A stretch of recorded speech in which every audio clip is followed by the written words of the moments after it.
300 years ago, the will of heaven appeared. Countless secret kingdoms and dungeons descended to Earth. Along with them came numerous powerful demons who proclaimed the apocalypse for humanity. After the initial chaos, the awakened emerged. The job changers possessed a powerful power that helped them defeat those monsters and save the world from its near destruction. To fight against the monsters, the job changers continued to explore the secret kingdoms in order to obtain wealth and materials. Nations began working hard to cultivate these job changers, allowing everyone to awaken at the age of 18. The day came to awaken a class for students turning 18. To awaken a class, one had to touch a magical blue crystal. Several students touched the crystal. One student named Wang Wei from the 3rd year of Class 2 failed to awaken a class and was labeled as a student without a class. Another student named Lai Wei from Class 3 of the year successfully awakened the swordsman class. Another student named Wang Hao from Class 3 of the 2nd year successfully awakened the crafter class. The awakenings were usually divided into 3 categories, according to their class: combat, support, and creation. The combat category was the most practical and everyone wanted to obtain it, while on the other hand, no one wanted to obtain the creation category, since in this category were those who couldn't fight and were considered the weakest and despised by everyone. Several more students touched the crystal and a student with purple hair became happy as he awakened the combat category called Magic Swordsman. On the other hand, another student became sad and started crying because he had awakened the creation category. He began to wonder why he had managed to awaken this class that was not good for combat. After the awakening ceremony was completed, the class range was also divided, usually into 4 categories: common, secret, and divine. Among them, a divine rank was the rarest. This rank could only be seen once every 100 years. It was our protagonist's turn, Jiang Chen, to touch the crystal and awaken a class. He touched the crystal and it began emitting a powerful light. Upon seeing this, the other students were astonished. A brown-haired boy pointed his finger at Jiang Chen and told everyone that he was the prodigy of the academy. Another student informed the others that this was a sign of an awakening. While Jiang Chen was touching the crystal, it began to emit a powerful light that started advancing rapidly towards the sky. The students began to wonder what rank this class was. Several thought it could be a divine class, as Jiang City hadn't produced a divine talent in hundreds of years. In a matter of seconds, the crystal started emitting a powerful light that formed a giant tree in the sky, visible from every corner of the city. It was said that every time a divine rank class awakens, a phenomenon occurs that can shake the heavens and the earth. Several seconds later, the awakening of the class was successful, and while Jiang Chen was touching the crystal with one hand, he put his other hand in his pants pocket and simply stared at the sky. At that moment, Director Wang appeared. He approached Jiang Chen and congratulated him for being the pride of the school. Although he knew that Jiang Chen could awaken a combat class, he did not expect him to awaken a divine class. After saying this, Director Wang asked Jiang Chen which class he had awakened. Jiang Chen turned his head slightly towards the director and was somewhat surprised.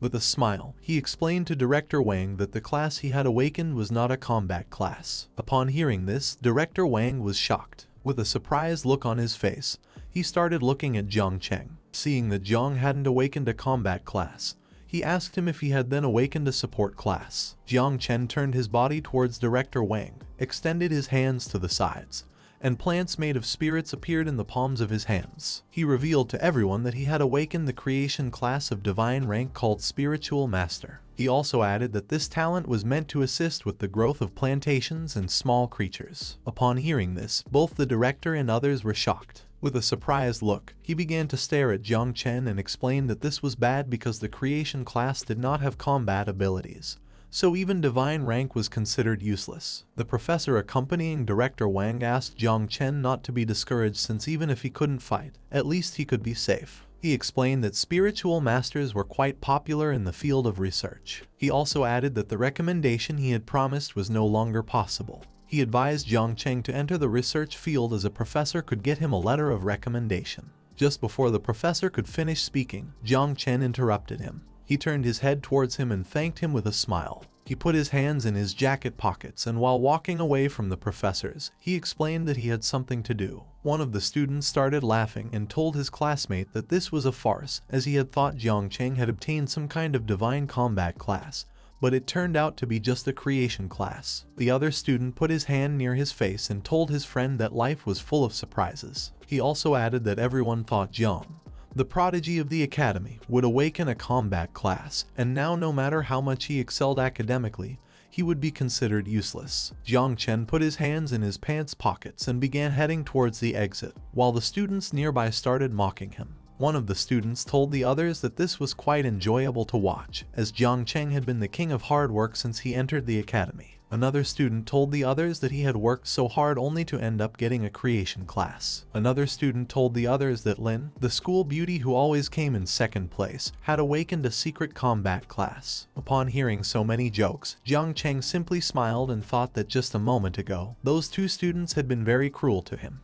He hadn't expected that awakening up with a creation class would change things so drastically. Thinking about this, he had no doubt that in this world only strength mattered. He began to wonder what was wrong with the creation class, so he reached out his hand and a system window appeared above the palm of his hand. According to the system notification, Jiang Chen had successfully completed his class awakening. He had awakened the class called Divine Rank Spiritual Master, and the conditions for opening the Natural Calamity Insect System had also been fulfilled, with the initial Mother of Insects being unlocked. Jiang Chen turned his head to the side, and as he stared at the system window, he couldn't help but smile, thinking that this class was a perfect fit for him. The name of our protagonist was Jiang Chen. After dying, he was reborn in this awakened world. After the Dark Era ended, the whole world became filled with various monsters and dungeons. It was from that day that this world began to respect the strong. He had been reborn as an orphan to survive in this harsh world. Despite having nothing in this world, he gave it his all before turning 18.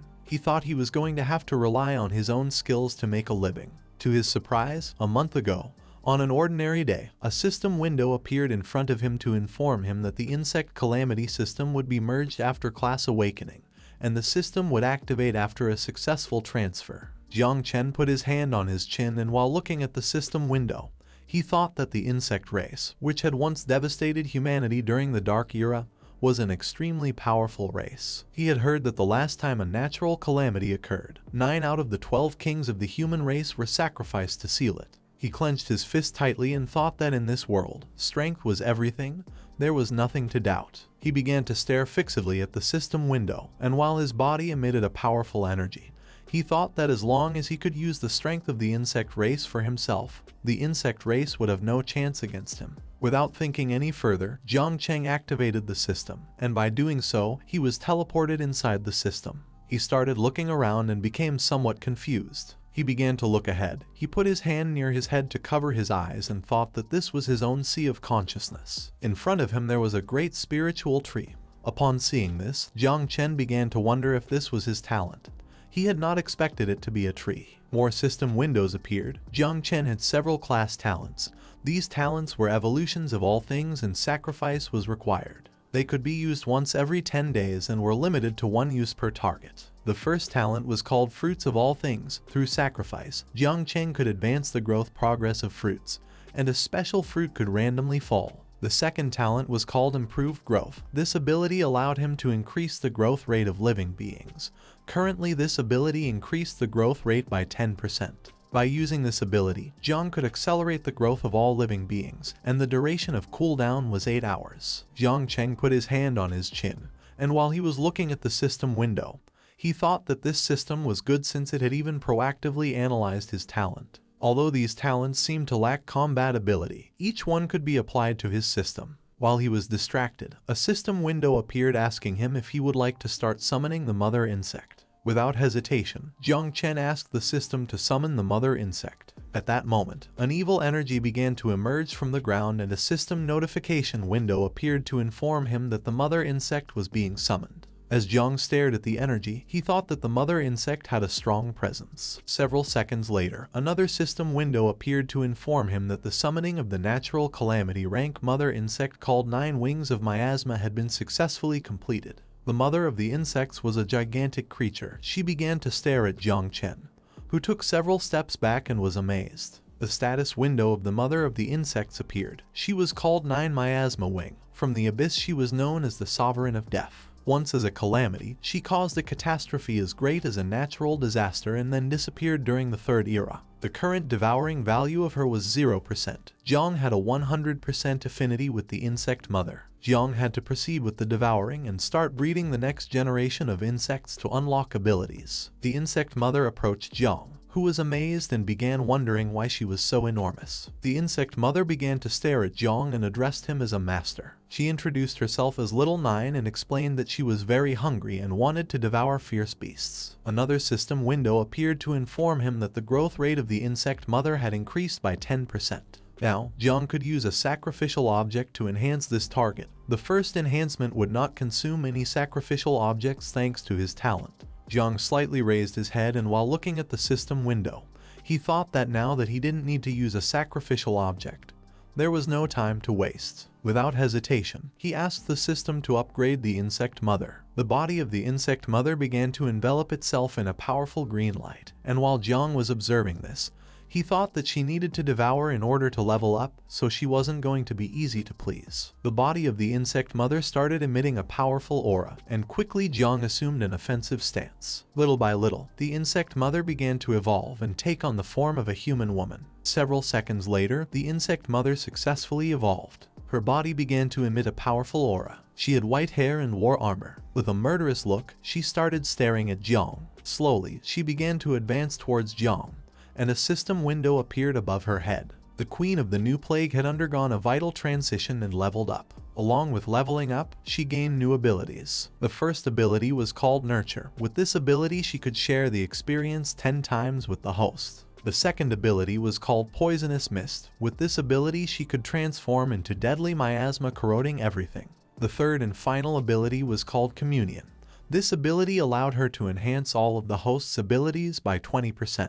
Upon seeing the form of the insect mother, Jiang was surprised. The mother insect gained momentum and pounced on Jiang to give him a hug. She explained to him that Little Nine had evolved. Jiang was somewhat confused as he didn't know what was happening. He turned his head slightly towards her and couldn't help but blush upon seeing that the insect mother had evolved into a human form. She stopped hugging Jiang, and he started stroking her head. She closed her eyes, clenched both fists, and referred to Jiang as a master. With a smile, she explained that Little Nine wanted to devour flesh and blood. While Jiang was stroking her head, a status window appeared above her head. Her name was Nine Miasma Wing, and she had 4 abilities: Poison Mist, Feed, Fury, and United. Currently, her devouring value was 0. Once the devouring value bar was filled up, she could start spawning offspring. She had 2 passive abilities called Experience Return and Attribute Enhancement. While Jiang was stroking Little Nine's head, he started looking at her stat window and thought that the spiritual master talent could accelerate the devouring growth of the insect mother, as well as her experience growth, which in turn would speed up his own improvement. Furthermore, the insect mother was capable of increasing all his attributes by 20%. Jiang's class and this system were a perfect combination.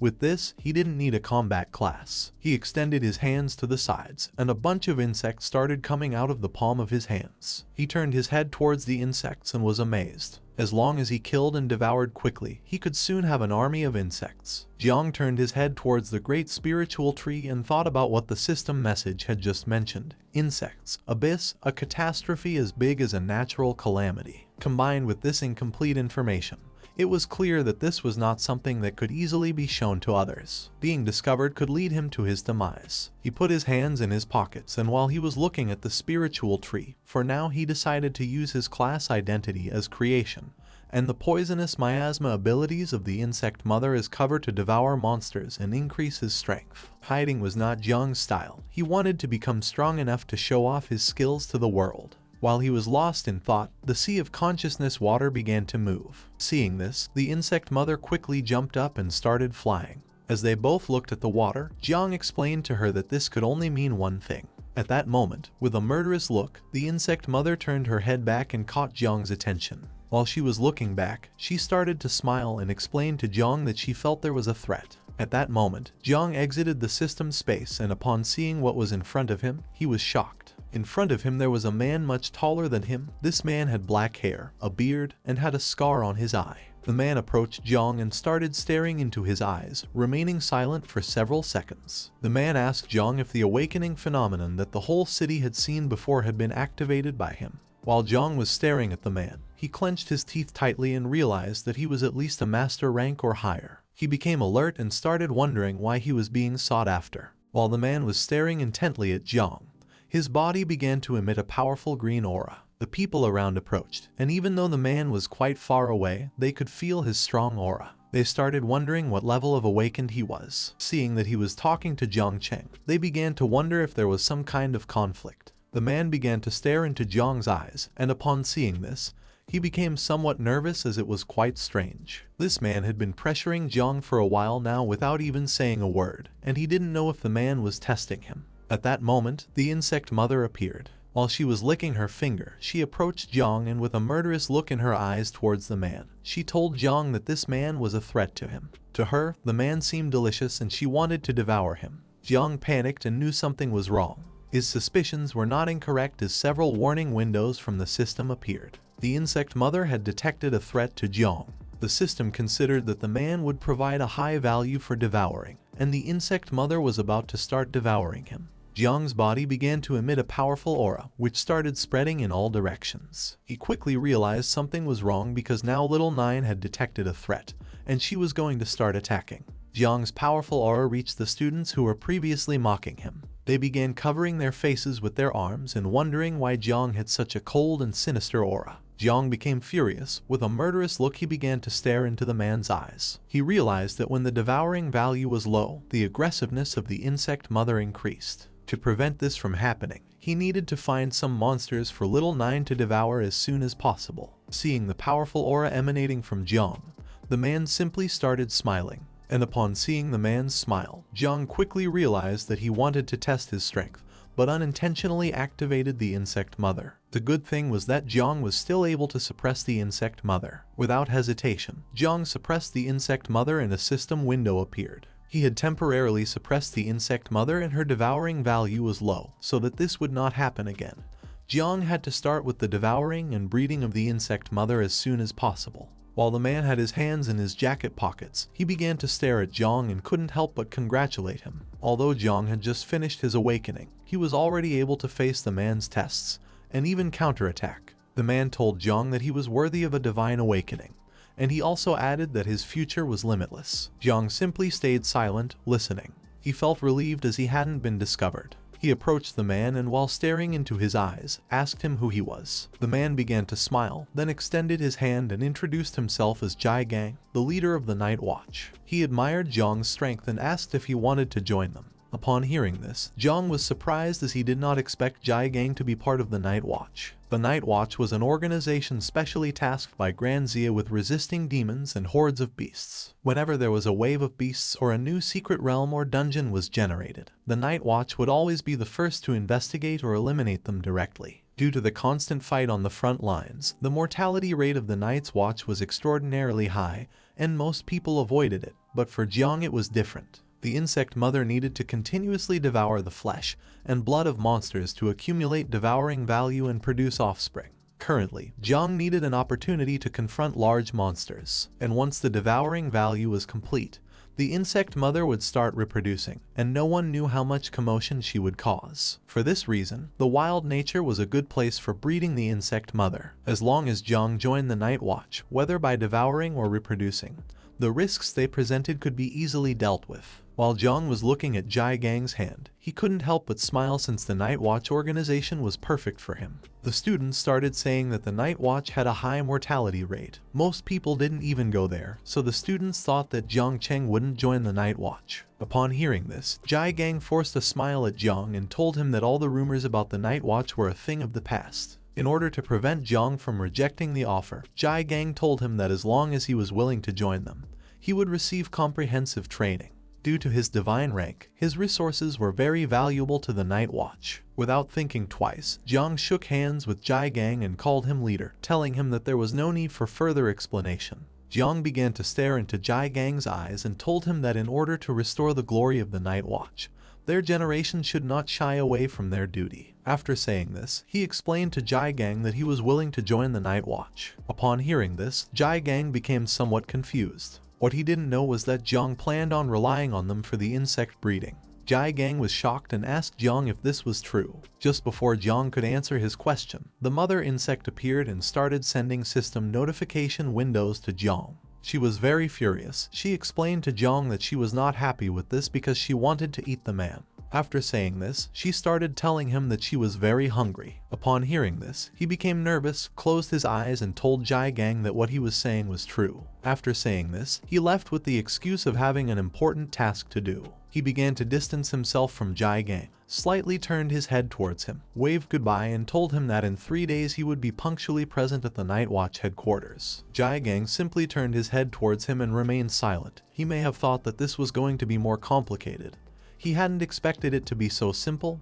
He had forgotten to ask Jiang what hidden profession he had. At that moment, 2 men fell from the sky and landed near Jiang. One of them was the 8th elder of the Martial Arts Academy. Jiang turned his head towards them and told the elder that if he was here to snatch people from the Night Watch, then he had arrived too late. The elder asked Jiang where the guy who awakened a divine rank creation class was. Upon hearing this, Jiang became somewhat confused. He turned his head towards the old man and asked him what he was talking about. The old man approached him and, while looking into his eyes with a surprised expression, asked if he was planning to let a divine ranked awakened from the creation category join the Night Watch just to die. Upon hearing this, Jiang realized that Jiang had the divine ranked creation class. At the same time, Jiang went to the city. A man named Uncle Wang asked him if he had been the one who caused the phenomenon in the main city. Jiang replied yes. A woman with purple hair approached Uncle Wang. She put her hand on her waist and asked him to lower his voice or he could die if someone looking for trouble came.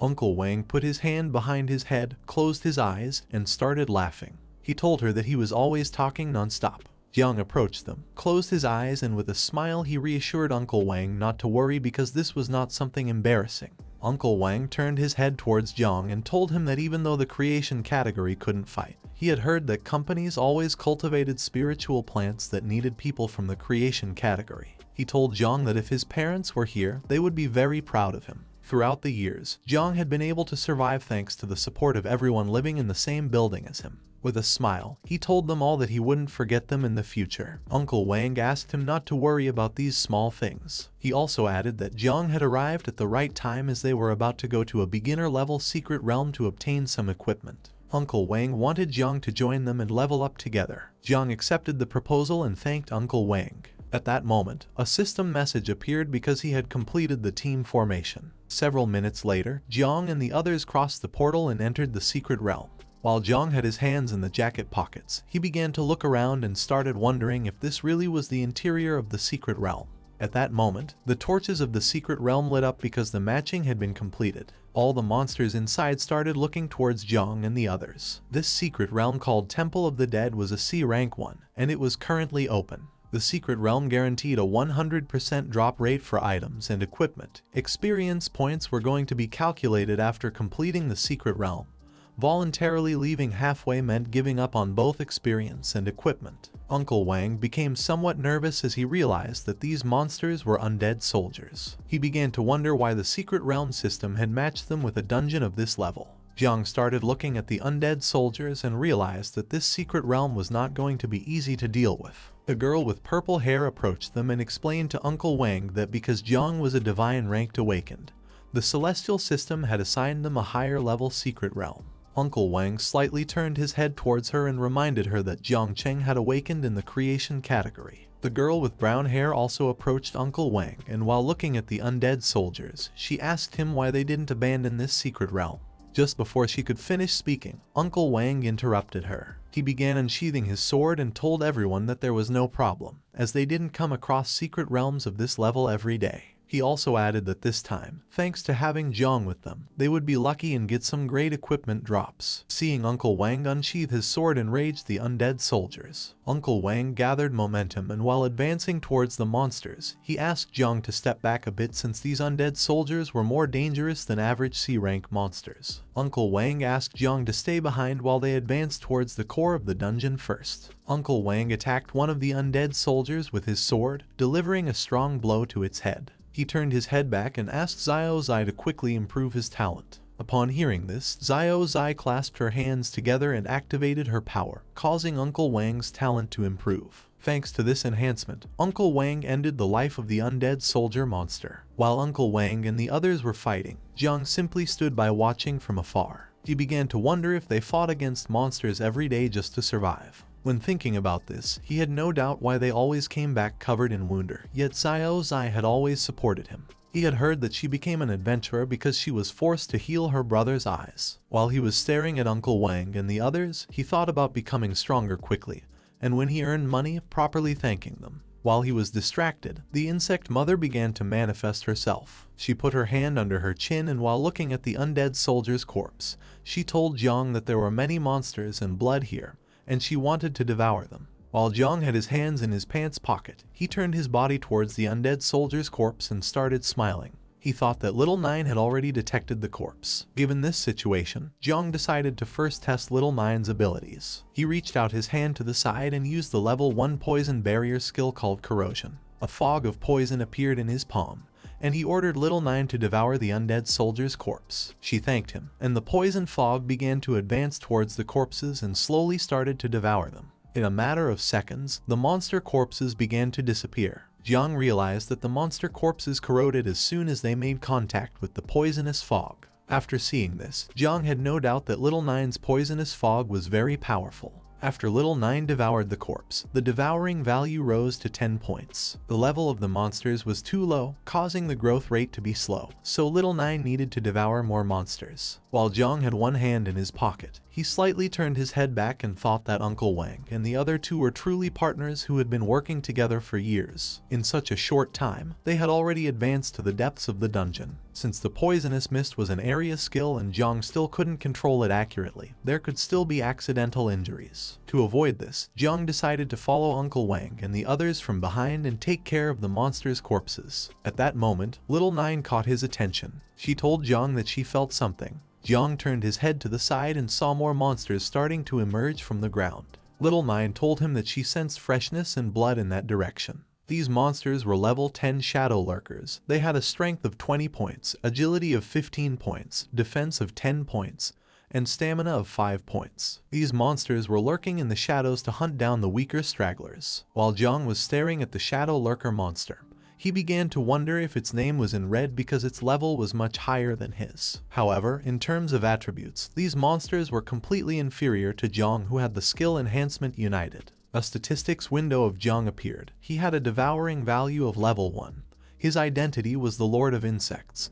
His occupation was Divine Rank Spiritual Master, and he had 3 level 1 talents called Growth of All Things, Divine Evolution, and Ancestral Tree of All Things. Jiang possessed the insect mother named Little Nine, or better known as Nine Miasma Wing. She had a natural Calamity level. He didn't have any equipment. He had 35 points in Strength, 31 in Agility, 27 in Endurance, and 20 in Constitution. His combat power score was 41 stars. Currently, he had 2 active passive abilities called Experience Return and Attribute Enhancement. The current devouring value was 100 and the current experience was 0. Jiang decided to test his skills. He reached out to one side and gave Little Nine the command to transform into a poisonous mist and follow him. She listened to him and transformed into a poisonous mist, which began to stick to the ground. At that moment, the monsters called Shadow Lurkers started advancing rapidly towards Jiang.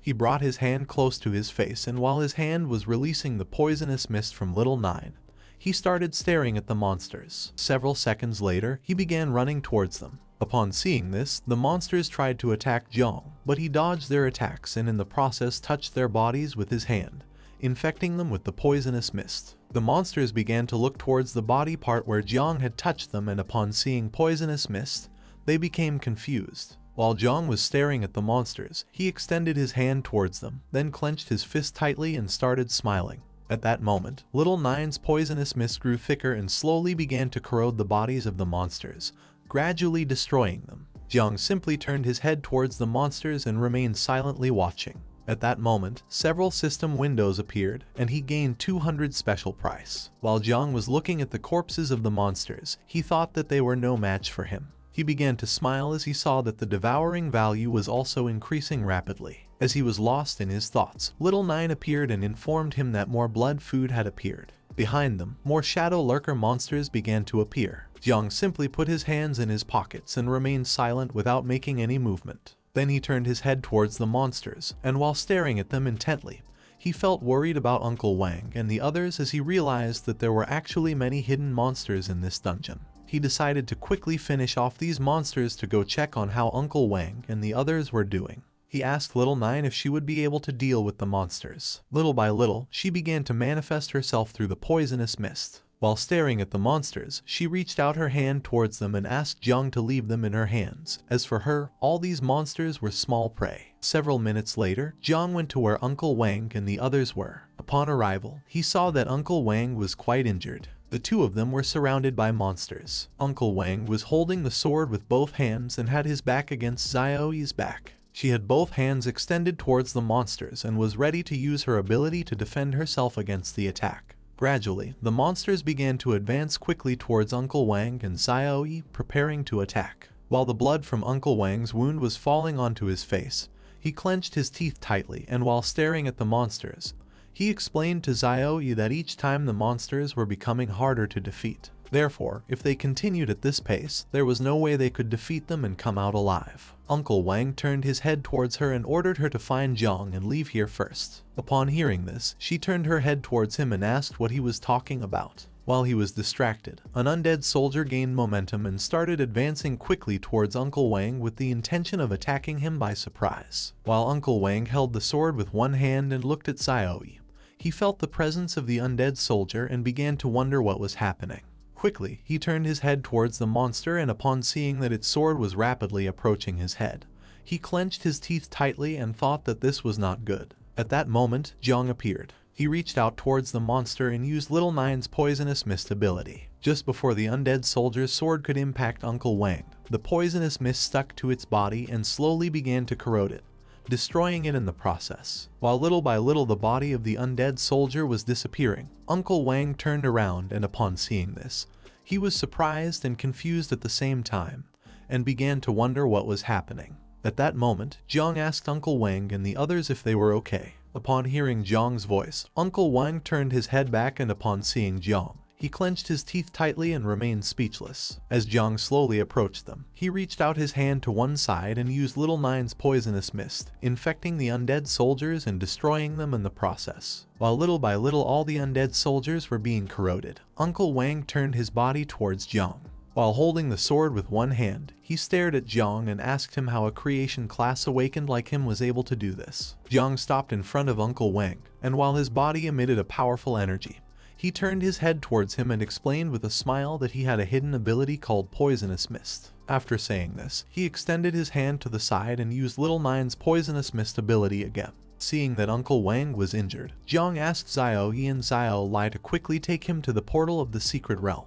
He also added that he planned to stay behind to cover them. Upon hearing this, everyone was left speechless. With a surprised look, Uncle Wang started to stare at him and told him that even though Jiang possessed a divine class, this was too dangerous. Xiaoyi also began to look at Jiang with a surprised expression and asked him to join them instead of staying here fighting against the undead soldiers. While they were talking, Xiaolai simply put her hand near her mouth and remained silent. Jiang turned his back on them, and as his body emitted a powerful energy, he slightly turned his head towards them and reassured Uncle Wang not to worry because he wouldn't have any problems. After saying this, Jiang turned his back on Uncle Wang and the others, and as his body emitted a powerful energy, he slowly began to approach the monsters. At that moment, the system notified everyone that due to the number of people in the last level of the secret realm meeting the requirements, the boss of the secret realm was being summoned. While Uncle Wang was watching Jiang move away from them and advance towards the monsters, he tried to stop him, but just before he could speak, Xiaoyi interrupted him. She turned her head towards him and reminded him that Jiang was not a reckless person, so she asked him to trust him.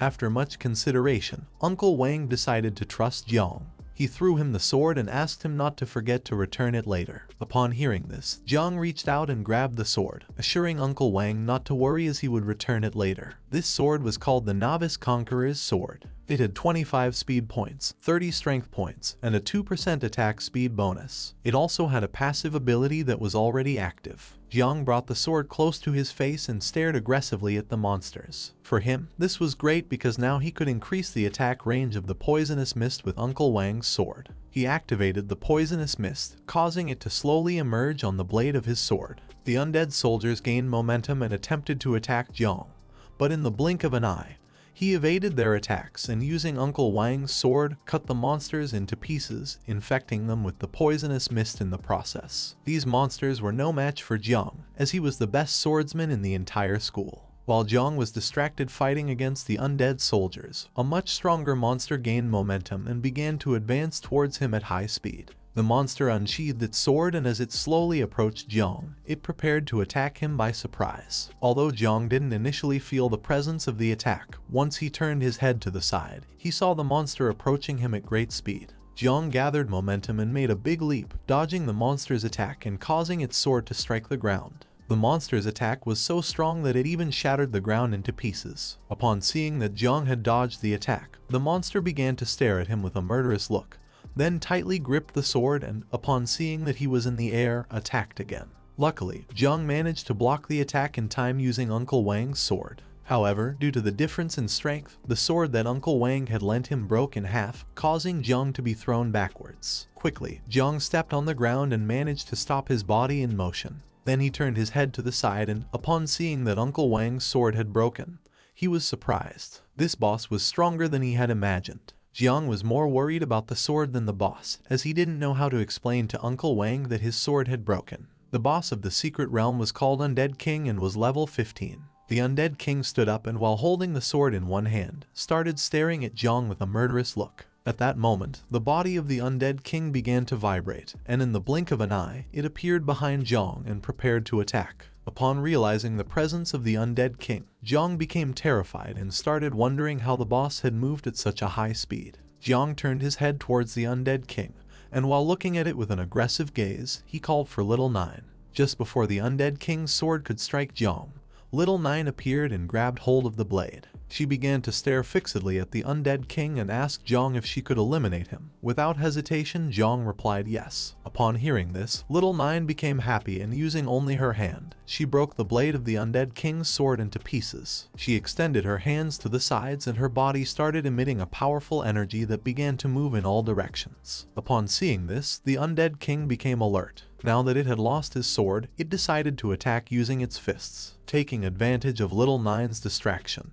the Undead King began to advance quickly towards her with the intention of attacking her by surprise. At that moment, Little Nine opened her eyes and her body changed drastically. With a killer look in her eyes, she started staring directly at the Undead King and used the tentacles to defend herself. She adopted an offensive stance and, using her tentacles, she began to attack the Undead King with a series of blows.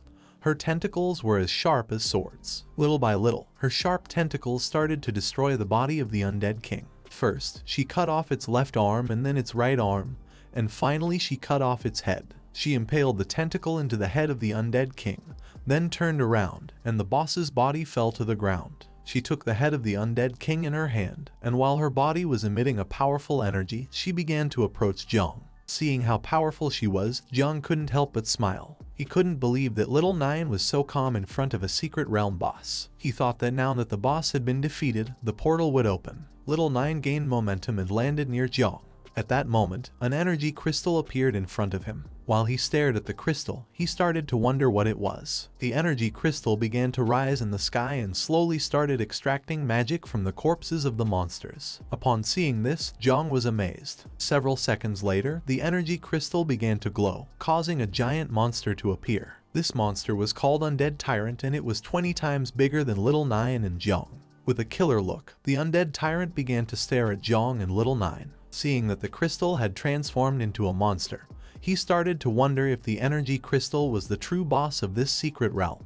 Jiang turned his head back, clenched his teeth tightly, and ordered Little Nine to destroy the energy crystal inside the Undead Tyrant. While the monster stared at Jiang, it began to roar. The monster struck Little Nine with a mace, but in the blink of an eye, she gained momentum and propelled herself off the wall, dodging the attack. Upon seeing that she had dodged the attack, the Undead Tyrant prepared to attack again. It attacked Little Nine once more, but she gained momentum and made a big leap in the air, evading the attack in the process. This caused the monster's mace to hit the ground, shattering it into pieces. While Little Nine was in midair, with a murderous look on her face, she began to stare intensely at the Undead Tyrant and then extended her hands towards it, causing sharp tentacles to quickly advance towards it. She began to attack the boss using her sharp tentacles, but effortlessly it dodged all the attacks as if nothing. Seeing that the undead tyrant, being such a large monster, was able to move at such high speed, Jiang was surprised. He clenched his teeth tightly and started thinking of a plan. Looking down at the ground, he saw several plants among the debris. Upon seeing this, he decided to take advantage and use his divine creation class called Spiritual Master. He began to stare at the plants and thought that he only had one chance. Jiang realized that the undead tyrant was too fast and each of its attacks were also powerful. The undead tyrant lifted the mace from the ground and gained momentum. For Jiang it was like a raging bull that had gone out of control.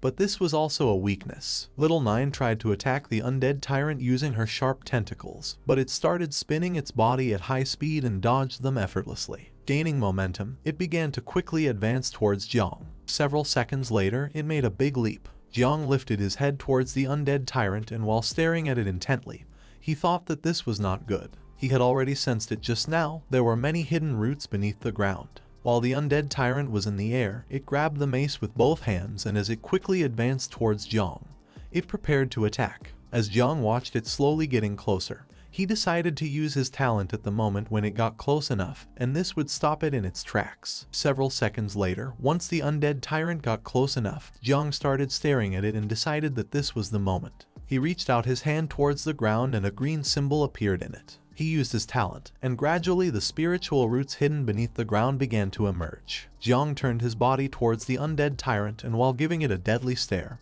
he extended his hand towards it.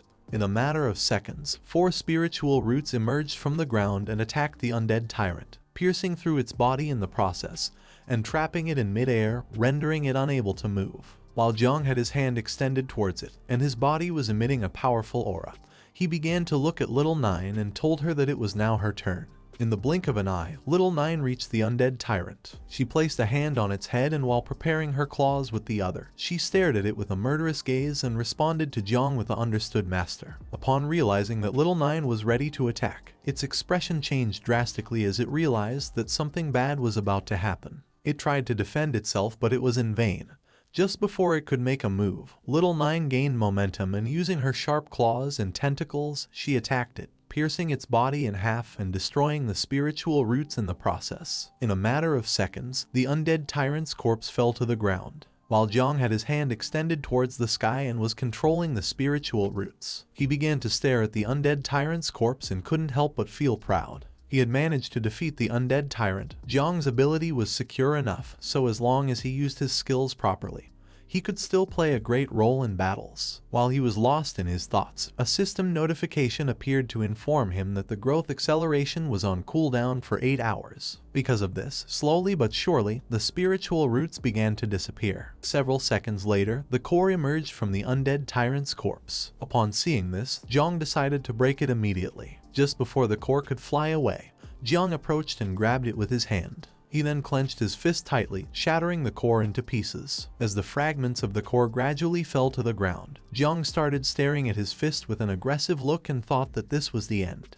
At that moment, several system notifications appeared, congratulating Jiang for clearing the C-rank secret realm called the Temple of the Undead. The system began calculating the contribution and a few seconds later, successfully generated the secret realm score. Jiang Chen, who was level 0 and had the class of Spiritual Master, obtained an S rating in this secret realm. Wang Yi, who was level 12 and had the class of Swordsman, obtained a B rating. Liu Ying, who was level 11 and had the class of Warlock, obtained an A rating. And Yi Qiang, who was level 10 and had the class of Boxer, obtained a B rating. The heavenly system began generating team rewards, causing a window to appear in front of Jiang. Several seconds later, the system successfully generated the team rewards, making the window longer. Jiang could choose from several weapons. The first one was a dagger, the second one was a scepter, the third one was a heavy axe, the fourth one was a light axe, and the fifth one was a hammer. As the spiritual roots slowly returned to the ground, Jiang started staring at the system window and remained lost in thought for several seconds. He put his hand into the system window and grabbed the dagger. Once he took the dagger out of the system, its statistics appeared. This was Edmu's Swift Dagger, ranked D, granting 50 attack points to the user and a 5% speed bonus. This dagger was related to swords and granted 2 professional attributes. Jiang held the dagger with one hand while checking the blade with the other. He thought it was good and decided to use it as compensation for Uncle Wang. He turned his head to one side, and while looking at the system window, he thought there was a lot of equipment. It didn't take him long to realize that all of the equipment was geared towards combat. He wasn't sure if there was anything suitable for the creation classes. He approached the system window, put his hand inside the system, and decided to take a look at the attributes of each equipment. He grabbed the hammer from the system window, and once he pulled it out, the hammer hit the ground because it was very heavy. This hammer was called Call of the King, granting 100 strength points to the user and deducting 100 agility points due to its weight. The attribute of this weapon was that the user had a 10% chance to trigger 5 times more critical damage. While Jiang was trying to lift the hammer from the ground, he began to feel a new sensation. A notification window appeared to inform him that the experience was being rewarded. Upon seeing this, he quickly realized that the system was giving him the experience points he had obtained from this secret realm. Although the hammer was very heavy, thanks to the experience, Jiang gradually became able to lift it. In a matter of seconds, he was able to lift the hammer as if it were nothing. Another notification of the system appeared to inform him that the United ability was in effect. Now all of Jiang's attributes had increased by 20%. While his body was surrounded by a powerful energy, and with one hand he was lifting the hammer, he put the other hand in his pants pocket and turned his head towards the hammer. Under the passive ability of the Insect Mother, he had reached level 6. In this way, the effect of United was also more prominent. He also realized that the physical combat ability increased along with the level. While he was lost in his thoughts, Little Nine approached him. She grabbed his shirt and got his attention. Upon hearing her voice, Jiang snapped out of his trance. She turned her head towards him, and while pointing at the system window with her finger, she asked if she could eat all this as a reward. He put the hammer on the ground, turned his head towards her, and while looking into her eyes, he pondered for several seconds. He turned his head towards her and told her that Little Nine couldn't eat the equipment, as it was for Uncle Wang and the others to exchange for money. He also added that if Little Nine ate it, then she would have a stomachache. Upon hearing this, she placed one hand behind her back, and while touching her lips with the other, she began to look at Jiang with a sad expression.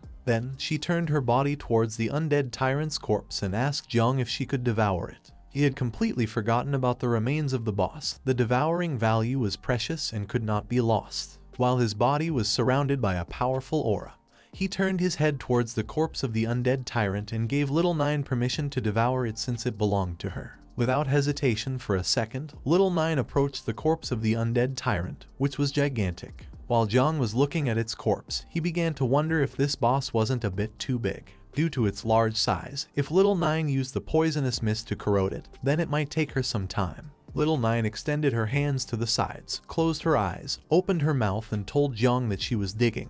At that moment, her body started vibrating, and in a matter of seconds she returned to her natural form. After returning to her natural form, she began to look at the corpse with a murderous gaze, opened her mouth, and started approaching it. Despite the fact that the undead tyrant's corpse was gigantic, compared to the mother insect's natural form, it was minuscule. Seeing that she had returned to her natural form to devour the corpse, Jiang was terrified. She opened her mouth, and while rapidly advancing towards the boss corpse, she began roaring. She began to devour the corpse, creating a strong gust of wind in the process. Jiang took advantage of this and removed all the equipment from the system window. While holding the hammer with one hand, he started covering his face with the other. Little Nine's roar was too loud, but luckily they were in the secret realm. If this had happened in the main city, they would have been discovered no matter how well they tried to hide. Once she finished devouring the corpse, a system notification appeared and granted Jiang 400 devouring points. While Jiang was covering his face with his arm, he realized that the devouring value was increasing rapidly. He thought that, as expected, the value of the boss's meat was different. He realized that they needed to eat more boss-type monsters to increase the devouring value.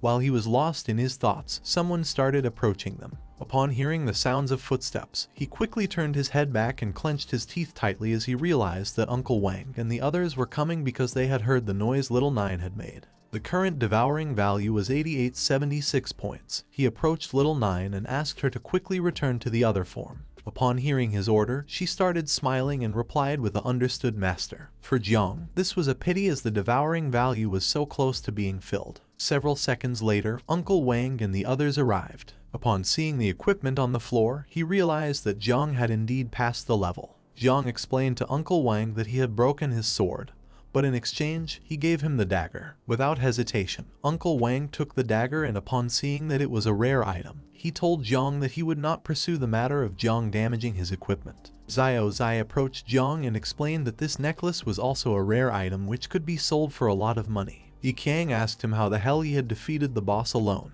Jiang put his hand behind his head and replied that his poison seemed to be more effective in suppressing monsters like this boss. After saying this, with a serious look, Jiang began to look down at the ground. The secret realm had been perfectly cleared, but after a secret realm was cleared, it would not refresh again. Getting the devouring value from another boss should be enough to start breeding the swarm of insects. If Jiang wanted to find a new boss, then he had no choice but to go to the desert. Uncle Wang started looking at Jiang and told him that it was a shame he was going to the research department. Seeing that he wasn't even level 1 yet could already defeat a boss monster, he told him that in the future, if Jiang leveled up, then he would be strong. After saying this, he asked him what his plans were now. Jiang turned his head towards him and with a smile explained that he hadn't told him before because he was afraid of worrying him.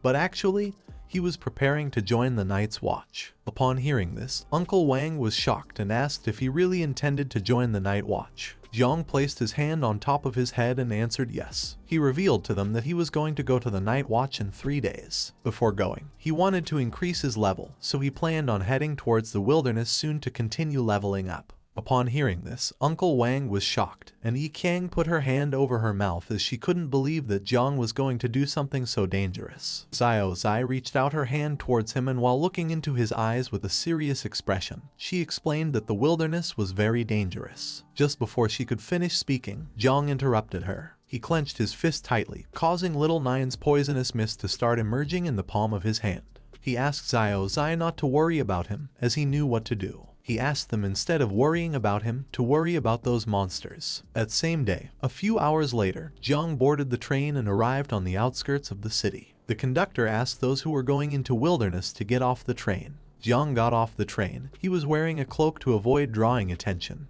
He started looking to one side and stood still for several seconds. In front of him there was a bridge which was full of awakeners. After awakening the system, Jiang's appetite had increased. What was even more scandalous is that despite not being very stable, there was actually a slight increase in his devouring value when eating. He took out a loaf of bread and while he was eating it, his devouring value increased by 2 points. Little Nine manifested herself, put her hand near her mouth, and while she looked at the bread with an unpleasant expression, she told Jiang that his food wasn't tasty. Upon hearing this, Jiang decided to find something to eat for Little Nine, so he reached out his hand and made a map appear. He opened the map and started looking at it with Little Nine. He didn't expect Uncle Wang to give him most of the equipment. Not only did he give him the map, but he also gave him an important storage ring and a map after knowing that he was going to the desert. These things were really helpful for Jiang. He began walking across the bridge. According to Uncle Wang, the wilderness was influenced by the power of Heavenly Way, and all electronic devices would be disrupted. It was almost like an apocalyptic scenario where monsters constantly migrated to their nests. These maps had an extremely short usage time. Without the latest intelligence, it was difficult to find groups of monsters, let alone the bosses. Firebird and Thunder Rhinoceros were the most common ones and were easy to spot when they moved. It was said that this place marked with a question mark should be avoided as it was a very dangerous nest with higher risk. According to Uncle Wang, this goblin dungeon was the most suitable for him since it had a low level, enough monsters, and fewer people. While Jiang was looking at the map, he clenched his fist and with a smile decided to go, since with a map in hand, he would be able to find it quickly. While he was lost in his thoughts, someone caught his attention and ordered him to stop. Upon hearing this, Jiang became alert and turned his head back to see who it was. A man wearing a cloak placed his hand on Jiang's shoulder, then he stared at Jiang aggressively. He had been calling for him all this time, so he asked why he pretended not to hear him. He just wanted to ask him something. He asked Jiang if he had seen a girl with golden hair around here. Jiang turned his head towards him and with a murderous look replied that he hadn't and also advised him to watch his mouth. At that moment, the poisonous mist from Little Nine started emanating from his shoulder and stuck to the man's hand. He quickly moved his hand away from Jiang's shoulder and became somewhat confused. While he was looking at his hand, he clenched his teeth tightly and began to wonder if this was poison.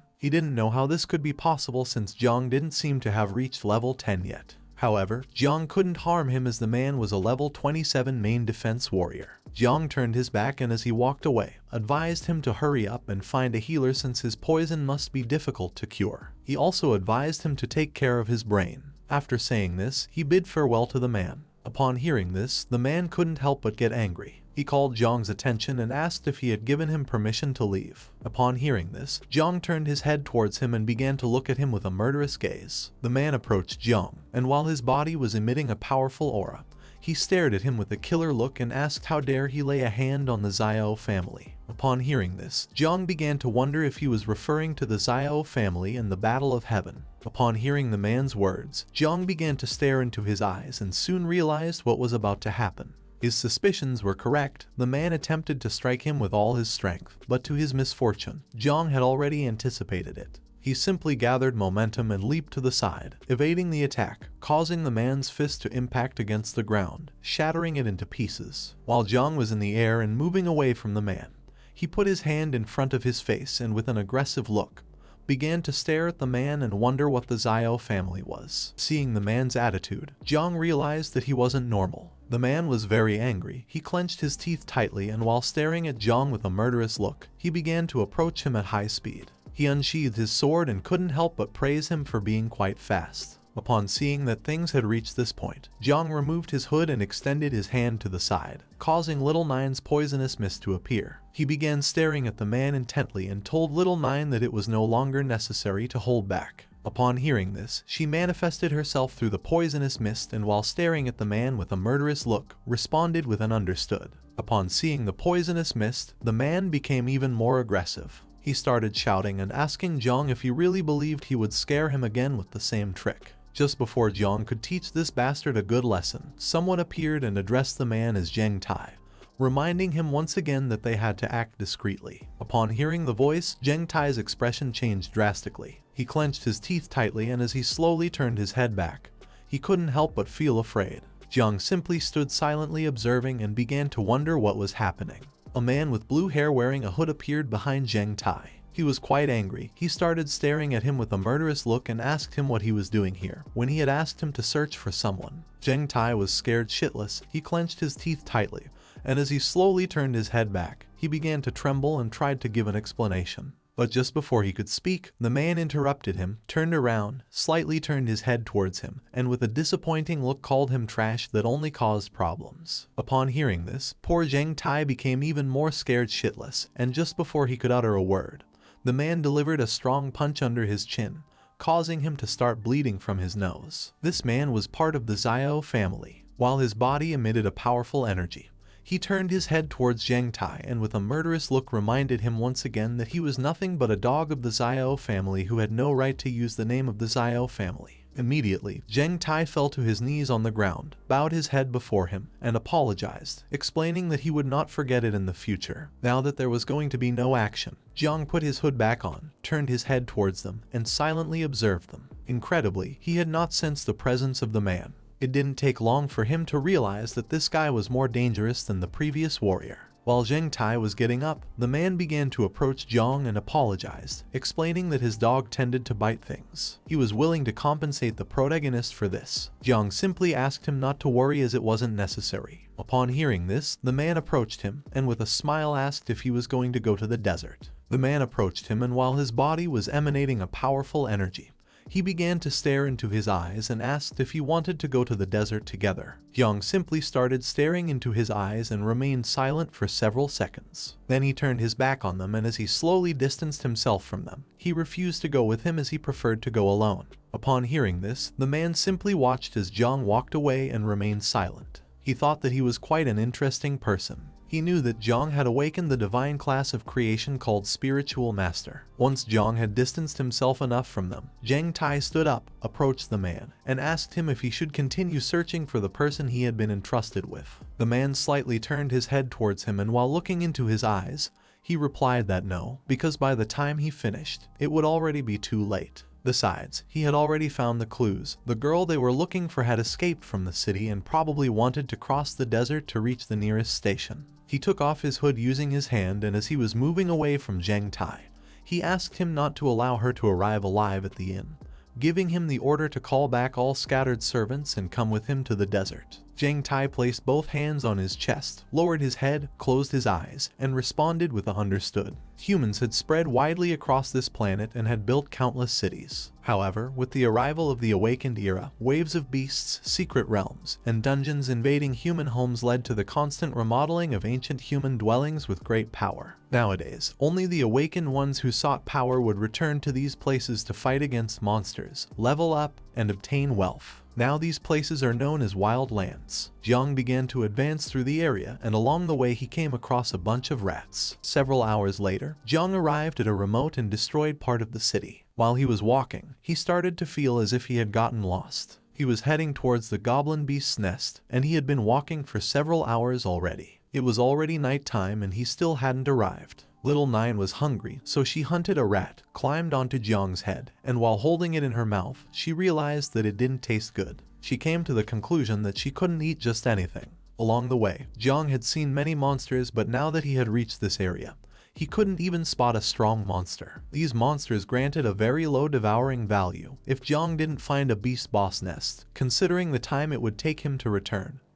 He couldn't waste much time as it could delay his entry into the night watch. While Jiang was walking, he began to look ahead with a serious gaze and became lost in his thoughts. Just then, the sky started filling up with dark clouds until several seconds later, it started raining. At that moment, a giant spider lurking in the area noticed Jiang's presence, and as it slowly descended towards him, it began to stare at him with a murderous gaze. Jiang reached out his hand to the side, and as raindrops fell onto his hand, he realized that this rain was a magical fluctuation, which meant he had entered an area where some beast lairs were located. He couldn't help but feel joy because even though they had made a mistake in searching for the beast's nest, luckily they had found it. Now the only thing left was to quickly find the monster in order to completely fill the devouring bar for the first time. Several seconds later, Jiang turned his head back and saw the monster slowly approaching him. Both started to stare into each other's eyes and remained silent for several seconds. Little Nine manifested, and while she was staring intently at the monster, she asked Jiang if he wanted her to intervene.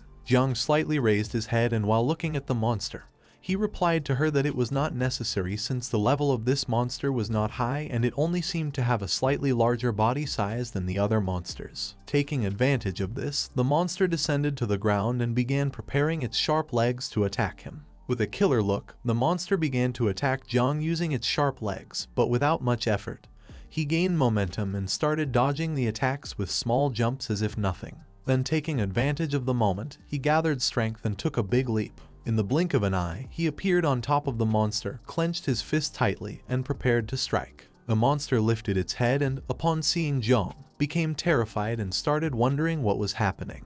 Jiang struck the monster forcefully, causing its body to hit the ground, ending its life and destroying the floor into pieces. While Jiang was lost in his thoughts, Little Nine appeared. She placed her hand on her forehead and informed him that more monsters had appeared. Upon hearing her voice, he snapped out of his trance, turned his head to the side, and was surprised. The sound of his strike had caught the attention of all the other monsters hiding in the area. While Jiang was standing on top of the monster's corpse, the giant spiders began to approach him. Upon seeing this, he reached out his hand to the side and used the poisonous mist, summoning the dagger he had obtained earlier in the secret realm.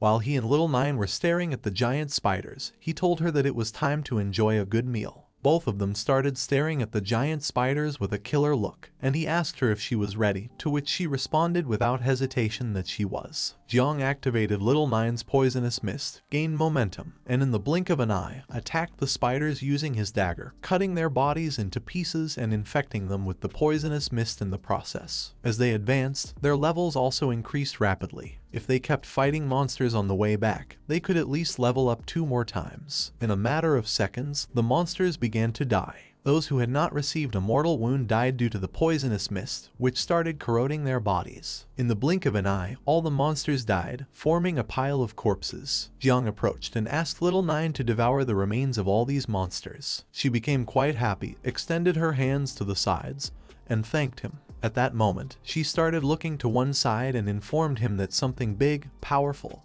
and delicious was approaching. Upon hearing this, he also turned his head to the side, and upon seeing that little Nine was quite excited, it didn't take him long to realize that what was approaching was the boss. Jiang turned his head in the direction from which the boss was approaching, extended his hand, and with a murderous look, used the poisonous mist and gave little Nine the order to attack. The boss began to approach them, and its shadow started becoming visible through the fog. Upon seeing this, little Nine did not disobey the order and attacked the boss. Several seconds later, it began screaming in pain. Upon seeing that the boss had a woman's voice, Jiang turned his head towards it and became somewhat confused. It turns out that little Nine had made a mistake, as the one approaching them was a woman and not the boss. Due to Jiang's attack, part of the woman's clothing ripped, and within seconds she fell backwards onto the ground unconscious. As he stood there observing her, he began to wonder what kind of magical creature this was. Several seconds later, the woman regained consciousness, opened her eyes, and while looking at the sky with a surprised expression, she began to wonder where she was and what was happening.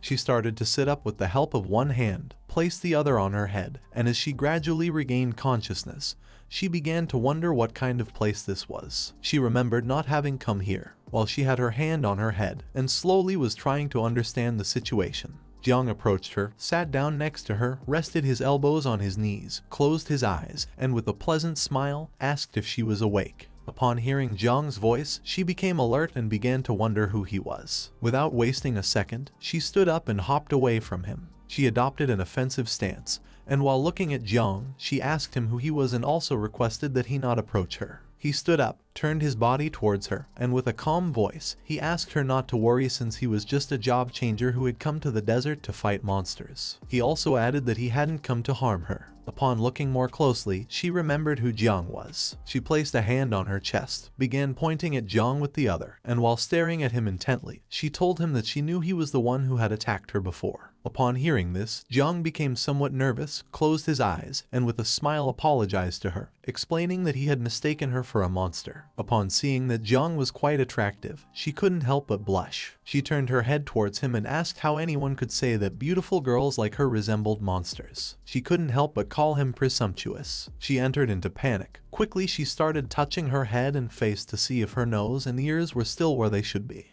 Jiang simply stayed silently observing her. He had used all his strength when he attacked her. Now, seeing that she still had so much vitality, and was as if nothing happened, he began to wonder who she was and how she could withstand his attack. Several seconds later, after checking that she had no injuries, she calmed down. Then, she reached out to the side and the golden ring on her finger began to shine and emit a green energy. This ring was like a kind of clock which started projecting the time. Upon seeing the time, she realized that she had wasted too much time. She turned her back on Jiang and while walking away from him, decided to leave quickly before they caught her. While she was slowly moving away, Jiang simply remained silent. He began to stare at her intently and started wondering why she was running away and who were the people chasing her. The woman moved away from him a little, but suddenly stopped abruptly. She put her hand on her mouth and started biting her nails. Jiang didn't take long to realize that something was wrong. He approached the woman and seeing that she was very nervous, asked if there was any problem. As terror started to take hold of her, she slightly turned her head back, closed her eyes, and forced a smile at him. She replied that there were some monsters ahead and since she wasn't very good at fighting, she decided to retreat and let Jiang deal with the monsters. In a matter of seconds, she stopped being nervous, turned her back to him again, waved goodbye and told him that this was it and decided to leave. Upon seeing this, Jiang's expression changed drastically. With a confused look, he started looking at the woman and thought that her acting skills were truly a pity. At that moment, it started to rain and the woman left. Jiang began walking around the area and thought that if there were monsters ahead, it was good because this was exactly what he wanted since these monsters were not opponents for him. Although they gave him devouring points, there was a problem. Jiang slightly turned his head to one side and with a serious look, he thought that dealing with other job changers was going to be difficult. The desert had always been a lawless place where many people dedicated themselves to killing and stealing goods. He began to question whether it was a good idea to capture the woman from before and ask her again.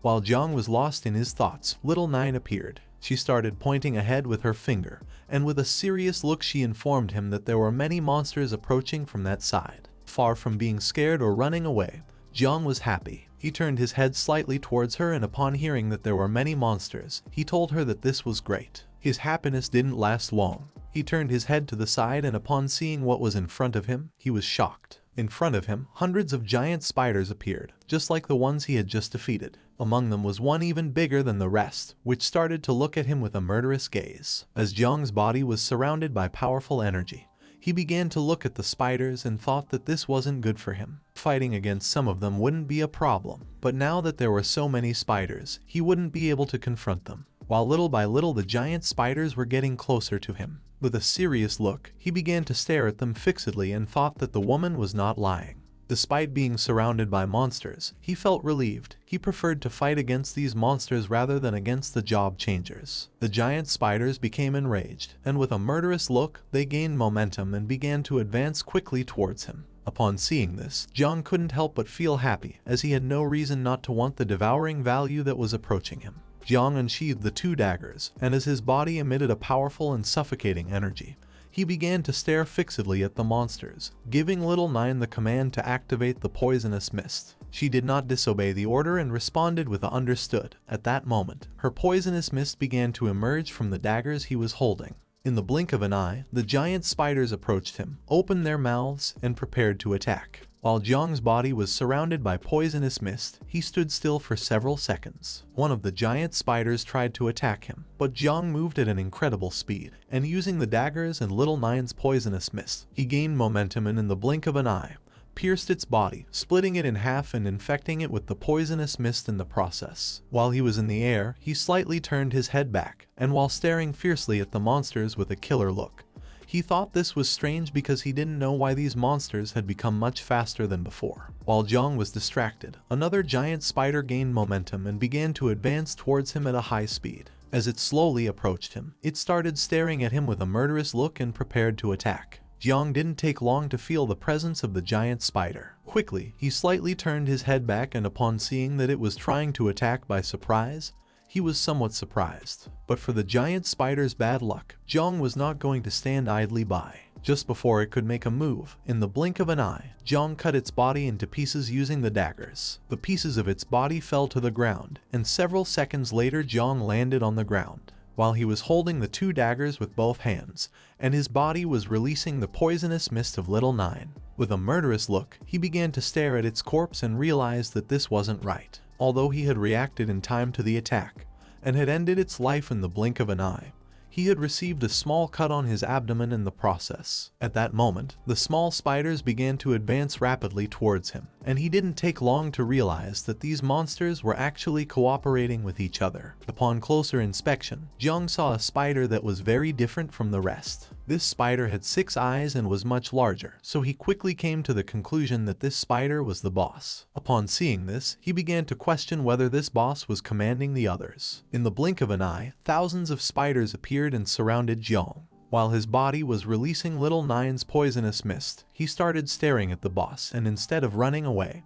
he simply stood still. Jiang finally understood that the thousands of monsters living in this area had the same strategy, both in numbers and tactics, so it was not surprising that no one came here. With a serious look, Jiang began to stare at the boss and thought that the only way to defeat these small monsters was by killing the boss. Upon seeing the number of monsters present, he thought this was going to be a bit difficult. While he was lost in his thoughts, Little Nine emerged through the poisonous mist and placed her hand on his shoulder, getting his attention. As she slowly manifested herself, with a serious look on her face, she began to stare directly at the boss and explained to Jiang that she was able to understand the situation. She revealed that these monsters were trying to challenge their master. Upon hearing this, Jiang became somewhat confused. He turned his head slightly towards her and asked what she was talking about. Little Nine thought that these monsters were really arrogant. She extended her hands to the sides, started looking up at the sky, opened her mouth, and let out a loud roar. Upon hearing Little Nine's roar, the spiders finally realized that she was the insect mother, and without a second thought, all the little spiders began to flee. Seeing the spiders fleeing in disarray, Jiang was somewhat surprised and started wondering if the reason could be that these monsters were also insects. Little Nine approached Jiang, slightly turned her head towards him, and informed him that she had severed the connection between the boss and the little spiders. Jiang did not expect that Little Nine's skills could be used in this way. Now that the monsters were disoriented, it was going to be much easier for him to defeat them.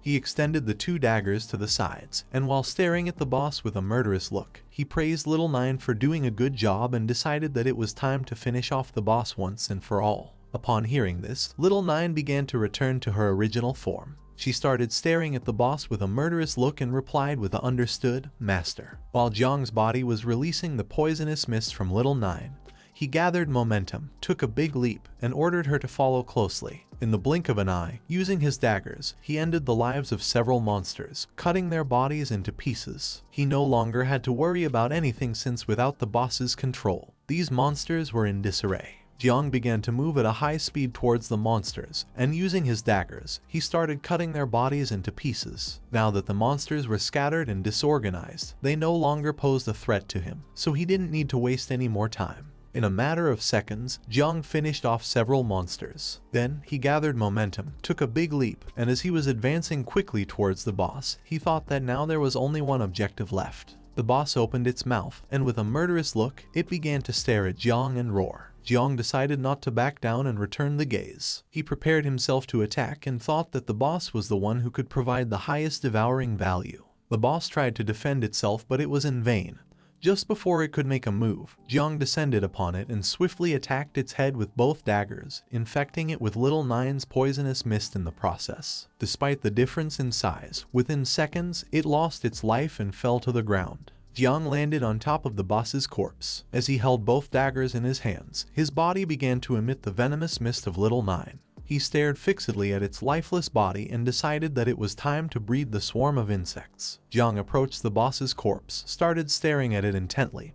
He couldn't believe that he had finally defeated it. At that moment, a system window appeared to congratulate him for leveling up. Now he was level 14, had a power evaluation of 127 stars, and the passive abilities and level up effects were still in effect. Jiang clenched his fist, and it began to glow. He slightly lowered his head towards it, and with a smile he thought that as the level increased, the strength also continued to increase. He had 127 stars, which meant that his individual combat power was already almost equivalent to that of a level 25 professional in the combat class. He began to turn his head back, and thought that now he only had to devour the corpses of the monsters and obtain devouring points. Seeing how powerful Jiang was, and feeling the power of the mother insect, the small spiders started fleeing from the area. They were intelligent monsters and were fully aware that they had no chance of winning against Jiang.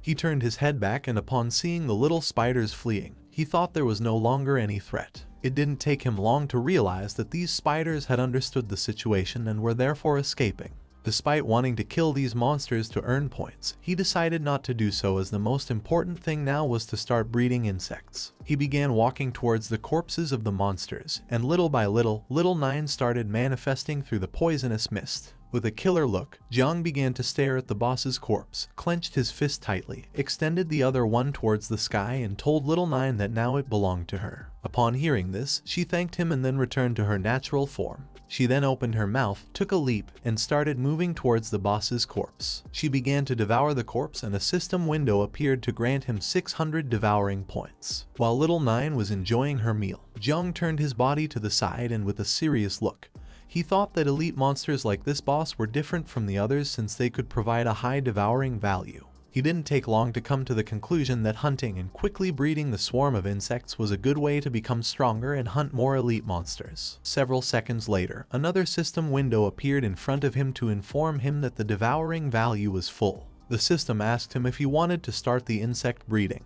Jiang began to look at the system window, and upon seeing how quickly the devouring value had filled up, he was amazed. He soon realized that elite monsters gave much more points than normal monsters. Several seconds later, Little Nine returned to her human form, knelt before him, placing one hand on her knee and the other on the ground. Then she bowed her head before him and informed him that Little Nine was already ready to reproduce. She asked him to allow her to continue following him with a much stronger power. While Jiang's body was emanating a powerful aura, he turned his head to the side and remained silent for several seconds, lost in his thoughts. He slightly turned his head towards her, and with a smile, he decided it was time to start breeding the insects. At that moment, a system window appeared to inform him that Little Nine had already started the first generation of mass insect breeding. Jiang's body and Little Nine's body began to emit a wave of energy, and the system informed him that the accelerated growth of talents and the blessing of the growth of all things were in effect. With a serious look, Jiang started to gaze at Little Nine,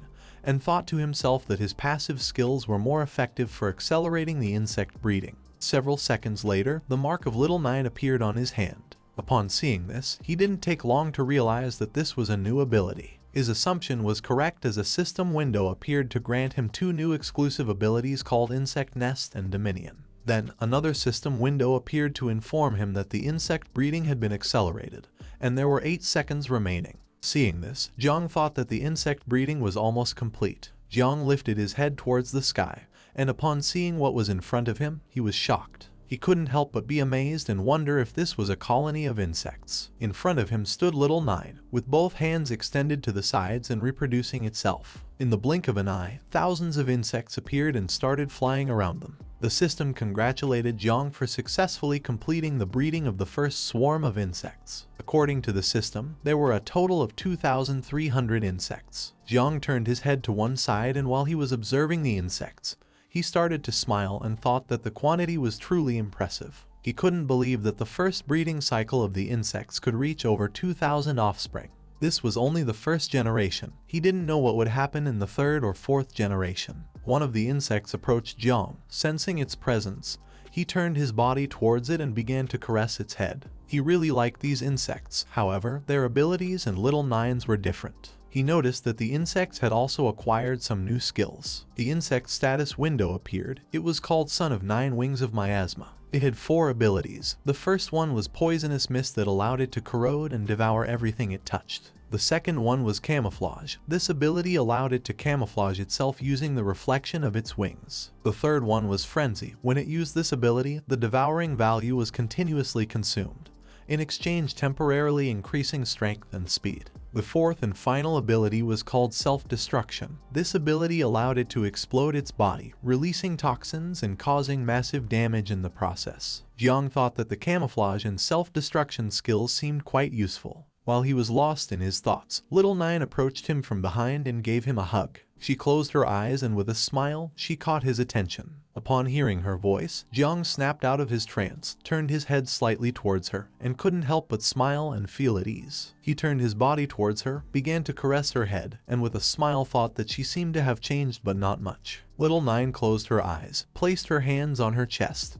and with a joyful smile informed him that she had finished the process of breeding the insects. Then, she took Jiang's arm with both hands and told him that she wanted to rest. Upon hearing this, he asked her what she meant by resting. At that moment, her body began to disappear. Jiang slightly turned his head towards his hand, and upon seeing this, he became somewhat confused. He started wondering where she had gone. And at that moment, a system window appeared to inform him that Little Nine had returned to the insect nest. Jiang started looking at his hand and couldn't help but smile and feel relieved. The system space was incredible. It was a space that could accommodate swarms of insects. Now it didn't matter how many swarms there were. They could all hide within the system, so Jiang would no longer be afraid of being discovered by anyone. The insect nest was a new ability that he had acquired. It was an ability that was granted at maximum level, which meant that it couldn't be leveled up. Jiang activated Little Nine's mark, started looking at his hand and saw that she was sleeping peacefully. He realized that after reproduction, insects needed to sleep. Jiang remembered that he had just acquired a new ability called Dominion, so he decided to test it out and see how it worked. He extended his hand to the side and activated the skill. As he did this, his body began to emit a powerful and suffocating energy, and his eyes started to shine. Once Jiang activated the ability, the insects that were by his side turned their heads towards him and started looking at him with a murderous gaze. Jiang turned his head towards them, and with a murderous look, he realized how this ability worked. He extended his hand towards the sky and it began to absorb the insects. This new ability allowed Jiang to control the swarm of insects. He turned his head towards his hand and thought that using this skill was as easy as moving an arm. While Jiang's eyes were shining, he started looking ahead and was amazed. By using this ability, he could also use the senses of the insects. Now Jiang could perceive the world in the same way insects did. As he looked around, he saw that this place was filled with monsters, hidden and ready to stalk their prey. Jiang turned his head to one side, and upon seeing the behavior of the insects, he couldn't help but smile. He realized that they were also excited. With a killer look, Jiang and the insects began to stare at the monsters. While his body was surrounded by Little Nine's poisonous mist, he gave them the order to attack as it was time to test their new abilities. Upon hearing his command, thousands of insects destroyed a nearby building into pieces to attract the attention of all the monsters in the area. Their plan worked, as all the monsters near the area turned their heads towards where they were and slowly started approaching to see what was happening. Jiang decided not to wait any longer and go after the monsters. While his body was releasing little Nine's poisonous mist, he began to approach the monsters, who soon realized what was about to happen. They tried to escape, but it was already too late. Just before they could make a move, the poisonous mist started rapidly approaching them. In a matter of seconds, the poisonous mist stuck to the monsters and slowly began to corrode their bodies, causing them to feel immense pain. Not long after, all the monsters that had been affected by it lost their lives and fell to the ground. Now that they were dead, the poisonous mist slowly started devouring them. Jiang approached the corpses and began to stare at them intently. With the swarm of insects, there was almost no need for him to take action. Now, the reach of the poisonous mist was much larger and it devoured its targets faster and more extensively. Additionally, he now had shared vision with the ability called Dominion. Common monsters could no longer hide from the swarm of insects. Jiang turned his head to one side, and as he watched Little Nine's poisonous mist slowly devouring the monster corpses, he started to smile and thought that soon he would be able to breed more insects. He remembered that he hadn't looked carefully at how much devouring value was needed for the next insect breeding. Thinking about this, he opened the system window. Upon seeing what had appeared on the system interface, Jiang was shocked and began to wonder what was happening and what this was. At the same time, a man arrived at an abandoned warehouse that was near where Jiang was and informed his leader that he had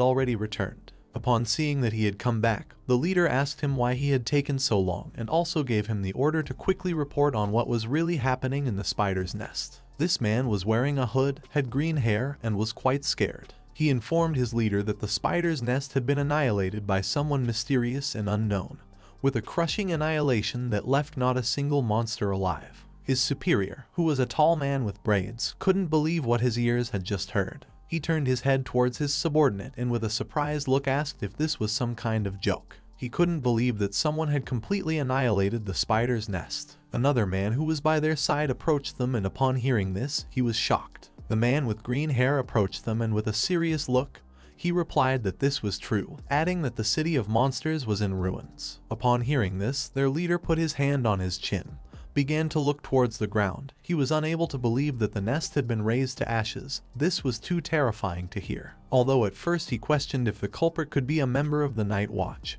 he later dismissed this idea as it was not the style of the Night Watch. He came to the conclusion that the responsible party must be some secret operation from a hidden family or a powerful assault group. He decided that it was best for them to retreat now. For them, this was a shame. They had been entrusted with the mission of filling a bottle with the venom of a wolf spider. Now that they had failed, he decided to make up for the losses on the way back by robbing some unfortunate ones. Upon hearing this, the man next to him turned his head towards him and couldn't help but sweat and panic. While they were talking, someone opened the door of the abandoned warehouse. Upon hearing the sound of the door opening, the three turned their heads back, and the man with green hair revealed to the other two that they had an unexpected visitor. Upon hearing this, they couldn't help but wonder who this person could be. A man put his hand on the door and as he slowly opened it, told them that he had finally found other professionals. Upon hearing this, the leader asked him who he was. This person was Jiang. He entered the warehouse, started walking towards them, dropped an arm,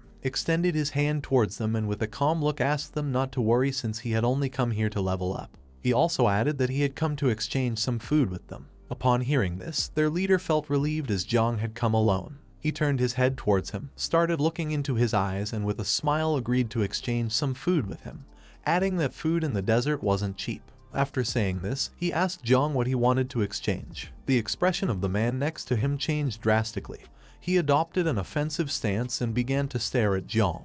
Jiang approached the leader, started looking into his eyes, and with a smile asked him not to worry, adding that he had some very good items to exchange. Upon hearing this, the man's expression changed drastically once again. He began to look at Jiang and couldn't help but smile and feel curious about what he wanted to exchange. The leader ordered Jiang to show him what objects he had. At that moment, the two men surrounded Jiang, and with a smile, they started unsheathing their swords. He simply turned his head slightly towards them and couldn't help but smile. From the beginning, he knew he couldn't trust them, so without thinking twice, he activated the ring and extended his hand towards them. In the blink of an eye, several spiders came out of the ring, and with a piercing gaze they started looking at the men. Jiang turned his back on them and with a mocking voice asked if his products were good. Upon seeing the spiders, the men sheathed their swords again, took a few steps back, and went on high alert. The men began to look at the spiders and couldn't help but sweat and feel fear. They were aware that these were wolf spiders. They started to question if they had not been annihilated along with the spider nest. Thinking this, they began to wonder if Jiang was the person who had killed all the spiders. The current level of Jiang Chen was 17. He slightly turned his head towards them, started looking at them with an overwhelming gaze, and with a smile, he asked them not to think that he didn't know what they wanted to do. After saying this, Jiang sat on a rock, slightly turned his head towards them and calmly revealed that he was very angry now. So he advised them to grab their weapons and leave right away from here. Upon hearing this, the three men grabbed their belongings, turned their backs to Jiang, started running, and apologized for bothering him, adding that they were leaving right away. Several minutes later, once the men had fled from the warehouse, Jiang extended his hand to the side, releasing Little Nine's poisonous mist. He gave the order for the insects to come out. While Jiang was sitting on the rock, with one arm resting on his knee, he reached up and used the poisonous mist to release 2 insects. They began flying around him, with a murderous look in their eyes, searching for any hidden threat. Jiang began to drink a little bit of soup that the men had left. He was getting hungrier and thought he should have known better when he first obtained Little Nine. He didn't expect leading the swarm of insects to have such side effects. When drinking the soup, a system window appeared and Jiang's devouring value increased. Now he had 2768 points out of 1 million. The system advised him to increase the value as soon as possible. Originally, he had thought that the devouring value would increase faster after the insect swarm doubled, but he did not expect that the devouring value of the next reproduction would also double. This complicated things a lot for Jiang, since now the devouring value that a boss could provide was just a drop in the bucket. Even if he eliminated all the beast nests outside the city, it wouldn't be enough to fill up the devouring value for the next reproduction. Jiang started looking down at the ground and sank into his thoughts. He had heard that the beast nests and secret realms controlled by Nightwatch were not going to be made public, which meant that if he wanted to increase his swarm's devouring value, then he had to join the Nightwatch as soon as possible. He began to look at his hand and saw that Little Nine had not yet woken up. Upon seeing this, he quickly came to the conclusion that the burden of reproduction was not small. At that moment, Jiang started to feel someone's presence. Immediately, his expression changed drastically as he turned his head to one side and wondered what this person was doing here. He stood up, clenched his fist tightly, slightly turned his head to one side, and assumed an offensive stance. He could smell the scent of battle and how there were a lot of people chasing after her. He didn't know what was happening here and why she was being pursued. Several seconds later, a girl who was using an invisibility spell entered the warehouse, bumped into Jiang, and fell to the ground. She was the same girl as before. She supported herself with one hand on the floor and began touching her head with the other because it hurt. Jiang turned his head towards her and with a confused look, began to wonder why he had encountered her again.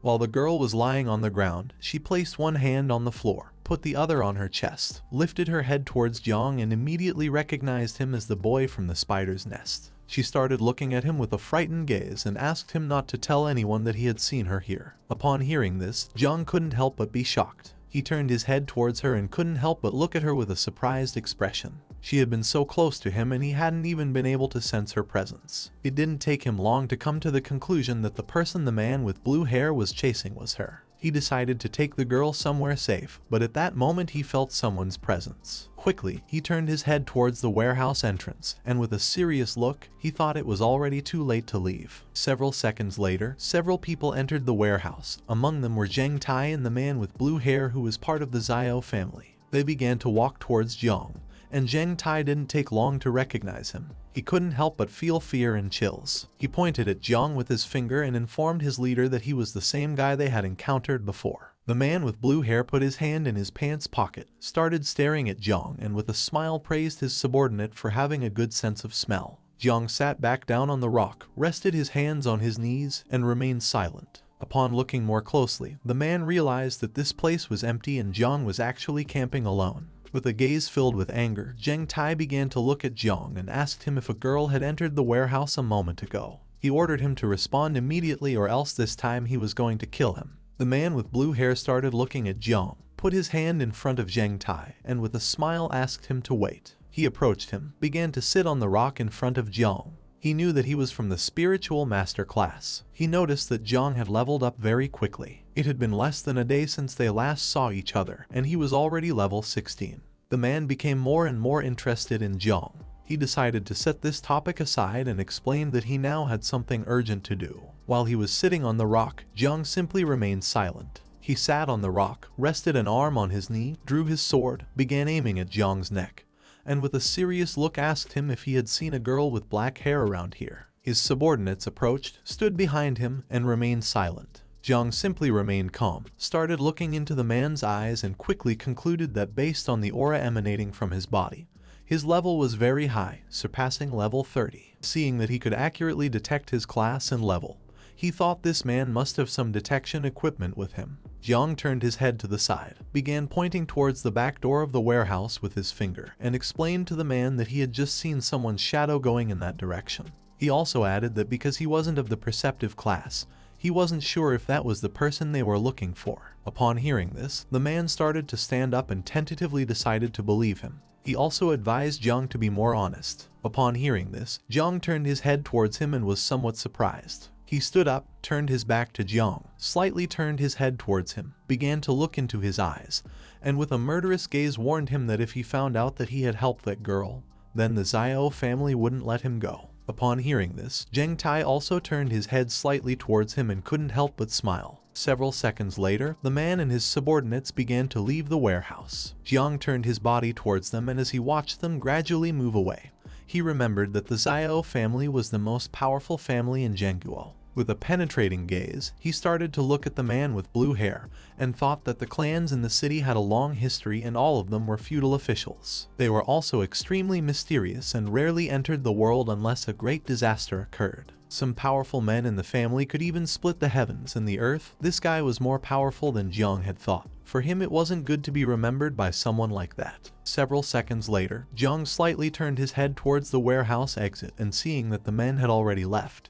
he decided to leave as well since it wasn't good for him to stay in this place. The girl came out of her hiding place, approached Jiang, put her hands on her hips, and thanked him for saving her. Jiang stood up, turned his body towards her, and remained silent. He quickly grabbed her arm, and upon seeing this, the girl panicked and started wondering what he had planned to do. Jiang approached her, started looking into her eyes with an aggressive gaze, and told her that she almost fooled him like last time. Since he had helped her again this time, he asked how she had gotten in trouble with these people. With Jiang so close to her, she couldn't help but blush. She began looking at him and explained that her family had a huge debt. The guy planned to take away the things they were escorting and kill them all, but he didn't expect her to escape. He was afraid that the news would leak out, so he was chasing after her for this reason. After explaining this, she asked Jiang if he wanted to silence her. Upon hearing this, Jiang let go of her hand, turned his back on her, and began to walk away from her. Upon seeing this, she placed a hand on her chest, extended the other towards him, and told him that she would always remember that he had helped her and that she would also be very grateful to him in the future. While he was distancing himself from her, he closed his eyes, clenched his fists tightly, and told her that he didn't want to get involved in her affairs. At that moment, Jiang abruptly stopped, opened his eyes, and thought that something was not right. The girl also noticed this, and her expression changed drastically. With a fearful look, she revealed to him that someone had just placed a barrier spell around the warehouse. At that moment, someone who was outside the warehouse gave the order to their subordinates to come out. Jiang started looking towards the entrance of the warehouse and thought that now it was impossible to escape. He knew that even if the girl said she didn't know him, they wouldn't believe her anymore. He activated his insect perception and began walking around the area, realizing they were surrounded on all sides. With a serious look, Jiang began to stare towards the entrance of the warehouse, ready to face any opponent. On the other side, the girl got scared and placed her hand on her chest. Several seconds later, the man with blue hair and his subordinates appeared.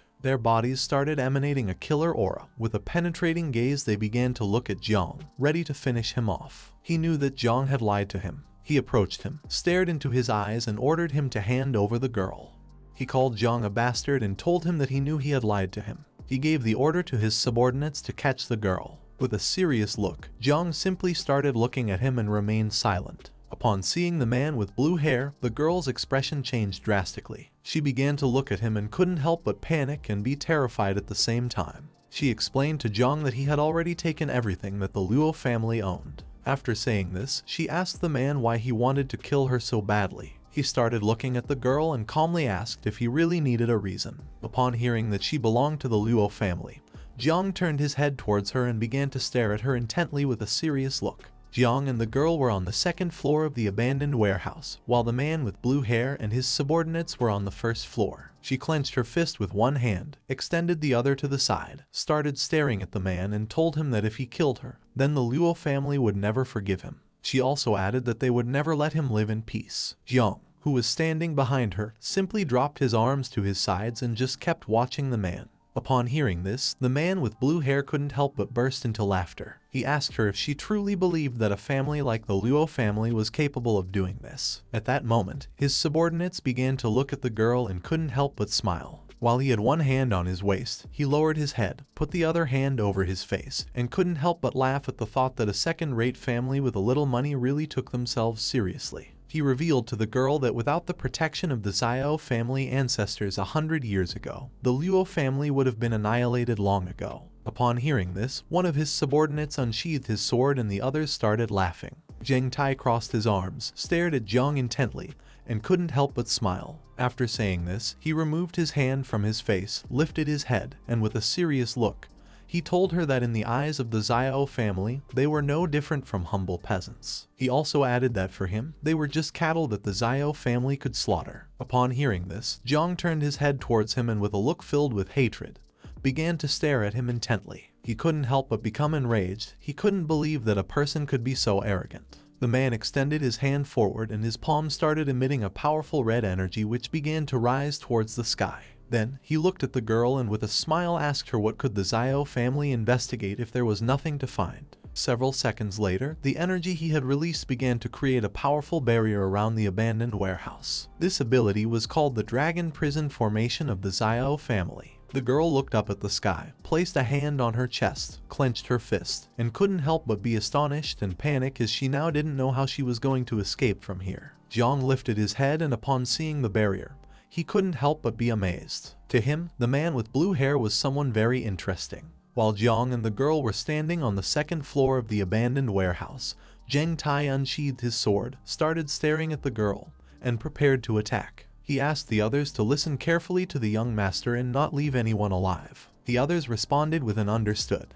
The man with blue hair, who was standing next to Jiang Chen, simply remained silent. Several seconds later, Jiang Chen prepared to attack, but at that moment, the man with blue hair stood in front of him and put his hand up to indicate for him to stop.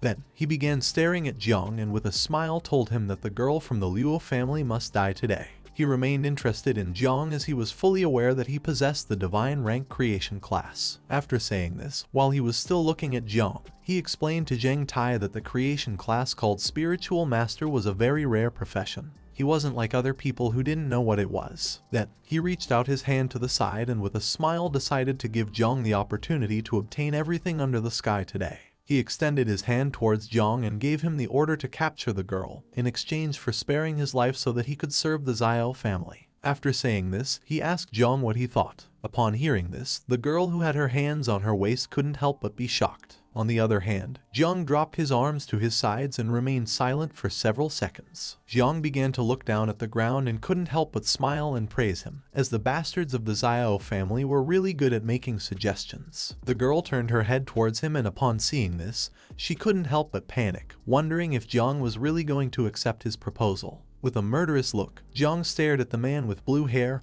and rejected his offer, mocking him by telling him that the Xiao family could go to hell. After saying this, he tightly clenched his fists, and while his body was releasing the poisonous mist of Little Nine, with a serious look he told him that he refused. He also asked him if he could come for him if he was looking for a fight. The girl turned her body towards Jiang, brought her hands close to her chest, and upon seeing that his body was surrounded by the poisonous mist, she couldn't help but take a few steps back and become terrified. She began to wonder what was happening. Upon hearing that Jiang had rejected his proposal, the man with blue hair couldn't help but become enraged as this was a dishonor to him. He gave the order to his subordinates to finish him off. Upon hearing the order, they unsheathed their swords, gained momentum, took a big leap, and began advancing quickly towards Jiang. While in midair, Jiang Chen started looking at him and asked the others to be careful as Jiang wasn't easy. While little by little they were getting closer, Jiang simply stayed silently observing them without making any movement. Several seconds later, they approached the second floor, and Zhang Tai, upon seeing that Jiang's body was surrounded by poisonous mist, revealed to the others that he could use poison and advised them not to attack directly. Upon seeing that they were ready to attack, the girl hid behind Jiang. At that moment, Jiang deactivated the poisonous mist, extended his hand towards them, and while his body was surrounded by a green energy, he began to stare at Zhang Tai with a serious look and revealed to him that not only could he use poison but also the talent ability of his. Upon seeing this, the girl took several steps back, placed her hand on her chest, turned her head towards Jiang, and couldn't help but feel somewhat confused as she didn't know what this power was. In the blink of an eye, several green spiritual roots began to emerge from the ground. Zhang Tai approached Jiang, grabbed the sword with both hands, and prepared to attack. But at that moment, he looked down at the ground and upon seeing the spiritual roots, he was shocked and couldn't help but wonder what this ability was. The spiritual roots grew enormous and in an instant, they entangled around Zhang Tai's and the others' bodies, rendering them immobile. They panicked as they didn't know what was happening. Jiang, who had his hand extended towards them, revealed that his ability was the evolution of all things. Little by little, the spiritual roots began to tighten Zhang Tai's body. He quickly grabbed the roots with his hands and started looking at Jiang, unable to help but wonder what was happening. Seeing how strong the roots were, he realized that his class was of divine rank. He was also confused because he remembered that Jiang could use poison as well. He decided not to stand idly by, unsheathed his sword, held it with both hands, and used all his strength to cut the roots around his body into pieces. Upon seeing this, the others also began doing the same as him. He advised them to attack the roots since they were very fragile. The spiritual roots began to fall to the ground near the man with blue hair, who started to push them away using his hands. He didn't take long to realize what was happening. With a surprised look, he shouted and called Zhang Tai an idiot, explaining that this was just a distraction. He also added that Jiang was ready to attack. Jiang took advantage of Zhang Tai and the others being distracted to release the insects, which began to look at them with a penetrating gaze. While his body was surrounded by poisonous mist, he reached out his hand to the side, stared at him intently, and explained that it was already too late. The girl sat on the floor, resting her hand on it, lifted her head, and upon seeing the insects, she was surprised. While Zhang Tai's subordinates were busy cutting the roots, the insects began to approach them. He turned his head to one side and upon seeing the insects, his expression changed drastically. He couldn't help but sweat and be shocked, wondering what these things were. The insects began to move at a high speed and started attacking them. Zhang Tai blocked the attack using his sword, but unfortunately for him, the insects were so strong that in a matter of seconds, they destroyed his sword. Upon seeing this, he was in shock, unable to believe that Jiang had actually destroyed his weapon. Upon closer inspection, he realized that it wasn't poisonous mist at all, but rather summoned monsters. At that moment, an insect began to approach him from behind and it prepared to attack. He lifted his head and upon seeing this, he was surprised. He started screaming and revealed to the others that this poisonous mist actually came from the monsters. He came to the conclusion that he couldn't dodge the attack. Jiang, who had his hand extended towards him and was controlling the insect, began to look at him with a murderous gaze, and couldn't help but smile as he had finally caught him. Just before the insect could attack Zhang Tai, someone approached him and put their foot on his shoulder, called him trash, and asked him get lost. He turned his head to the side and upon seeing this, he became somewhat confused. Upon seeing this, Jiang also became somewhat confused and amazed at the same time. This person was none other than the man with blue hair. He unsheathed his sword, grabbed it with one hand, gained momentum, took a big leap, and as he slowly advanced towards Jiang, he used the first form of Kongning's 9 forms. By doing this, his body began to emit an orange aura. While Jiang's body was surrounded by Little Nine's poisonous mist, he simply remained silent. The girl who was sitting on the ground next to him put her hand in front of her mouth and became terrified. Jiang lifted his head towards him, and upon seeing that he was faster than the poisonous mist, he couldn't help but clench his teeth tightly and sweat. He used the secret technique of the Xiao family called chasing dragons. At that moment, a dragon made of spiritual energy manifested itself and began to stare at Jiang. It clenched its teeth tightly and attacked him. Its attack was so powerful that it destroyed the area where Jiang was into pieces and created a smoke screen in the process. While with one hand he was holding the sword and had it extended towards Jiang, he began to stare at him fixedly and with a smile called him a bastard. He knew it was going to be difficult to deal with him, but luckily his level wasn't very high and his speed wasn't fast enough. He thought that by using this blade alone he would be able to defeat him. But to his surprise, several seconds later, once the smoke cleared, his expression changed drastically. He was in shock as he couldn't believe what his eyes were seeing. Luckily, Jiang was still alive, thanks to the girl using her hidden profession ability called Earth Eternal Shield and creating a shield around them. While she had her hands extended towards the shield, it began to crack. She closed her eyes, and while blood was coming out of her mouth, she explained to Jiang that she was in a lot of pain. Jiang, who was standing behind her, began to look at her with a surprised and dumbfounded expression. He realized that she was actually a defensive type. The man with blue hair had forgotten about her, but now seeing that she had blocked his attack using the shield, he couldn't help but become enraged. He started looking at her aggressively, clenched his teeth tightly, and prepared to attack again. Jiang began to look at him and thought that this was a good opportunity to attack. He extended his hand to one side, releasing the poisonous mist. Several seconds later, he landed on the ground. At that moment, several insects began to approach him quickly from behind. One of his subordinates, who was lying on the ground, reached out towards him and caught his attention to ask him to be careful. While holding the sword with one hand, he turned his head back, and upon seeing the insects approaching quickly, he became alert. At that moment, he grabbed one of his subordinates by the hood. Upon seeing this, the subordinate became somewhat confused as he didn't know what was happening. While with one hand he was holding the sword, with the other he grabbed his subordinate by the hood and placed him in front of himself to use him as a shield. Since the insects were not very smart, they attacked his subordinate instead of him. The insect's attack was so powerful that their bodies were thrown backwards. His subordinate was seriously injured. While his body lay beside him, he placed a knee on the ground, leaned the sword against the ground, rested his arm on the other knee, and began to look down at the ground and cough. Jiang came down from the second floor, started approaching him, and couldn't help but think that he was a nasty bastard for using one of his own men to block the attack.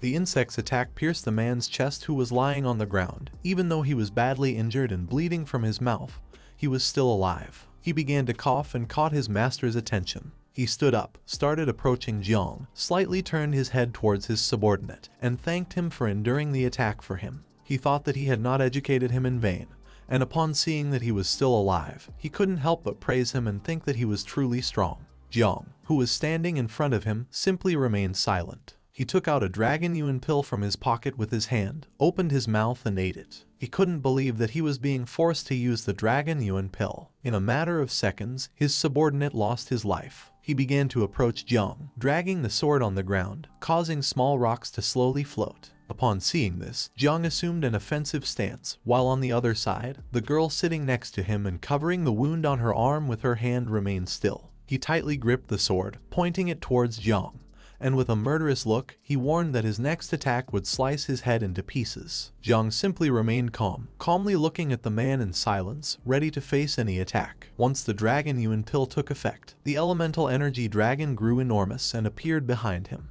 Its eyes began to shine, indicating to him that it was ready to attack. He assumed an offensive stance, stomped forcefully on the ground, breaking it into pieces. Then he tightly gripped his sword and stared fiercely at Jiang, determined this time to finish him off. His energy was so strong that the rocks around him began to float. Jiang started looking at the dragon and couldn't help but be terrified. He didn't know if he would be able to withstand the attack. The man with blue hair began unsheathing his sword and prepared to attack. This time he decided to use technique number 2 of the 9 Kongning styles. At that moment, he used the ability called the Descending Dragon's Cut and launched a powerful attack towards Jiang. In doing so, his body began to emit a powerful energy, and in the blink of an eye, the elemental energy dragon started advancing quickly towards him. It opened its mouth and prepared to finish him off. At that moment, the girl stood in front of Jiang. She extended her hands towards the attack and with a determined look, used the Earth Eternal Shield once again. Jiang put his elbow in front of his face, turned his head towards her, and upon seeing that despite being injured she was willing to block another attack, he couldn't help but be somewhat surprised. In an instant, a green shield appeared around them. Upon seeing this, the spiritual dragon began to attack the shield, breaking part of the ground and creating a curtain of smoke in the process. While she had her hands extended towards the shield and was blocking the attack, she closed her eyes, clenched her teeth tightly, and explained to Jiang that because the man had taken Xiao family's secret dragon yuan pill, now the strength of the dragon had multiplied several times. Now her shield would not be able to withstand the attack at all, which meant they were doomed. In a matter of seconds, little by little the shield began to crack. Upon seeing this, she decided to use her last bit of strength to hold on as long as possible. Jiang grabbed his cloak with his finger, started looking at the spiritual dragon and couldn't help but be amazed and think that the man with blue hair was really strong since each strike from the dragon was a deadly move. The previous attack had already been astonishing, so he didn't expect him to unleash such power. The man with blue hair jumped, approached them, and began to stare at Jiang. When he saw that the shield was starting to crack, he couldn't help but smile. He used the descending dragon's cut several times, launching powerful slashes towards the shield. Jiang returned his gaze and reached out his hand towards the sky, activating the swarm of insects mark. Seeing that he was a ruthless and powerful person, he decided not to show any mercy. Several seconds later, once the girl's shield broke, several thousand insects began to emerge from Jiang's hand and appeared in the sky. The man with blue hair looked up, and upon seeing so many insects, he couldn't help but be shocked. He clenched his teeth tightly and started wondering what was happening. While thousands of insects were coming out of Jiang's hand, he began to stare at the man with blue hair and asked him to get ready. The girl who was sitting on the floor behind him put a hand on her shoulder where she had the wound, started looking at Jiang with a surprised look and began to wonder if he really belonged to the creation class. Several insects appeared around Jiang and began to look at the man with blue hair, ready to attack. Jiang started approaching him and gave the order for the insects to attack. Upon hearing this, he clenched his teeth tightly and couldn't help but panic. He knew that if so many insects attacked him at once, he wouldn't have any chance of winning. Upon hearing Jiang's order, the insects began to advance towards him and prepared to attack. Seeing the number of insects, he unsheathed his sword and assumed a defensive stance. With a serious look on his face, he started staring intently at Jiang and used the descending dragon cut. By doing this, his sword emitted a powerful energy. He was not willing to give up as they were just some smelly insects. With little effort, he started cutting the insects into pieces, while Jiang's body was releasing the poisonous mist from Little Nine. With a penetrating look, he reached out his hand towards him and asked if he truly believed this. The bodies of the injured insects began to regenerate. Seeing that the insects could regenerate, he couldn't help but be shocked and wonder how this was possible. Several seconds later, they started advancing towards him and began attacking again.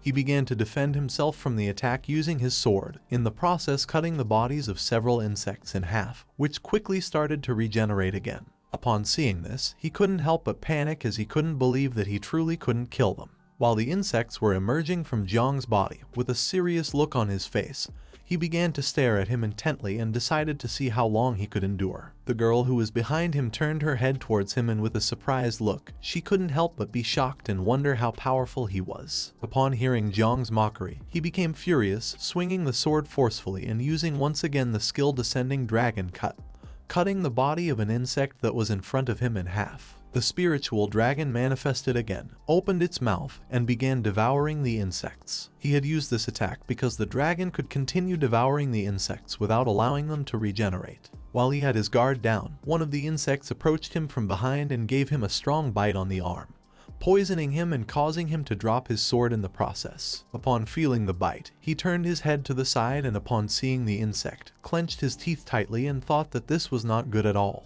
Now that his right hand was poisoned, he couldn't use the sword. Now that he had no other choice, he put his hand into his clothes and pulled out a red object. The insects took advantage of this opportunity and began to approach him quickly, but he took the object out of his clothes, raised it to the sky, and used the technique called Jade Protection of Life. At that moment, a powerful red energy started to appear around his body. He mocked Jiang by asking if he believed he could kill the great Xiao Yuanwu with a few insignificant insects. Jiang simply stood there silently observing him without saying a word. He reached out his hand towards Yuanwu, began to stare at him intently with a serious look and asked him what kind of treasure this was and how it had such power. After saying this, he ordered the insects to devour him. The object had created a shield around Yuanwu's body. The insects followed Jiang's order and started attacking the shield, but no matter how hard they tried, it was in vain. Seeing this, he quickly realized that the attack hadn't even made a scratch on the shield. While Yuanwu was covering the wound from the insect bite on his arm with his hand, he turned his head towards Jiang and advised him not to waste his energy since it was the inherited treasure of the Xiao family called Jade Treasure, which had divine powers. Jiang refused and ordered the insects to attack again. Yuanwu stared at him and explained that once the Jade Treasure was activated, the shield could block all external attacks. With this shield, Jiang would not be able to harm him anymore. Jiang simply remained silent. While the insects continued to attack the shield, Yuanwu began to approach them. Upon seeing that he was able to control the insects and bring him to the point of using the ancestral treasure, he couldn't help but praise him for being amazing. He also added that even if Jiang used all his cards up his sleeve, he wouldn't be able to harm him. Seeing the man approaching, the girl stood up and grabbed Jiang by his clothes. Within seconds, he started bleeding from his mouth and approached Jiang. With a smile, he decided to make him an offer one last time. As long as Jiang was willing to follow and obey him, he could allow him to join the Xiao family and grant him the Xiao surname, something many dreamed of achieving. After saying this, he asked Jiang to think it over carefully and not miss out on this opportunity. Jiang began to look at him with a calm gaze and remained silent, thinking for several seconds. He started to stare fixedly at Yuanwu and couldn't help but get angry when he saw that he had become accustomed to being conceited, to the point where he couldn't even see the situation he was in. Upon hearing this, the girl turned her head towards him and with a confused look, began to wonder what Jiang was up to. He approached Jiang, extended his hand to the side, and with a smile asked him to stop bragging. It didn't matter to him if Jiang accepted or not, because even if he couldn't kill him today, he could do it any other day. With the influence of the Xiao family throughout the country, he wouldn't be able to hide or confront them. Jiang began to stare at Yuanwu intently, and with a smile, he reminded him of his own words that one couldn't investigate if there was nothing to find. After saying this, he asked him what could happen if he died without leaving any trace. At that moment, a giant tentacle struck the ground. Upon hearing this sound, Yuanwu slightly turned his head back, and with a gaze filled with terror, he started wondering what was happening. This tentacle belonged to the insect mother. She emerged from the swarm of insects and appeared behind them. Upon seeing how enormous she was, the girl fell to the ground. Yuanwu looked up, and upon seeing how huge and terrifying she was, he started sweating.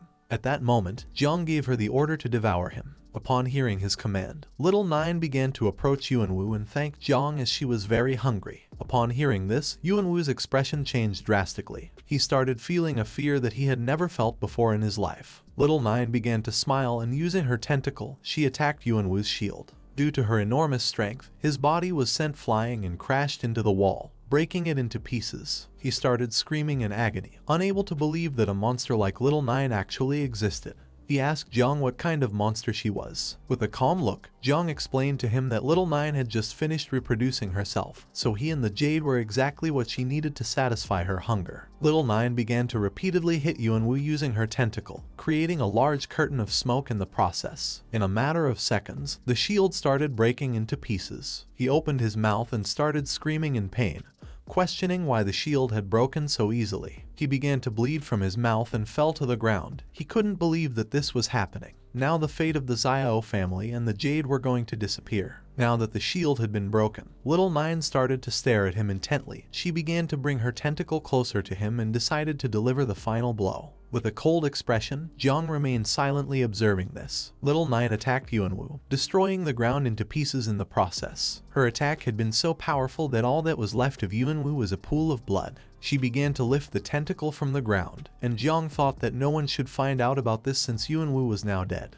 He started walking, reached his hand towards the sky, activated the swarm mark, and gave Little Nine the order to transform. Several seconds later, Little Nine transformed, returned to human form, and hugged him. Then, she closed her eyes and with a smile explained that Yuanwu was delicious. She thanked him and also added that she was the one who loved him the most. The girl who was sitting on the floor turned her head to the side, and upon seeing Little Nine, she couldn't help but feel somewhat confused and scared. Jiang turned his back on her, started to walk away, and decided to take a look at the Xiao family. At that moment, he turned his head towards her and decided to take care of her. The girl who was sitting on the floor panicked and couldn't help but sweat. She remembered that she now knew his secret, and thinking about this, she couldn't help but wonder if he was going to kill her to keep her silent. Jiang began to stare at the girl with a serious look and started wondering what he should do with her. At that moment, his body started emitting Little Nine's poisonous mist, and several insects appeared behind him, staring at the girl, ready to attack. He approached her, started looking at the ground, and asked her to give him a good reason not to kill her. Upon seeing this, she panicked, quickly knelt before him, took out some gold coins, bowed her head before him, and explained that this was all the money she had on her. It was worth millions, practically her life. She was willing to give it to him in exchange for sparing her life. Jiang picked up a gold coin with his hand, started looking at the girl, and thought that she had some sincerity.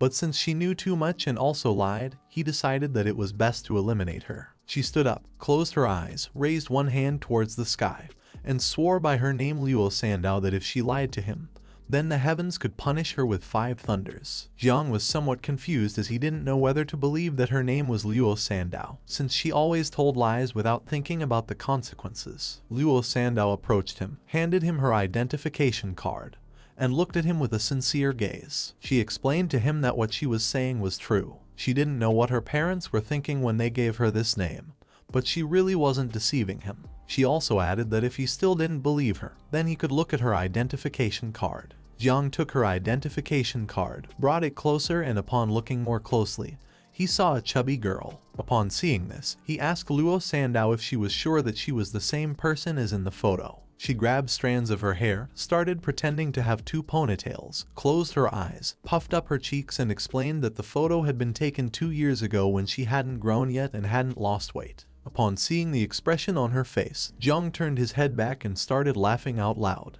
Upon witnessing this, the insects flying behind him became somewhat confused. Then, he turned his head towards her and with an intense gaze, explained to her that he still couldn't trust her and didn't know if she would be able to keep the secret since, after all, this was something only the dead could do. Just before he could finish his sentence, she jumped, used the storage ring causing a portal to appear. While she had one hand in the portal, with the other she took out a scroll, and started approaching Jiang. With a serious look, she asked him not to worry about this. Jiang began to look at the scroll with a surprised expression and asked her what it was. She began to open the scroll using both hands, and she explained to him that this was a sealing scroll. Once she revealed the secret, she would be executed immediately. She was very afraid of dying, and for this reason, she had taken out the scroll. At that moment, a system window appeared to inform Jiang that she swore to protect his secret with her own life. If she revealed this secret, then she would be executed. Upon seeing this, he was somewhat surprised as he couldn't believe that something like this existed in the world. Several seconds later, he picked up the scroll with his hand, closed one eye, started looking at it with the other, and decided to accept. Now that she had signed the confidentiality agreement, he decided not to kill her for now. Upon hearing this, she thanked him. He turned his head towards her and asked how much this scroll cost. She put her finger on her cheek, started looking at him, and revealed that its approximate value was around 10 million. Jiang tightly gripped the scroll, began to approach her, and with a furious look, he thought that this meant she had just used the only valuable thing she had in the storage ring. She thought she was going to die, so she started shaking her hands and told him that if he accompanied her home, then her parents would treat him well and give him even more rewards. Jiang turned his back on her, started to walk away, and explained that tomorrow morning he had to go to the night watch, so he couldn't waste any more time. After saying this, he wished her good luck. She stood up, and while she was watching him slowly move away, she caught his attention and asked him to take her home since her house was much closer than the night watch headquarters. There was a teleportation station near her house, and she assured him that he would arrive on time. Although at first he refused, later he decided to listen to her, and several hours later they arrived at the Luo family mansion. This mansion was beautiful and very large, almost like a castle. At the same time, inside the mansion, there were a lot of hooded men prostrated before a woman who was sitting on her throne. A man approached her and informed her about what had happened to her daughter. Upon hearing this, she was shocked as she didn't know how this could be possible. The Zhao family not only stole and killed, but they were also going too far with this lie. Seeing that she was furious, the man asked her to calm her anger towards him, as he was a wretched person who had caused her suffering. Several minutes later, Luo Sandow entered the room, approached her mother, sat beside her, rested her head on her knees, and started crying. Her mother placed her hand on her head and then began to look at her subordinates with a furious gaze. She decided definitively to do something against the Zhao family. Her husband approached her, looked at her intently, extended his hands to the sides, and in a serious voice asked her to calm down, since the most important thing was that Luo Sandow had returned safe and sound. He also added that the Zhao family was a powerful family in the country, and they couldn't mess with them being simple merchants. Jiang stayed silently observing and thought that her real name was Luo Sandow. Her father turned his body towards Jiang, handed him a black card, closed his eyes, and with a smile thanked him for saving their daughter. He also asked him not to get rid of this black card. The mother turned her head towards him, closed her eyes, and with a pleasant smile told him that he was their benefactor. She had prepared a meal for him so that he could eat peacefully and then leave using their teleportation, which was very fast. Jiang took the black card, closed his eyes, and with a smile told them that he wasn't going to eat. But at that moment, his stomach started growling. He turned red, put his hand behind his head, and with a smile decided to eat a little. Upon seeing this, her father pointed out the place where the food was and decided to organize it immediately, while on the other side her mother put her hand near her face, closed her eyes, and began to smile. The best chefs in the Luo family prepared the food. In several minutes, Jiang ate several dishes until he stacked them one on top of another to form a column. One of the waiters who was bringing another dish approached him and upon seeing this, became somewhat confused and surprised at the same time. While Jiang had one hand resting on the table and with the other was holding a piece of meat thigh, he thought that as the number of insects increased, his appetite also became greater. Beside him, Luo Sandow was sitting. She turned her head towards him and with a smile asked him not to rush and eat slowly. Next to her were seated her mother and father, who simply closed their eyes and with a joyful smile, silently watched Jiang. Jiang started eating even more. She began to look at him and couldn't help but blush and be somewhat surprised. Her mother, who was enjoying a cup of tea, explained to her father that their daughter said Jiang belonged to the creation class and had divine rank. For her, he was very strange because she didn't know how he had been able to save their daughter from the hands of the Xiao family. Her father put his hand under his chin, started looking at Jiang, and explained to her that although their daughter didn't want to say it, he was sure that Jiang had hidden abilities and wasn't as useless as he seemed. He also added that he was handsome. Both began to look into each other's eyes and with a smile, they thought that if he could help them fight against the Xiao family and protect their daughter for her entire life, then he could be the perfect person. Her mother approached Jiang and with a pleasant smile asked him if he had a girlfriend. She also added that in their family, Sandow also didn't have a boyfriend. Her hidden profession was also quite good. Besides being an expert in business, she could also be a financial manager. Her father stood behind him, gave him a thumbs up, and explained that Sandow's body was also very sexy because she had measurements of 36, 24, 36. He also added that they made a perfect couple, and he had even thought of names for their future children. Jiang, who was drinking a glass of water, left it on the table, spit out the water, and was shocked. Upon hearing her parents' proposal, she began to blush like a tomato and wonder what was happening.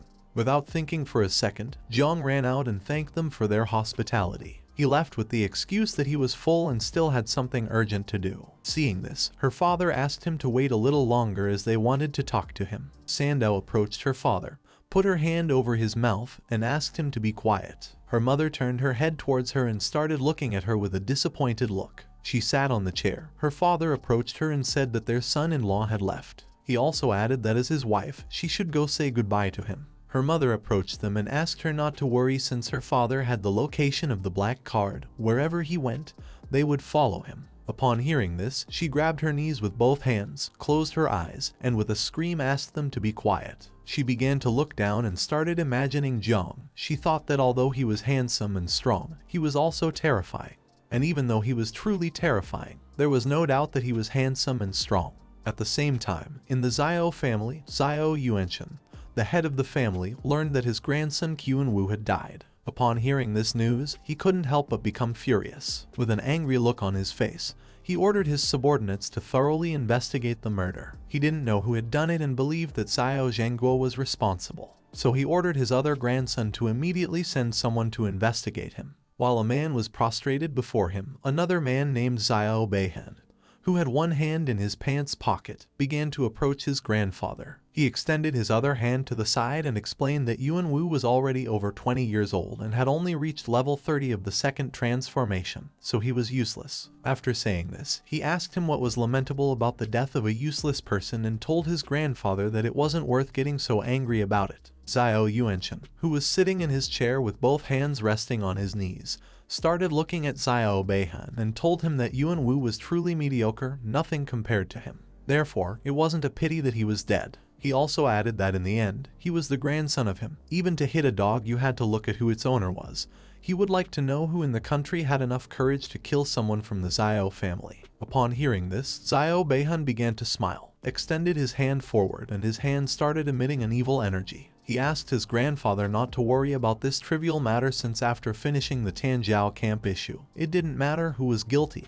He would take care of it in place of him. At the same time, Jiang went to the night watch office. He opened the door and entered where Jai Gang and several other people were. He turned his body to one side and was somewhat surprised to see that Jiang had arrived. He began walking towards them, putting his hand behind his head, introducing himself as Jiang Chen, the new member of the night watch. He couldn't help but wonder why there were so many people here. Jiang approached him, placed his hand on his shoulder, closed his eyes, extended the other hand to the side, and with a smile told him that they had been waiting for him. Upon hearing this, Jiang was somewhat surprised. Jiang decided to introduce him to the new key members of their group. The first one was Yu Xiaok, a level 45 healer who was in the second stage. She used to be the youngest, but now he had taken away that position from her. Upon hearing this, she put her hand near her mouth, started looking at Jiang, and couldn't help but blush and think that he was very handsome. This was the first time she had worked with someone so good looking. The second member was Duan Feng, a level 49 archer who was also in the second stage. He didn't talk much but was quite conceited.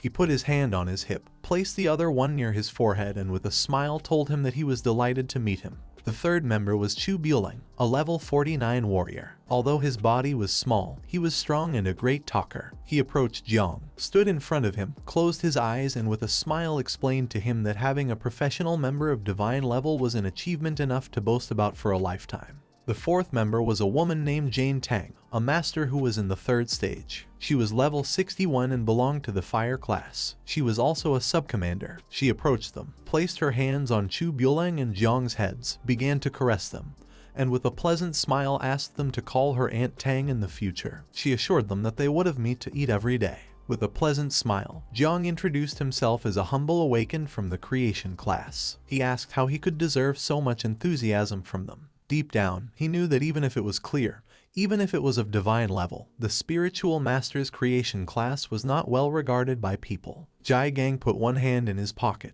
extended the other to the side, and told him that there was nothing wrong with being of the divine level spiritual master creation class. He asked him not to pay attention to idiots who had no good eye and only said nonsense. They all trusted him. Jane Tang put her hands on her hips, turned her head towards him, and with a smile told him that he was special because he had chosen to be one of them. The Night Watch. From now on, this would be his home. Jiang approached him, put his arm on his shoulder, and decided to talk about the main issue. He extended his hand to one side and with a serious look, explained that if he wanted to enroll in the Tanjiao training camp, he had to have a level higher than 20. He didn't know if Jiang was. With a calm look, Jiang revealed to him that now he was level 17. Upon hearing this, he couldn't help but be somewhat surprised to see that he had changed job just 3 days ago and was already level 17.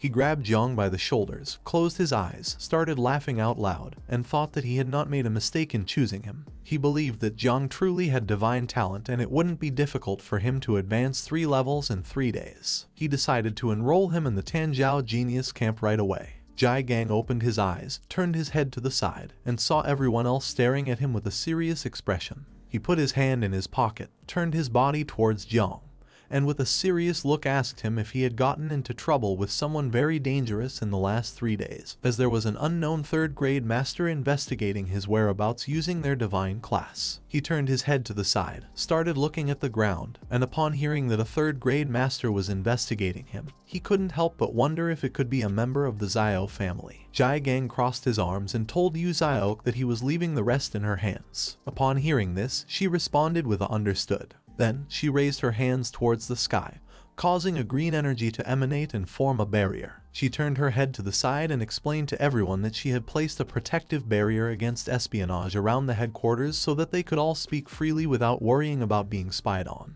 Jiang simply stood still, began to look at her, and couldn't help but wonder what kind of power this was. In a matter of seconds, her power started expanding in all directions, causing the protective barrier to become increasingly larger. Jiang approached Jiang, placed his hand on his shoulder, closed his eyes, and with a pleasant smile asked him if there was something he was hiding, adding that they were all here to help him. The others listened attentively in silence. Jiang lowered his head, began to touch his head with his hand, and with a sad look revealed to everyone that yesterday he had killed Xiao Yuanwu from the Xiao family. Although he had completely eliminated the traces and the body of him, he wasn't sure if the Xiao family had other methods of investigation and tracking. Upon hearing this, everyone was shocked. Jane Tang began to look at Jiang with a terrified expression and asked him if he had really eliminated a member of the Xiao family. Jiang reached out his hand towards him, started looking at him with a surprised expression, and asked him if he had killed Xiao Yuanchen's grandson, the cultivator who was in the 8th stage of Zhenguo. Chu Bueling couldn't help but be shocked and started wondering how strong Jiang was to have killed a member of the Xiao family. Jiang, who was touching his head with his hand, upon seeing their expressions, thought that he had now caused problems for everyone. Jiang began to look at Jiang and explain to everyone that it was well known that the Xiao family had committed many evil acts. The young members of the Xiao family had caused many problems in recent years. He couldn't help but praise him for doing good by protecting people. He crossed his arms and with a serious look, he remembered that the power of the 8th transformation was undoubtedly terrifying. But according to what he knew, his last grandson was Xiao Yuanwu, the most incompetent and least favorite of him. That being said, it was possible that old Xiao Yuanchen would not personally intervene. Jiang Chen, who had one hand on her waist, extended the other towards him and started looking at him with a determined gaze. She asked him not to worry because if the Xiao family sent someone, they, the Night Watch, would protect him since they were not weak. Jiang began to look at Jiang with a pleasant gaze and couldn't help but smile and feel happy. He was an orphan, and even though he had had neighbors who had helped him since he was little, this was the first time he felt like having a home. Jiang turned his back on him, started to walk away, slightly turned his head towards him and thought that even if Xiao Yuanwu was useless, he probably had already reached the 2nd level of cultivation. He quickly approached Jiang, grabbed him by the shoulders, started looking into his eyes, and with a surprised look asked him how he had managed to kill someone of level 30 in the combat class, being an awakened person of level 17 in the creation class. Jiang became somewhat nervous, started sweating, extended his hand towards him and asked him not to get too excited because actually, at that moment, someone had helped him. Upon hearing this, Jiang asked him who had helped him. Jiang put his hand behind his head, closed his eyes, and with a forced smile, he revealed that the 3rd daughter of the Luo family who lived in Jiangnan had been the person who had helped him. He also added that she had awakened a hidden defense class. Upon hearing this, everyone started looking at Jiang with a surprised look and couldn't help but wonder if he was talking about Luo Sandow, the daughter of the wealthiest merchant family in Jiangnan, the Luo family. Jiang approached Jiang, grabbed him by the shoulders again, started shaking him, closed his eyes and with a pleasant smile, praised him because even though the Luo family was not a family of warriors, it couldn't be denied that they were rich. So if someday Jiang found himself in trouble, then the Luo family wouldn't just stand idly by. He began to look at Jiang and couldn't help but sweat and wonder what he was doing. At that moment, Jiang's body began to emit a powerful purple energy. Several seconds later, once Jiang opened his eyes, he saw that Jiang's body was surrounded by a powerful energy. Quickly, he removed his hands from his shoulder, and upon seeing this, he couldn't help but be shocked. As sweat was dripping from his face, he began to look at him with a surprised expression and remembered that Luo Sandow had awakened the defense class, so she didn't have much attacking power, which meant that the person who had killed Yuanwu had been Jiang. Jiang extended his hand forward, and the poisonous mist of Little Nine appeared in his palm. He began to stare at it, revealing to everyone that he was actually an awakened person specialized in 2 classes. He revealed to everyone that his other hidden class was poison. Duanfeng, who was standing behind him, started looking at him with a surprised expression and couldn't help but be shocked and wonder what this power was. Jiang tried to shake Jiang's hand, asking him how many more secrets he had that he didn't know. But Jiang moved his hand aside because in the palm of his hand was the poisonous mist of Little Nine, and he explained that this was very poisonous, fearing that he wouldn't be able to resist it. The others stayed silent observing this without interrupting. Just before Jiang could finish his sentence, Jiang approached him, shook his hand, then closed his eyes and with a smile reassured him not to worry because he knew how to defend himself well against poisons. Little Nine's poisonous mist gradually began to make contact with Jiang's hand. Jane Tang started to stare at their hands, and upon seeing this, she couldn't help but wonder what this strange poison was. Several seconds later, once Jiang stopped shaking his hand and pulled it back, he saw that his hand had already been poisoned. Upon seeing this, he realized that this was not good. Jiang put his hand on his shoulder, closed his eyes, and told him that this time he had gone too far. Gradually, the poisonous mist began to spread over his hand. He grabbed his wrist with the other hand, stared at Jiang aggressively, and asked him to stop talking nonsense since he hadn't even tried to defend himself against the poison from the beginning. Upon hearing this, Jane Tang, who was standing behind him, closed her eyes and started laughing. Meanwhile, on the other side, Chu Buling sat near Jiang's hand and began staring at it intently while wondering what this poison was. Quickly, Jiang turned his head back to where Xiao Qi was and asked her to come quickly and help him get rid of the poison. Xiao Qi, who had one hand extended to the side, deactivated the barrier causing the energy to slowly disappear. She put her other hand near her mouth, closed her eyes,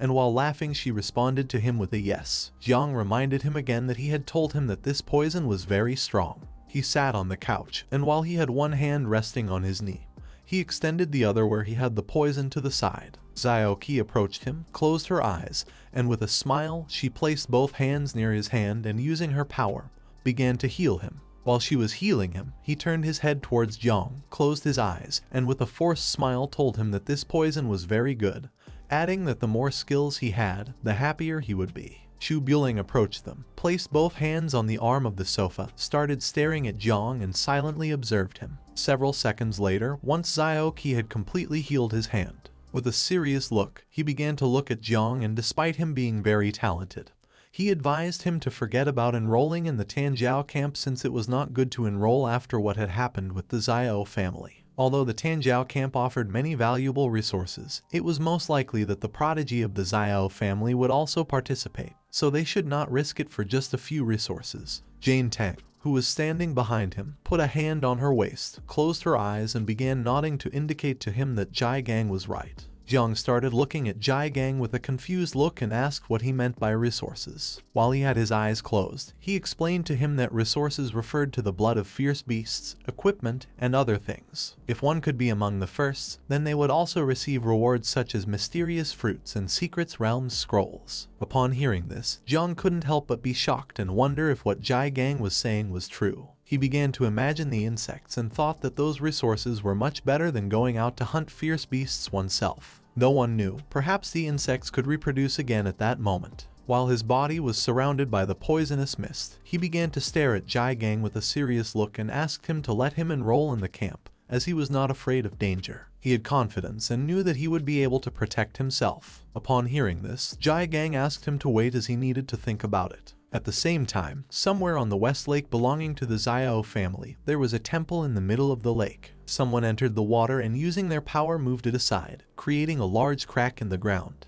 This person started approaching the temple. This person was Xiao Jia Tanjiao's son named Xiao Beihan. Upon seeing how powerful he was, the others realized that he was the strongest genius in the Xiao family, and his combat power had reached a new level. As drops of the water from the lake fell like rain, Beihan, who held a sword with one hand, turned his head back and with a serious look, asked his subordinates to stop talking nonsense, and also asked if they had found what they were looking for. 3 men wearing hoods placed their hands on their abdomen, bowed their heads before him, closed their eyes, and one of them revealed to him that he had found out that the young master Yuan Wu had been pursuing a woman named Luo Sandow. He also added that she had been traveling with someone named Jiang Chen. Beihan slightly turned his head back and with a serious look remembered that the girl from the Luo family was not from the combat class. He asked his subordinate who this guy called Jiang Chen was. The man revealed that Jiang Chen had awakened a creation class of divine rank. The last thing they knew was that he had gone to the Night Watch headquarters. One of the men placed a hand on his chest, bowed his head before him, closed his eyes and revealed that they had discovered that he and Luo Sandow had enrolled in the camp. He also added that however these 2 people were only suspects and there was still no concrete evidence. Upon hearing this, Beihan couldn't help but smile. With a penetrating gaze, he began to look to the side and thought that they were indeed suspects in this crime. A person who had awakened a creation class of divine rank was very interesting to him. Knowing that they had enrolled in the camp, he couldn't help but feel relieved as now he wouldn't have any need to make a special trip and search for them. After 3 days, he simply decided to kill them at the camp. At the same time, at the Night Watch headquarters, Jai Gang and Jiang went to his office and sat on the sofa. Jai Gang, who had one arm resting on his knee, extended his other hand to the side, began staring intently at Jiang, and explained that even though he had already enrolled him in the Tanjiao camp, he was still very worried. He had already found a powerful ally among the people registered for him. This person was the little princess Mu Hankui from the Mu family, who had cultivation at the 7th level of transformation and was known as the Sealing Queen. Before going to camp, Jiang had to accompany her to explore a secret realm, in which he would not only be able to improve his level but also establish relationships with his companions in advance. Jiang, who was sitting in front of him with his elbows resting on the arms of the sofa, simply remained silently listening.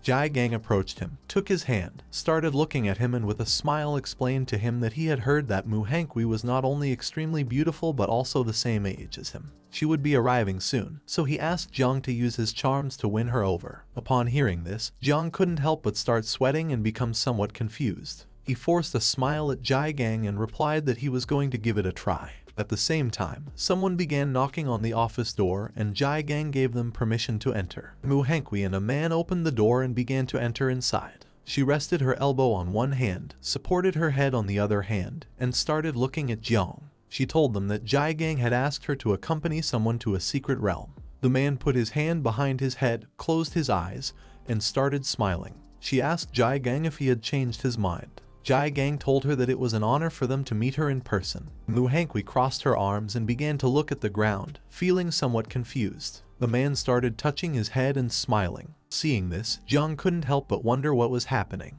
Both stood up. Jai Gang rested his arm on Jiang's shoulder, put the other one on his waist, started looking at her and explained that he hadn't answered them yesterday because he was angry with her grandfather. But today he was willing to accept this, but with a special condition. That condition was that she had to take Jiang Chen with her. Upon hearing this, Jiang's expression changed drastically. He couldn't help but be somewhat surprised and start wondering what was happening. Mu Hankui placed her hand on her hip, and as she walked towards them, she told him that she had already given him the level 30 secret realm scroll. After saying this, she asked if he still wanted to impose more conditions. Jai Gang, who had his hand resting on Jiang's shoulder, told her that everyone had their own conditions. Upon hearing this, she thought that he was looking for someone reliable to level up with since Jiang couldn't enter a secret realm lower than level 50. She came to the conclusion that they were looking for her for this reason. The man put his arms behind his back, and with a smile, he began to walk towards them in silence. She approached Jiang, started looking into his eyes, and asked him what level he was and what class he had awakened. He began to look at her, and with a calm voice, he explained that he was level 17 and had awakened the creation class. Upon hearing this, she placed a hand on her waist, started pointing at Jiang with the other hand, looked at him disdainfully, and upon seeing that he was a level 17 novice of the creation class, she called him trash. Jiang couldn't help but get angry and think that she was a spoiled brat. Jai Gang exploded with rage, clenched his fist tightly, and with a hateful look, he prepared to teach her a good lesson. He called her an empty-headed brat and asked her to show more respect since Jiang had awakened a hidden divine rank. Seeing this, the other man grabbed him by the hip, closed his eyes, and with a forced smile asked him to calm down, explaining that Mu Hankui's boyfriend had just left her and that's why she was behaving this way. She turned her head back, and upon seeing this, she couldn't help but start to feel scared. She thought that this time she had gone too far. Jiang turned his head towards Jai Gang, and upon seeing his attitude, he couldn't help but be somewhat surprised and confused at the same time. She became nervous, turned her body towards him, closed her eyes, extended her hands towards him, apologized to him and asked him to calm down. Jiang started touching his head with his hand and thought that this situation was strange. To the secret realm they were going to was called the Village of Light. It was level 30, and the entry requirements were that only a maximum of 5 people below level 50 could enter. The conditions to complete this secret realm were to eliminate all the monsters, kill the boss, or destroy the sacrifice altar. Several hours later, they arrived at the portal. Duan Feng, who had one hand on his waist, turned his head towards them and with a serious look asked everyone to listen carefully. This time he was going to be the leader. He asked everyone to remember that if they accidentally separated or found themselves in danger, then they should immediately return to this teleportation point. Although the probability of this secret realm becoming unstable was low, caution had to be taken. In case of any eventuality, everyone had to return here immediately and leave the secret realm. Mu Hankui, who had her arms crossed, began looking at him with a smile as she silently listened. Chu Bueling approached Jiang, reached out his hand towards the portal, closed his eyes, and with a smile told him that a level 30 secret realm scroll cost at least 1 billion. Xiao Qi, who was holding onto her elbow with her other hand, also stayed silent listening. Mu Hankui, who had her arms crossed, turned her head back and started looking at Jiang. She called him a newbie and asked him not to start crying like a baby after entering the secret realm because it would only hold them back. Jiang simply started staring at her and remained silent. Everyone entered the portal. Chu Bueling turned his head back and with a smile, asked him not to worry as he would take care of protecting him.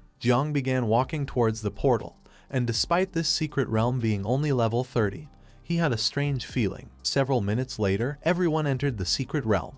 Its interior was a green mountain, full of trees and grass. In the middle, there was a mysterious village, surrounded by snowy mountains. Everyone approached the summit, and Chu Bueling, who was at the back of the group, thought that this village was truly beautiful. He also asked why they couldn't see any monsters. Jiang simply stood silently observing the beautiful village. Duan Feng, who had his hand resting on his waist, began to look towards the village and explained to the others that it was likely that the monsters were hiding in the villagers' houses. He decided to search each one individually. Some time later, everyone descended from the mountain and arrived at the village. While they were walking, Du and Fen asked the others not to worry and assigned Chu Buling the task of attracting the enemy's attention and facing them, while he himself would take care of dealing damage. Little Qi would be in charge of healing, and Jiang Chen and Mu Hankui would follow behind them. He asked the two not to lag behind. Upon hearing this, everyone responded with understood. Somewhere in the village there was a rock on which was written the Shining World, emitting a strong and evil aura. Du and Feng, Xiao Qi, and Jiang approached the stone. Du and Feng raised his hand to the sky, signaling them to stop. He realized that this stone was suspicious, so he asked them to be careful. Xiao Qi, who was standing beside him and holding the magical staff with both hands, explained that she disliked the atmosphere of this village a lot. She concluded that it had a dark nature. Jiang simply remained still and didn't say a single word. Xiao Qi decided to first apply a purification buff to the village. She closed her eyes, extended her hand towards the sky, and her hand began releasing blue magic. The buff she had applied started spreading throughout the entire village. Jiang brought his hand closer to his face, started looking at the magical dust, and with a surprised look thought that this buff was incredibly powerful since it not only cleared people's minds but also significantly increased their attributes and energy. At that moment, the wind started to blow and a cloud of smoke began to form. The sky changed color and turned red. The lights of the town turned on, and an evil energy began to gather in the sky. They approached and couldn't help but be shocked and alert at the same time. This evil energy came from the stone. Du and Feng quickly realized this and thought it was not good. He turned his head back and with a serious look, he ordered the others to run. Just before he could finish the sentence, the stone started absorbing him. Just before disappearing, he asked the others to stay away from the stone and also gave them the order to call for reinforcements immediately since this was a mutation. A brilliant light descended to the ground just above the town, creating a magical barrier around it to prevent them from escaping. Several system windows appeared, warning everyone that this secret realm of level 30, called the Beautiful Town, had undergone a mutation and was now called the Village of the Dead. This secret realm was nightmare level, and the conditions to complete it were either to eliminate all the undead in the Village of Light or kill the final boss. The system left them a note: the light fades away, darkness flourishes, and that's when the door to the Kingdom of Death will finally open. The smoke dispersed everyone. Jiang was teleported inside a house. As he read the system information, he realized that the secret realm had just mutated directly from normal level to nightmare level, and the others had also been scattered by the mutation. He couldn't help but be shocked, while a drop of sweat was falling from his cheek. He remembered that this secret realm was level 30 and had nightmare difficulty. With his current level, fighting alone would be too dangerous. He recalled what Du and Feng had told him: if one accidentally got separated and found themselves in danger, they should immediately return to the teleportation point. Jiang decided to listen to Duong Feng and decided to return first using the teleportation stone. Without hesitating for a second, he approached the wooden wall of the house and gave it a strong kick, breaking the wooden planks. But instead of finding the way out, he found himself in a room where there were lamps hanging from the ceiling, coffins on the floor, and on the wall there was a picture of an old man. Jiang entered the room and after looking carefully, he realized that there was no way out, only coffins. Upon seeing this, he couldn't help but feel somewhat confused. The old man in the photo began to look at Jiang and started to smile. He started to wonder if this was an illusion. He didn't know why the old man in the photo was smiling at him. At that moment, the lid of a coffin began to open, and someone with sharp claws started to emerge. Upon hearing the sound of the coffin lid, Jiang turned his body towards the noise, and with a confused look, began to wonder what was happening. Several necromancers opened the coffins and emerged. They started staring at Jiang. According to the system, they were level 30 and had skills such as charge, decapitate, corrosion, among many others. Their main characteristic was that they were immune to normal physical attacks. The necromancers began to approach Jiang quickly and prepared to attack. Upon seeing this, he assumed an offensive stance, raised his hand, and his hand started releasing the poisonous mist of Little Nine. While he watched as the necromancers were getting closer little by little, with a serious look on his face, he thought that if normal physical attacks had no effect on them, it was better to use poison. Just before the necromancers could make a move, Jiang moved at an incredible speed, releasing the poisonous mist of Little Nine in the process. Within seconds, it began to spread throughout the room. After doing this, he left the house, took a leap and landed on the roof of another house. In a matter of minutes, the necromancers came out of the house unharmed as if nothing had happened. He stood up, started staring at them intently and thought that indeed poison was also considered a physical attack, which didn't have much effect on necromancers. To deal with them, he needed to rely on the help of a mage. He had to find a way to meet Xiaoqi as soon as possible.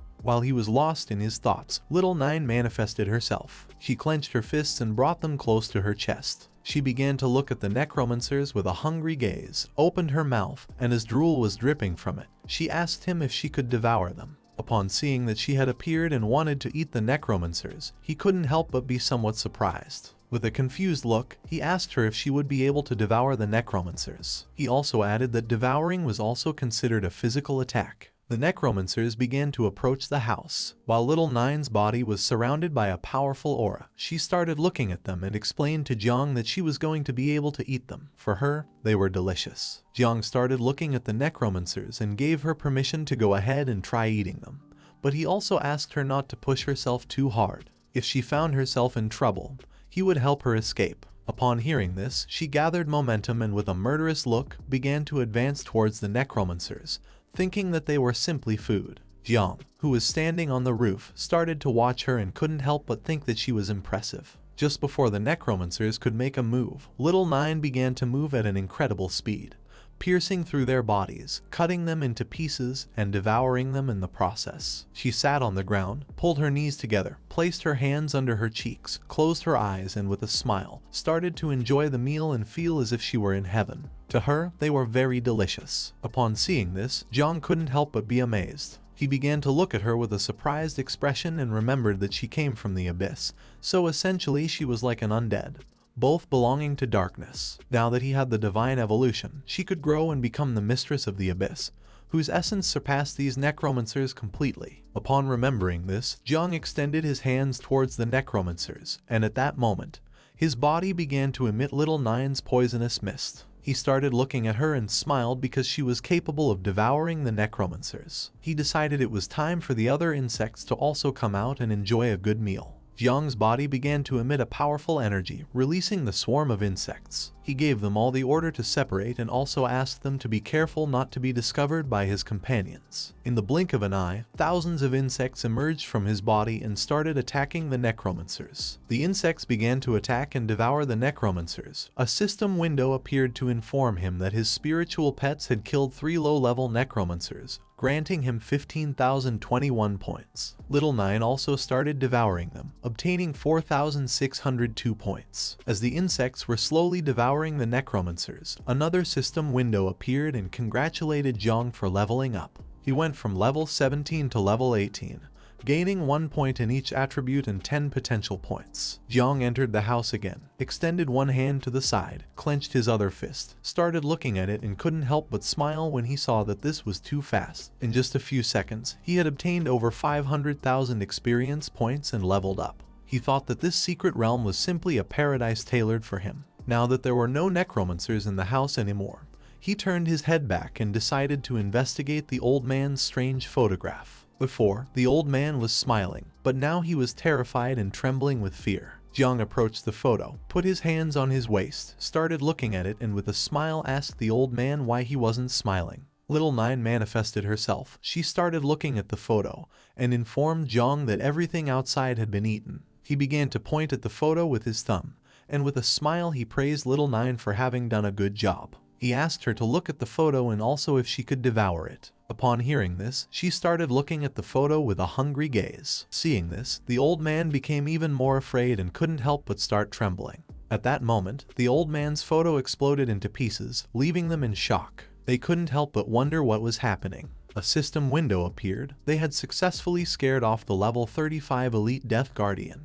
As a reward, the system granted them 8701 experience points. The pieces of the photo fell to the ground. Jiang and Little Nine started looking at the pieces and felt a little depressed. At the same time, somewhere else in the village, someone hit a necromancer in the face with a bow. This person was none other than Duan Feng. Several necromancers surrounded him, but he drew his bow, held it with both hands, clenched his teeth tightly, and with a determined look began to swing it forcefully, hitting one of the necromancers in the process. Another necromancer tried to attack him by surprise, but he reacted in time and using the sharp string of the bow, he cut its hand. He couldn't help but feel fortunate since he had a longbow as a weapon. Otherwise, he wouldn't have been able to deal with these undead creatures. He began to worry about the others, especially Jiang Chen, who was not even level 30. If something really bad were to happen, he didn't know how he would explain it to his boss. While he was lost in his thoughts, a system window appeared in the sky to inform him that his teammate had killed a lower level Spectre and an elite rank Guardian of level 35.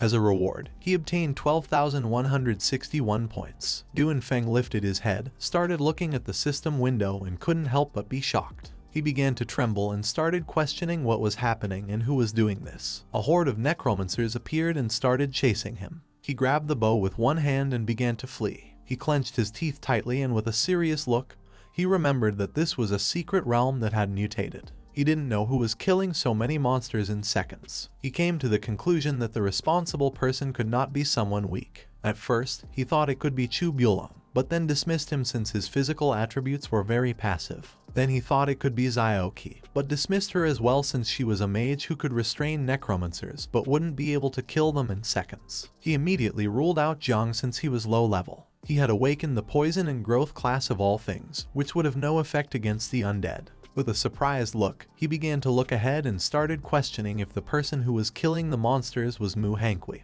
He didn't know if she was that strong. The necromancers slowly started closing in on him. Seeing this, he began to run even faster. Now that there was someone on the team who could defeat the monsters instantly, he thought there was time to save the others. He asked Jiang to hold on a little longer. At the same time, in some other place in the village, someone put their hand on the wound they had on their shoulder. This person was very injured. She was none other than Mu Hangui. Behind her there was a horde of necromancers who were chasing her. She was very injured, with scratches all over her body. While she was holding the wound on her arm with her hand, she opened her mouth and started bleeding. She was very desperate because she didn't want to die. She was the only one who had a hidden profession in her family. She still had to participate in the Young Talents camp and revitalize her family. Her hopes for life slowly began to fade away. Soon, she would run out of energy. She couldn't even use her primary ability called speed properly. She started crying because she wanted to go home and didn't want to die. At that moment, she saw several necromancers running away, and upon seeing this, she began to question whether it was her teammate who had just killed the undead. She started walking even faster, and several seconds later, she reached the end of the alley. At that moment, Little Nine's poisonous mist began to appear from around the corner. Upon seeing this powerful energy, she couldn't help but be somewhat surprised and feel relieved. Thinking that she was saved, she just had to hold on a little longer. But for her bad luck, her strength completely ran out, causing her to fall to the ground. While she had both arms supported on the floor, she closed her eyes, and as blood was dripping from her mouth, she thought this wasn't good. The necromancers began to approach her and prepared to attack. Seeing this, she panicked, extended her hand forward, and with a desperate look started asking for help. At that moment, Jiang appeared, and with a serious look, he began to stare at her. Upon seeing that the person from whom the necromancers were fleeing was Jiang, she couldn't help but be shocked. She started reaching out her hand towards him, and with a surprised look, she couldn't help but wonder what was happening and how it was possible for him to be so strong. The necromancers began to approach her and prepared to finish her off. With her last bit of strength, she reached out her hand towards Jiang and asked him to save her. Jiang turned his head towards her, and with a serious look, he started to gaze at her and remained silent in deep thought. Several necromancers grabbed Mu Hangui's arm, but at that moment, Jiang also grabbed her arm and asked her to flee. She began to look at his arm with a confused expression and couldn't help but wonder what was happening. Using all his strength, Jiang pushed Mu Hangui aside and threw her backwards, saving her from the necromancer's attack. While he had one hand extended backwards, he stared intently at the necromancers and asked her to get away from here and stop interfering. She started running backwards, and then suddenly she tripped and fell to the ground. Several seconds later, while she had one hand on the ground, she began to sit up, started wiping her face with the other hand. And while one eye was closed, she began to look at him with the other and thought that Jiang Chen was crazy. A purple energy appeared, and upon seeing this, her expression changed drastically. She couldn't help but be shocked and started wondering what was happening. Jiang extended his hand towards the necromancers, releasing a swarm of insects that quickly advanced towards them and began attacking, tearing their bodies into pieces. Mu Hangui, who was behind Jiang, couldn't help but think that he was very handsome. In an instant, the insects killed and completely devoured the necromancers. While Jiang's body was releasing Little Nine's poisonous mist, he simply remained silent. Muhankwi placed both hands on the ground, sat down, started looking at Jiang and couldn't help but wonder if he really was a useless person from the creation class. Jai Gang had told her that he had 2 classes, and she quickly realized that this was his true power. She put her hand over her mouth, started blushing, and looked at Jiang with a loving gaze. Her heart was beating very fast, which meant she was in love. 30 minutes later, the others finally got rid of the necromancers and gathered somewhere in the village. Chu Bueling placed both hands on his knees, started breathing heavily, and couldn't help but think that necromancers were very powerful. Duanfeng began touching his head with his hand and with a confused look thought that this was very strange since he hadn't come across another necromancer since he had left that house. Xiaoqi, who was holding the magical staff with both hands, turned her head towards them and asked Duanfeng if it could be possible that Muhankwi had the ability to control necromancers. They also didn't know if she had awakened any hidden class, which was very strange for her too. She started pointing to one side with her finger and, with a surprised look, drew the attention of the others and informed them that there were traces of a fight, which meant that the battle had ended recently. Chu Bueling began to look in the direction she was pointing and couldn't help but feel somewhat confused. Duanfeng also started looking, but he was more concerned about Jiang as he didn't know if he was okay. Not far from them were some remains of the necromancers, covered by Little Nine's poisonous mist. They approached the area, and Xiaoqi, who was holding the magical staff with one hand, stood there speechless upon seeing that these were indeed remnants of the necromancers. Duanfeng couldn't help but panic. He asked the others to quickly search for Jiang, as if something were to happen to him, none of them would be able to take the responsibility. After this, the 3 dispersed throughout the village and began searching for Jiang. Several minutes later, they started following the traces and turned a corner. Upon seeing what was in front of them, they couldn't help but be shocked. Duanfeng was in shock. He couldn't believe what his eyes were seeing. Xiaoqi was somewhat surprised and began to wonder what was happening. In front of them there was a street with small stairs, and on these stairs sat Jiang, who had both elbows resting on his knees and his head supported on his hand. Beside him was Muhankwi. She clenched her fists tightly, sat behind him, and started massaging his back. Near them, on the ground, there were more remains of necromancers. Chu Bueling, who was behind them, asked Duanfeng if that was Jiang. Xiaoqi began pointing to the sky with her finger and, with a surprised look, told him that it was indeed Jiang. Duanfeng started looking at Jiang with a confused expression and asked the others not to move because this was too strange. He didn't understand how the granddaughter of a king could be giving back massages to Jiang Chen as if she were a servant. He came to the conclusion that these 2 were probably illusions created by the boss of this secret realm. Muhankwi clenched her fists, stood behind Jiang, and started giving him a massage. Both of them looked ahead and saw Duanfeng and the others. Upon seeing that they had arrived, Jiang stood up, pointed to one side with his thumb, and explained to them that the boss was in the backyard of the village. Far from feeling relieved, they adopted an offensive stance. Duanfeng took out his bow and with a serious look ordered them not to move. Chu Bueling clenched both fists and prepared to attack. Xiaoqi tightly held the magical staff, stared at Jiang, and asked him to answer the question they were going to ask first. Upon hearing this, Jiang and Muhankwi couldn't help but feel somewhat confused. She stood up, positioned herself in front of him, extended her hands to the sides, looked at them with a serious gaze, and told them that if they wanted to harm Jiang, then they would have to step over her dead body first. He began to look at her with a confused look and couldn't help but wonder what she was doing and why she was behaving this way. Jiang put his hand on her face, pushed her aside, stood in front of her, closed his eyes, placed the other hand on his chest, and with a smile explained to Duanfeng that he knew what they were thinking. He revealed to everyone that he wasn't any monster, he just had a little more charm. They didn't respond, and upon seeing this, he told them that their boss was named Jai Gang and Aunt Tang cooked very well. Xiaoqi approached him, placed both hands on his chest, and asked if he was injured. He started touching his head with his hand, closed his eyes, and began to smile. Chu Bueling couldn't help but feel relieved to see that he really was Jiang and wasn't hurt. On the other hand, Duanfeng remained somewhat confused. Muhankwi, who was hiding behind Jiang, grabbed his cloak with one hand and, while blushing like a tomato, asked the others not to be angry with her because she was just being obedient. Jiang turned his head towards her and with an angry look asked her to tell the truth and stop lying.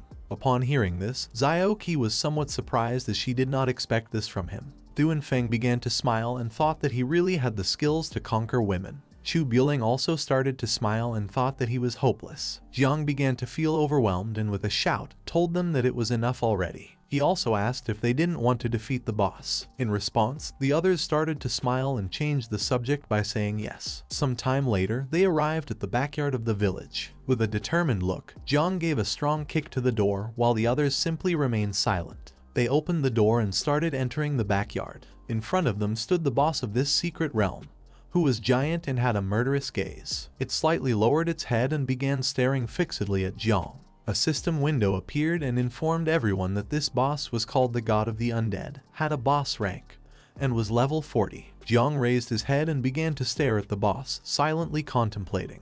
Everyone started looking at the boss and couldn't help but be shocked. With a serious and determined look, Duanfeng revealed to them that this was the level 40 boss. He also asked them to be careful as he would attract its attention first. He assigned Mu Hengku with the task of protecting Jiang. He also asked Xiao Qi not to forget to use the buff and advised her to be careful with the boss's attacks. They couldn't be reckless, they had to try to ensure their own safety while attacking. They had to be very careful because this was no game. The boss simply started looking at them and remained silent, and several seconds later, it began to move. Seeing this, Duanfeng asked the others to be careful as it was moving, and also ordered them to separate. But to everyone's surprise, instead of attacking, the boss crouched down, rested its elbow on the ground, and prostrated itself before them, leaving everyone in shock. The boss's body began to tremble. Duanfeng was dumbfounded and with a surprised look he started wondering what was happening. Chu Bueling was also astonished. He was surprised because he didn't know why the boss was begging for forgiveness. Jiang took a step forward, extended his hand towards the boss, and his body began to emit Little Nine's poisonous mist. They were all injured, so he decided to take care of the boss. He knew this was a good opportunity, so he called Little Nine and told her it was time to eat. In the blink of an eye, Little Nine manifested in the form of the insect mother. She opened her mouth and prepared to devour the boss. It lifted its head, looked to one side, and upon seeing this, it couldn't help but be shocked. Little Nine began to devour the boss while Jiang simply remained silent and started smiling. Several system windows appeared. He had killed the boss called God of the Undead, and as a reward, the system granted him 76,690 experience points. Little Nine also transferred her 31,224 experience points to him. Thanks to the experience points, he went from level 25 to level 26. Each of his attribute points improved and he also obtained 10 potential points. In the blink of an eye, she completely devoured the boss, and her poisonous mist began to return to Jiang's body. Another system window appeared and congratulated everyone for defeating the boss and completing the secret realm called Village of the Undead. The system started calculating the reward. Seeing that Jiang had defeated the boss, Duanfeng and the others quickly realized that he had also instantly killed all the necromancers in the village. Jiang put his hand behind his head, closed his eyes, and with a forced smile, he explained to them that it had been a coincidence that his poison could eliminate the necromancers. The system finished calculating the rewards and a mission status window appeared. Duanfeng, who was level 49, received a C rank evaluation. Chu Bueling, also level 49, received a D rank evaluation. Xiao Qi, who was level 46, received a D rank evaluation. Mu Hengku, who was level 36, received an E rank evaluation. And finally Jiang, who was level 26, received a triple S rank evaluation. A medal appeared in the sky, and upon seeing it, everyone was surprised. They had successfully cleared the secret realm called Village of the Undead, which was level 30 and had a nightmare difficulty. The system evaluation was triple S rank. As a reward, the system granted them the Dead Soul Medal, a special item that could be equipped and withstand one deadly attack. It was an item already bound to them and couldn't be transferred or sold. Duanfeng couldn't help but be amazed as the individual reward items were already quite good, and now they had also obtained a very advanced item. They had never before received rewards like these, all thanks to following Jiang. They had won without doing anything. They approached Jiang, put their hands on their knees, bowed their heads to him, and thanked him. He put his hand behind his head and started laughing. Jiang, who had been the best, obtained many rewards. Among them were 2 books, a metal glove, a scroll, a crystal, a scythe, a necklace, a ring, and a shield. He crossed his arms, and while looking at the items, he thought it was no wonder that this was a level 30 secret realm.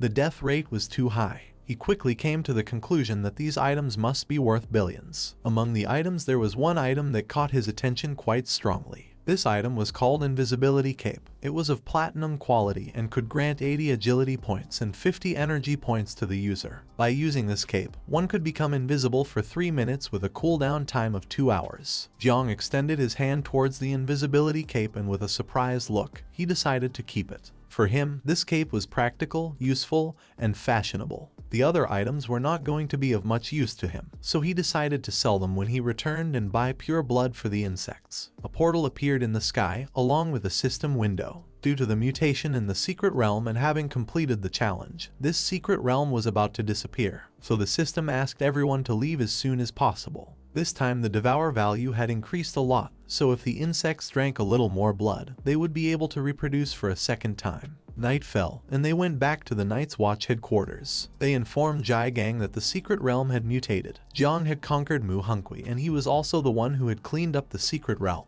Upon hearing this, Jiang couldn't help but be shocked. He asked everyone to leave the office as he wanted to speak alone with Jiang. Duanfeng, who was standing behind Jiang, responded with a understood. Several minutes later, when everyone left, Jiang entered the office. Jiang turned his body towards him and with a serious look asked him to confess and be honest, as this way he would be treated leniently.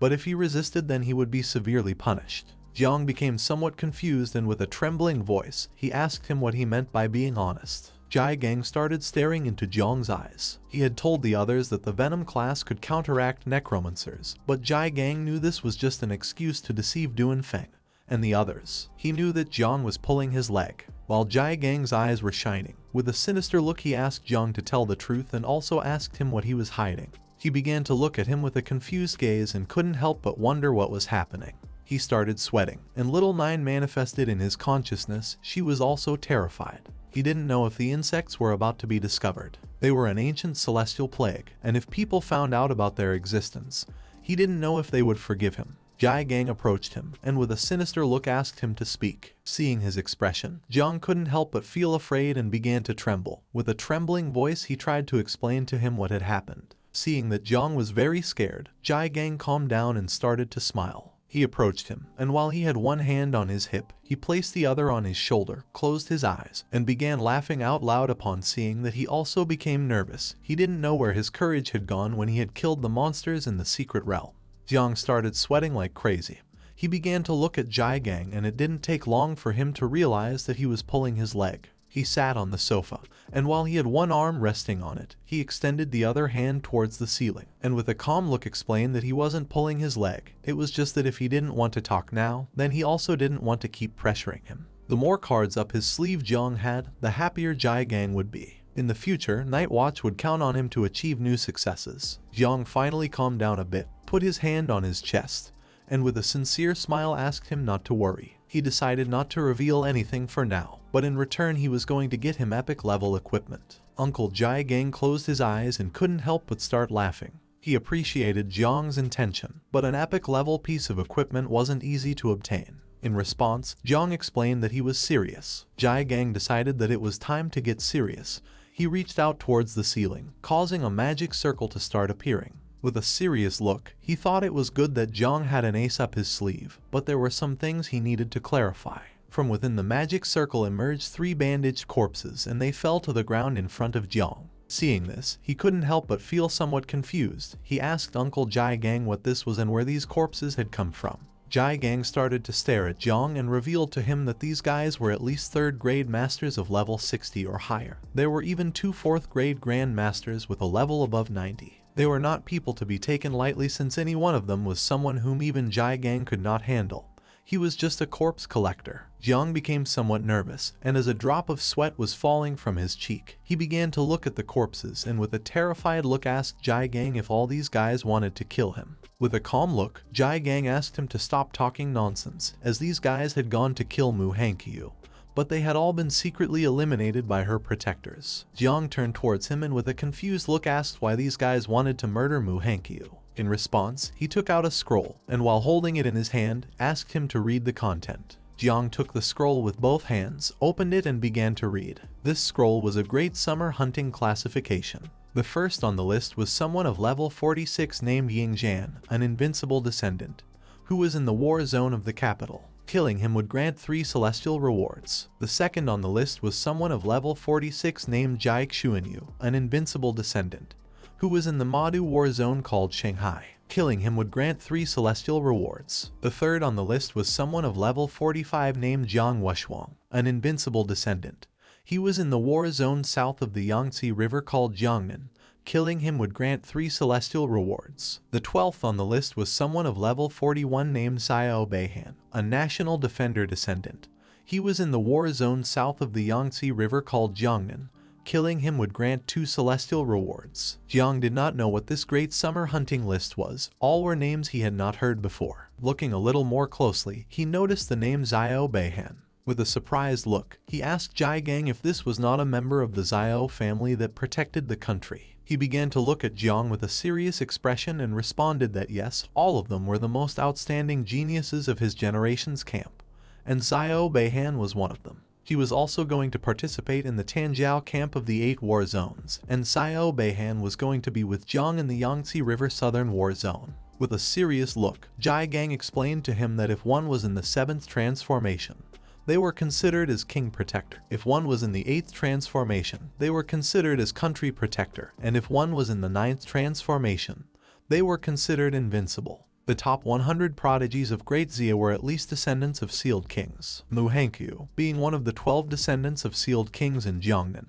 had only been able to occupy position 77. On the scroll, there was also information about her. She was ranked number 77, a descendant of the sealed king, and she was in the Jiangnan war zone. Killing her would grant a celestial level reward. Jiang began to look at Jiang and explained that if the descendants were powerful, then much more so would be the Xiao family that ruled the country. Several minutes later, Jiang finished reading the entire scroll, approached Jiang and returned it to him. With a serious look, he asked if he had shown this to him so that he wouldn't be too unprepared in the Tanjiao camp. He took the scroll with his hand and replied yes, the greater the power he displayed, the more dangers he would expose himself to. He asked Jiang not to expose himself recklessly unless absolutely necessary. He clenched his fist tightly, started looking at the ground with a lost gaze, and explained that the other geniuses had the backing of great powers. But his uncle, Jiang, although he had a good master, had not learned the arts well and so far was only a 3rd level master. He feared he might not be able to protect Jiang adequately. He began to walk and told Jiang that he would take this into account and would try not to reveal his power to anyone in the Tanjiao camp. He started looking at the ground again and thought that Uncle Jiang not only did not blame him for hiding his power, but was also making great efforts to protect him. He put his hand under his chin, and with a smile, he remembered that they said Jiang's performance in the secret realm had been better than the others. If this got out, then he would definitely be above Muhankyu in the rankings. But there was something strange. She hadn't said a single word to anyone since she returned and was keeping his secret. He stood up, and while keeping his hand under his chin, approached Jiang. He started looking into his eyes with an insinuating look, and with a smile asked him to be honest. He asked what he had done to Muhankyu. He recalled that in the secret realm there were only necromancers. He thought Jiang's tastes were really strange. Upon hearing this, Jiang began to look at Jiang with a confused expression and couldn't help but start sweating. To stop talking about the subject, he quickly turned his back on him, and as he was walking away, he started waving goodbye with his hand and explained that he was going to take a shower and then sleep because he wanted to rest a bit. With a confused look, Jiang told him that he had not said this was a bad thing. Several hours later, it began to get dark, and Jiang returned to his apartment. In front of him was a table with a bunch of jars. He placed both hands on the table and with a joyful look started to gaze at the jars. He had bought 33 units of 3rd level blood and 14 units of 4th level blood. He had sold most of the equipment to get this. This should be enough for the insects to reproduce in the 2nd generation. He took a jar, removed the lid, began to pour the purple blood on his arm, and with a smile asked the little insects to come out as it was time to eat. He decided to start first with the refined 3rd level blood. This was equivalent to devouring a master of 3 human transformations with a level above 60. To extract just 1 jar required hundreds of ferocious beasts. He told the insects that their father had made a great effort for this. Little Nine didn't take long to smell the scent of blood. She manifested herself, climbed onto Jiang's head, started looking at his arm with a hungry gaze and explained to him that she also wanted to eat. While the blood was floating around his arm, he began to look at little Nine with a cheerful look and asked her not to eat now, as it was still a long way before she could reproduce. Upon hearing this, she became sad, grabbed Jiang's hair with both hands, closed her eyes and started crying like a little girl. Seeing this, he couldn't help but feel somewhat confused. He grabbed her with his hand, lowered her from his head and threw her on the table on top of a jar. He closed his eyes, and although at first he didn't want to, in the end he also let her eat. She grabbed the lid off the jar and with a hungry look, thanked him, saying that he was the best. She removed the lid from the jar, put a straw inside it, and started drinking. She was level 18 and was in the process of leveling up to 19. While she was drinking, Jiang grabbed another jar of blood, removed the cap, and began pouring the blood into his arm again. This was level 4 blood, equivalent to a great human master of level 90 or higher. Upon smelling the blood, the insects emerged from his body and began to drink the blood. A system window appeared and informed him that the reproduction process of 9 miasma wings insect larvae had begun. Each insect could reproduce a total of between 40 and 60 larvae. The divine evolutionary acceleration was in progress. More insects came out of his body and started to drink the blood. And several minutes later another system window appeared to inform him that the insect reproduction process had been completed. Now there was a total of 100,000 offspring. At that moment, Jiang's hand began to release little Nine's poisonous mist, which was made of insects. He started looking at his hand, and upon seeing this, he couldn't help but feel somewhat confused. With a surprised look, he went on alert and began to wonder what was happening. Several seconds later, the insect larvae began to emerge through his hand. He grabbed his hand to prevent the insects from coming out, but it was in vain. The 100,000 insect larvae emerged and started flying around his apartment, devouring everything in their path. Jiang began to look at the ceiling, and upon seeing this, he couldn't help but panic and thought that the insects were rebelling. He clenched his fist tightly, extended it towards the ceiling, gritted his teeth forcefully and gave the order to all the insects to return to the insect nest and stay still, as he had not asked them to come out. The insects began entering his arm and started returning to the insect nest. When looking to one side, he saw that the insects had begun devouring everything. They had devoured the painting and part of the table. He did not take long to realize that the insects were terrifying, and it was dangerous to let them out while at home since they were capable of destroying it. On the table lay little Nine. She was licking a jar of blood and enjoying every drop. With an angry look, Jiang scolded her for thinking only about eating instead of taking care of her mischievous offspring. He turned his head to the side and his statistics window appeared. Currently, he was level 26, had the identity of Sovereign of Insects, had the profession of Divine Rank Creation, and his talents were Growth of All Things level 1, Divine Evolution level 1, and Ancestral Tree. Little Nine's statistics window also appeared. She was a level 21 insect mother, or also known as 9 Wings of Miasma. She was disaster level. She had an offspring count of 100,000 units and her combat power evaluation was 197 stars. Upon seeing that she had a combat power of 197 stars, Jiang couldn't help but feel joyful and start to smile. This had improved too quickly. She was almost at the level of a 3rd level master. While his body was surrounded by powerful energy, he clenched his fist tightly and thought that everything was ready. Now it only remained to wait and go to the Tanjiao camp tomorrow, reach level 30 all at once, and complete little Nine's second reproduction. Jiang started to imagine the sexy little Nine, and with a joyful look he thought that at that moment, he was going to be able to obtain a new mother insect. At the same time, Jane Tang returned to the headquarters of the Night's Watch. With a surprised look, she asked Jai Gang if he wanted her to seek out Tiandao Wang for him to intervene. She didn't know if it was necessary to make such a fuss over Jiang Chen's matter. Jai Gang was sitting in front of her on the sofa. While he had one hand resting on the arm of the sofa, he put the other under his chin and explained to her that he was doing this just in case. He knew that in the war zone south of the river, Jiang would meet with the prodigy of the Xiao family, Xiao Beihan. The most dangerous thing was that there were no secrets that could be hidden in Tanjiao camp. He started looking at the floor and with a sincere look explained to her that there was something in Jiang that terrified him. He was worried about Jiang's poison. He knew he was hiding many secrets from them. With a serious look, she began to stare at Jai Gang. She couldn't believe that this was possible and also asked him not to scare her. She began to remember what had happened a long time ago. 600 years ago, the Devourer caused disturbances and Great Zia created the Forbidden Professions. Once discovered, users of Forbidden Professions were eliminated directly. She stood up, and with a look full of terror, she explained to him that if Jiang Chen really had a Forbidden Profession, Then it would be revealed at the moment of awakening. She believed that Jiang was just being paranoid. Jiang clasped his hand with the other hand, started looking at the ground with a look full of terror, and thought that he hoped it was as she was saying, that only he was being paranoid. The next day, Jiang left his apartment and went to a forest. Then he took out a map, held it with both hands, and while looking at it, began to question which way was the right one. He wasn't sure if he had gotten lost again. At that moment, someone shouted loudly for help. Jiang, who was trying to find the way, started looking back and with a confused look began to wonder who was shouting. Behind him there was a giant tree. On the ground beside it there was a sword. At the top of the tree, there was a man with white hair holding onto a branch. He was asking for help because he was afraid of heights. Jiang turned around, started looking up, and upon seeing the man, he remained silently thinking. He decided to help him. He extended his hand towards him and used the ability called Growth of All Things, Vine. By doing this, several branches emerged from the ground and began to advance towards the man. Just before he let go of the trunk and fell from the tree, the branches wrapped around his body, preventing him from falling. Several seconds later, the man finally landed on the ground. He placed both hands and both knees on the ground, and while panting heavily he explained to Jiang that he had been quite scared. He just wanted to save a bird's nest. He had thought that nest didn't seem high up, but upon climbing realized it was really very high. Jiang approached him, started looking at him, and while a drop of sweat was falling from his cheek, remained somewhat confused seeing that the man was afraid of heights yet still decided to climb the tree to save a bird's nest. He didn't know if this man was an idiot. The man stood up. He was an older man. He extended his hand towards Jiang and with a pleasant look thanked him for saving him and also asked what he wanted in return.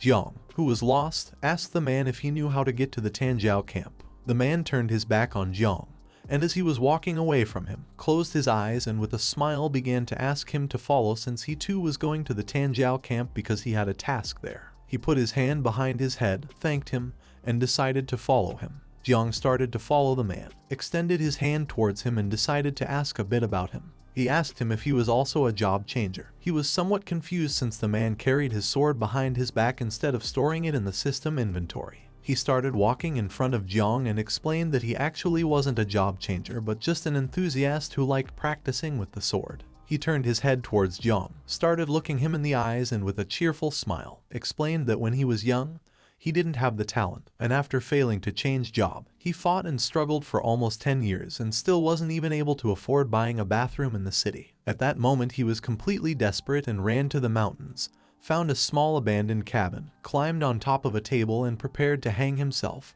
But when he looked to one side he saw a sword. Seeing this sword, the will to continue living returned in him. Since then, he began practicing with the sword every day on the mountain.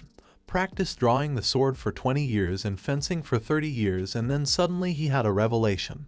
He asked Jiang if it didn't seem incredible. Jiang, who was somewhat confused, responded that it was certainly something incredible. The man grabbed the sword with his hand, started looking at the ground, and asked Jiang if he wanted to learn how to handle the sword. He knew a special move. Just before he could say the name of the special move, Jiang interrupted him and refused. Upon hearing this, he put away the sword, closed his eyes, and with a pleasant smile thought that Jiang was a bit impatient. He decided to wait for the moment when Jiang would want to learn how to handle the sword. Jiang started looking at the sky, and upon seeing what had appeared, he couldn't help but be somewhat surprised. With a cheerful look, he asked the man to look and also asked him if that wasn't the Tangu camp. But to everyone's surprise, the man disappeared. Jiang started looking around and noticing that the man was not there. He became somewhat confused and began to wonder where the man was. He also thought that this old man was too strange. At the same time in Tangu camp, several helicopters started flying in the sky. At the entrance, there was a receptionist, and in front of the desk there was a huge line of people. He asked all geniuses who were going to enter the camp to first come and line up for registration.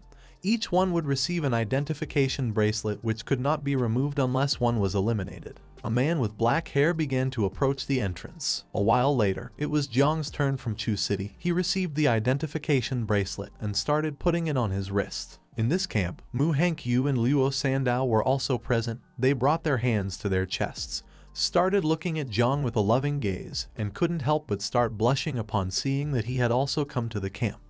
For Mu Hankyu, he was her master, and for Luo Sandow, he was her benefactor. Jiang couldn't help but feel somewhat confused as he didn't know what was happening.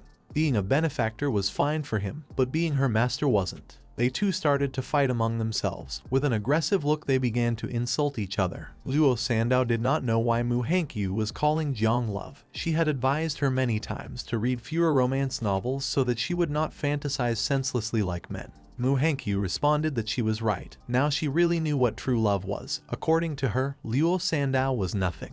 While the two of them were fighting, Little Nine manifested herself. She took out a piece of watermelon, closed her eyes, and while she was eating it, explained to Jiang that she was enjoying watching the two of them fight. Jiang remained silent as this information was overwhelming for him. Luo Sandow began pointing at her with her finger and asked why she was so close to Jiang without any reason. Mu Hankyu approached him, grabbed his arm, started mocking Luo Sandow, and asked her to stop being so narcissistic since she wasn't following him. According to her, Jiang had the final say. Jiang did not say a single word. Upon seeing this, Luo Sandow began to point at her with her finger and with a mocking smile told her that she had said this a long time ago, and now it had come true. Mu Hankyu started touching the tips of her fingers. She began to look at the ground and explained to her that Jiang was very handsome. Luo Sandow approached her, put a hand on her shoulder, closed her eyes, and while laughing asked her if they were good friends again now. Mu Hankyu started to look at her and explained that she felt they were now both better friends and rivals in love. They could only be considered friend-enemies. Seeing this, Jiang began to sweat and thought that girls were very strange. At that moment, a loud bang was heard not far from them. Everyone started looking towards the direction of the bang and saw a curtain of smoke.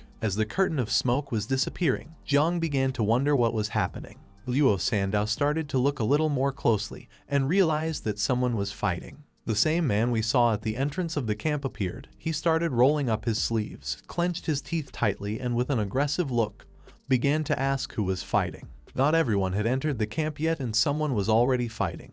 He didn't know if this person was looking for death. Jiang, who was behind him, started staring at him intently and realized that he was the patrol instructor. He didn't know if the instructors had third-level strength. The instructor approached the place of the fight, but someone gave him a strong punch in the stomach, causing his body to be thrown backward. Seeing this, Jiang couldn't help but stay in shock. The instructor's body was thrown backward and fell to the ground. He put his hand on his chest, opened his mouth, and while bleeding, gave the order to the others to notify the superiors, as this was getting out of hand. Luo Sandow was left speechless upon seeing that a third-level master had been thrown into the air in a second. With a surprised look, she began to wonder who had hit the instructor. With a serious look, Mu Hankyu revealed to her that they were the standouts from Jiangnan's war zone. A woman with red eyes, who was wearing assassin clothes, appeared. She put her hand on her hip, started staring at the instructor and remained silent. Her name was Tangu. She was an assassin. Her strength was extremely terrifying. She was the youngest assassin of Tianjilu. It was said that recently she had assassinated a great level 4 master in Sakura country. Another man who had red hair appeared, his body surrounded by powerful energy.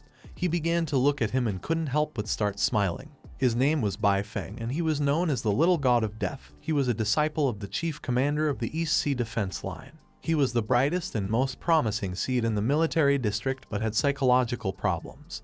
He tended to lose control easily and turn into a demon. Another blue-haired man appeared. He extended the sword into the sky, began to stare at Jiang and started to smile.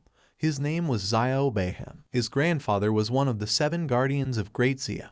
He had the profession of Blue Lotus Immortal Swordsman, comparable to a divine-level profession. Luo Sandow began to look at Xiao Beihan with a terrified gaze and told Jiang that she knew this damn dog. The epic sword he had in his hand had been stolen from her house. Jiang began to look at him with a calm gaze, and upon seeing that he was Xiao Beihan, there was no longer any doubt in him that he was a prodigy since his strength far surpassed that of Xiao Yuanwu. The people did not know who was being attacked by the 3 together. In the middle of them there was a shirtless man with orange hair.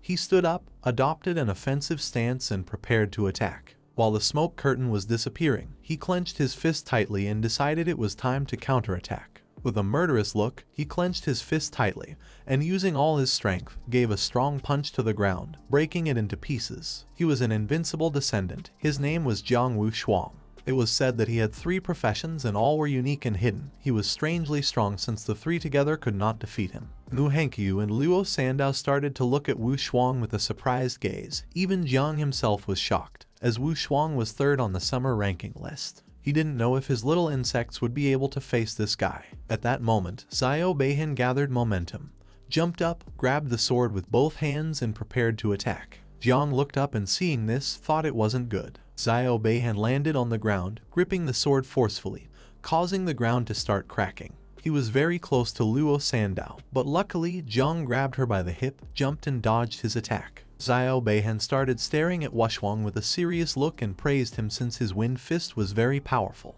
Jiang started looking at Xiao Beihan and caught his attention. Xiao Beihan began to sheath the sword, and upon seeing Jiang he was somewhat surprised. He had heard that he had been the one who killed Xiao Yuanwu. He drew his sword again, started pointing the tip towards Jiang, and while his body was surrounded by a powerful aura he began to stare intently at Jiang. Despite also despising the useless Xiao Yuanwu, today Jiang was going to die. Originally he had planned to deal with Wushwang first and then take care of an ant like Jiang.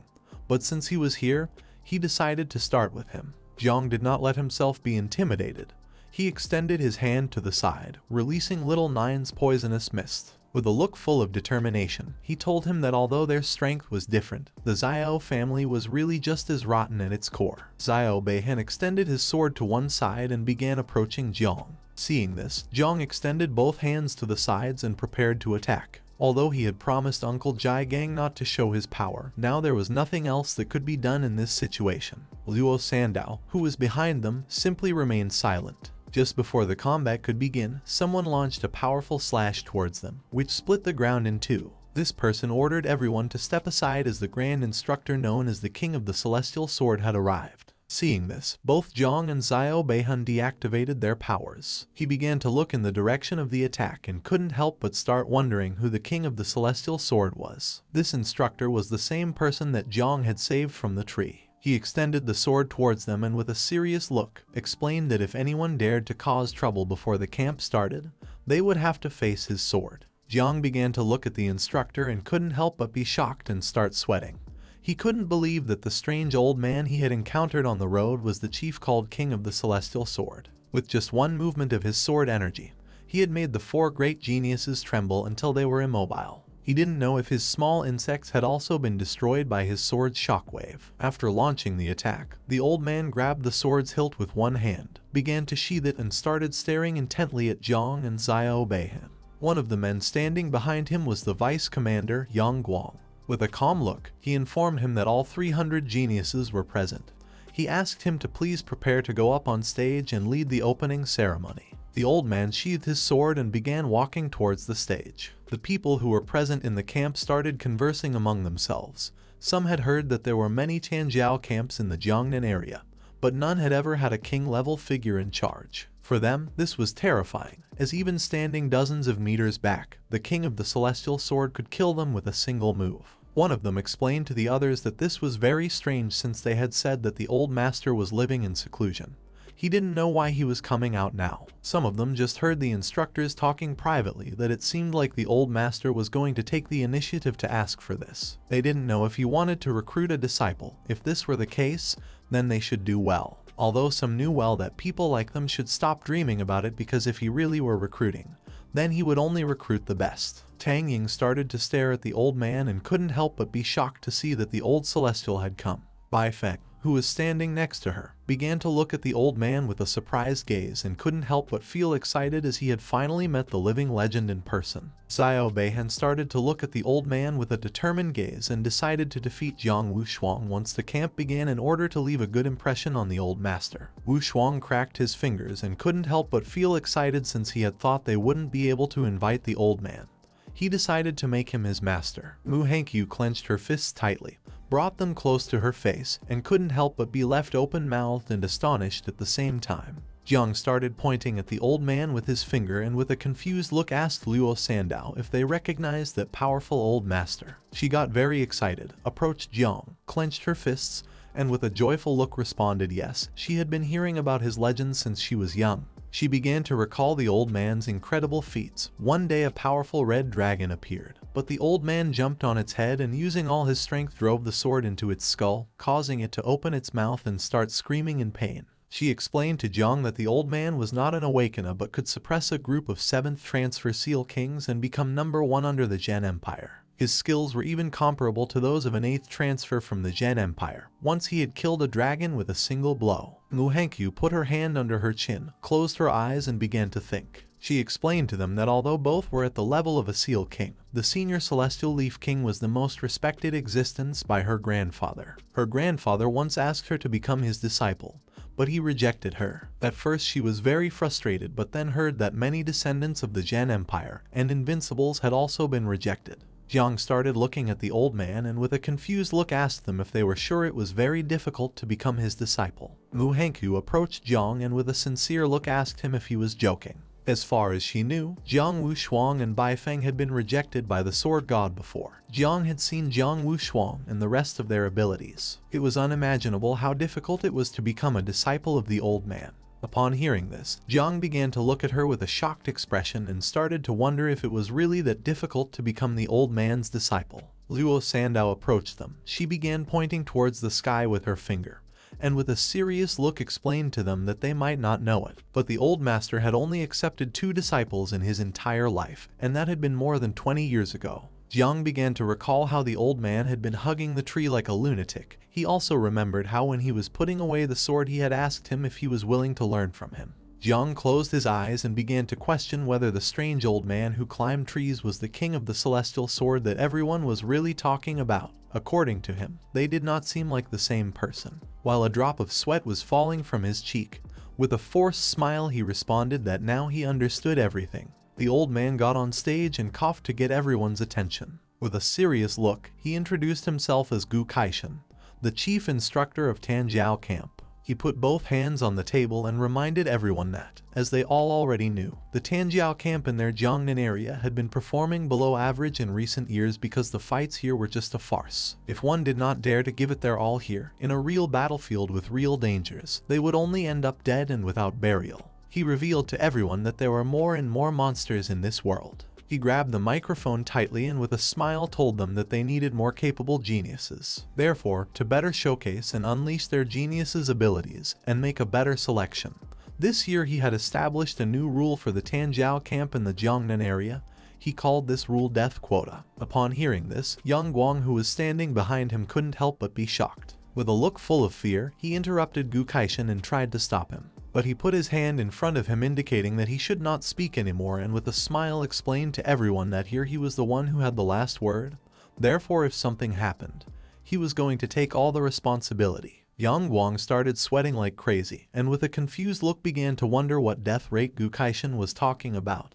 His superiors had not mentioned this before and there hadn't been one before in the history of Tanjiao camps. There were many powerful geniuses down there, so he didn't know if this was going to create chaos. Gu Kaishan took the microphone, brought it close to his mouth, and with a serious look told them that today 10 of them were going to die for him in each round of the test. He also added that if anyone wanted to withdraw, they could do so now. Many of the participants panicked. A boy started looking at his friend with a look full of fear and explained to him that although this was terrible, he couldn't withdraw because otherwise his whole family would be shamed. His friend swallowed hard and with a trembling voice told him that he didn't want to die. Wu Shuang, who was standing in front of them with crossed arms, remained calm, began to smile and thought that this was expected from the senior Celestial Blade King. According to him, the Tanjiao camp in Jiangnan area should have done this years ago. Xiao Beihen turned his head back, started staring at Jiang and with a smile came to the conclusion that this rule had been made especially for him. When the camp starts later, he was going to be able to fulfill 2 of the old master's quota. Jiang started looking at Xiao Beihen and began wondering what this guy was plotting. With a calm look, he concluded that with this quota, even if the conflict escalated later and he killed Xiao Beihen, Uncle Jai Gang and the others wouldn't have to worry too much. Several minutes passed and no one withdrew. Seeing this, Gu Kaishan, who was holding the microphone in one hand, put his other hand on his waist and couldn't help but start smiling since according to him it seemed like everyone had some pride. Behind him stood the 4 vice commanders. He extended his hand to one side and with a shout, announced that the entrance evaluation to the camp had officially begun. There were 300 people in the first round, half of them were going to be eliminated. He grabbed the hilt of his sword, and while unsheathing it, with a serious look he explained to them that within the camp, 150 advancement flags had been randomly hidden. He also added that he didn't care what methods they used to get the flags. The round was going to end at dawn on the second day, and those who had the flags would advance to the next round. He unsheathed his sword, began pointing its blade at them, and while his eyes were shining, asked them to fight confidently and kill confidently. They could fight alone or form alliances. They were even allowed to destroy the entire camp if they wished. In short, he wanted to see their bloodlust. After saying this, he raised the sword to the sky and gave everyone the order to disperse as the test had begun. Upon hearing his order, everyone started running backward. Some knew that with their current skills, the best method was to find flags, hide, and avoid ruthless people. According to them, this was the safest way to advance to the next round. While everyone was running, Xiao Beihen began to smile. As his body was surrounded by a powerful blue energy, he unsheathed his sword, extended it to one side, and started walking towards Jiang. While little by little he was getting closer, Jiang, who was standing next to Mu Hankyu and Luo Sandow, remained silent. Jiang extended his hands to the sides, started staring at Xiao Beihen, and gave them the order to look for nearby advance flags since he was going to take care of him. Mu Hankyu did not know what Jiang was thinking.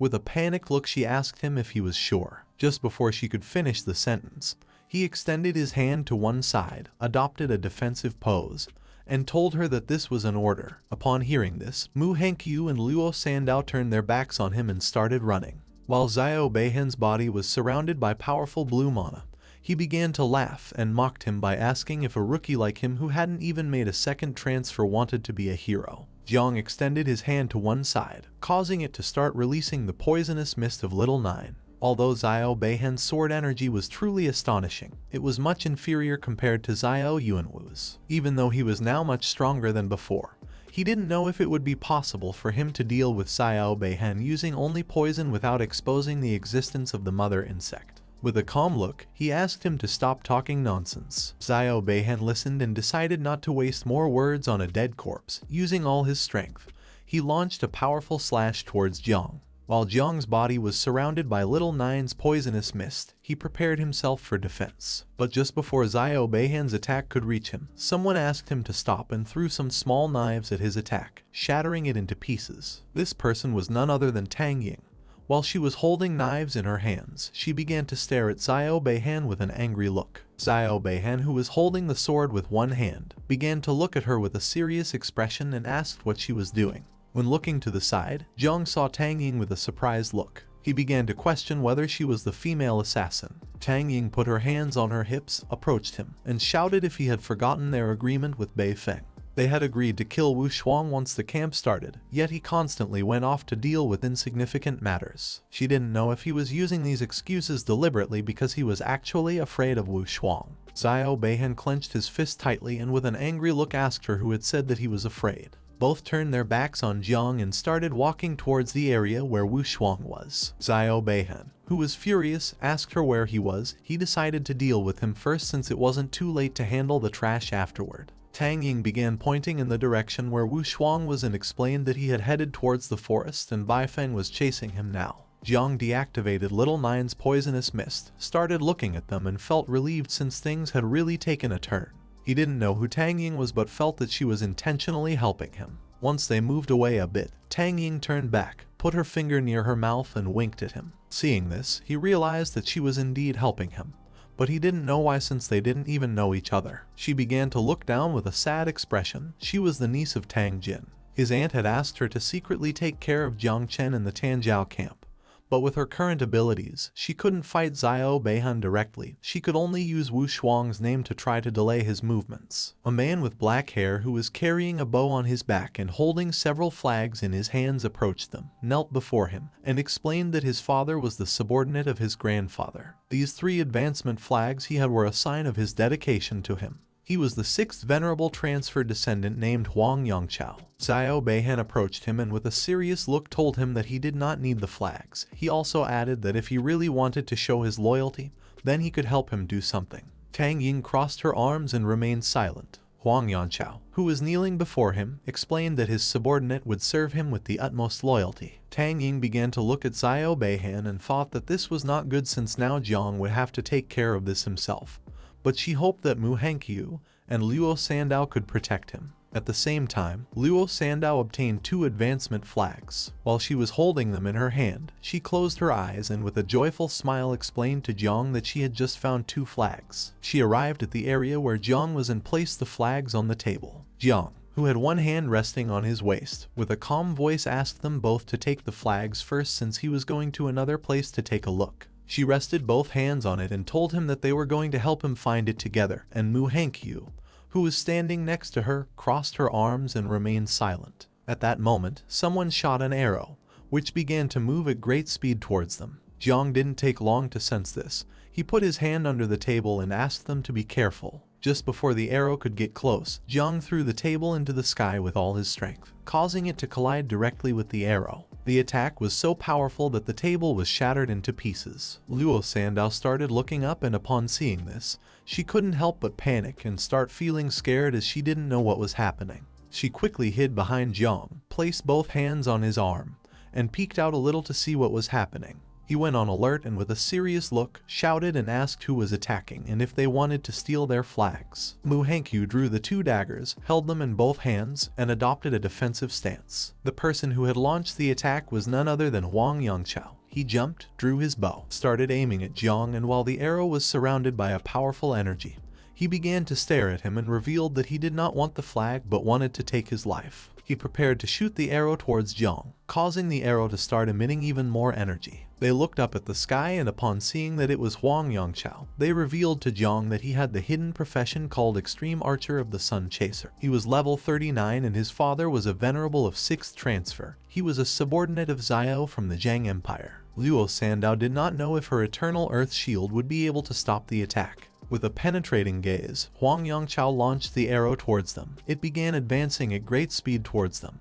The blade grew larger and was covered in energy. As the arrow gradually approached, Jiang decided to do something about it. He asked both of them to step aside. He jumped, and while his eyes were shining, he began to advance towards the attack. He extended his hand, causing the palm to start releasing Little Nine's poisonous mist. With an angry look, he explained to them that he could tolerate everything else, but if they wanted to kill him, then they shouldn't blame him for being ruthless, since after all someone had to fulfill the old master's death quota. Luo Sandow, who was behind Jiang, couldn't help but clutch her chest in fear, and Muhankyu, who was holding the two daggers, started looking at him with a surprised expression and couldn't help but begin wondering what he planned to do. Jiang launched Little Nine's poisonous mist towards Huang Yangchao, blocking the attack. The mist was so powerful that it not only blocked the attack but also shattered it, and began advancing towards him. While Huang Yangchao was flying in the air, the poisonous mist approached him. While holding the bow with one hand, he started looking around, and upon seeing poison, he couldn't help but panic since he had been told that Jiang was of the life type. With a look full of fear, he asked others not to hide and to come attack all together. Just before he could finish speaking, Little Nine's poisonous mist reached him and impacted his body, corroding and tearing him into pieces, causing him to start screaming in agony. The poisonous mist grew larger and the insects began to devour his body. His companions turned their backs on him and started to flee out of fear. They did not want to fight against a guy who had awakened the hidden poison class. Now that even long-range shooters like Huang Yangchao had not been able to deal with him, much less would those who had close combat classes be able to. They thought they were lucky since they escaped in time. Otherwise, they would have been cannon fodder. In a matter of seconds, the insects began to devour Huang Yangchao's body. Jiang, who was standing next to him, was controlling the swarm of insects. At the same time, in the observation room were Yang Guang and Gu Kaishan watching everything that was happening in the camp through some cameras. Gu Kaishan started to look at Jiang, and seeing how strong he was, he couldn't help but praise him upon noticing that he not only had the creation class, but also had the poison class. Yang Guang, who was standing behind him, was speechless. With a surprised look, he began to wonder how it was possible that Jiang had killed so quickly a second transformation prodigy. For him, Jiang Chen was incredible. He didn't know why Chuozheng City's Night Watch hadn't reported anything.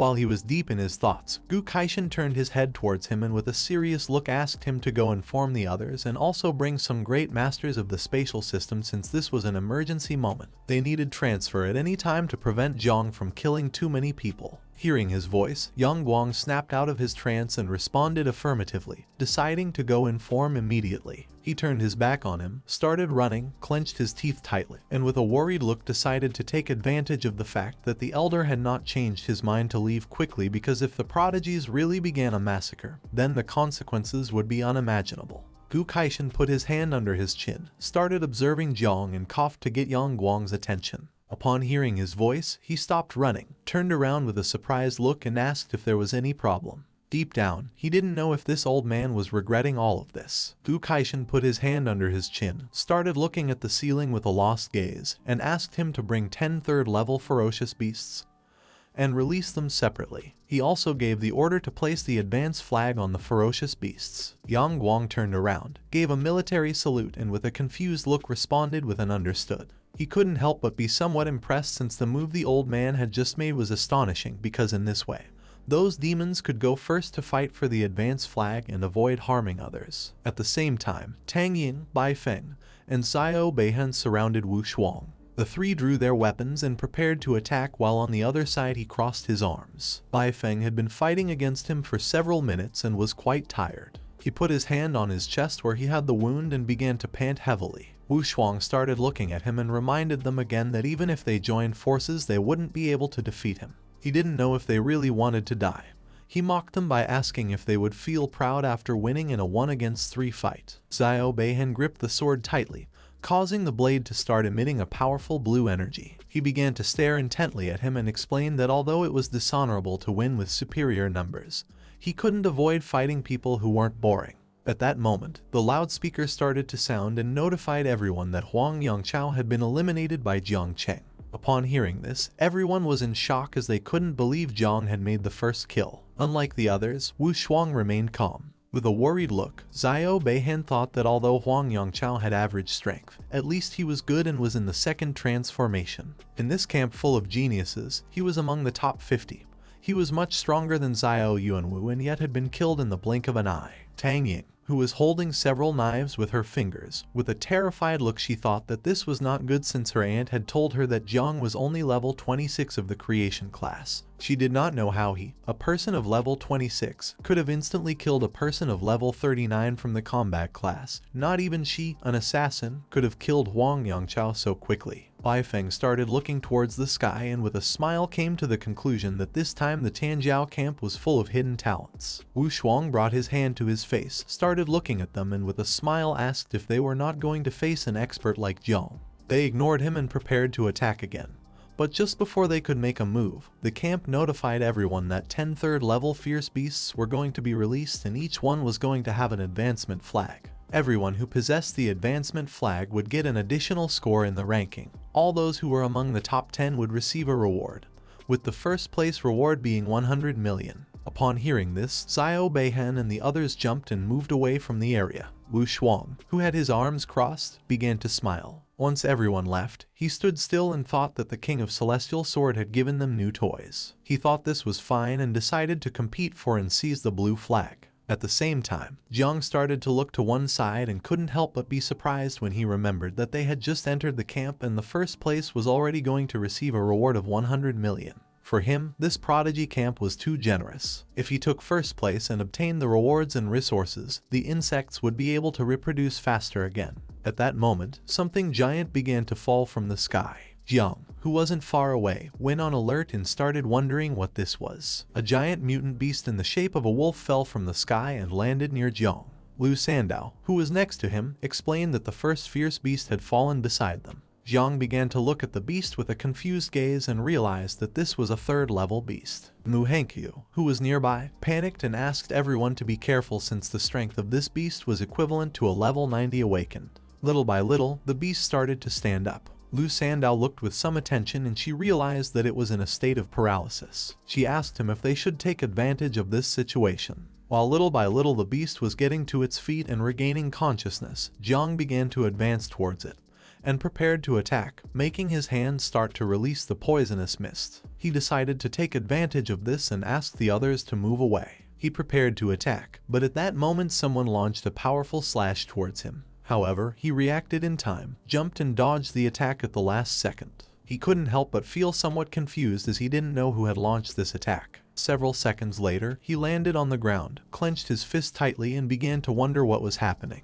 The person who had launched the attack was Xiao Beihan.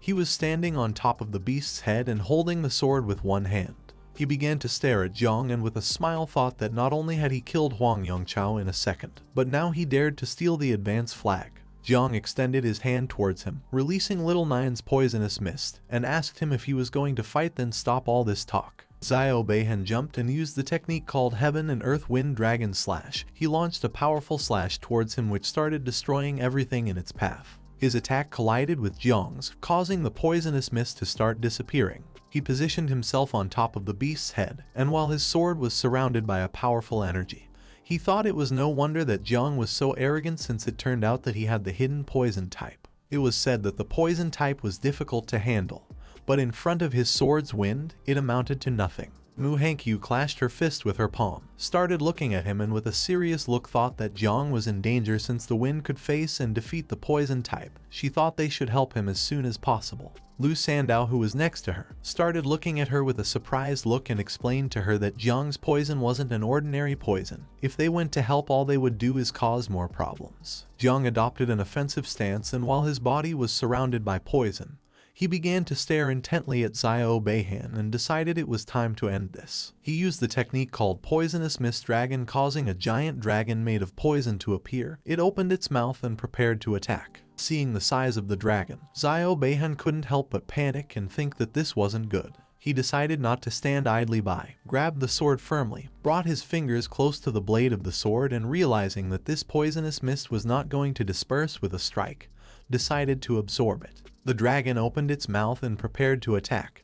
He extended the sword towards the sky and used the technique Forbidden Spell, called Immortal Swordsman of Blue Lotus, causing a giant flower to appear behind him. The giant flower began to absorb the poison dragon.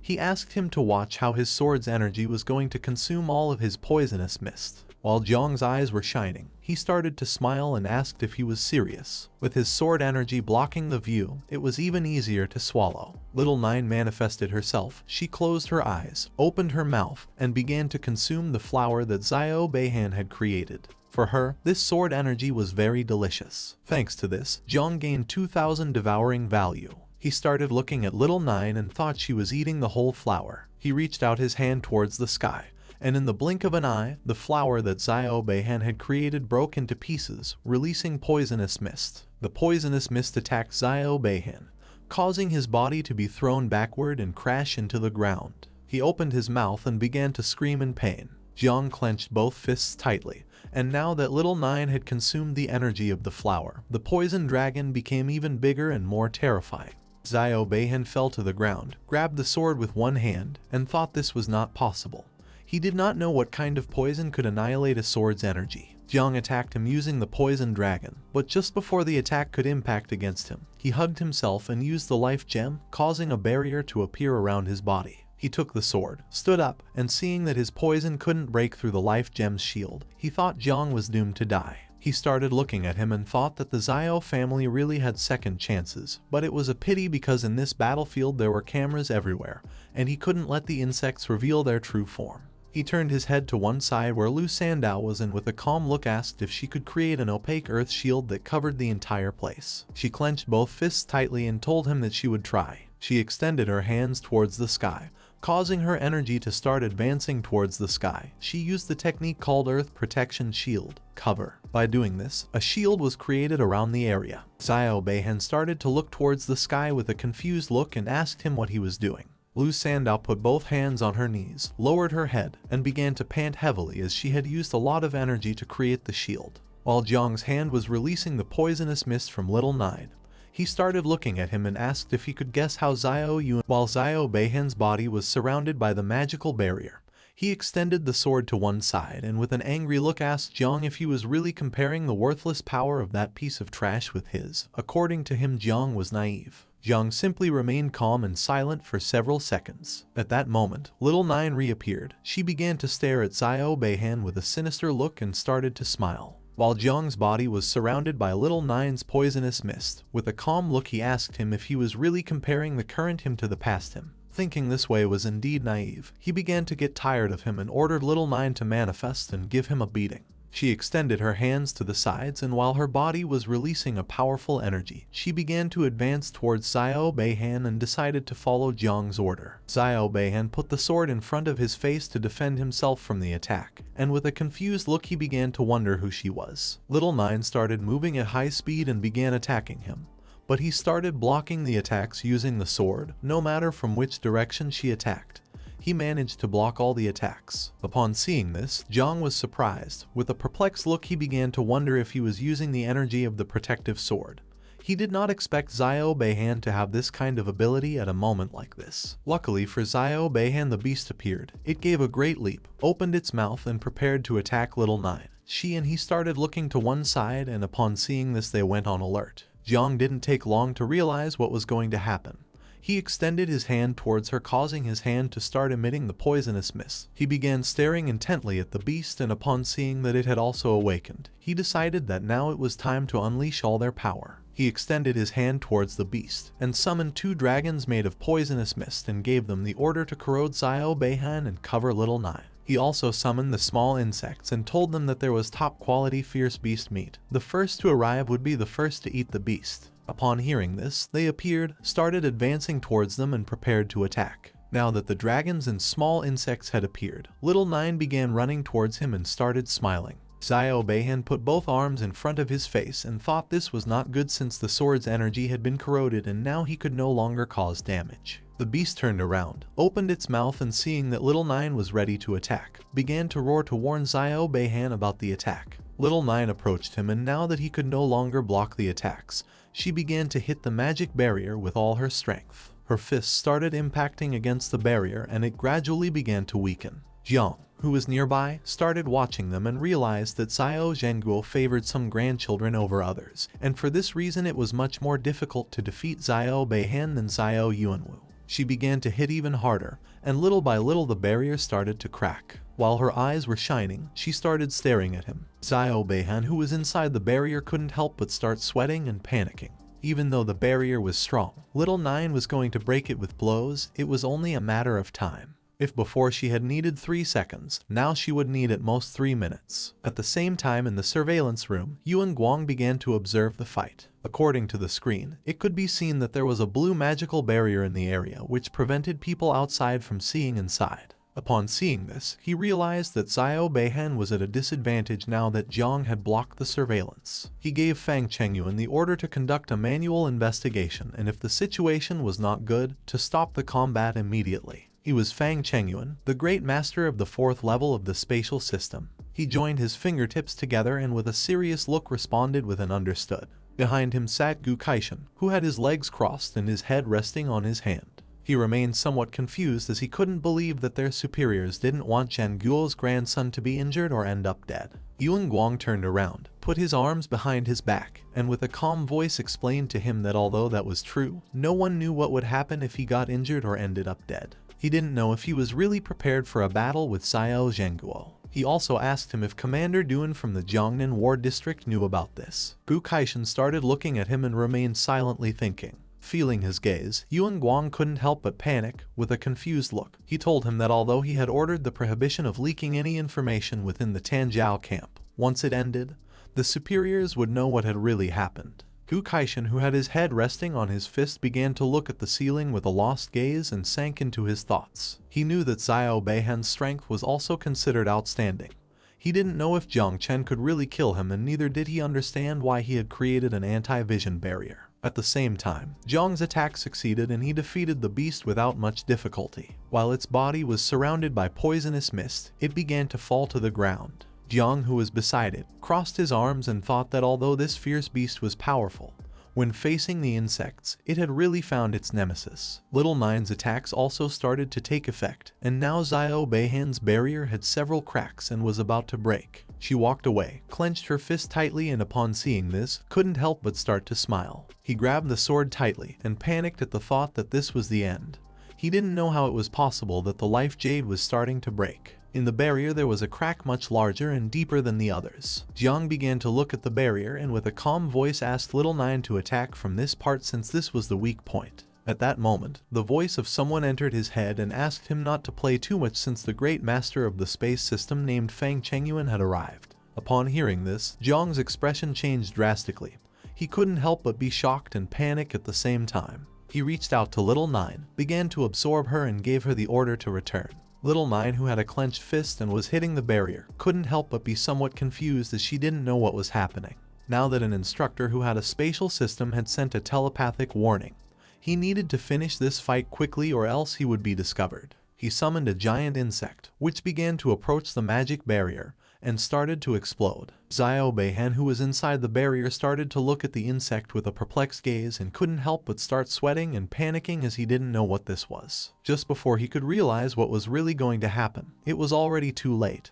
The insect that Jiang had summoned exploded, causing the energy to start entering inside the barrier. Because of this, a great explosion began to generate inside. The energy that was inside the barrier was so great that once it broke, it created a great explosion with the same force as a nuclear explosion.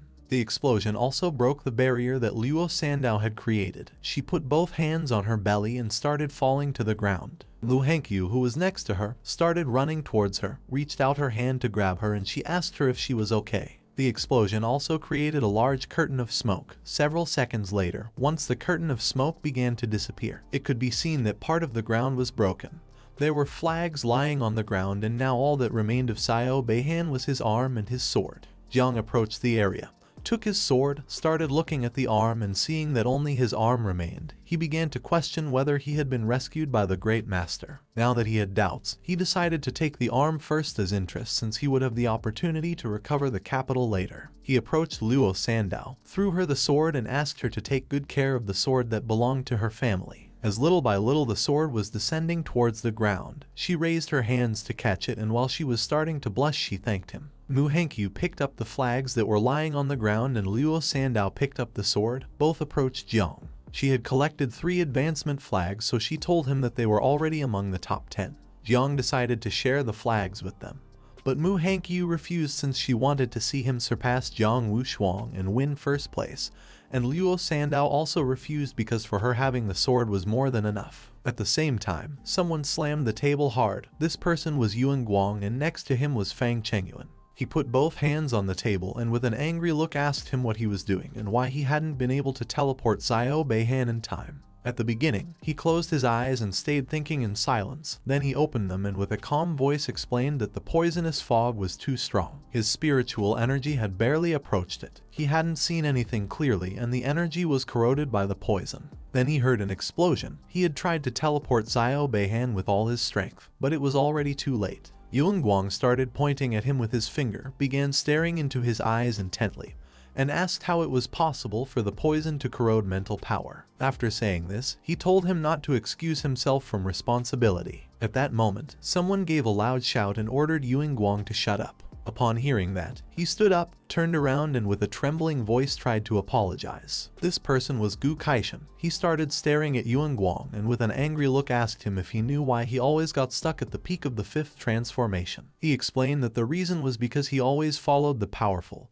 and could not pass the test of the heart. A moment ago, he had mentioned the great general of the sword, consequences, and so on, and for this reason he hadn't even bothered to respond. If Gu Kaishan dared to do it, he also dared to assume the consequences on the battlefield. Even those invincible in 9 transformations could die in combat, so Xiao Beihan was nobody. Yuan Guang took several steps back, got a little nervous, and explained that he had not mentioned Xiao Zhenguo. He had only mentioned Commander Duan. Gu Kaishan turned his back to him, slightly turned his head back, clenched his fist, and with a calm look gave him the order to first report inside the camp, but keeping the information strictly confidential outside. Tomorrow at 6 before the evaluation and the camp ended, no one eliminated could be allowed to leave the camp, including Xiao Beihan. He turned his back on them, started walking towards the door, and told them that first he was going to go to the Southern Theater Command. Yuan Guang and Fang Chengyuan started looking at him and remained silent. At the same time, a system window appeared in the sky and informed everyone that Xiao Beihan had been eliminated by Jiang Chen. Everyone started looking towards the sky, and upon seeing this, they couldn't help but be dumbfounded as they were unable to believe that Xiao Beihan had been eliminated. They were in shock and thought they had heard wrong since he was the legitimate grandson of the great general of the nation. In another part of the camp, a beast in the shape of a boar appeared. It tried to attack Tang Ying and Bai Feng, but they jumped and dodged the attack without much effort, causing its body to hit the ground. Tang Ying couldn't help but stay in shock. She couldn't believe that Jiang had really eliminated Xiao Beihan. Bai Feng remained calm, and with a serious look thought this was very strange. In another part of the camp, a beast in the shape of a white lion appeared, but someone gave it a strong blow, causing its body to hit the ground. The person who had defeated this beast was Wushuang. He sat on top of the corpse of it, crossed his arms, and started to smile and thought that this was very interesting. Someone started to open the lid of the cup. This person was the commander-in-chief of the Jiangnan military district, named Duan Xinghai. After removing the lid from the cup, he began to bring it closer to his mouth for a sip, started staring at Gu Kaishan, and asked if he had found any good talent for which he had urgently summoned him. In front of him was Gu Kaishan, who closed his eyes, extended his hand towards the sky, used an ability called Forbidden Listening, and while his hand was surrounded by powerful energy, he concentrated. Duan Xinghai started to look at him and remained silent. Gu Kaishan's energy began to advance towards the sky and started to create a barrier around the area. Once the barrier was successfully created, both went to another room, sat down to have a cup of tea and chat a bit. Duan Xinghai crossed his legs, took the cup of tea and asked him why he was being so cautious, and it didn't take long for him to realize that this matter was more important than it seemed. Gu Kaishan, who had one hand resting on the chair, placed the other on the table, and remembering that old Duan had extensive knowledge and was theoretical, he decided to ask him something. He began to stare at Duan and with a serious look asked if poison could corrode mental strength. Duan took the teacup, started bringing it closer to his mouth, closed his eyes and with a smile explained that theoretically it was possible, but it was very difficult, adding that poisonous mist and miasma affected the physical body, but mental strength was different. Mental strength consisted of the source of the soul which belonged to thoughts, forming a kind of intention energy. To corrode this energy, Duan could not estimate the intensity of poison needed. Gu Kaishan started to look at Duan and with a serene gaze asked him if he had seen anyone manage to do this. Duan put his hand under his chin, began to look at the ground and with a thoughtful look replied that no, adding that he knew a poison king who was at the pinnacle of the fourth transformation. But even so he could not do it. Duan raised his head and with an insinuating look asked him if perhaps in the Tanjiao camp there had emerged a poison prodigy with terrifying power. If someone could really corrode spiritual strength, then it was a lethal weapon. Gu Kaishan crossed his arms, started shaking his head, closed his eyes and revealed that a conclusion could not yet be reached. Duan remained calm. Since Gu Kaishan had volunteered for the Tanjiao camp, he hadn't asked anything out of respect. But now he asked if something was happening and also why he wasn't telling the truth. Gu Kaishan opened his eyes, started looking Duan in the eyes and asked if it was possible that the poisonous mist had its own consciousness. Duan reached out to him, started laughing and asked if he was joking. He didn't know how poison could have consciousness, unless it wasn't actually poison and just a form of camouflage. Upon hearing this, Gu Kaishan realized something. With a perplexed look, he asked Duan what the form of camouflage was. While a drop of sweat was falling from Duan's cheek, with a calm look, he began to think. Several seconds later, he remembered something. He started to imagine some ancient ruins that were somewhere in the realm.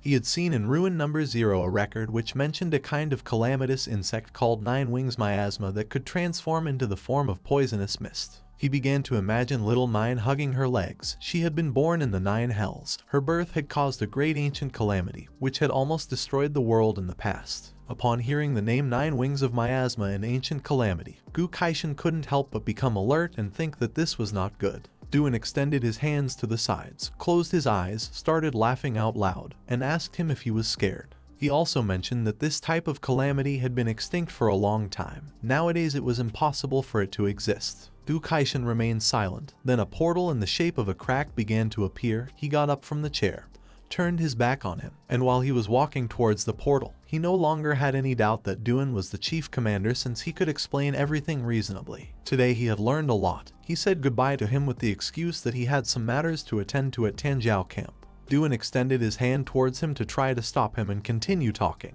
He asked him to wait as he still hadn't told him the good news. But Gu Kaishan paid no attention and entered inside the portal. Once inside, he crossed his arms, closed his eyes, thought of little 9 and how she was a natural disaster. It was no longer surprising to him that Jiang Chen, who had awakened a divine level class called Growth of All Things, was strong enough to become number 1 on the hunter list. He opened his eyes and with a serious look thought that Jiang still had many secrets. This in Dazia was grounds for decapitation. According to him, Jai Gang was a traitorous master who was really causing problems. A few days ago, Jai Gang appeared with a pleasant smile and explained that he had someone named Jiang with excellent talent but not yet fully developed. He also added that he even got into trouble with the Xiao family.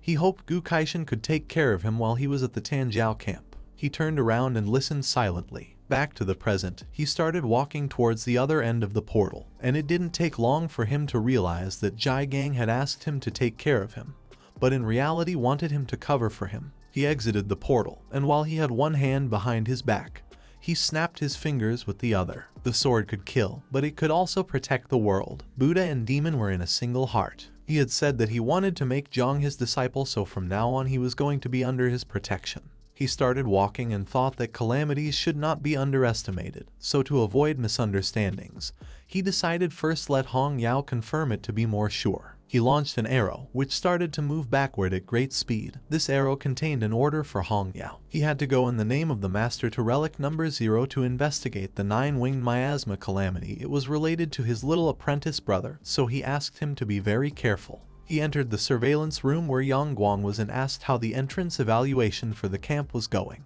Yang Guang turned his head back and with a calm look explained that it was coming to an end. Those awakened with ordinary talents were competing among themselves to get the flags, and elite talents had already taken care of 9 fierce beasts. Now only one remained. A powerful beast appeared, but Lei Zi and Liu Baizai joined forces to defeat it. The beast tried to attack, but he gave it a strong punch in the face, causing its body to crash into the ground. Then another fierce beast appeared. Tang Ying and Bai Feng began to collaborate with each other to kill it. She jumped up, climbed on top of it and ended its life. At the same time, behind Zhang Wushuang there was a pile of beast corpses. He had instantly killed 3 fierce beasts that had been released in the area. After doing this, he started heading towards the direction where Jiang was. Gu Kaishan started looking at the screen and upon seeing this, he couldn't help but be perplexed. He asked him where Jiang Chen was. In response, he revealed that Jiang had killed a total of 2 fierce beasts, and they had just released the 9th fierce beast near him. The 9th ferocious beast appeared, jumped and prepared to attack Jiang.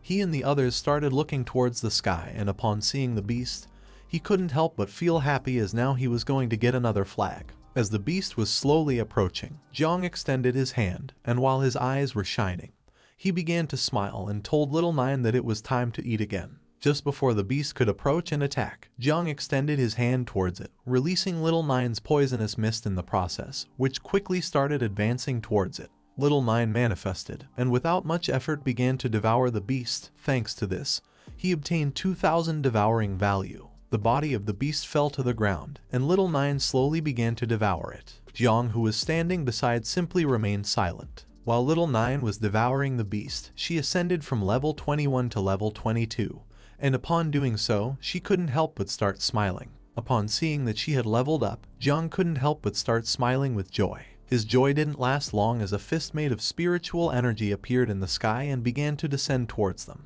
They looked up and upon seeing this, went on alert. Mu Hankui drew her 2 daggers, adopted a defensive stance, and with an alert look she revealed to Jiang that someone had launched a surprise attack on them. Luo Sandow decided not to stand idly by. With a determined look, she extended her hand towards the attack and used the skill called Earth Protection Shield, causing a powerful green shield to appear around them. Jiang extended his hand towards the attack, and upon looking a little more closely he soon realized that this fist style was Wushwang's. The energy of Wushwang's fist began to impact against Luo Sandow's shield, causing it to gradually start breaking. Her shield didn't last long, and in a matter of seconds it shattered into pieces. Due to the difference in strength, she and Mu Hankyu were sent flying backward and started bleeding from their mouths. Jiang was the only one left standing. He adopted an offensive stance, and with a look full of determination, he decided it was time to counterattack. Just before Wushwang's fist could reach him, Jiang extended his hand towards the fist, releasing Little Nine's poisonous mist which began to halt the attack. Several seconds later, Jiang's body was sent flying backward. He firmly planted his feet on the ground to stop his moving body, and put his hand in front of his face to block any other surprise attack.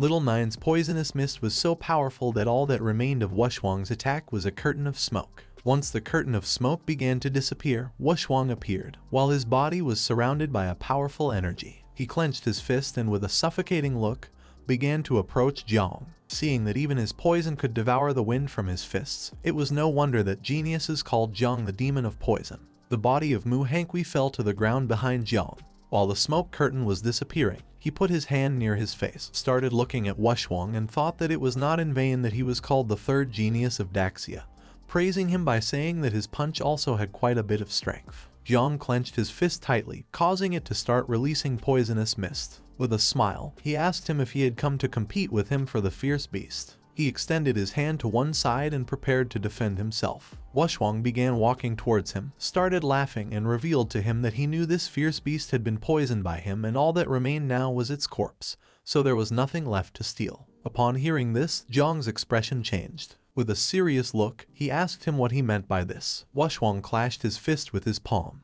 and while his body was surrounded by a red energy, he began to smile, and with an arrogant look asked Jiang not to misunderstand him, as in reality he was just curious and wanted to get to know. Jiang extended his hand towards the sky, and while it was surrounded by little Nine's poisonous mist, he began to stare at Wushwang and asked him if he was willing to bet his life just to satisfy his curiosity. Wushwang clenched his fist tightly, and with a smile replied yes, adding that one must be at least willing to bet their life. Upon seeing this, Jiang decided it was time to get down to business. He extended his hand towards him and threw the poisonous mist at him. Wushwang began to stare intently at Jiang and with a smile, started to move his fist with great speed, creating powerful energy around his fist in the process. Just before the poisonous mist that Jiang had released could hit Wushwang, he opened his legs, used the skill called 1,000 Feet Walls, and launched a powerful blow towards the attack, creating a powerful barrier in front of him. Then, he launched another powerful blow towards Jiang, and the energy of the blow was so strong that it began to shatter his poisonous mist and started to rapidly advance towards him. Upon seeing this, Jiang, who had his hand extended towards him,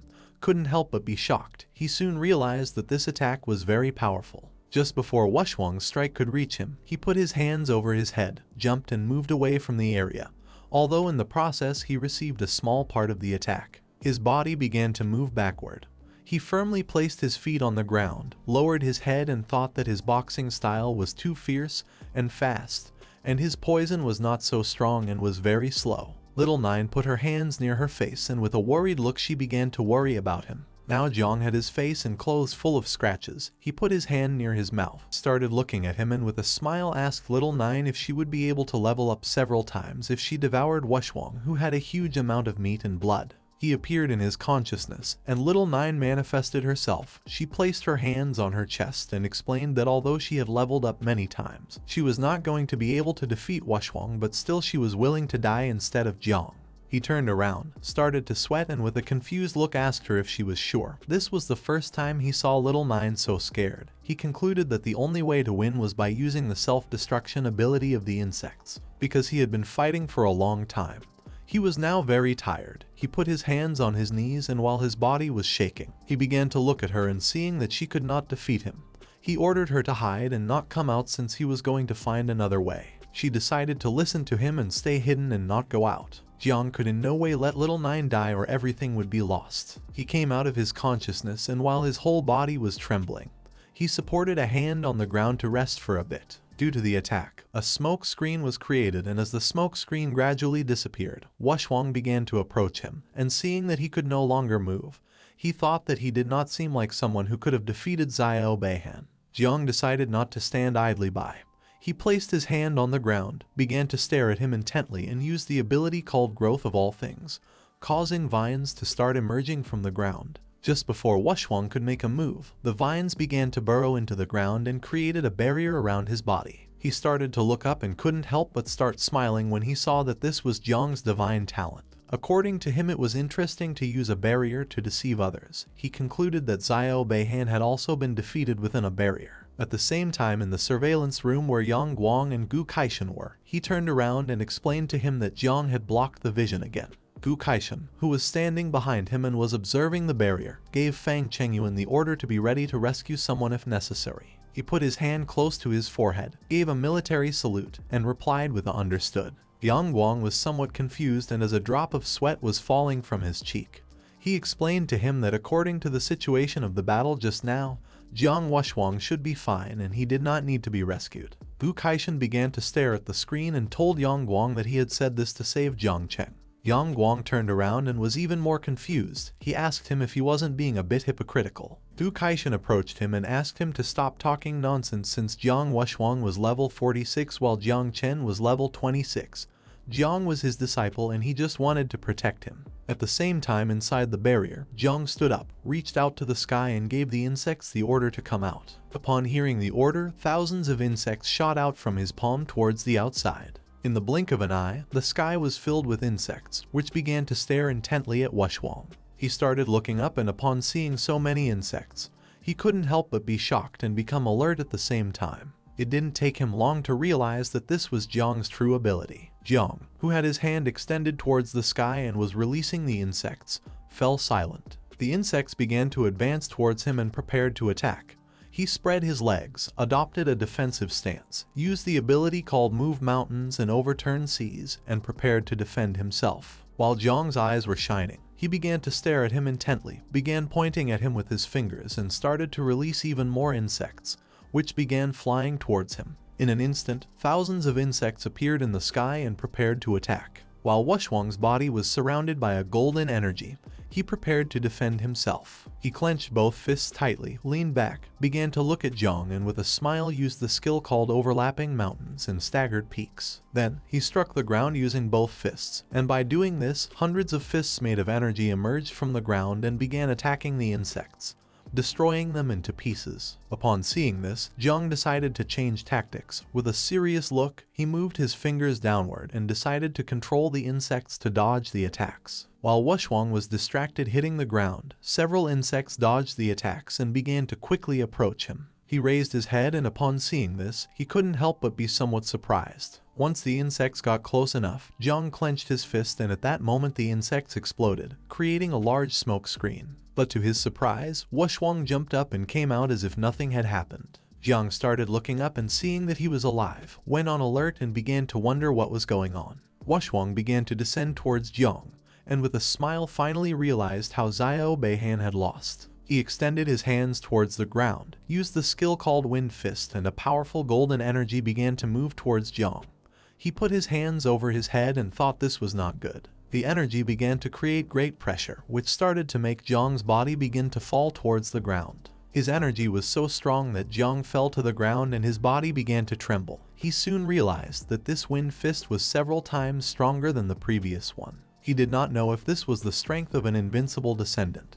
2 insects had exploded near him and had not even scratched him. Little by little, Jiang began to run out of strength. With a tired look, he began to look at Wushwang and concluded that to finish him off it was necessary to make dozens or hundreds of insects self-destruct. For him this was very difficult since it had been very complicated for him to raise these insects. He had no other choice. Near Wushwang a large explosion was created and then more began to be created. He did not fall into the trap and quickly stepped back. But to his surprise, this was what Jiang had planned. While he had one hand supported on the ground, he extended the other towards Wushwang, causing several vines to emerge from the ground. Just before the vines could get close, using only one hand, Wushwang blocked the attack and asked him not to exert himself since the fight had ended. Jiang couldn't help but be shocked. He couldn't believe that Wushwang no longer wanted to continue fighting.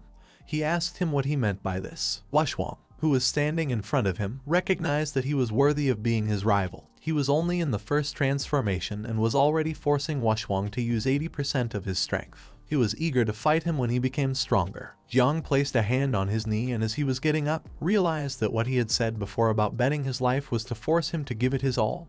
All this was just to see if he was a worthy opponent. Wushwang put his hand behind his neck, closed his eyes, began to yawn and told Jiang that he was tired and was going to sleep for a while. After saying this, he asked him if he could take care of the last fierce beast. Jiang began to look at him and with a serious look asked him if he was leaving him the first place. While Wushwang was touching his neck, he turned around and with a calm look explained that he did not mean this.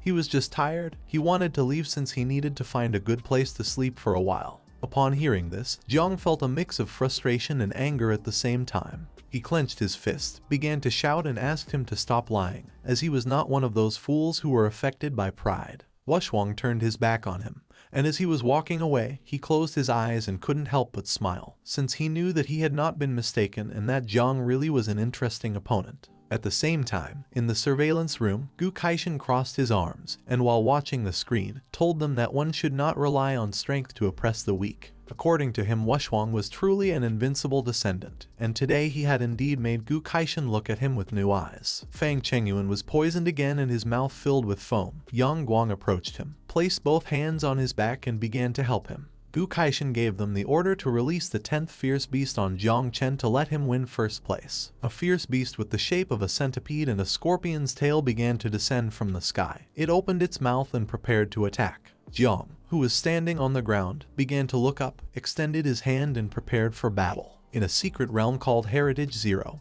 which was an abandoned village full of fog, night fell. A red-haired woman who was the great disciple of the celestial king of the sword, the older sister of Jai Gang named Hong Yao, who was in her 7th transformation, set foot on top of a rock, and with a serious look she realized that this place was enough to irritate people. She assumed that those awakened with less than 6 transformations could not enter here. In front of her appeared several spirits which noticed her presence and began to approach. Seeing this, she took a leap, firmly grasped the sword and decided to seek information about Muitation's apprentice. Just before the spirits could make a move, she began to move at great speed and without much effort cut their bodies in half. In front of her was a tombstone, which was emitting an evil energy similar to Little Nine's poisonous mist. She began to observe the tombstone, and it didn't take long for her to realize that it was the source. She didn't know what kind of entity this tombstone was, as it had an ancient presence from about 100 years ago but still remained very strong. The tombstone had several cracks. She approached and decided to use the information database on relics to search for some information about this tombstone. While her eyes were shining and with one hand she was holding the sword, she landed near the tombstone and gave the system the order to activate divine consciousness. Several system windows with information began to unfold around her. She started to stare at the tombstone and used the total awareness skill called speed reading. Several seconds later, the system fully loaded the information, making a photo of an insect appear. The photo began to fall to the ground, but at that moment, she caught it with her hand. She approached the photo, began to look at it and couldn't help but be shocked and start sweating, as this insect belonged to the mother insect called Nine Miasma Wings, an ancient monster, a strange species born in the extremely dark Jiu realm, who once caused a great catastrophe which almost led to the end of the world in the 4th century. Luckily now this species was extinct. The entire body of this insect was pure black-purple color with 9 wings on its back. It had a strong venom that could transform into poisonous mist. Its toxicity could corrode everything in the world, including spiritual voids. While the tombstone was surrounded by a powerful evil energy, the moon came out, and she thought this was not good since Jiang had a hidden calamity. She decided to tell Master about this as soon as possible. At the same time, in the Tanjiao camp, the beast opened its mouth and prepared to attack. But some time later, its body fell to the ground, and the insects began to devour it. Jiang, who was standing next to it with his hand on his waist, started observing the beast. The insects had devoured a total of 4 beasts. Their devouring value had increased quite a bit. If he got first place in entering camp evaluation, he would be able to complete 2nd transformation very soon. He turned back to where Manhwa and Luo Sandow were, reached out his hand to the sky and explained to them that 10 blue flags were more than enough for him to stay in first place. He gave each of them a flag so that at least they could enter the top 10. Manhwa and Luo Sandow took the flags, closed their eyes, and with a pleasant smile, they thanked Jiang as they had qualified in this round without doing anything. At the same time, in another part of the camp, Bai Feng and Tan Ying managed to defeat the fierce beast shaped like an eagle. Now its corpse was lying on the ground. Tan Ying, who was lying on the ground next to the beast's corpse, began to wipe her forehead with her hand, and while she was breathing heavily, she couldn't help but feel happy since they had finally managed to defeat the beast. Bai Feng, who was standing beside, realized that the entrance evaluation for the camp was about to end. He thought that Jiang Wuxuang would definitely come in first place. At that moment, the speaker began to sound because the camp entrance evaluation had ended. Those who had advanced to the next round could gather in the square, and those eliminated had to leave the camp within the next 3 minutes, and offenders were going to be punished with death. Jiang began looking at the sky and was somewhat surprised. Seeing that the first round had ended, he didn't take long to realize that the 10 fierce beasts that had been released into the camp had been killed. While his body was giving off Little Nine's poisonous mist, he thought that leftovers from beasts were also food. He decided to let out the insects and gave them an order to go look for other fierce beasts and eat everything they could while avoiding people as much as possible. At the same time, the nurses arrived at the camp and began to take away the participants who were injured. On one of the stretchers was Xiao Beihan, who had lost an arm and had it bandaged. He hadn't died. He was conscious and very angry. He started looking up at the sky, clenched his teeth, and felt relieved as he was finally going to be able to leave the camp.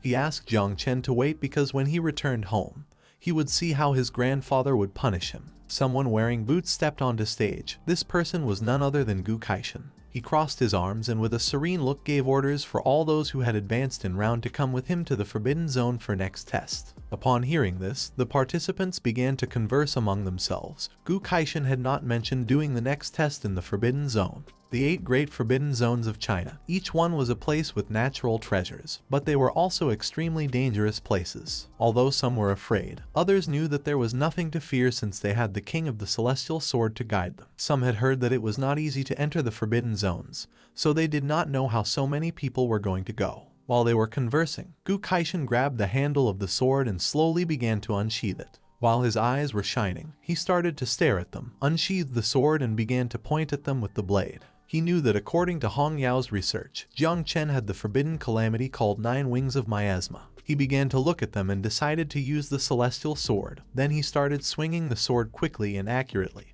Dawn was almost upon them and the person who was supposed to come would arrive soon. He put his knee on the ground, bent down, threw the sword towards the sky, put his other hand near his face and lowered his head. The participants began looking up at the sky and witnessing this, they couldn't help but be shocked and start wondering what was happening.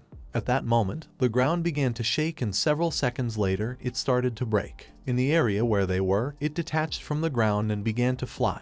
Gu Kaishan decided to prepare in advance as this was the only way he could overcome the time difference. While rocks were floating around him and his body was surrounded by a powerful energy, he extended his hand to one side and used a technique called Imperial Sword Flight. Upon doing this, his sword came out of the ground, and while it was surrounded by an orange aura, he decided to go to the south of the Jiang River to the Forbidden Zone of Dream Lake. Gradually the ground began to move towards the mountains. They were amazed to see that this was the strength of Daxia's first king. They couldn't believe that he could move all of Tanjiao's camp. This was something only predecessor Wang Tiandao could do in this world. Jiang turned to Luo Sandow and Mu Hankyu and asked them how much they knew about Dream Lake's Forbidden Zone. Both began to look at him with an uncertain gaze. Luo Sandow was not sure, and Mu Hankyu remembered that her grandfather had mentioned it once. The danger level of Dream Lake was very high, and even though it was the least dangerous forbidden zone in China, its difficulty did not lie in the hidden threat, but in the distortion of time and space. In addition to this area there were countless dimensional fragments, portals connected to each other. The space within these dimensional fragments was even larger than the blue planet. These fragments were constantly moving, so it was very easy to get lost and not come out.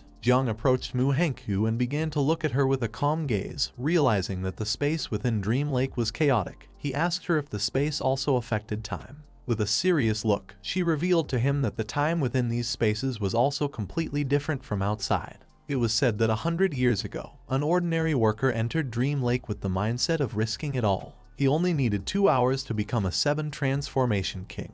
But as he himself had said, in reality more than 200 years had passed. Mu Hankyu's grandfather had also explored this place. He had been lost for 3 days after entering, but in reality more than 3 years had already passed in the outside world. Jiang was somewhat surprised, and while a drop of sweat was falling from his cheek, he came to the conclusion that the chances of winning or losing at Dream Lake were random. Luo Sandow began to look at him and she asked him not to worry, since if old man Wang Tiandao dared to take them inside, they could be sure that he already knew a safe route. Jiang began to smile and thought that he wished it was as she was saying. This sounded like even though Dream Lake was a dangerous place, it was also a good place.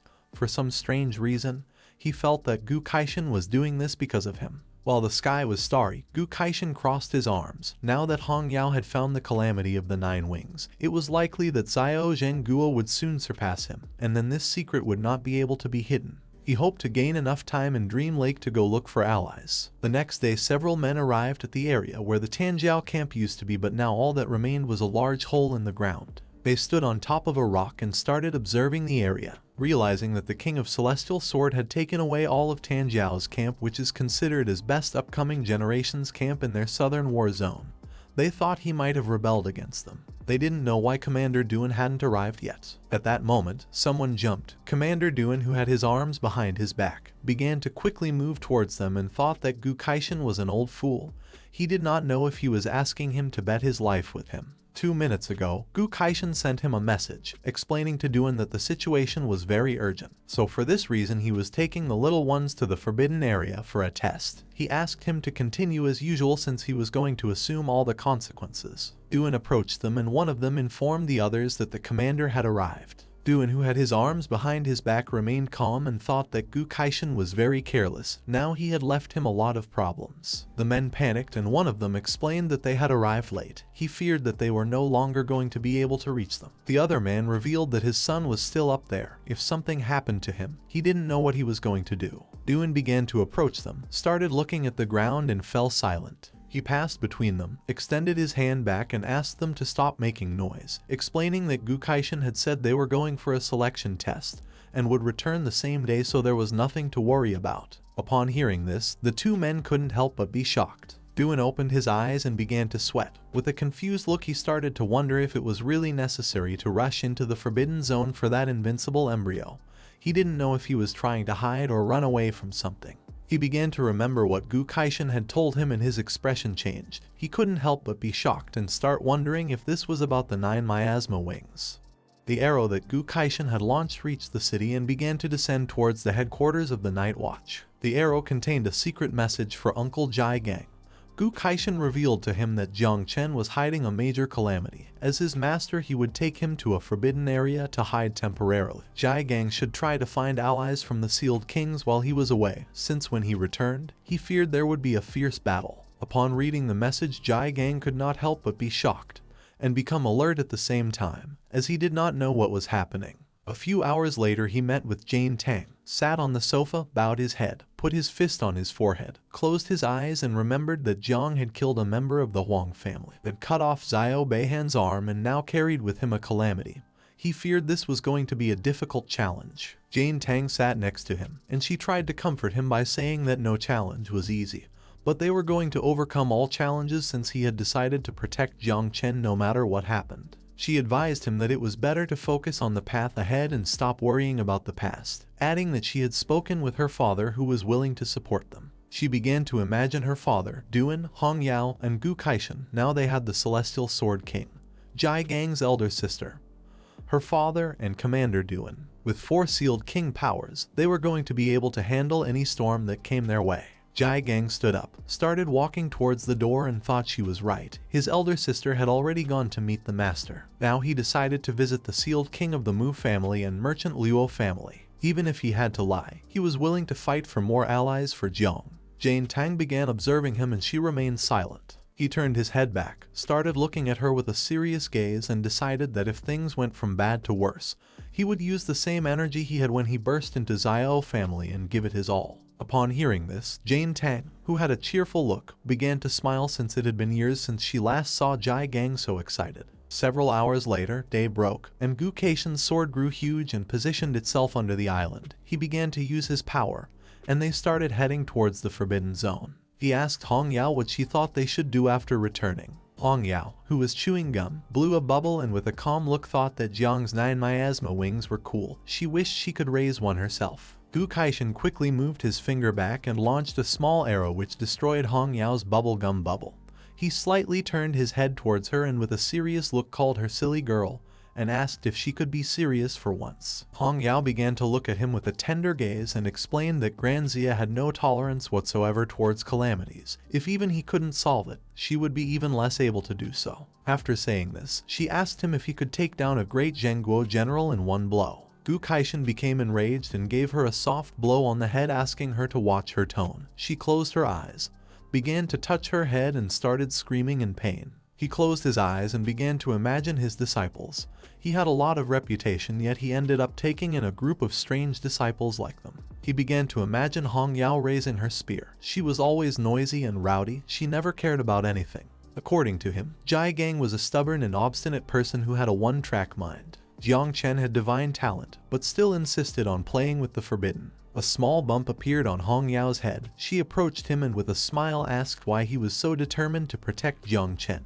He turned his back on her, opened his eyes, and while observing the landscape, he asked her if she really wanted to know the reason. Then, he raised his head, began to look towards the sky and explained to her that when he had taken her as a disciple, it had only been because she was wearing red armor and he thought it looked cheerful. As for taking Jai Gang, it had been even more random. He had mistaken Gu Kaishan for a regular client outside of a club. At that time, when the heir of the Xiao family tried to forcefully marry Tang Jin, Jai Gang went to stop him, and Gu Kaishan was willing to give his life to protect him. The men from the Xiao family pounced on Gu Kaishan and the battle began. Jai Gang took advantage of the commotion, grabbed Tang Jin in his arms and fled from the area. Not everything needed a reason. He was doing this because he cared about Jiang. He began to look down with a sad gaze since now Jiang Chen was the same. At the moment he had met him, he had known that they were going to get along well, so he simply had accepted Jai Gang's wishes. If Jiang was his disciple, then there was no reason not to protect him. Hong Yao approached him and thought that he was the best master in the world. He acted tough, but in reality,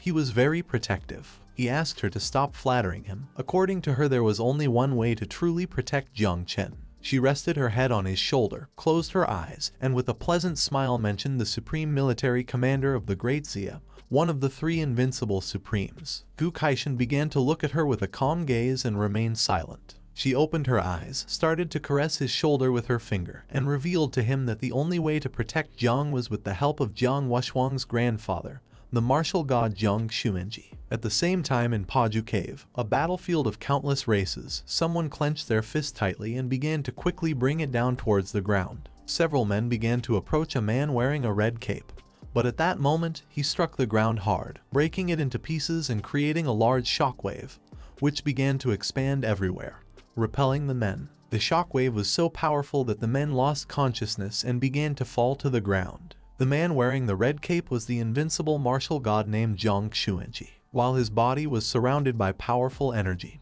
he clenched his fist tightly, stood up, started walking around the area, and seeing that countless races had dared to invade Great Xia, he decided to kill them all mercilessly. His blow was so powerful that it created a large hole in the cave floor. Standing in front of him were several more men. He began to walk towards them and concluded that after this battle, the countless races should calm down for a while. He gave the order to the men to guard the entrance of the cavern. They addressed him as martial god and responded with a "understood, master." At that moment, someone with energy similar to Jiang Wuxuang started contacting him, leaving him somewhat confused since he did not know why he was being contacted now when Wuxuang was supposed to be at the Tanjiao camp. But to his surprise, Gu Kaishan began appearing in front of him, addressed him as martial god and told him it had been a long time since they last saw each other. Xuanji began to stare at him and couldn't help but clench his teeth tightly and go on alert. Seeing that the Celestial Sword King had contacted him through Wuxuang, he thought he had encountered problems in the camp, so he asked Gu Kaishan to speak clearly. He reached out his hand towards the sky and with a calm look replied not entirely, adding that he was doing very well. He wanted to make a deal with him. He began to imagine Jiang Chen surrounded by the poisonous mist of Little Nine and revealed to him that he had taken a new disciple named Jiang Chen, who had a divine level creation class, but possessed the calamity called 9 miasma wings. He wanted him to protect his life. Xuanji began to stare at him, and upon hearing that Jiang possessed the ancient calamity 9 miasma wings, he could not help but go into shock. According to him, Gu Kaishan must be joking since Great Xia had always believed it was better to kill than let any calamity go free, asking him if he believed the martial god was omnipotent. Gu Kaishan remained calm and with a puzzled look asked him if this was true. In response, Xuanji asked him to name his terms. While his eyes were shining, he began to look at him and asked if he had heard of the Tiexu Hall in Yunmeng Marsh, adding that only he knew the way to all Grand Xia. He could take Jiang Wuxuang and give him something fortuitous. Xuanji's eyes also began to shine and he started imagining the Tiexu Hall, the legendary treasure of Celestial Dao. If Wuxuang could go there, his cultivation would advance a lot. He reached out to one side and his cape began to float. He could accept Gu Kaishan's conditions, but with one condition. Jiang Chen was not allowed to use 9 miasma wings during the Prodigy tournament, and if he couldn't obtain first place in the overall ranking of Great Xia's prodigies, he himself would throw him into the battlefield of myriad races for him to defend himself. Gu Kaishan turned his head back, and with an indecisive look began to think about it. Xuanji turned his back on him and as he was walking away, started looking at the ground and explained that if he really wanted to save Jiang's life, then he had no other choice. Gu Kaishan began to look down and with a desperate look agreed, since sending Jiang to the battlefield was still better than being killed by General Xiao and the others when they returned. Xuanji began to walk, and while he was looking at the ground, he remembered that the 9 miasma wings was an ancient exotic species. According to him, it was impossible for her to reach a natural calamity scale in this era. Moreover, this generation of Great Xia had produced 3 other divine talents, and Jiang was only the 4th and he was just in the creation type. He knew that without using the calamity, Jiang would not be able to pass Wuxuang's test, let alone be able to finish first. He clenched his fist, and while his cape was flying, with a determined look, he thought that even if by some miracle Jiang managed to cause some trouble, as a martial god, he could eliminate any evil spirit from the world in seconds. At the same time, the island reached up to the Forbidden Zone, which was a place full of portals. Jiang began to observe the place and with a surprised look realized that they had already officially entered the Yunmeng swamp. He asked the others if they remembered the way to get here. Muhankyu was dumbfounded and explained to him that remembering the path in these constantly changing dimensional fragments was impossible. The Celestial Sword King had relied on aura to guide the way. It was said that Yunmeng Swamp had 10 levels, with the 10th and 9th being relatively safer. The deeper they went, the easier it would be to get lost. Her grandfather had gotten lost at the 7th level years ago. Jiang sat on the ground, joined his hands and prepared to meditate a bit. He felt that he was already lost. Now that the path could not be remembered with eyes and brain, he decided to sit down and meditate, letting the spiritual sense guide them. Muhankyu and Luo Sandow also sat down, joined their hands, and they too prepared to meditate. Jiang entered his mind where the tree of all things was located. For now there was no wind in his mind. However, the tree was moving towards something and he did not know if it could be marking the way. He closed his eyes and concluded that there was something ahead that the tree was desperately longing for. Looking a little more closely, he saw that a rose-shaped fruit had grown on the tree. At that moment, an information window appeared. He had obtained a red functional fruit, which was a skill copy card. After using it, he could randomly copy one of the target's abilities and merge it with himself. The copied ability had no class restrictions. There was a possibility that the copied ability could be improved or worsened during the process. And last but not least, he must complete the copy within 3 hours or the card would expire. He began to observe the system window with a perplexed look and could not help but be shocked to see that this card allowed him to copy abilities and also it had no restrictions. In the Tanjiao camp, everyone was top-notch prodigies, so he could choose anyone he wanted. The most valuable targets were going to be Jiang Wuxuang, Bai Feng, and Tang Ying. He closed his eyes again and decided that he couldn't do this since the ability to copy was random and he could end up with a useless ability. According to him, it was difficult to choose. He only had 3 hours to copy the ability, so he didn't know if it was simply better to take the risk. While he was distracted deep in thought, Gu Kaishan drew everyone's attention. He put his foot on the rock and revealed to everyone that they had arrived at the 6th layer of Yunmeng Swamp, called Taku Realm. Ahead was Taku Hall, the place he was taking them to, asking everyone to get ready. Jiang came out of his thoughts, began to look at Gu Kaishan and decided to test the copy card with the master. He couldn't help but start smiling since he remembered that Gu Kaishan always said that he knew a move, and had even said that he wanted to take him as a disciple, so he simply decided to copy the move and consider it as an early lesson. Some time later, the island reached a temple, which was on top of a floating island, and the only way to go up was by using the magical steps, which were floating. This was the Taku Temple. The participants began to talk among themselves. They were going to become very strong this time since previously in the Magic City there was a legendary sealed king who had become king here in one step. And not only that, even he had become one of the 3 invincibles of Great Summer. Moreover, he wasn't the only one since the Great Dreamer had also attained enlightenment here. Next to the temple, there were some beautiful mountains. It had a trial called the Hall of Great Emptiness. There were 3 levels. On the first one there were 1008 steps. Each time someone climbed a step, there was a chance to receive a heavenly reward. Gu Kaishan, who had one hand behind his back, extended the other towards the temple and explained that the second level was called the Steel of Great Void. The Great Dreamer was the only person who had managed to reach this level. As for the third level, it was inside the temple. No one so far had managed to enter. This was going to be the last test. Out of 150 people, the first 10 were going to be selected according to the number of steps they climbed to represent the Jiangnan War Zone and enter the general final of geniuses from the 8 main war zones of Daxia. Once he finished explaining this, the temple test began. Everyone got excited, started smiling, and began running towards the steps. With a smile full of excitement, Luo Sandow also started running. But Jiang grabbed her by the shoulder, stopped her and said it wasn't good to be in such a hurry since the temple wasn't going anywhere. Unlike the others, Tang Ying, Bai Feng and another boy sat on the ground, put their hands together and began to meditate. Jiang slightly turned his head back, and with a serious look asked Luo Sandow to watch carefully since none of them were in a hurry and they were all meditating to adjust their mental state. Luo Sandow thought Jiang was right, so she, Muhankyu and Jiang sat on the ground, put their hands together and began to meditate. Muhankyu mentioned that in a place like the Taku Temple, each person could only ascend once, so it was better to adjust their mental state to the maximum before ascending. Hong Yao sat on top of her spear and it began to fly. Gu Kaishan, who was standing on top of the spear, put his arms behind his back, started observing them, and upon seeing that they could remain calm without haste, he couldn't help but praise them. Jiang started to look up and decided to copy the skill of the Heavenly Sword King before climbing the steps, to prevent the copy card from becoming invalid. He began with the skill copying, hoping that the old man had not deceived him. Gu Kaishan started to stare at others and a system window appeared as a target to copy.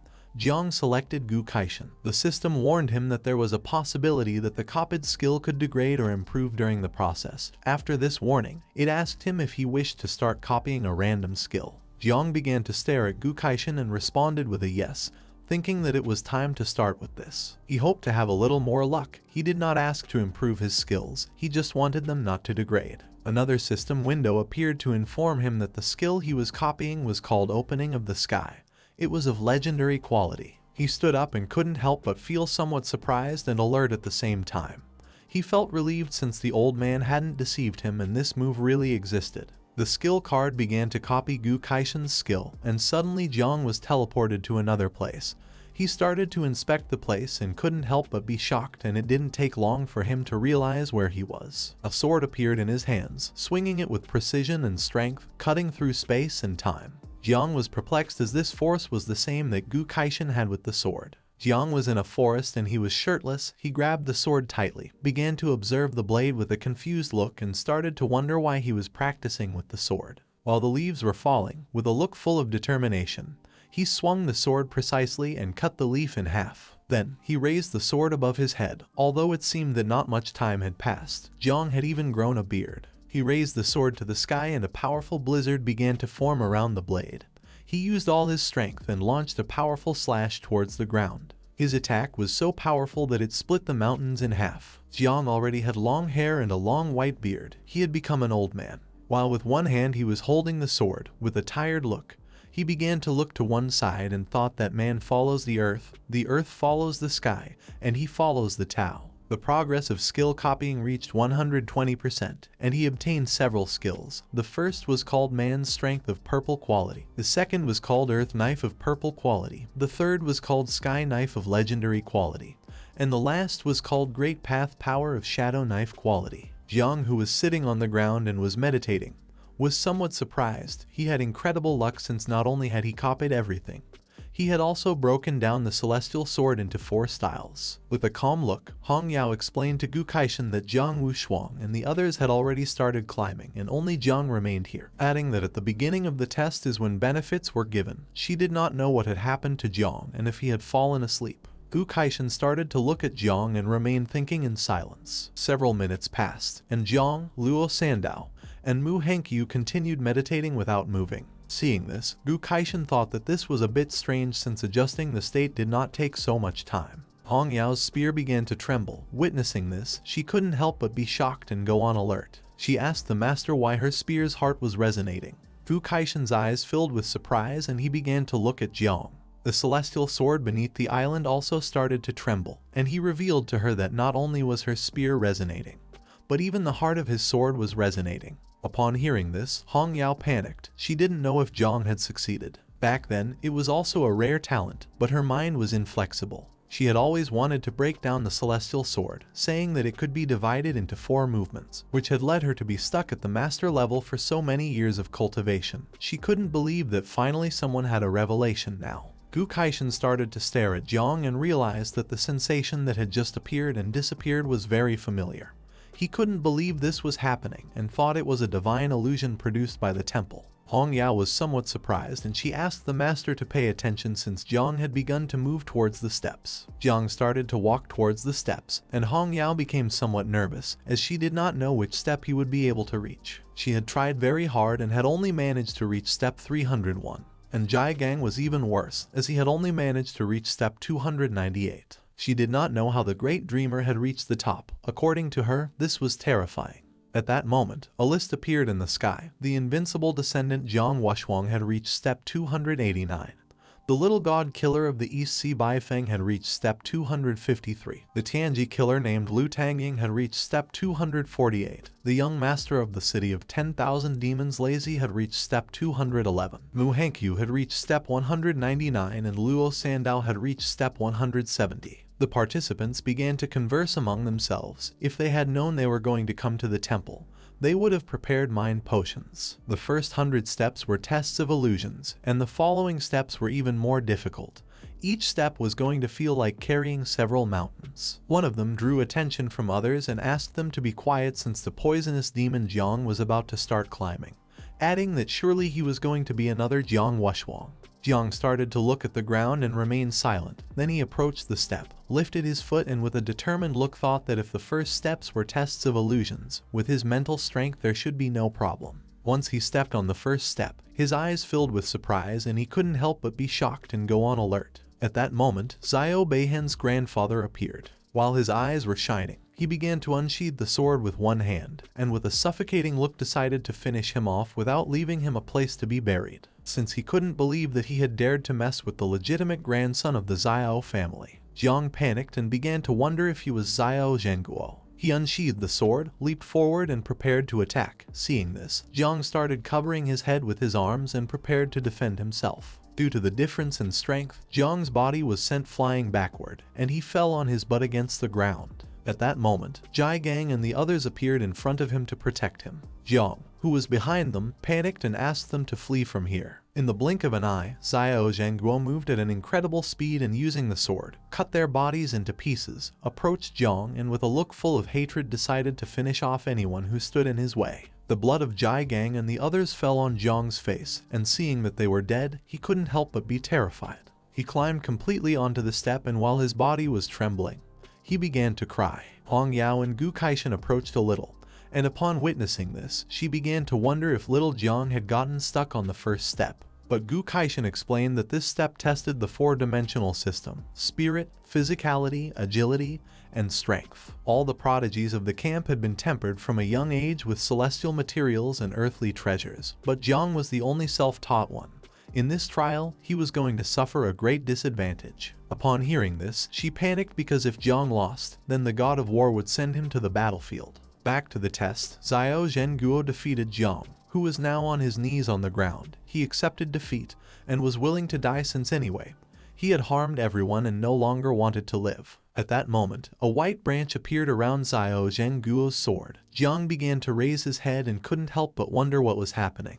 A white branch pierced through Xiao Zhenguo's body, causing him to gradually begin to disappear. Jiang, who was kneeling, started observing this and couldn't help but wonder if this was the illusory world. Now that Xiao Zhenguo had been defeated, Jiang left the illusory world. He couldn't believe that he had just fallen into an illusion, but it felt too real. But then he thought that it couldn't be real. Uncle Jai Gang and the others had been killed, and instead of fighting for his life, he had been seeking death. He clenched his fist tightly and while blushing, prepared to step onto the next step. Seeing this illusory world mocking him, he called upon the spiritual tree and decided to give it a good beating. Jiang prepared to put his foot on the next step, and then 2 system windows appeared in front of him, causing him to go on alert. He obtained 5 Star Wish fragments. 1,000 fragments could be combined into a complete Star Wish fragment if the user had a skill level between level 1 and level 3. Consuming 10 star fragments could increase by 1 level, and if the user had a skill level between level 4 and level 6, it would require 100 star fragments to improve. Jiang began to observe the system windows and he couldn't help but start smiling upon seeing that he had obtained 5 Star Wish fragments. The market price of 1 fragment was millions. He had just started and the system had already given him such a generous reward.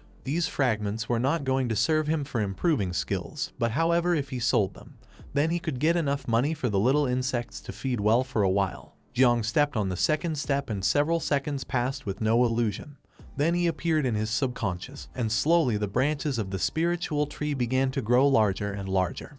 He started to observe this and couldn't help but become alert. Jiang began to smile as he realized that the spiritual tree of all things had directly blocked the illusion. For him, this tree was incredible. Jiang stood still on the second step while the other geniuses who had not yet begun to climb started looking at Jiang and thought that he was acting strangely since just a moment ago, on the first step, he was crying and angry. He had been stuck on the first step for a long time, and now on the second step, he was laughing out loud. Seeing him like this, they thought that he would not be able to pass beyond the second step and would be considered the weakest of all. Gu Kaishan and Hong Yao simply stayed watching Jiang's behavior in silence. Upon hearing the mockery of others, with a determined look he decided to show everyone what a crushing victory was, but then he looked back and seeing that the elder Gu Kaishan was watching, he decided it was better to pretend a little so as not to draw too much attention. He started looking forward and was somewhat terrified to see that Jiang Wuxuang had already reached step number 300. For now, he decided it was better to surpass him and then think about what to do next. With a disappointed look, Hong Yao explained to Gu Kaishan that little Jiang Chen had gotten stuck on the second step. According to her, he was not going to be able to reach step number 10. Gu Kaishan began to look at Jiang and he couldn't help but be in shock.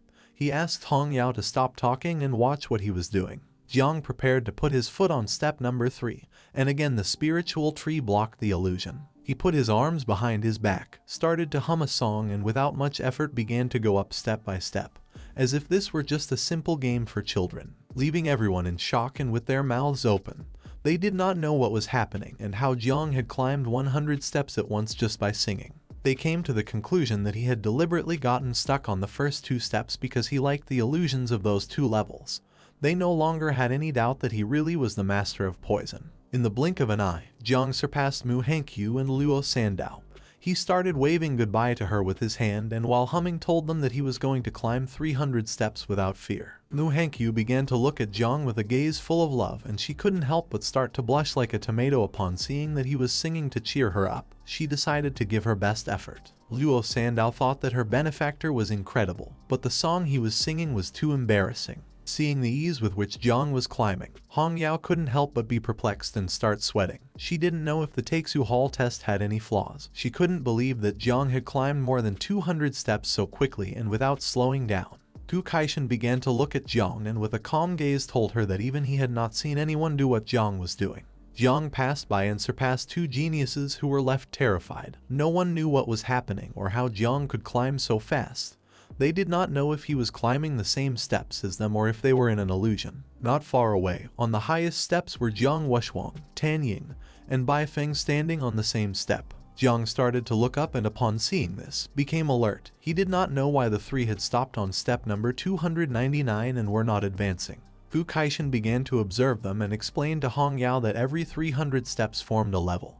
Even for the celestial geniuses it was difficult to surpass it. With a cheerful look, she remembered that she had also had to give her all at that time to pass that step. After that, each step felt like the weight of a mountain. She did not know who would be the first among the celestial geniuses to cross this first level. Jiang reached step number 298, and the 3 turned around. Jiang Wuxuang could not help but start smiling since Jiang had not disappointed him. Tang Ying could not help but feel happy seeing that Jiang had caught up with them so quickly, while on the other side, Bai Feng simply remained silent. Jiang Wuxuang began to smile and his body started to emit a powerful energy, making several chains appear.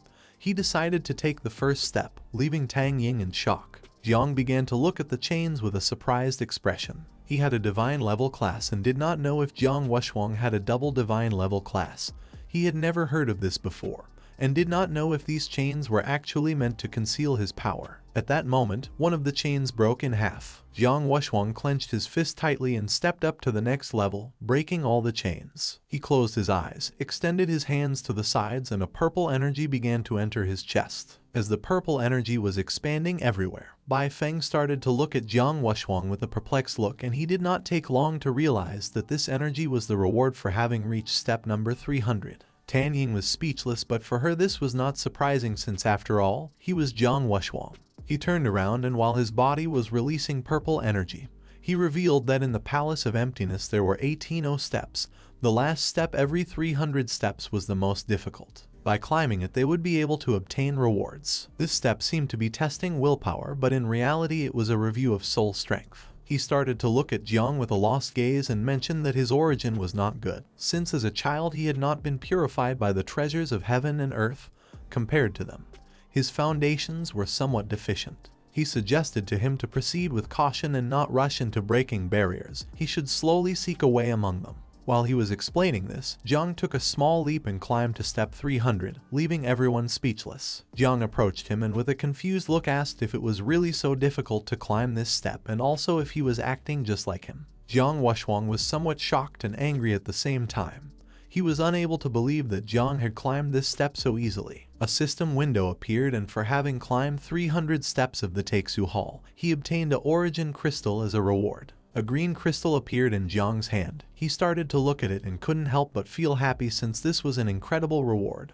Although the insects could not use it. He had heard that Uncle Jai Gang had been in the third transformation for many years, but thanks to this, he had been able to ascend to the fourth transformation. This crystal was much more powerful than the reward that Jiang Wuhusang had obtained. Little Nine manifested, and with a hungry look asked Jiang to climb faster since she wanted to eat the trail. Jiang started to look at the Taku Hall and with a confused look asked her if she was referring to the trail that was on top of the hall, to which she replied with a yes. At that moment, Little Nine's stomach began to growl, leaving Jiang somewhat confused. She started forcing Jiang to climb faster. He asked her to wait since even though she really wanted to eat, it wasn't necessary to push him. Tang Ying and Bai Feng turned around and upon seeing this, they were left speechless, while on the other side, Jiang Wushwang became furious. He clenched his teeth tightly and began to look at him with a gaze full of rage. He could not allow Jiang to surpass him. He started to shake his fists, and 8 hands appeared behind him and he began to climb like crazy so as not to let Jiang surpass him. Bai Feng was somewhat surprised to see that the war god Jiang Wushwang had refined his body. His eyes filled with rage and he could not help but become furious, letting out a suffocating energy. For him, people like them were truly annoying. According to him, they should die. He extended his hands towards the sky and used the technique Blood of Gods and Demons called Dye the Sky Blue. His body began to release ghosts. He decided not to let them surpass him, and also started to climb quickly. Several seconds later, 2 geniuses arrived at them, and upon seeing that Tang Ying was standing and not competing with them, they thought this was very strange. She turned to them and with a serene look, explained that she was an assassin and could not be compared to those ogres. One of the men felt relieved to hear this, but at that moment, Tang Ying began to smile and little by little her body started to transform. She transformed into a snake and with a murderous look, she also began to climb quickly. The 2 men were left speechless and then hugged and thought that Mr. Tiger had not deceived them and that people were really too terrifying.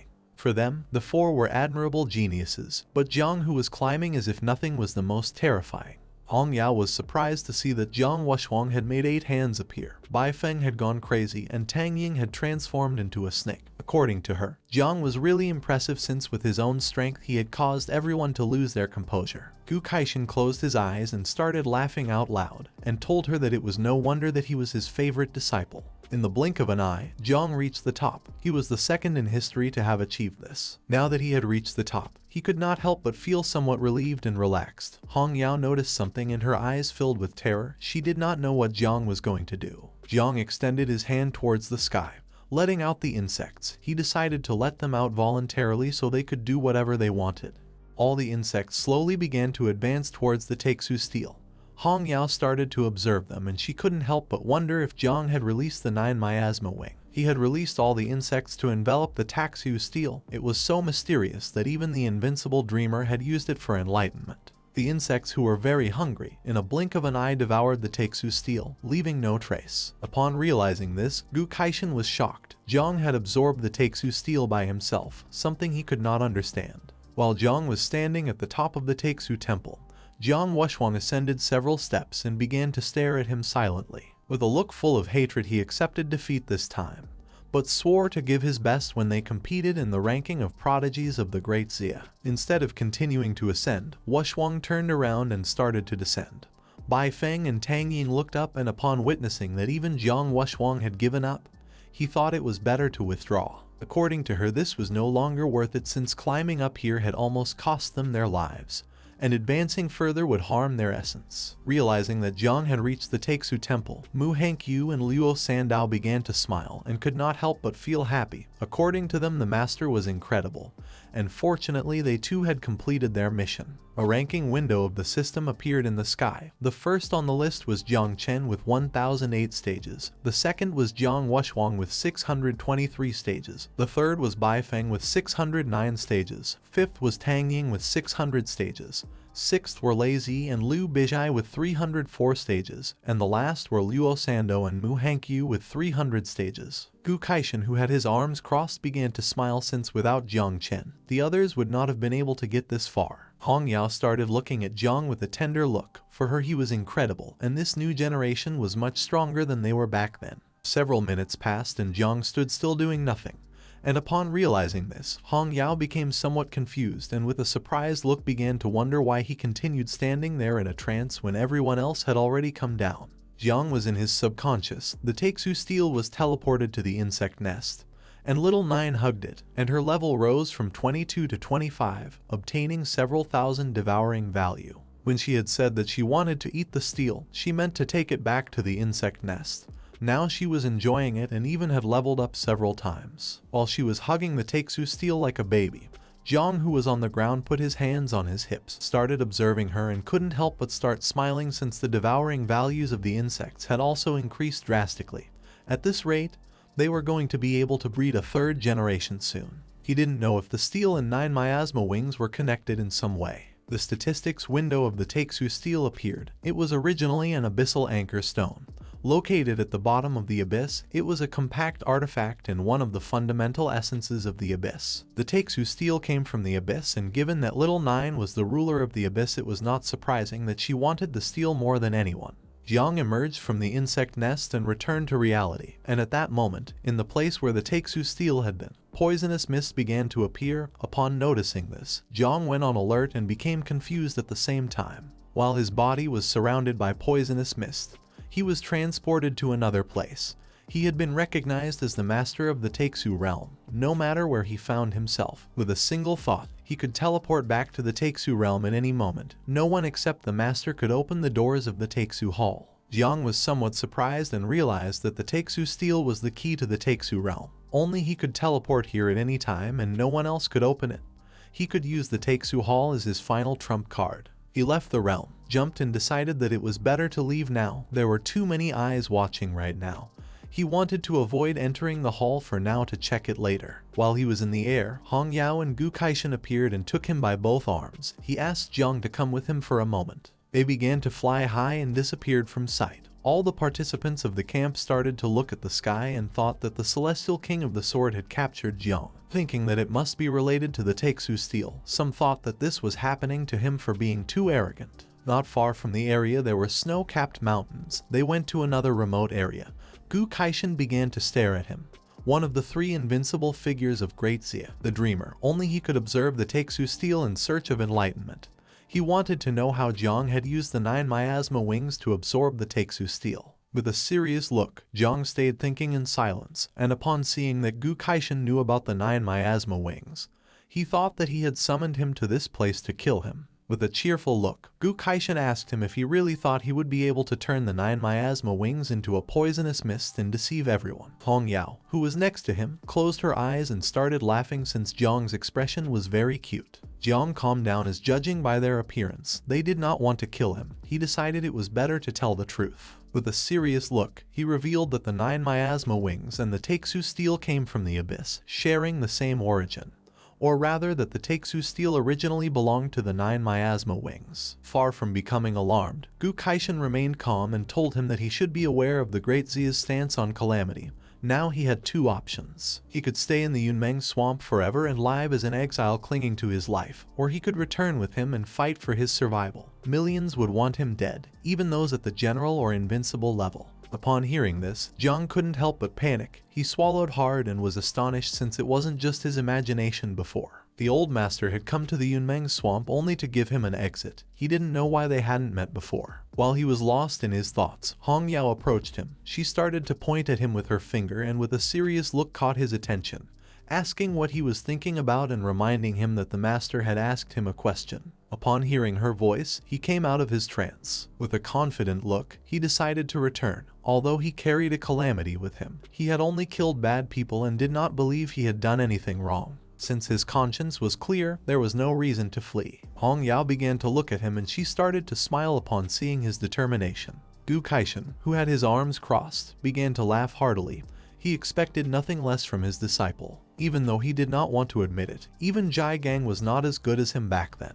Jiang was somewhat confused since he did not know what Uncle Jai Gang had to do with this. She closed her eyes, rested her fist on his shoulder, and asked him to remember that she was his older sister and Uncle Jai Gang was the second older brother. She explained that back then, Jai Gang had almost died at the hands of General Xiao when he had assaulted the Xiao family to steal Aunt Tang. The master had told him to hold his position, but he did not want to drag the master in, and as a consequence, in the end, he was exiled to Chuzhong City. Jiang realized that Uncle Jai Gang also held a grudge against the Xiao family. Gu Kaishan turned his back on them and mentioned that old grudges no longer mattered, whether they were invincible or generals. As long as Jiang's will was firm, they as master and disciple would face them together. When they returned to Jiangnan, his sword would open a path for Jiang. These words were more than enough to make Jiang excited. While he had his arms crossed, Jiang knelt before him asking him to accept the reverence of his disciple. At the same time in the city, the sun rose and in a skyscraper, a meeting among generals took place. The supreme commander of the war zone of Jiangnan named Duan Xinghai intertwined his hands and with a calm look mentioned that since all 12 titled kings of Jiangnan had gathered except Gu Kaishan and Nian Hongya, he decided to get straight to the point. Everyone started to pay attention and he explained that based on their research, the poisonous mist of Jiang Chen was actually the 9 miasma wings. According to the Great Zia's taboo ordinance, anyone who awakened a type of calamity or controlled a taboo object must be killed mercilessly. Asking for others' opinions on this, Mu Hankyu's grandfather, a red-haired man named Muhinian, raised his hand and with a smile said that although the 9 miasma wings had caused great catastrophe in past eras, it was almost impossible for it to grow to that scale in the present. He believed that as long as Jiang Chen was under proper supervision, it shouldn't be a big problem. And in the worst case they could simply take the 9 miasma wings and destroy it. There was no need to kill Jiang. Tang Jing's father, a man named Tang Wangchuan, raised his hand and he agreed with his assessment since the Great Zia's taboo ordinance had been issued 500 years ago. Back then, Great Zia was incredibly weak, but today, Great Zia was strong and they could negotiate taboo matters more flexibly. Two of the generals started to talk among themselves to see who had been connected with Jiang Chen from the beginning.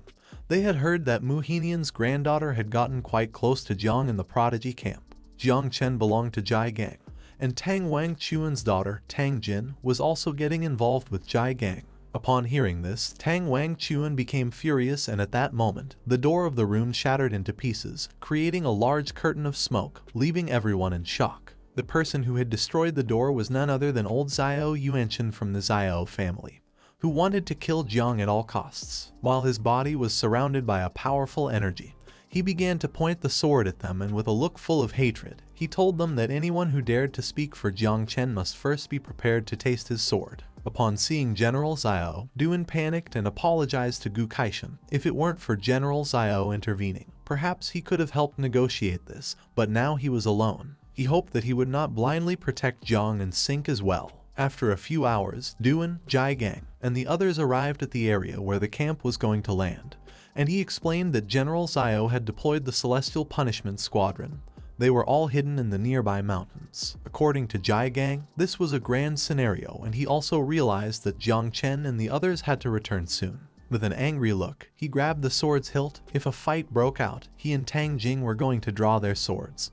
The old grudges and the new ones were going to be resolved together. He told Duan Feng that the night watch of Chuzhong was now in his hands. Duan panicked and began shaking his hands. When he had intervened in the wedding, Duan had been with him, and now he was willing to cause trouble again. Yun Xiaoke, who had her eyes closed, put a hand on her waist and told them not to look at her, asking if they needed a healer. Feng, who was next to her, asked her to get lost since he enjoyed a good brawl and there was no way he would miss this. With a smile, Tan Jing asked old Jai not to be so formal since they were family. She started to point at the sky and saw a bright light, wondering if that was not Jiang Chen and the others in the distance. Not far away on a mountain was old Xiao's squadron, who located their target. He began to point towards the sky with his finger and gave the order to the Heavenly Punishment Squad to prepare, and also asked the Divine Crossbows to get ready to shoot. Upon hearing his order, the men took out their crossbows and began aiming at the sky. At the same time, the Tanjiao camp began to approach the area quickly.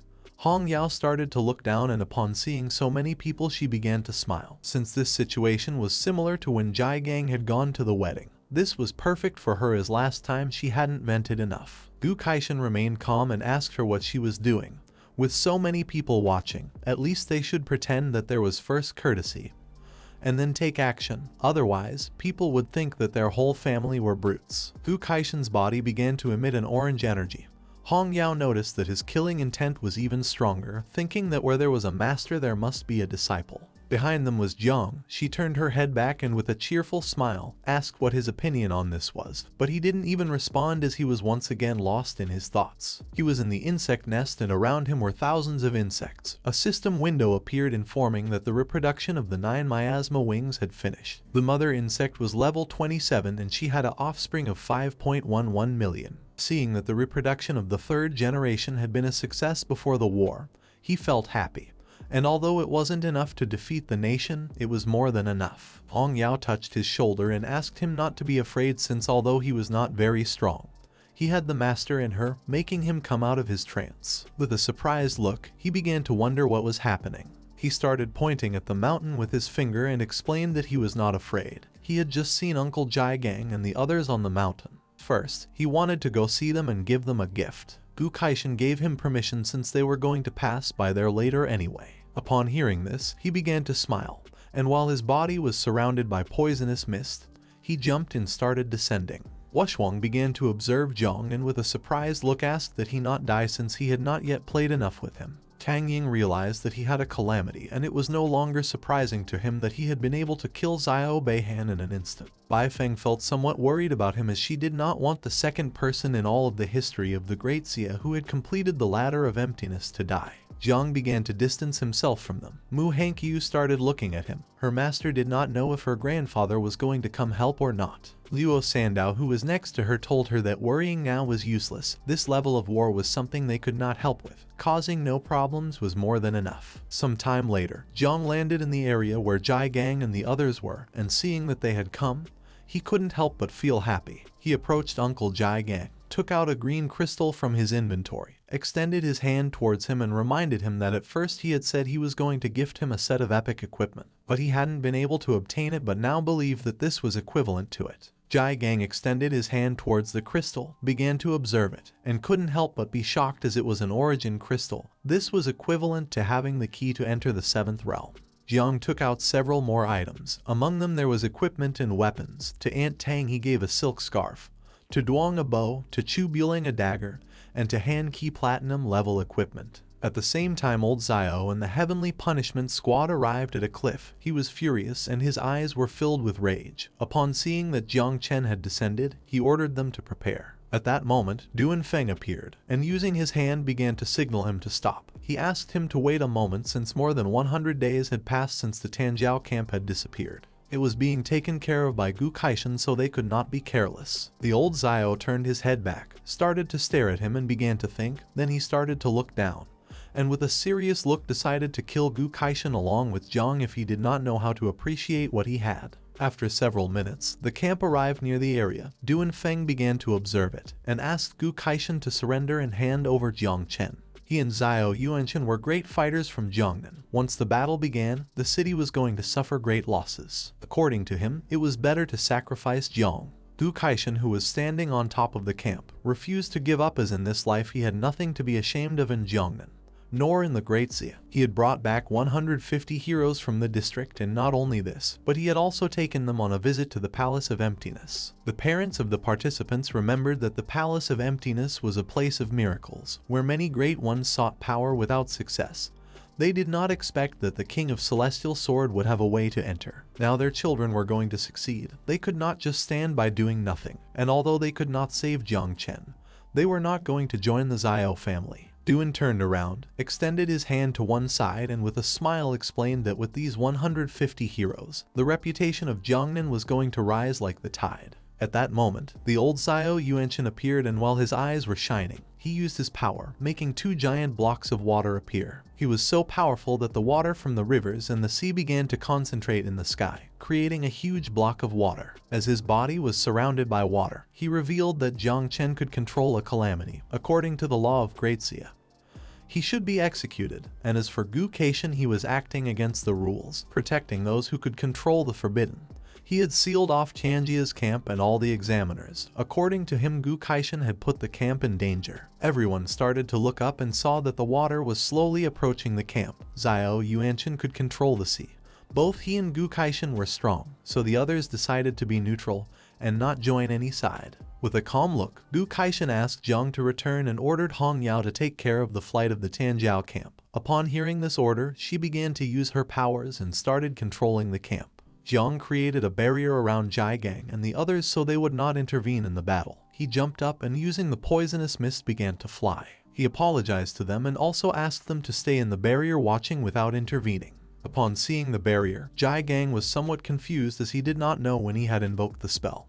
He turned his head back and explained that he could not handle the spell, it would only dissipate once the battle ended. Gu Kaishan began to control his sword, making its blade emit a powerful golden energy. Old Yuansen started flying, extending his sword sideways, causing a large tornado made of water to appear behind him.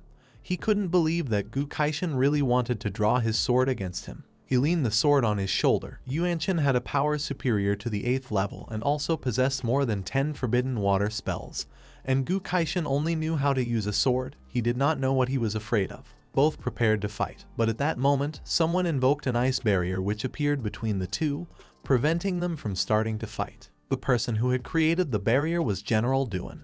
While he was controlling the barrier using his fingers, with a sincere look he asked both of them to calm down since if they were really going to fight, not only would the camp suffer but even the Jiangnan base next door would also suffer the consequences. For everyone's sake, he asked them not to fight. At that moment, Xiao Beihan appeared and told them that for the good of the people it was better for him and Jiang Chen to have a duel to the death. Upon hearing his voice, Duan turned around and seeing that he had appeared, he couldn't help but be somewhat surprised. Now he had a new arm. Using the sword, he began to fly. He started to observe his arm and couldn't help but start smiling. Jiang had cut off his arm that day, and today he was determined to kill him with his own hands. Xiao Beihan began to advance towards them. Duan Feng extended his hand towards him asking him to stop. According to him, Xiao Beihan's idea was better since the grievances of the young should be resolved by the young and the old generation should not intervene. Jiang also started to fly. He began to stare at Xiao Beihan. He knew that he was not good enough to have a 1 versus 1 death match, so he asked what his conditions were. He started to smile and thought that he was a very smart boy. His 2 conditions were that he could not use Little Nine nor her poison. Xiao Yuanchen began to fly and could not help but laugh out loud, as it was no surprise that he was his grandson. They were doing this for the peace of Jiangnan and for the well-being of the people. Gu Kaishan unsheathed the sword and with an aggressive look, he began to point the blade at them, and told them to stop saying nonsense. Just because they were on a high moral ground they could not do what they wanted. He prepared to fight and mocked Yuanchen, saying that if he had guts then he should stop harassing the children and come fight him. But Jiang grabbed him and stopped him, saying that they could not let others think that they were brutes. He started pointing at himself with his finger and with a confident look revealed that he did not need Calamity to win, since he had another way of dealing with him. Upon hearing this, he was somewhat confused and asked what other way he had to deal with him. Jiang reminded him that he had said he would teach him a secret technique. Gu Kaishan was shocked to see that he wanted to learn the technique now. Hong Yao, who was flying, panicked and thought he was joking since she had taken more than 10 years to learn the secret technique and Jai Gang still had not been able to master the technique until now. Xiao Beihan started laughing and mocked Jiang, asking if he wanted him to wait 10 years so that he could learn the technique. He began to smile and said it wasn't necessary. Just 5 minutes were more than enough. Gu Kaishan got angry and started shouting, explaining that the sword style was not something that could be learned so quickly. Xiao Beihan began to laugh even more, while on the other side, Yuanchen remained silent. Jiang took Gu Kaishan's sword, clenched his other fist, and with a confident smile asked him to teach him the technique. He started looking at the sword and fell silent. At that moment, the sword began to resonate, and upon realizing this, he was shocked. He started to look at Jiang with a confused look and did not take long to realize that he had been the one who had caused the resonance of the heart of the sword in the space of the void. Jiang approached Gu Kaishan, put his hand near his mouth and began to whisper, asking him to please trust him. Gu Kaishan started to gaze at the ground and remained listening in silence. A while later, he turned his head towards Xiao Yuanchen and with a serene look decided to trust him and asked him to show him what he knew. Seeing this, Jiang, who was behind him, could not help but start smiling. Seeing that Gu Kaishan had given permission to Jiang for a death match against Xiao Beihan, Duan Feng began pointing towards the sky with his finger, causing it to begin releasing a powerful energy. With a determined look he decided to build a combat platform. Xiao Beihan, his grandfather, Gu Kaishan and Jiang stood still without making any movement, and not long after, a small island rose from the sea and began to fly until it was positioned in the middle of them. Du Feng used his power again, causing a barrier to appear. Only Xiao Beihan and Jiang could enter, preventing anyone from interfering. The arrogant Xiao Beihan descended onto the combat platform with a smile full of confidence. He was eager for the fight to begin so that he could teach Jiang a good lesson. Last time he had won with the help of 9 miasma wings, but this time everyone would see how he was going to be defeated. At the same time, someone began to hit the barrier, but the attacks were useless. This person was none other than Jai Gang. He drew his sword and started launching powerful attacks with the intention of breaking through the barrier. He was very furious and ordered Jiang Chen not to participate in the fight. He did not understand how Gu Kaishan could allow this. He began to despair as his eyes filled with guilt, since if he had not let Jiang enter the camp, none of this would have happened. Upon seeing his behavior, the aunt was somewhat confused. She tried to console him by saying that the master was not someone who made choices without thinking about the consequences. Gu Kaishan unsheathed the sword, and while holding it with both hands, he began to point the blade towards the sky, causing it to start emitting an intense golden energy. He asked Jiang to remember that the sword of heaven was the sword of will. He had to win the fight, and to do this, he had to act without thoughts and let himself be guided by his heart. Jiang began to observe the sword with a surprised look and fell silent. Gu Kaishan brought the sword closer to his face, and with an aggressive gaze, he asked him to observe carefully. He used the technique called Energy Slash, and using all his power, launched a powerful cut towards Xiao Yuanshan, and it started to approach him at enormous speed. Upon seeing that Gu Kaishan had attacked, he decided not to stand idly by and drew his sword, began to point the blade towards the sky, clenched his other fist tightly, and used the ability called Total Defense, making his body start to emit an intense and powerful red energy. He could not believe that the old man was thinking that his attack could have any effect. Du Feng began to look up, and upon witnessing this, he could not help but start sweating and panicking. His eyes filled with confusion as he did not know what was happening, and thought that this made no sense since both had agreed to let Jiang and Xiao Beihan have a fight. Xiao Yuanshan prepared to defend himself from the attack, but to his surprise the attack was not directed at him, as it passed by with great speed on the side, leaving him in shock and somewhat confused. The attack began to move quickly towards the sky, until several seconds later it impacted against a barrier that was in the sky, causing it to break into pieces. The reality was that hidden in this barrier was a giant dragon. Gu Kaishan's attack impacted against the dragon, cutting its tail in half. The dragon's eyes began to shine, and with a murderous look, it started to stare at Gu Kaishan. Xiao Beihan began to look up at the sky and saw how the dragon's tail was falling to the ground. The dragon began to disappear into a crack, and with a look full of hatred called Gu Kaishan bastard, and it decided to come back for him. Several seconds later, the crack began to close and the dragon disappeared completely. Du Feng started to look at the crack and was shocked, since this dragon was called Black Dragon, who lived under the Yangtze River. It was very dangerous. Everyone's attention had been fixed on the duel, and Gu Kaishan had been the only one who could perceive its presence. He rested his sword on his shoulder, and with a calm look revealed that this dragon was trying to have a chance to obtain the 9 miasma wings. This dragon has an 8th grade cultivation, half that of the 9 miasma wings. Xiao Yuanshan's eyes filled with surprise upon seeing that this old thief was indeed skilled. Gu Kaishan, who had the sword resting on his shoulder, turned around, closed his eyes,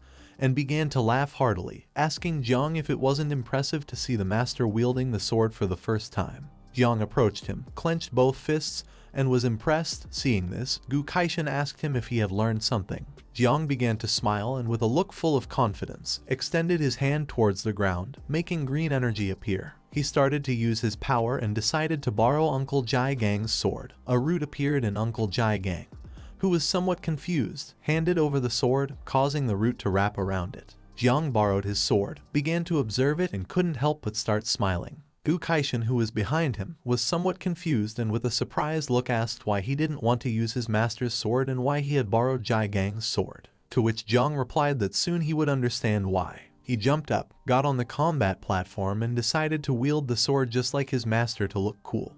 Gu Kaishan, who was watching all this, thought that he was a very strange kid. Ong Yao descended to the island and was shocked, her eyes filled with worry, as she did not know how the master could allow this. According to her, this was equivalent to sending Jiang to death. She remembered that Duanfeng was receiving benefits, and seeing that he still did nothing, she began to wonder what kind of invincible he was. She could not allow this to happen, so she decided to take Jiang away from here. Gu Kaishan, who was observing Jiang, remained silent in thought. She decided to intervene, but at that moment, her body stopped and she lost control. She became somewhat confused as now she could not move. Gu Kaishan crossed his arms and with a sincere look explained that in this arena of life and death, only Jiang and Xiao Beihan could enter.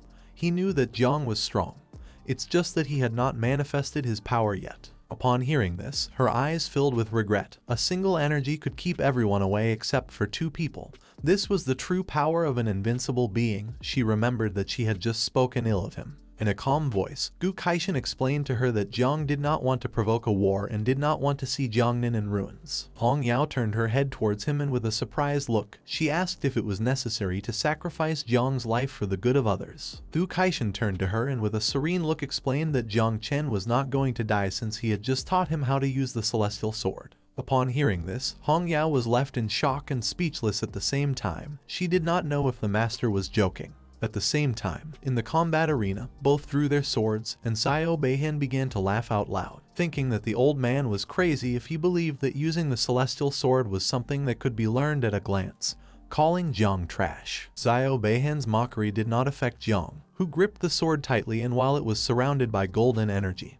he began to show a confident smile, and decided to teach him if he really was trash. Xiao Beihan clenched his fist tightly and his body began to emit a suffocating malevolent energy. He wanted to see if he had the courage to fight against him without using the 9 miasma wings. Bai Feng and Jiang Wuxuang were also observing this. Bai Feng asked him his opinion on who was going to be the winner. With an uncertain look he replied that if Jiang used the poisonous mist, then he was going to be the winner. The tension in the atmosphere began to heat up, and Bai Feng reminded him that according to the rules, Jiang was not allowed to use this. Jiang Wuxuang explained that then he was going to die since Xiao Beihan had experienced defeat, and had gotten back up and focused his heart on martial arts, becoming stronger than before. Xiao Beihan began to look at Jiang with a gaze full of hatred, and the sword began to emit a green energy. The sword he had in his hand was ranked 20th on the list of divine weapons of Great Xia. Jiang put the sword close to his face and adopted an offensive stance. Xiao Beihan began to point the sword at Jiang and with a smile praised him for having initiative. With his broken sword, dying under the glow of the moon was going to be an honor for him. Jiang started to look at him and with a smile asked him to stop talking so much. Then he raised the sword into the sky and it began to emit a purple energy. He placed his other hand in front and asked Gu Kaishan to watch closely and try to correct him if he had any mistakes. He used the technique sky knife called the Sword of Humanity and using all his strength launched a powerful cut towards Xiao Beihan, causing him to go on alert and be surprised at the same time. The energy of the attack was so strong that the others began to cover their faces with their arms and close their eyes. No one knew what this was or why their eyes hurt. At that moment, Hong Yao appeared and using her power, created a red barrier around them, and ordered the people with weak souls to close their eyes. She couldn't believe that little Jiang had so much power. Gu Kaishan's eyes filled with surprise and he couldn't help but be shocked. He couldn't believe that Jiang had really learned it, although it could only attack the soul. Just before the attack could hit, Xiao Beihan accurately swung the sword and deflected the attack without much effort. He began to feel excited and with a smile mocked him asking if this was the famous sword of the sky that he had been talking about so much. According to him it had no abilities. Upon seeing that the attack could target the soul, he revealed that the Xiao family was recognized for its powerful soul. He gripped the sword tightly, raised it into the sky, causing a golden moon to appear behind him. He used the ability called Star and Moon Cut and launched a powerful attack towards Jiang. He began to clean the blade of the sword and couldn't help but laugh. He adopted a defensive stance and revealed that the first attack had only been a test. The second attack was the potent one. He grabbed the sword tightly and with a look full of hatred revealed that this attack was not aimed at the soul. Jiang used the technique called Earth Knife. He launched a powerful cut towards Xiao Beihan, and it effortlessly cut the moon in half. In the process, it also wounded Xiao Beihan, who began to bleed, his eyes filled with surprise as he did not know how this was possible. The attack that Jiang had launched was so powerful that it also left marks on the ground of the arena. Duanfeng, who was floating the island with his powers, began to look up, and upon witnessing this, he could not help but be stunned and start to sweat as he realized that arena was going to explode. According to him, someone with a second level power could be capable of doing this. The arena began to shake, causing the sea water to start floating, and Duanfeng decided that it was time to reinforce it. At the same time, Jiang's attack reached Xiao Beihan,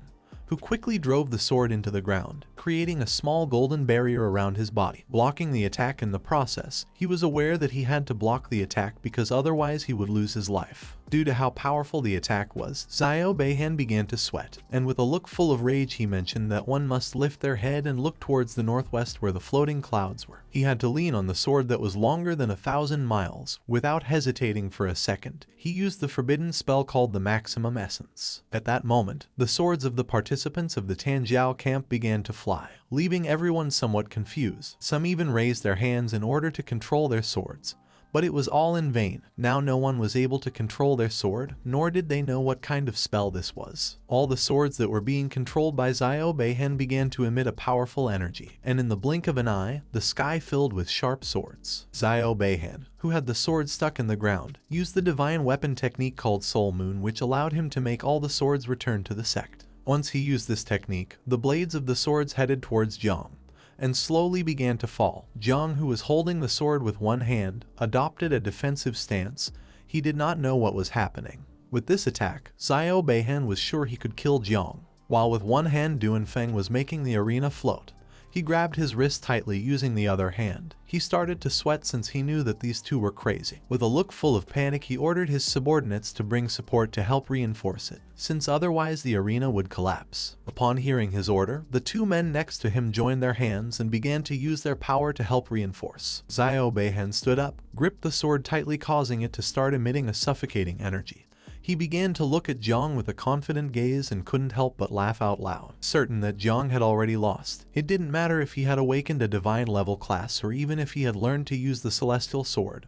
Without the help of the mother insect, he was nothing. This spell was going to break down his body into 1,000 pieces. The swords began to advance towards him at great speed. Jiang adopted a defensive stance and asked Xiao Beihan why he was underestimating his opponent. He started to swing the sword and couldn't help but smile, and upon seeing that the attack was approaching him, he had no other option. He used the celestial sword technique called Curse Cutter. He launched a powerful counterattack, which impacted against the swords, creating a huge explosion in the sky that blinded everyone. Xiao Beihan was no match for Jiang. His attack began to slowly disintegrate Xiao Beihan's body. His eyes filled with tears and fear. He didn't know how it was possible for Jiang to be so strong. In a matter of seconds, the explosion disintegrated his body until only ashes were left. Xiao Yuanchen, who was flying nearby and observing the battle, was terrified to see that his grandson had been massacred. Even Uncle Jigang was shocked and his eyes filled with astonishment. He fell to his knees on the ground. The abilities that Jiang had used had been the dream he never reached when he was young. Hong Yao was terrified. She gritted her teeth due to fear and began to sweat. She couldn't believe that he had learned to use the celestial sword in 5 minutes. Gu Kaishan clenched his fist and couldn't help but smile. With a proud look, he mentioned that although Jiang's energy was not enough, he had really learned to use the technique. He had not only learned to use the techniques but also improved them, something that at the time Jigang had not managed to achieve. Jiang Wushwang was amazed. He started looking up at the sky and with an excited look thought that this guy was a monster. He feared that someone like him would be the most terrifying opponent. Bai Feng, who was next to him, covered his mouth with his hand and couldn't help but sweat. He was shocked to see that Jiang had learned to use the sword in just 5 minutes. Tang Ying put her hand near her forehead and she couldn't help but be stunned, seeing how powerful Jiang was. Meanwhile, on the other side, Luo Sandow and Mu Hankyu hugged each other and both started to cry upon seeing that he had really won, realizing that he was truly strong. Jiang's attack left a large hole in the island that started from one end and ended at the other. At the same time, 2 men appeared in the sky. The man with black hair thought that the disciple of the King of the Celestial Sword was someone quite interesting. He suggested not to kill him for now, as he wanted to take Jiang as a stepping stone for Tanjiao. The man with orange hair who was flying beside him revealed that on this trip, he had actually not come with the intention of killing Jiang. The man with black hair, who had his hands behind his back, was an invincible known as the god of the sword Jai Linkyu. He began to observe Jiang and with a smile mentioned that seeing the current situation, even if he did not act, Xiao Yuanchen would not just stand by. The man with orange hair was another invincible known as the god of martial arts Jiang Chen. He began to look at Xiao Chen and with a serious look confirmed Jiang Qiu's words. Xiao Chen filled his mind with the idea of killing Jiang to avenge the death of his grandchildren. But just before he could make a move, a powerful energy appeared and began to expand in all directions, causing him to go on alert. He knew that the god of war Jiang Chen was interfering. He turned his head back and with a serene look asked him to please release his energy and not interfere, explaining that his grandson had tragically died and as a grandfather, he should take justice into his own hands. Jiang Qiu decided not to interfere and let Jiang Chen take care of cleaning up the mess since after all he was just passing by watching the show. Jiang Chen crossed his arms and his body began to emit a powerful and suffocating energy. He reminded Xiao Chen that he was already of an age, and asked if he did not understand the rules that whoever gambled their life in a death match must be ready to face the consequences. Upon hearing this, Chen lowered his head and with a sad look thought that he was right. But at that moment, Jiang, who was holding the sword with one hand, jumped up, began to approach him, and caught his attention by saying that he had a fourth technique asking him to get ready. With this strike, Jiang intended to cut those who should be cut by all humanity in the name of his master, Uncle Jai Gang and Aunt Tang.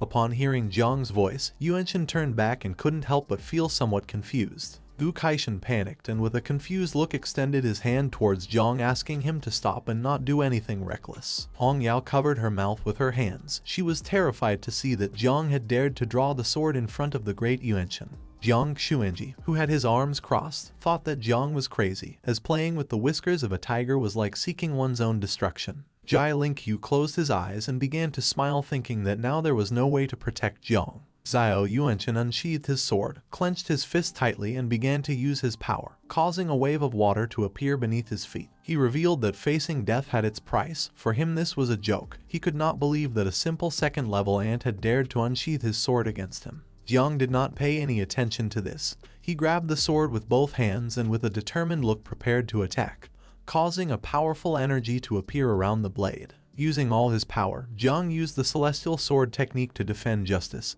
and expel evil, called uppercut. Using all his strength, he launched two powerful cuts towards Xiao Chen. As the attack was approaching, he stood still. After launching the attack, Jiang began to observe him and remained silent. Upon witnessing this, Jiang Wuxuang was dumbfounded and amazed, thinking that Jiang was crazy.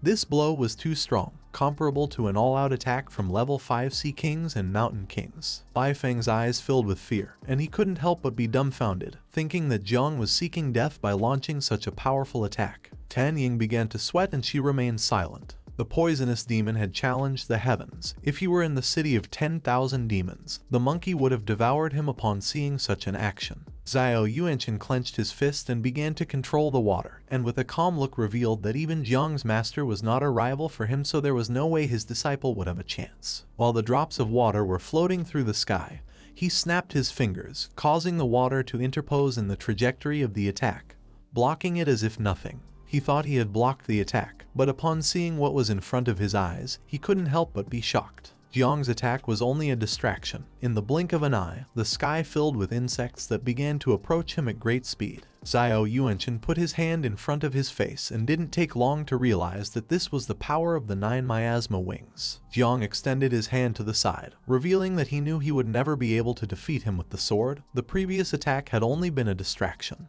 Now that he was not in the arena, there were no rules preventing him from using the power of the 9 miasma wings. Upon hearing this, Chen put his arm in front of his face and his eyes filled with surprise. This was something he had not expected. Jiang began to stare at him intently, clenched his fist, and with a wicked smile ordered the insects to explode. At that moment, the insects began to explode. The explosions slowly started to approach Chen, who stood still, knowing that there was no way to escape anymore. Jiang extended his hand towards him, causing the insects to come closer and explode, creating a big explosion. He thought this was not enough, so he used more insects and created a bunch of explosions. In the blink of an eye, the sky filled with explosions, and seeing this, Du Feng and the others panicked, turned their backs on Jiang and began to flee from the area, knowing that this was very dangerous. Chen used his power, which transformed the explosions into blood. He began to stare intently at Jiang and with an angry look decided to eliminate him since otherwise the consequences would be disastrous. He used the technique the curse of water called blood explosion and launched a burst of blood towards Jiang, causing it to hit directly against his chest, making him go on alert. A blood barrier was created around Jiang. Upon seeing this, he couldn't help but feel somewhat confused as he didn't know if this was a forbidden spell. The spell began to take effect, causing Jiang's blood to slowly start coming out from inside his body through his eyes, nose, ears, and nails. He started looking at his hand and upon seeing the blood coming out he couldn't help but be shocked. The blood from his body was being controlled by Jiang Chen. The blood barrier that was around Jiang began to become more intense, causing all of his blood to slowly start coming out of his body. He began to look at his hand and his eyes filled with confusion and fear, as he did not know what kind of spell this was. As the smoke curtain from the insect bombs was disappearing, the figure of Jiang Chen became visible. He started staring intently at Jiang with a murderous gaze, clenched his fist tightly, and used the ability called Compress Blood. At that moment, Jiang's blood began to shoot out like jets from his nose, eyes, ears, mouth, and nails. Seeing this, Jiang was shocked and his eyes filled with terror. He knew that this was not good. Uncle Jai Gang realized that if this continued like this, something bad was going to happen. He tried to act but was unable due to the barrier that Jiang had created around them. He could not help but despair and began to hit the barrier with both fists. He knew that this was his fault for having allowed Jiang to enter the Tanjiao camp. But fortunately, Gu Kaishan and Hong Yao were not going to allow this to happen. Both jumped, drew their weapons, and prepared to intervene. Seeing this, Luo Sandow and Mu Hankyu, who were worried about him, also filled with courage. Both jumped and began to advance towards Jiang as they were not going to allow him to die. But just before they could make another move, some ropes made of energy appeared and wrapped around their waists, leaving them immobile. They were somewhat confused as they did not know what was happening or where these ropes had come from. The ropes brought them back to the floating island. The man with pink hair put his hands on his hips and mentioned that jumping to rescue Jiang in a situation like this was seeking death. The other man who had summoned the ropes and was standing next to him simply remained silent. Luo Sandow, who fell on her butt on the island, realized that the gray-haired man was her father, while on the other side, Mu Hankyu, who was lying next to her, turned around and realized that the other man was her grandfather. Mu Hankyu stood up, and with a desperate look asked her grandfather to please save Jiang Chen. Luo Sandow did not fall behind. She also stood up, turned around and with a firm look asked her father if they had any treasure that could save Jiang's life. Luo Sandow's father did not lose his composure in this situation and with a calm look replied that they had no treasure that could save him. Mu Hankyu's grandfather began to look at her and with a sincere expression mentioned that once the forbidden curse of blood explosion affected the opponent, all that was left was to wait for death. The one who had cast the spell was Jiang Chen, so all they could do was watch. The king of the celestial sword and the others had gone to save Jiang. Now all that remained was to see if they could negotiate with Jiang Chen to spare Jiang Chen's life, something that was not going to happen since he wanted to avenge the death of his two grandsons at all costs. While Jiang Chen was flying in the sky and had his fist clenched with which he was controlling the blood spell, Gu Kaishan appeared, began to draw the sword with his hand and ordered him to stop. Hong Yao, who was flying next to him, started shouting, called Jiang Chen an old bastard and ordered him to undo the spell. Of course their plan did not work. With a sincere look Jiang Chen revealed that there was no more time. As Jiang was about to explode, he was relieved as he would finally be able to avenge the death of his two grandsons. Seeing that the persuasion plan had not worked, Gu Kaishan drew his sword and launched a powerful cut towards him, thinking that he was seeking death. Upon seeing this, Hong Yao decided not to stand idly by. She unsheathed the scythe, used the technique called Blade that opens the sky, and launched a powerful cut towards him. But just before the attack could hit, Jiang Chen used his power and created a powerful water barrier called Flow that softens the hard, which stopped the attack without much effort. While with one hand he was holding the sword, he turned to Gu Kaishan and admitted that his sword was good and also asked if he really believed that his sword would be a rival for him. Gu Kaishan put his hand in front of his face, started staring at him and decided not to give up. He wanted to see how many more attacks he would be able to block. Hong Yao gripped the sword tightly, causing a powerful orange energy to appear around the blade. With a look full of determination, she decided to smash this guy along with her master. At the same time, the blood spell began to take effect more and slowly the energy barrier started to get smaller, causing intense pain to our boy. In a matter of seconds, Jiang lost a lot of blood. He put his hands on top of his head and began to scream in pain. Upon hearing his screams, Hong Yao's and Gu Kaishen's attention was focused on Jiang.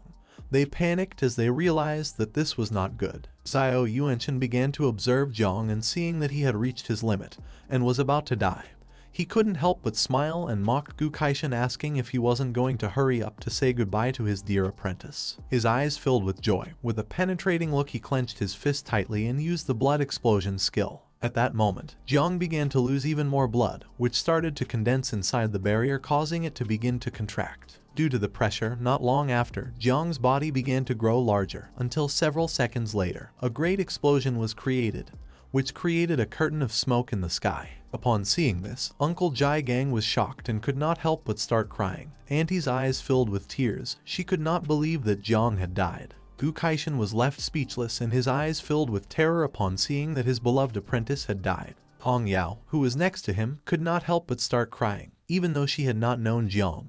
For her, he was like a little brother. Luo Sandow and Mu Hankyu were shocked and terrified at the same time. With a desperate look, Mu Hankyu thought this was impossible, and she came to the conclusion that Jiang was joking with them. Luo Sandow did not want to believe that he had died, so she thought she was right since Jiang always used to joke. Xiao Yuanchen, who was wielding the sword with one hand, raised his head and started laughing like a madman, and told his grandson Xiao Beihan that grandpa had avenged his death. While he was enjoying this moment, Gu Kaishen began to advance quickly towards him and filled with courage. Even if he had to risk his life, he wanted to kill Xiao Yuanchen at all costs. Hong Yao also began to advance towards him. She was not going to let her master act alone. She firmly believed that together they would be able to kill this bastard. Upon observing this, Du Yunfeng's eyes filled with fear as he realized that a death battle was about to begin. He explained to the god of war that if he did not intervene soon, the south of the Yangtze River would fear for its life. The god of war thought that he was right. In the blink of an eye, Gu Kaishen and Hong Yao reached Xiao Yuanchen and prepared to attack. But at that moment, the god of war used his powers, causing a powerful energy to appear around their bodies, leaving them immobile. Hong Yao tried to move, but her body started trembling, while on the other side Gu Kaishen made no movement. Xiao Yuanchen tightly grasped the sword and remained silently observing them. The god of war mentioned that although they wanted to have a decisive battle, they could not fight here, so he suggested changing places to fight. At that moment, poisonous mist began to appear, and Jiang's voice started to sound. He did not want anyone to intervene in the battle that the two of them were going to have. Upon hearing his voice, Xiao Yuanchen turned back, and upon seeing the poisonous mist, his eyes filled with confusion and many questions.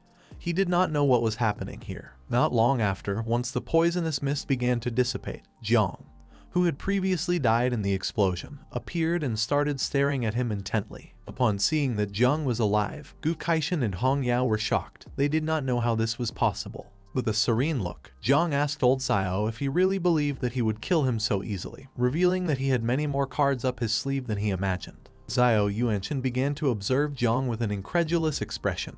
He did not know how it was possible for Jiang to be alive when he had just seen him die with his own eyes. Bai Feng started to sweat and many questions came to his mind. He did not know if Jiang had any other type of hidden power. Jiang Wushuang, who was standing next to him, was stunned and his eyes filled with surprise upon seeing that Jiang had resurrected from the dead. Luo Sandow and Mu Hankyu fell to their knees on the ground, began to hug each other and could not help but cry out of joy, and thought that Jiang had just been joking. Chu Buling was stunned and realized that Jiang had the aura of the dead, which was the effect of the undead metal. Yu Xiao clenched her fists, began to observe Jiang with a joyful look, and couldn't help but smile. She confirmed Chu Buling's words, explaining that it was the metal they had obtained earlier in the village of the dead. According to her, it had an incredible effect. Jiang extended his hand towards the sky and began to release poisonous mist. Now that Xiao Yuanchen hadn't been able to kill him, he decided it was his turn. He gave the order to all the insects to come out, and in the blink of an eye, the sky was filled with hundreds of thousands of them. Xiao Yuanchen began to look up at the sky, and upon seeing so many insects, he realized that this was a calamity. He could not believe that Jiang had dared to use this. While the insects were flying through the sky, Linkyu, who had his arms behind his back, mentioned that the number of insects was absurd. Jiang Xuanji remembered that Jiang had just changed jobs. He did not know how it was possible to form so many insects in such a short time. He began to observe Jiang and with a confident smile admitted having underestimated him before. Upon hearing this, Lin Ku's gaze also fixed on him. With a smile he realized that Jiang Xuanji had made a decision. Xiao Yuanchen decided not to stand idly by and began to release energy to repel the insects. Jiang Xuanji decided to bet everything he had since he also wanted to fight against Jiang until the end. He asked him to turn Xiao Yuanchen into dust. He started showing 2 fingers and with a determined look used a forbidden spell. But just before he could use the spell, the god of war used his power and a powerful energy appeared around Xiao Yuanchen's body. He tried to move but was unable.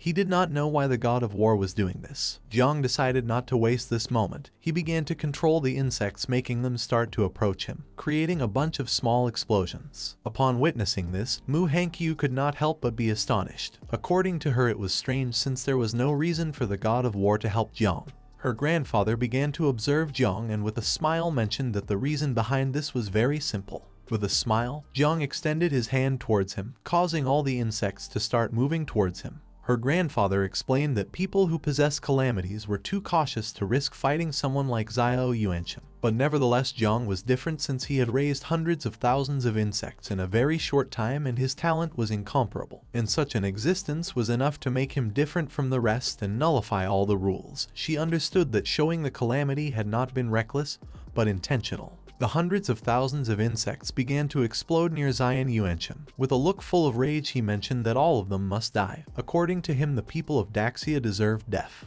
The explosions slowly began to consume his body, causing him to open his mouth and start screaming in agony. He asked Jiang not to think that he would be able to finish him off so easily, revealing that he still had an ace up his sleeve. The insects of Jiang began to explode near Xiao Yuanchen, creating a bunch of explosions. In the midst of the explosions was Xiao Yuanchen, who started to stare intently at Jiang Xuanji with a penetrating gaze. He knew that the technique that Jiang Xuanji had used was just an illusion. If he used all the power he had accumulated throughout his life, maybe he would be able to break the illusion. Being in a life or death situation, there was no longer any need to hold back or think about the consequences. He was determined to break the illusion and escape from Great Xia. Without wasting another second, he used the forbidden spell called the Power of Divine Soul, successfully breaking Jiang Xuanji's illusion. Xiao Yuanchen's body began to emit a powerful red energy, and just before the explosions could harm him, he moved out of range of the explosions and began to advance towards Jiang. Jiang, who was flying in the air, looked down and upon seeing that Xiao Yuanchen was alive and approaching, he could not help but become alert and think that this was bad. Xiao Yuanchen drew the sword, and with a look full of hatred and rage asked Jiang to prepare to die. Jiang put his arm in front of his face to defend himself, and his eyes filled with fear and surprise.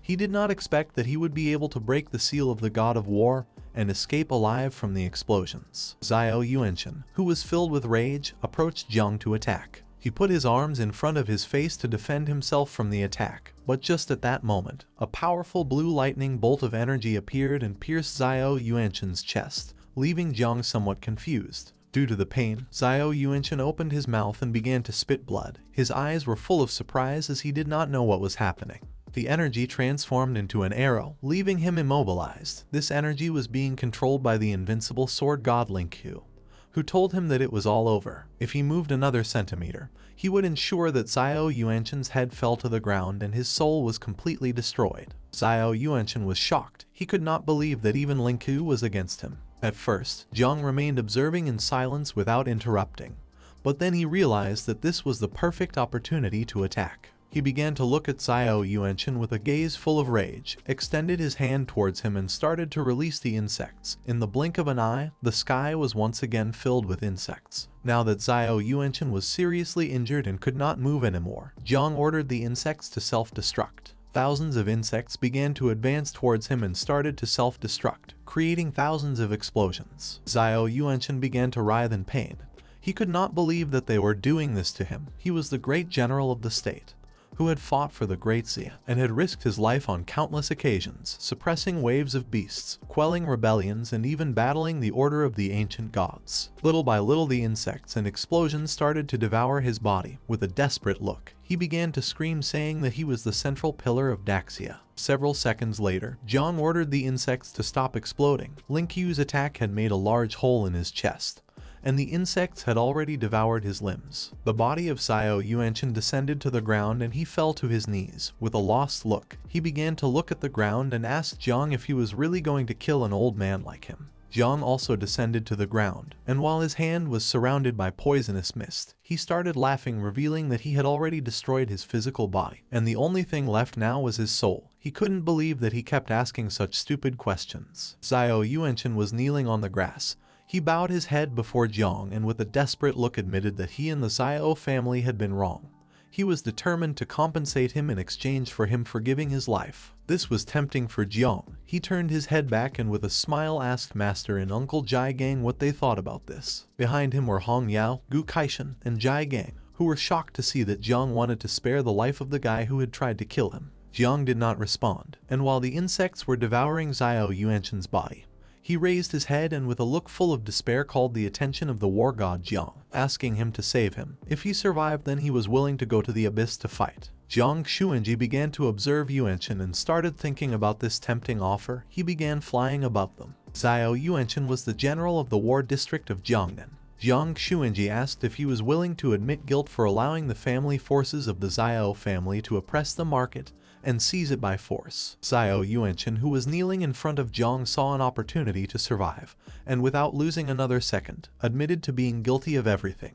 Jiang Xuanji began to look at him with a serious expression and explained that considering that he too had once made merits for the Great Xia, after compensating the merits and faults, all properties of the Xiao family were going to be confiscated, and Xiao Yuanchen was going to be marked with a seal on his soul, and would be exiled to the battlefield of the abyss as a vanguard soldier, who must fight until death. While the insects were devouring Xiao Yuanchen's body, his eyes filled with fear, but since he had no other option now, he accepted Jiang Xuanji's conditions. Upon hearing this, Jiang Xuanji began to point at him with his finger, and his finger started to emit a powerful golden energy. He used the ability called Soul Seal. A golden arrow made of energy shot out from his finger and pierced Xiao Yuanchen's back, causing him to start screaming in pain.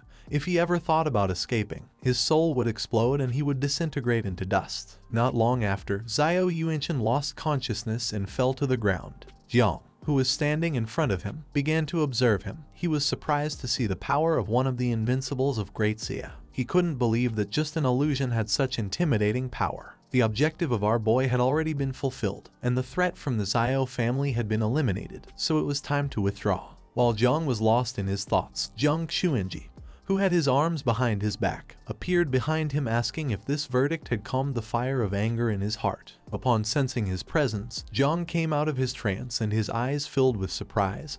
He did not know what was happening.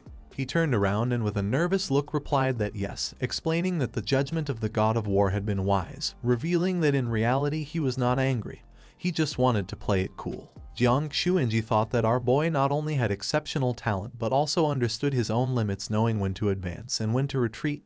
Just for these two things, it had already been worth it for him to come today. Upon hearing this, Jiang thanked him for his appreciation. At that moment, Du and Feng approached them, began to point towards the sky with his finger and with a surprised and panicked expression explained to the god of war that if the poisonous fog did not dissipate for a long time, he feared that this place could end up becoming an abyssal contamination. Jiang Xuanji started to look at the ground and remained thinking in silence, while on the other side, Jiang looked at the sky and seeing so many insects flying freely, thought that this was not good and decided it was time to order them to return. Jiang Xuanji began to look at the sky, snapped his fingers, and decided it was time to purify the poisonous fog. A great explosion was created in the sky, eliminating all insects from the area. Upon seeing this, Jiang was left speechless and his eyes filled with surprise. He could not believe that Jiang Xuanji had dispersed the insects with a simple movement. According to him, this was somewhat terrifying. The golden arrow pierced Xiao Yuanchen's body. Jiang Xuanji crossed his arms, began to fly, and explained that as everyone had seen, they now had the power to suppress everything.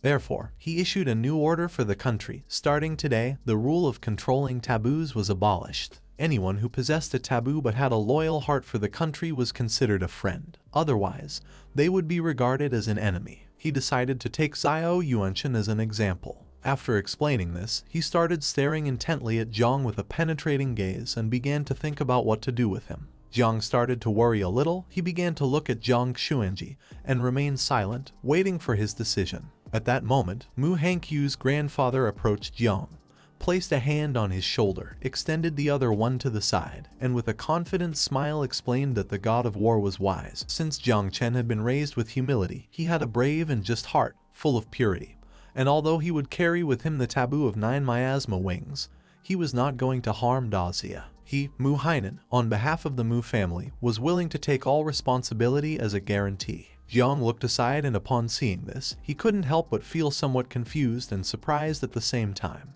For Jiang's luck, many people sided with him. Tang Wenchuan, representative of the Tang family, was also willing to take responsibility, and the military district of Jiangnan was also willing to support Jiang, welcoming him to join the army at the same time. Jiang Xuanji, who was flying in the sky, remained silent. Luo Sandow began to push her father, advising him to also side with Jiang since many people had started doing so. The father's eyes filled with confusion, causing him to start sweating, but several seconds later, he began to blush and became filled with enthusiasm. He clenched his fists, closed his eyes, and began to scream, saying that he was also willing to take responsibility. Luo Sandow, who was behind him, put her hand on top of her head and thought that her father was useless. Hong Yao, who was sitting on the scythe and flying next to Gu Kaishan, was somewhat surprised to see that the god of war had not only intervened in the combat, but had also eliminated the rules about taboos. The prestigious elders were also defending Jiang. According to her, this seemed like a dream. Gu Kaishan, who had his arms crossed, thought that maybe Jiang Chen had thought of all this, and for this reason he had deliberately drawn his sword against Chen Guo. Hong Yao was stunned and surprised at the same time to see that Jiang had such deep thoughts. Gu Kaishan began to look at Jiang with a serious expression and explained that the god of war was already aware of all the evils that Xiao Yuanchen had done, and if it weren't for seeing Jiang Cheng's extraordinary potential,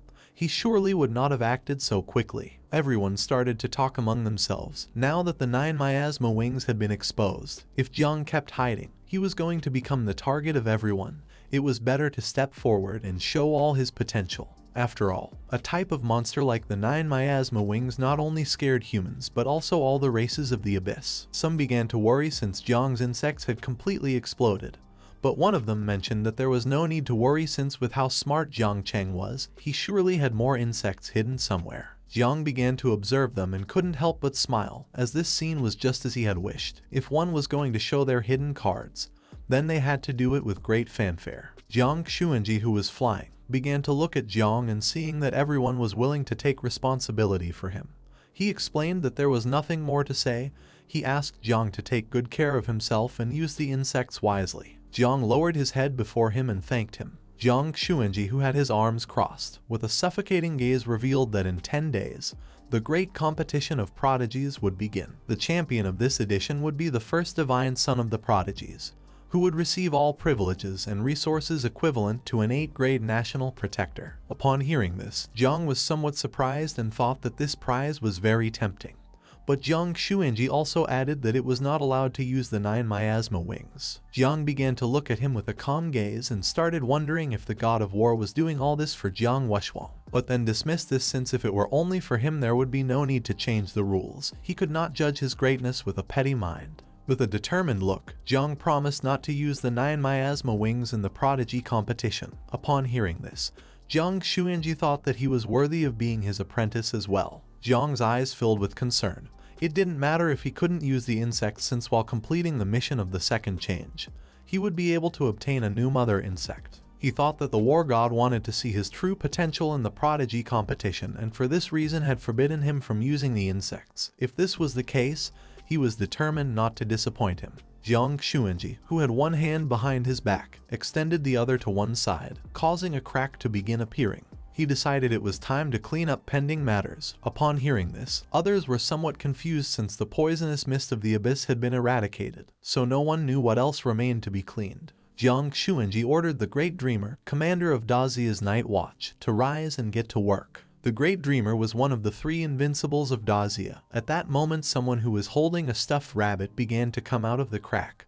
This person also wore a hood with cat ears. The Great Dreamer was a woman wearing a cat costume, while with one hand she was holding the stuffed rabbit. She brought the other to her mouth and began to yawn as she was very sleepy. She started rubbing her eyes due to the intense sleepiness and noticed that there were many people, and in addition, there were king-rank stars. For her, this job was a bit too much. Everyone raised their heads and began to observe her in silence. Jiang Chen kept his composure and with a serious look explained that she only had to erase the memories about the 9 miasma wings from all the people below king level. After doing this, she could go back to sleep for another year. Upon hearing this, the great dreamer's eyes filled with excitement. She turned towards him, clenched her fist, and asked if he was being serious. Her excitement didn't last long. She brought her hand to her chin and refused, as she remembered that the commander of the night watch was too troublesome. She asked him to assign the mission to someone else since she was very sleepy and wanted to rest. Jiang Chen began observing her in silence for several seconds and then decided to think of another way to solve the problem.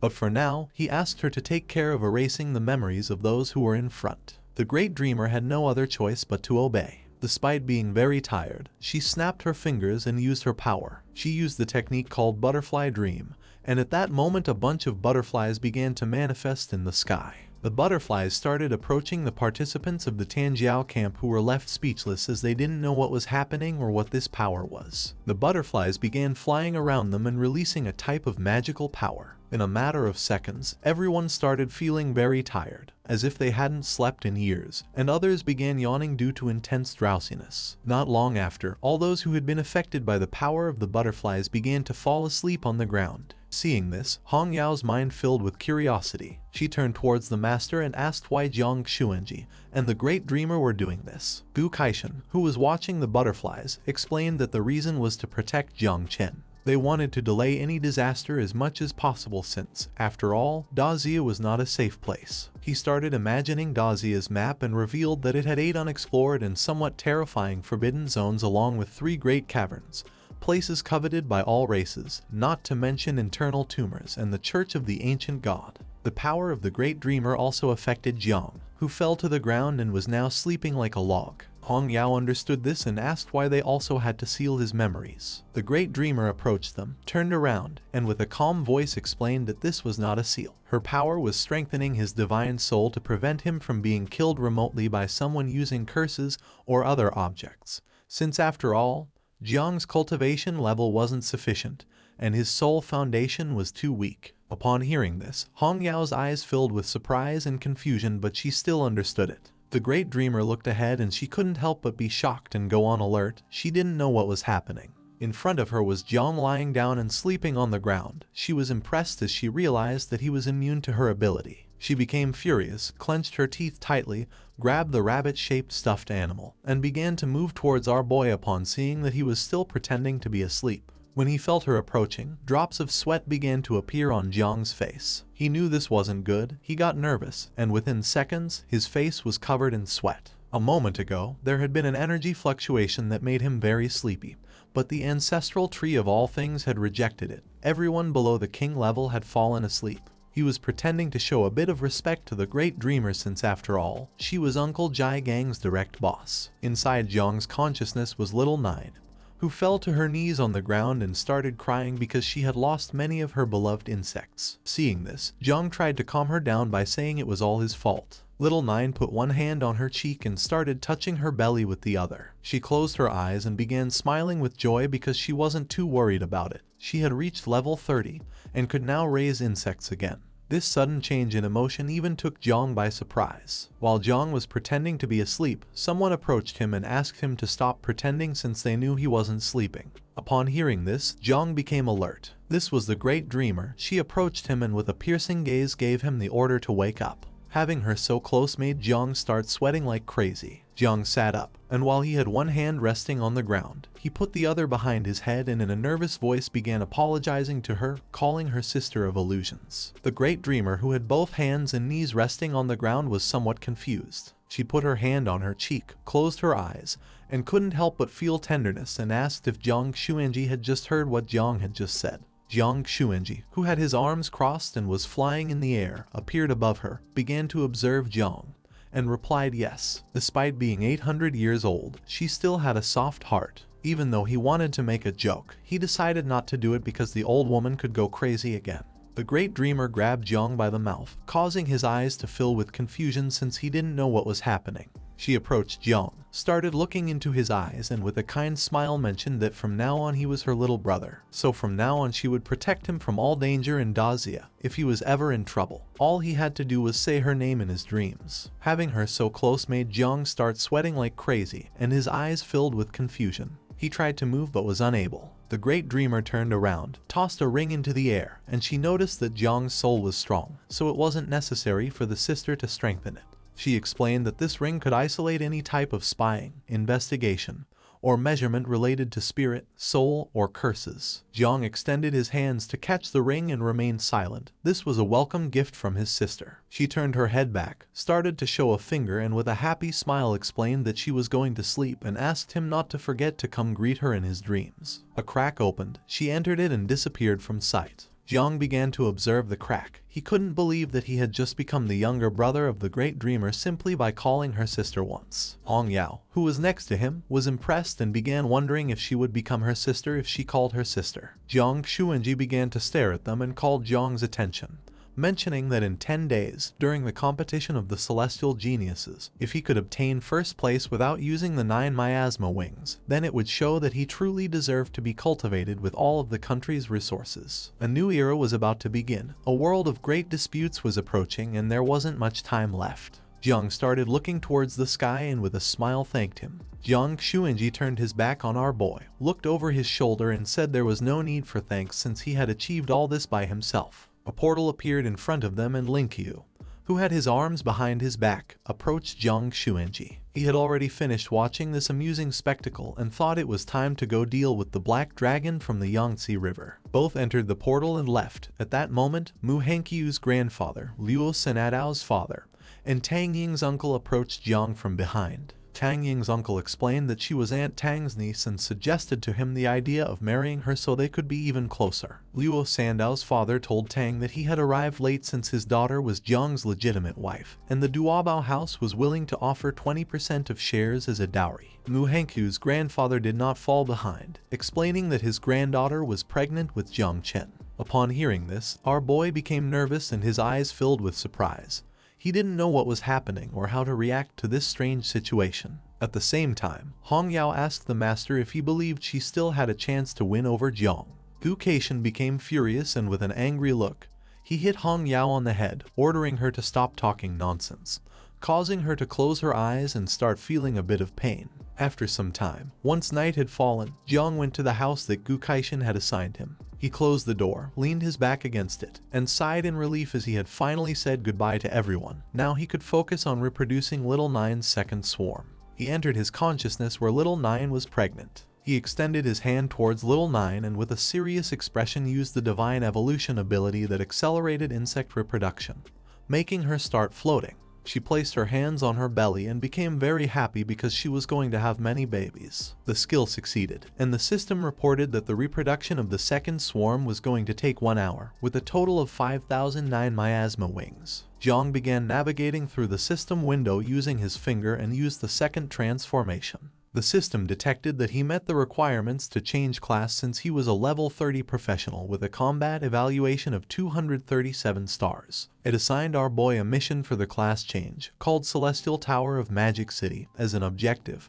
He had to complete the Celestial Tower and defeat the boss on floor 50 and capture its sword. But there was one problem. He was only allowed to enter the tower alone and with a time limit of 1 day. He put his hand under his chin and started thinking, deciding that tonight he would sell off all equipment in hand, valued at several billion, and exchange it all for blood from fierce beasts. With this, it should be enough to raise the second generation. Tomorrow morning, he was going to go to the magical city and challenge the Celestial Tower, since with hundreds of thousands of new insects there wasn't going to be any problem. In front of Jiang stood the ancestral tree of all things. On one of its branches, there was a red fruit. Upon noticing this, Jiang's mind filled with many questions.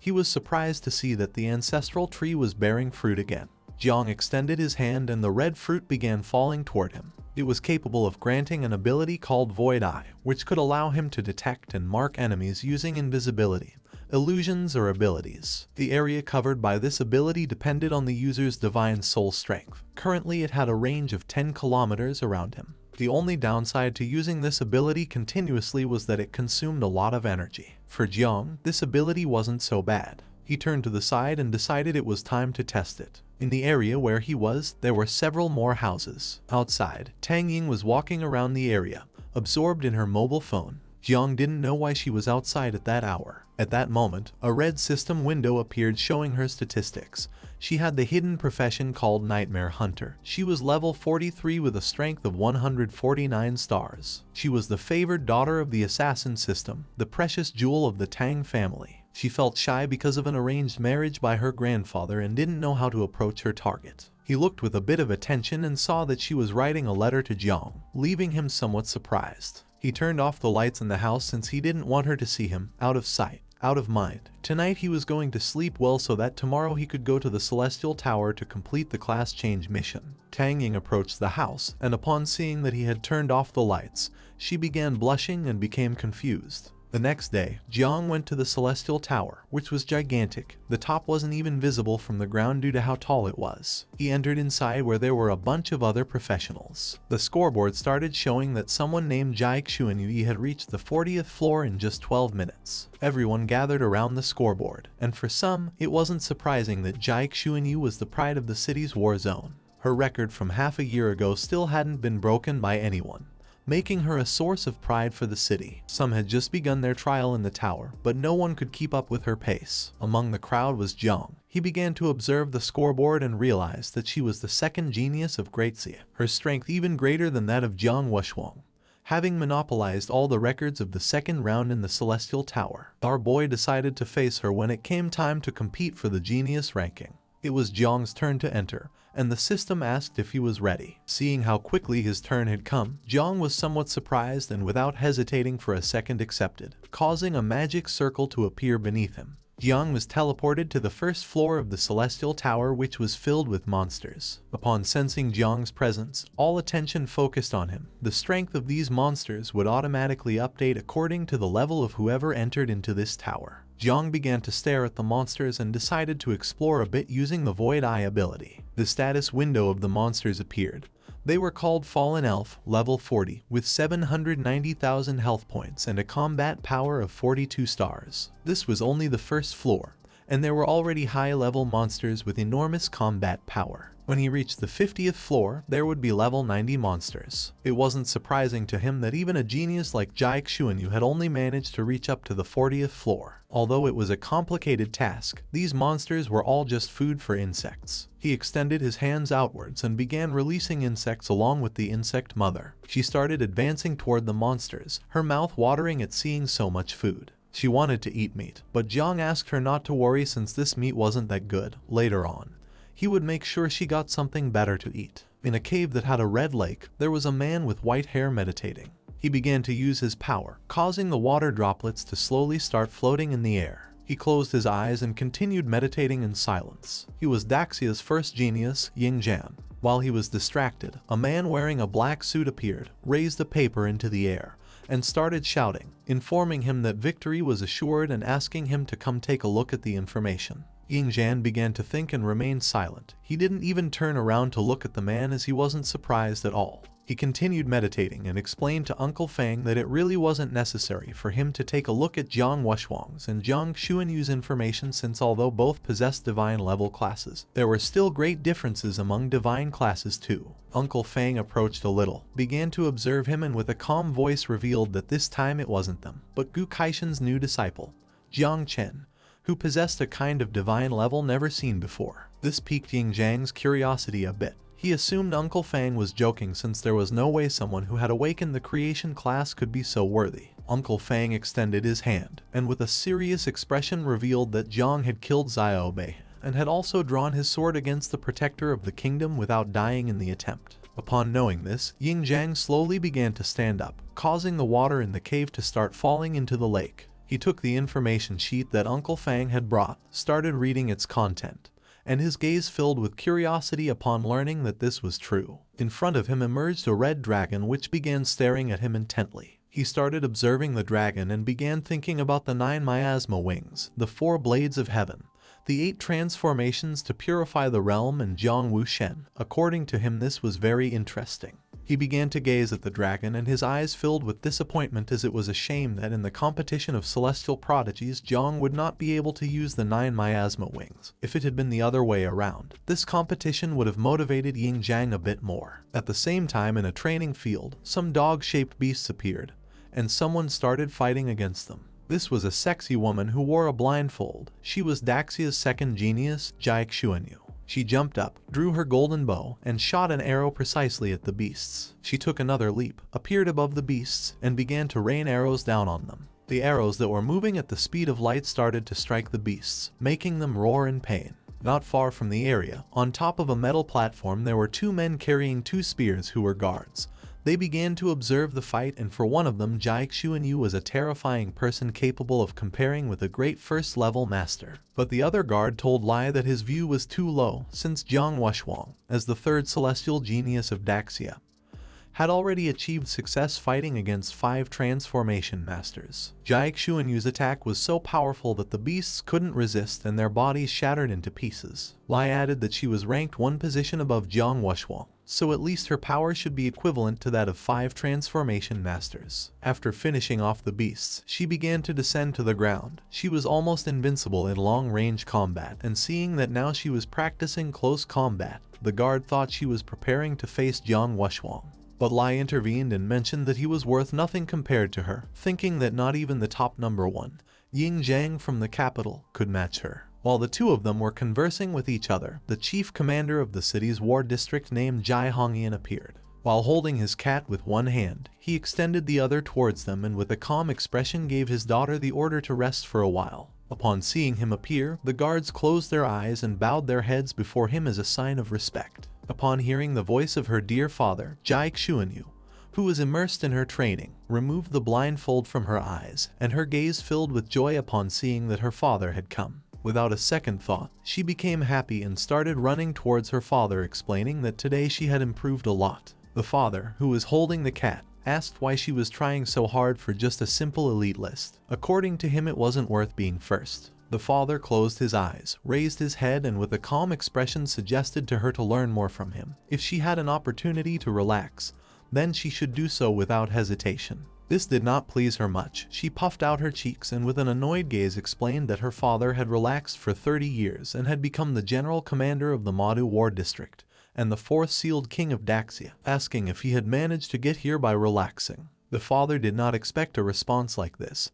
He decided not to continue arguing with her and took out his mobile phone, explaining that it contained information about the prodigies she wanted him to obtain, asking her to take a look since he had obtained information related to Jiang Chen. Jiang Chen took the phone and with a look full of curiosity and fear, she began reading the information in silence. With a serious look, the father asked if she had confidence in being able to surpass Jiang Chen. Jiang Chen, who was reading the information on her phone, was astonished and with a sincere expression revealed that Jiang Chen was very strong, and without adding that he was also strange. She feared that he might even be stronger than Jiang. The father began to imagine the sword god Jai Lingqi, who despite being 100 years old, looked young. He started looking at his daughter and affirmed that Jiang was very strange since her great-grandfather had sent him a message saying they should be careful with him during the great competition of prodigies. Jiang Chen turned her back on her father, and her eyes filled with determination. She was preparing to go to the Celestial Tower, and if she managed to pass the 50th floor then she would have much more chances of obtaining first place. The father closed his eyes and sighed, asking his daughter if she didn't get tired of being so competitive and always wanting to win. At that moment, one of the family's subordinates appeared, struck his fist against the palm of his hand, bowed his head before her as a sign of respect, and revealed that her record for passing the first 10 floors of the Celestial Tower had been broken by Jiang Chen. She began to observe the guard and remembered that it had taken her 1 minute and 13 seconds, and thought that Jiang had broken her record by a couple of seconds. The guard opened his eyes, and with a sincere expression revealed that Jiang Chen had completed the first 10 floors in just 37 seconds. Upon hearing this, her eyes filled with surprise and confusion. For her this was impossible since even someone at the same level as her would need at least a minute to pass the first 10 floors of the tower. The guard took out his mobile phone and after checking the ranking, mentioned that Jiang had just broken her record of surpassing 20 floors. Knowing this, her gaze filled with surprise and confusion, leaving her speechless and in shock. She got angry, turned her back on her father and started walking towards the door, thinking that Jiang was provoking her on purpose. He had appeared early to break her confidence just to beat her in the great Prodigy competition. She clenched her fist and decided to go to the Celestial Tower and fight him until the end. The father began observing her and was somewhat confused. He was someone who took everything calmly while his daughter was quite the opposite. She was very competitive. At the same time, our boy defeated all of the beasts on the floor, releasing insects that began devouring their corpses. A system window appeared, and since he had broken the record for floor 20, it awarded him some rewards.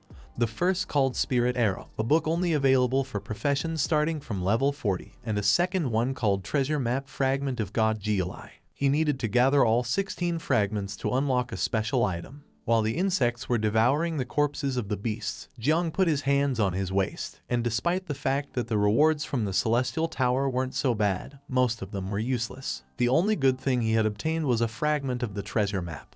He hoped to gather the remaining 15 fragments by completing this floor. Another system window appeared notifying that level 21 was about to begin, asking if he was ready. Jiang started walking, releasing insects with each step, indicating that he was ready. All those awakened who were in the tower gathered to look at the ranking list. Everyone was impressed to see that he had far surpassed the princess of the Jai family by a lot, managing to complete floors in record time. No one knew where this monster had come from, and some remembered that the boss of level 20 was level 50. At the same time, in the Luo family palace, Luo Sandow was sitting on the bed and absorbed in her mobile phone. While she was scrolling, a shocking news story appeared about how a mysterious young man had broken the record of the young goddess of Magic City Jai Xuanyu. Upon seeing this, she was shocked and her eyes filled with fear and confusion. She couldn't believe it and thought that the news was fake.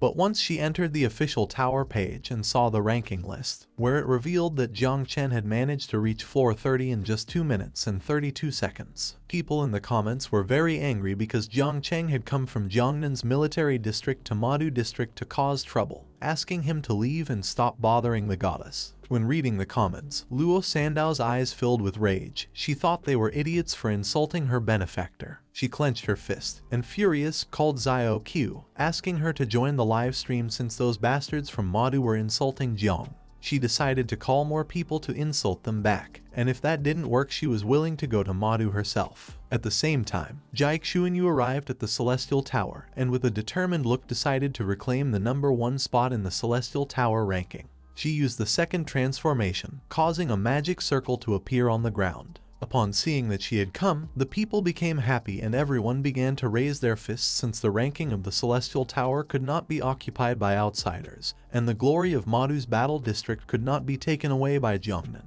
Everyone firmly believed that she would be able to defeat Jiang. She was teleported to the first floor of the Celestial Tower, where a horde of monsters surrounded her. She drew her bow and stood firm because last time she had come here, she hadn't undergone her second transformation and didn't have anywhere near the strength she now possessed. The monsters began to approach her. She started releasing energy, and with a determined look thought that now that she'd upgraded all her equipment and skills, reclaiming the #1 spot in the rankings wouldn't be a problem. 2 minutes later, she arrived at the 10th floor, where there was a scorpion corpse. A system window appeared, informing her that she had completed the floor in 59 seconds. She began to observe the corpse, and while panting heavily due to exhaustion, she started wiping her cheek with her hand. She was somewhat disappointed in herself. She had given it her all, but even so, it had taken her a long time to complete this floor. She didn't know how Jiang Chen had managed to do it in just 30 seconds. She extended her hand, causing a magical portal to appear on the ground. According to her, this was a profession issue. She had a divine level profession called Sun Destroyer, but since it was a ranged combat class, she wasn't as good as him in levels with many small monsters like the first 10 floors of the tower. She decided to go directly to the 41st floor, since after that floor, there were only high-ranking bosses, no small monsters, thinking that in this aspect Jiang had no advantage over her. Once she completed level 50 and climbed up the rankings, it wouldn't matter if she wasn't better than him on the earlier floors. 5 minutes later, she was facing a monster with tentacles. She jumped to dodge, but the monster was quick and wrapped its tentacles around her limbs. Her expression filled with concern as she knew better than anyone that this wasn't good. She was facing an octopus-shaped monster. Using all of her strength, she used the skill called Golden Crow's Fire Rain and shot a powerful arrow at the monster, making it hit its head and defeating the boss. A system window appeared. She had completed the floor in 5 minutes and 29 seconds, setting a new record on the 50th floor. The monster lost its life and fell to the ground, and while little by little the tentacles were losing strength, she put her hands on her waist, closed her eyes, and began to pant heavily due to exhaustion, thinking that it had finally ended. She had been twice as fast as last time on the 40th floor. She had defended the glory of Muto City. No matter how hard Jiang tried, it was impossible for him to surpass her record this time. She thought this was his first defeat against her, but it wasn't going to be the last, since in the competition for Prodigy rankings he would lose to her a second time. At the same time, Jiang was also on the 50th floor. He defeated the boss without much effort, and while the insects were devouring the corpse, Jiang began to browse through the system window, and with a serious expression thought that the flesh of fierce beasts at this level was very good, since once the insects finished eating, they would be able to reproduce for 3 more generations, and after passing level 50, he would obtain a sword and complete his second transformation. He was happy because the second insect mother was about to arrive. Little Nine became sad, saying that she also wanted to eat, but our boy asked her to behave and be good. He wanted to let the insects devour this boss and promised that when they returned home and he sold all of this, he would buy her something tastier. Jiang Chen left from floor 50 and returned to Celestial Tower using a magic circle. One of the men was shocked. He turned towards his friend with a look full of terror, revealing that the princess had returned. Upon hearing this, his friend started trembling and asked him to lower his voice. Everyone was very scared, and upon seeing this, she was somewhat confused and with an incredulous expression began to wonder what was happening here, and why everyone had this expression if she had just surpassed the 50th floor and updated the list. A system window appeared, revealing that Jiang had completed the 50th floor in 4 minutes and 9 seconds. She looked at the scoreboard and was surprised to see that Jiang had been a whole minute faster than her. She took out a red pill, clenched her teeth tightly, and her gaze filled with rage. She decided to try again. Even if she had to push herself to the limit, she couldn't let Jiang get away with it. This enhancing medicine could consume some vital essence, but now she didn't have time to worry about that. On the 50th floor, Jiang was there, and in front of him lay the boss's corpse. He began wiping the sweat from his forehead with his hand and felt relieved since the insects had started to reproduce. He had completed the floor but couldn't see the sword anywhere. A system notification informed that the reward for completing the floor was epic equipment. The system could randomly grant either epic armor or an epic saber. After several seconds, the system granted our boy epic armor. While Little Nine was happily flying around thinking about eating, Jiang began observing the system window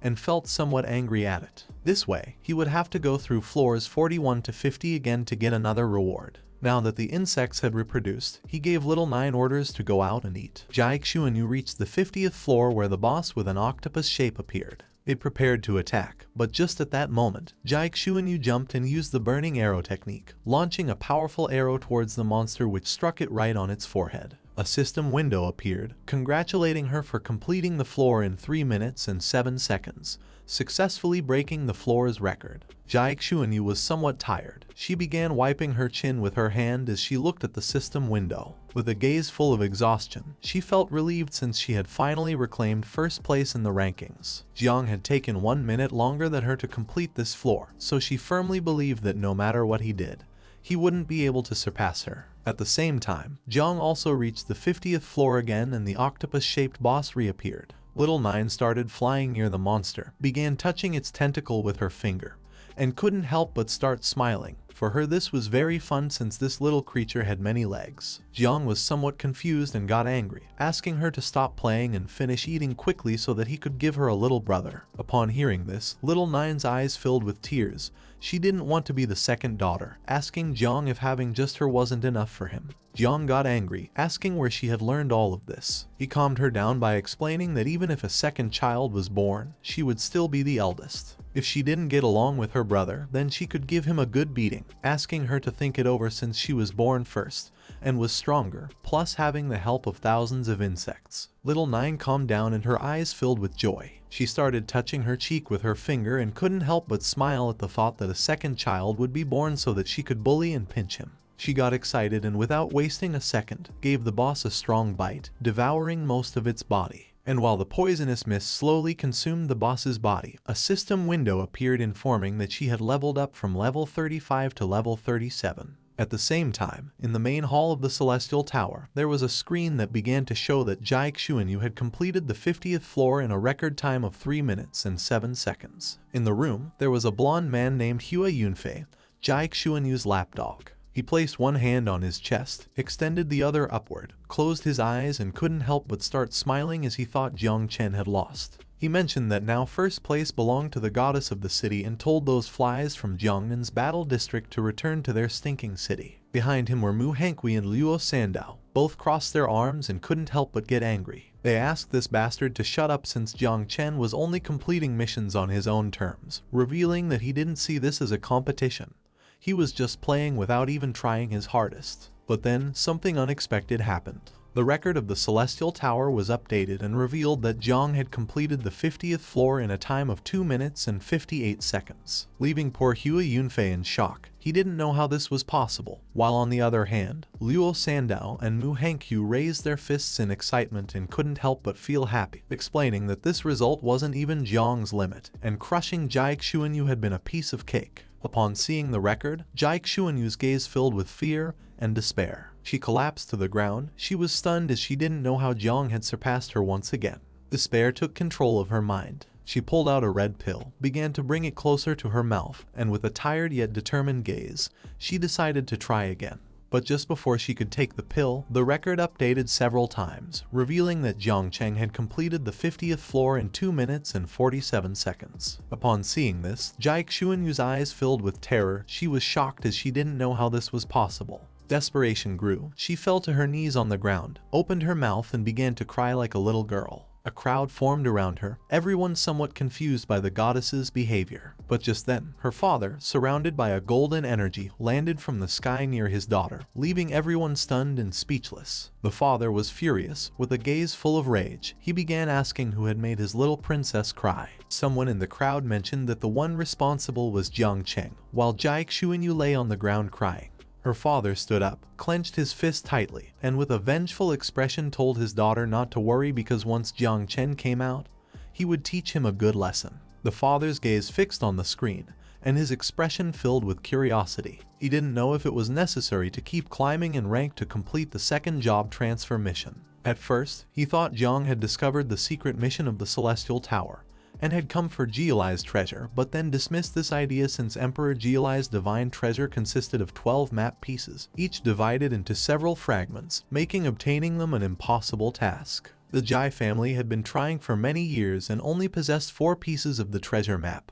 Therefore, it was impossible for Jiang to have obtained all of them in such a short time. At the same time, inside the Celestial Tower, Jiang managed to gather the 12 treasure map fragments, took them out, and the system began synthesizing all of the pieces. While the system was synthesizing all of the fragments, Jiang placed his hand under his chin and started observing it. To complete this treasure map, people with obsessive-compulsive disorder had no choice but to repeat the Celestial Tower several times. However, it turned out that in order to gather them all, hidden missions needed to be completed. Depending on who changed class at what level, a time limit was set for completion. The system finally synthesized the treasure map, causing it to start glowing. Jiang began examining it as his eyes filled with surprise. Several system windows appeared. This treasure map was of mythical category. It was said that the Jialai tribe, a powerful group from ancient times, had later split off to form humanity and called themselves the Jialai tribe. At their peak, they ranked number 53 among 10,000 races. This map was one of the 12 in existence and contained the divine weapon of the Jialai Emperor. Upon activating the map, Jiang would obtain the secret location, with no limit on people, level, or time. However, that wasn't all. This place was extremely dangerous. Jiang activated the map and obtained the golden sword of the Emperor. He began to gaze at its blade since this type of divine weapon was truly convenient. However, this map repeatedly emphasized danger, so for now it was better not to venture recklessly. Now that he had acquired the necessary materials for his second transformation, he decided to first complete it. Upon doing so, the system detected that all conditions had been met and began his class change. Jiang was teleported to his subconscious where the ancestral tree was. While Jiang was absorbed in contemplating the tree, the system notified him that the class change had been successful. Jiang's current state was of second transformation, gaining 100 free attribute points, and additionally, the ancestral tree of all things had also improved, increasing the type of fruit obtained, now called Fruit of Destiny. Jiang began to observe the tree, and upon seeing that the system had upgraded it, and that it could now grant him the Fruit of Destiny, his mind filled with many questions. But for now, he decided to summon the second insect mother first. A crack appeared in front of him, and the system informed him that because he had completed his second transformation, he could obtain a random insect mother. From the crack, a powerful red Calamity level beetle emerged, while its body was surrounded by a powerful red energy. It began to fly. This creature existed in hell and dwelled within the souls of gods and demons, absorbing their energy of resentment, indomitability, and unbreakable memory, nourishing itself. It had been missing for countless eras along with the annihilation of eternal hell. Jiang extended his hand toward the beetle, and it started flying towards his hand. Our boy was astonished. The beetle had two characteristics. For every 10 levels that the mother rose, it could generate offspring ranging from 49 to 108. And each time the mother evolved, the host could extract an ability which would evolve every 30 levels. The small but powerful red beetle sat on Jiang's finger. He brought his finger closer to his face and with a curious look began examining it closely, realizing that it seemed to be at little Nine's level but in terms of size much smaller. Its appearance was more abstract and didn't seem as close to insects as little Nine did. Jiang raised his hand towards the ancestral tree and used divine evolution, causing the beetle's body to start glowing. Not long after, the beetle transformed. He now wore a powerful armor, had a horn on his head, and strong wings. The red beetle closed his eyes, crossed his arms, and addressed Jiang as father. Jiang, who was in front, was somewhat astonished and thought that he was much calmer and more mature than little Nine. He decided to call him Xiao Jia. He didn't expect that this time the evolution of the mother insect would turn out to be male, but then he thought it made sense since asexual reproduction itself had no gender, and the evolved form was random. Xiao Jia opened his eyes, and his gaze fixed on Jiang. His status window appeared. He was a plague-type insect with 0 offspring, an affinity of 100, and a bunch of abilities. Among them was one called Infernal Furnace, which allowed Xiao Jia to condense and refine vital essence, the energy of heaven and earth, and the power of the sun, moon, and stars into a source of life. Seeing this brought a smile to Jiang's face because Xiao Jia had quite a few abilities. The skill Infernal Furnace was terrifying. If Jiang could obtain it, then in the future just by eating he would become invincible. With a calm expression, Xiao Jia explained to his father that he only needed to help him complete the first life leap, and it wasn't necessary to reach level 30 to activate the first skill extraction. He added that the first life leap required sacrificing 10 drops of divine and demonic essential blood. Jiang was somewhat surprised to see that Xiao Jia had just been born and already had such a big appetite, wanting to consume gods and demons. Our boy asked him to go visit his sister in the nest first, and as for the matter of divine and demonic essential blood he was asking for, he would ask the master once he came out. Xiao Jia closed his eyes, bowed his head before him, and responded with a yes. At the same time, news about Jiang Xuanyu's father spread everywhere. General Duan, who was browsing online at that moment, saw the news and couldn't help but panic and start sweating as he revealed to Gu Kaishan that he had just seen a broadcast where Jiang Xuanyu was crying. Gu Kaishan, who was sitting behind and enjoying a cup of tea, remained calm and asked if it was necessary to make such a fuss over a second transformation mission. Duan replied that although the king was indifferent and didn't care about anything, when it came to his daughter, he could go crazy. He summoned a portal and started running. Seeing this, Gu Kaishan threw down his cup of tea and began to follow him, realizing that this wasn't good. Jiang returned to the main hall of the Celestial Tower, and upon seeing him, everyone was impressed and excited because a good show was about to take place. The king began rolling up his sleeves, staring at him with a furious expression, and decided to give him a good punishment. Jiang Xuanyu, who was sitting next to him, panicked and begged her father to stop, but he refused, saying that he knew what he was doing. Jiang started walking, and it didn't take long for him to realize that these guys were staring at him intently. But just before Jiang could take another step, the generals appeared and grabbed him by the arms. Seeing this, Jiang's mind filled with confusion. He didn't know what Commander Duan and the Master were doing, but they advised him to run as they would explain it on the way. But just then, the father leaped forward, extended his hand toward Jiang, and invoked a powerful golden energy. He ordered Duan Xinghai to stop, mentioning that Jiang had made his daughter cry.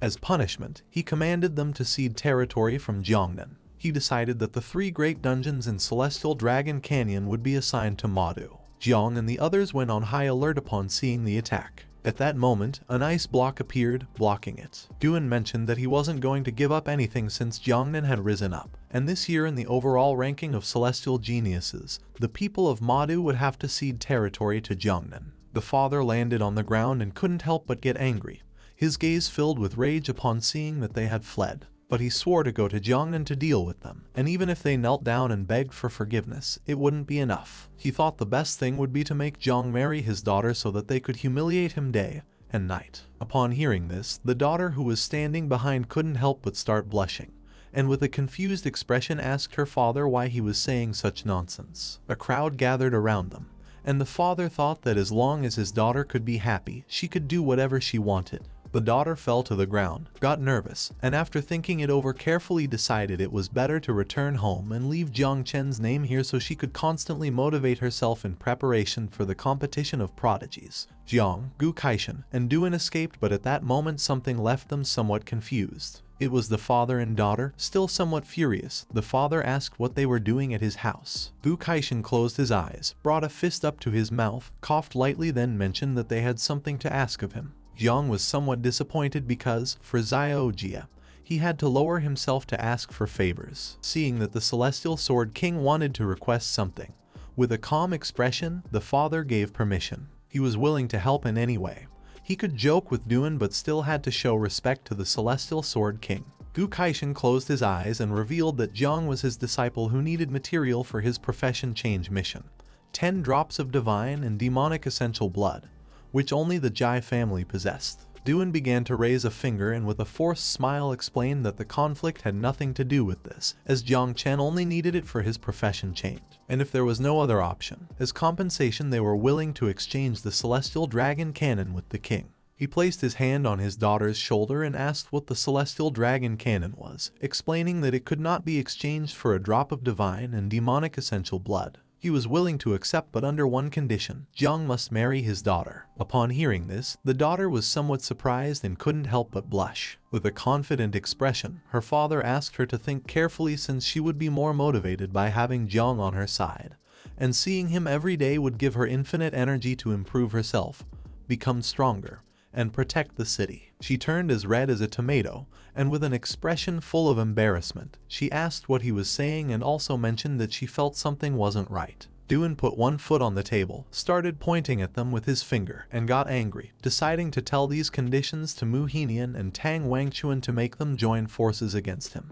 Jiang, who was sitting down, began to sweat. He didn't know what was happening. Gu Kaishan became serious and asked the father to mind his words. The father extended his hand to one side, and with a smile explained that although Jiang would not marry his daughter, it would be good to establish a relationship as in-laws. Jai Xuanyu's gaze fixed on her father, and she couldn't help but drop her jaw and turn red like a tomato. She didn't know what her father was trying to achieve with this. She got angry, moved away from her father, and with an enraged expression asked if he was trying to force her into marriage, explaining that she did not agree. If the father wanted someone to get married, then he could marry Jiang.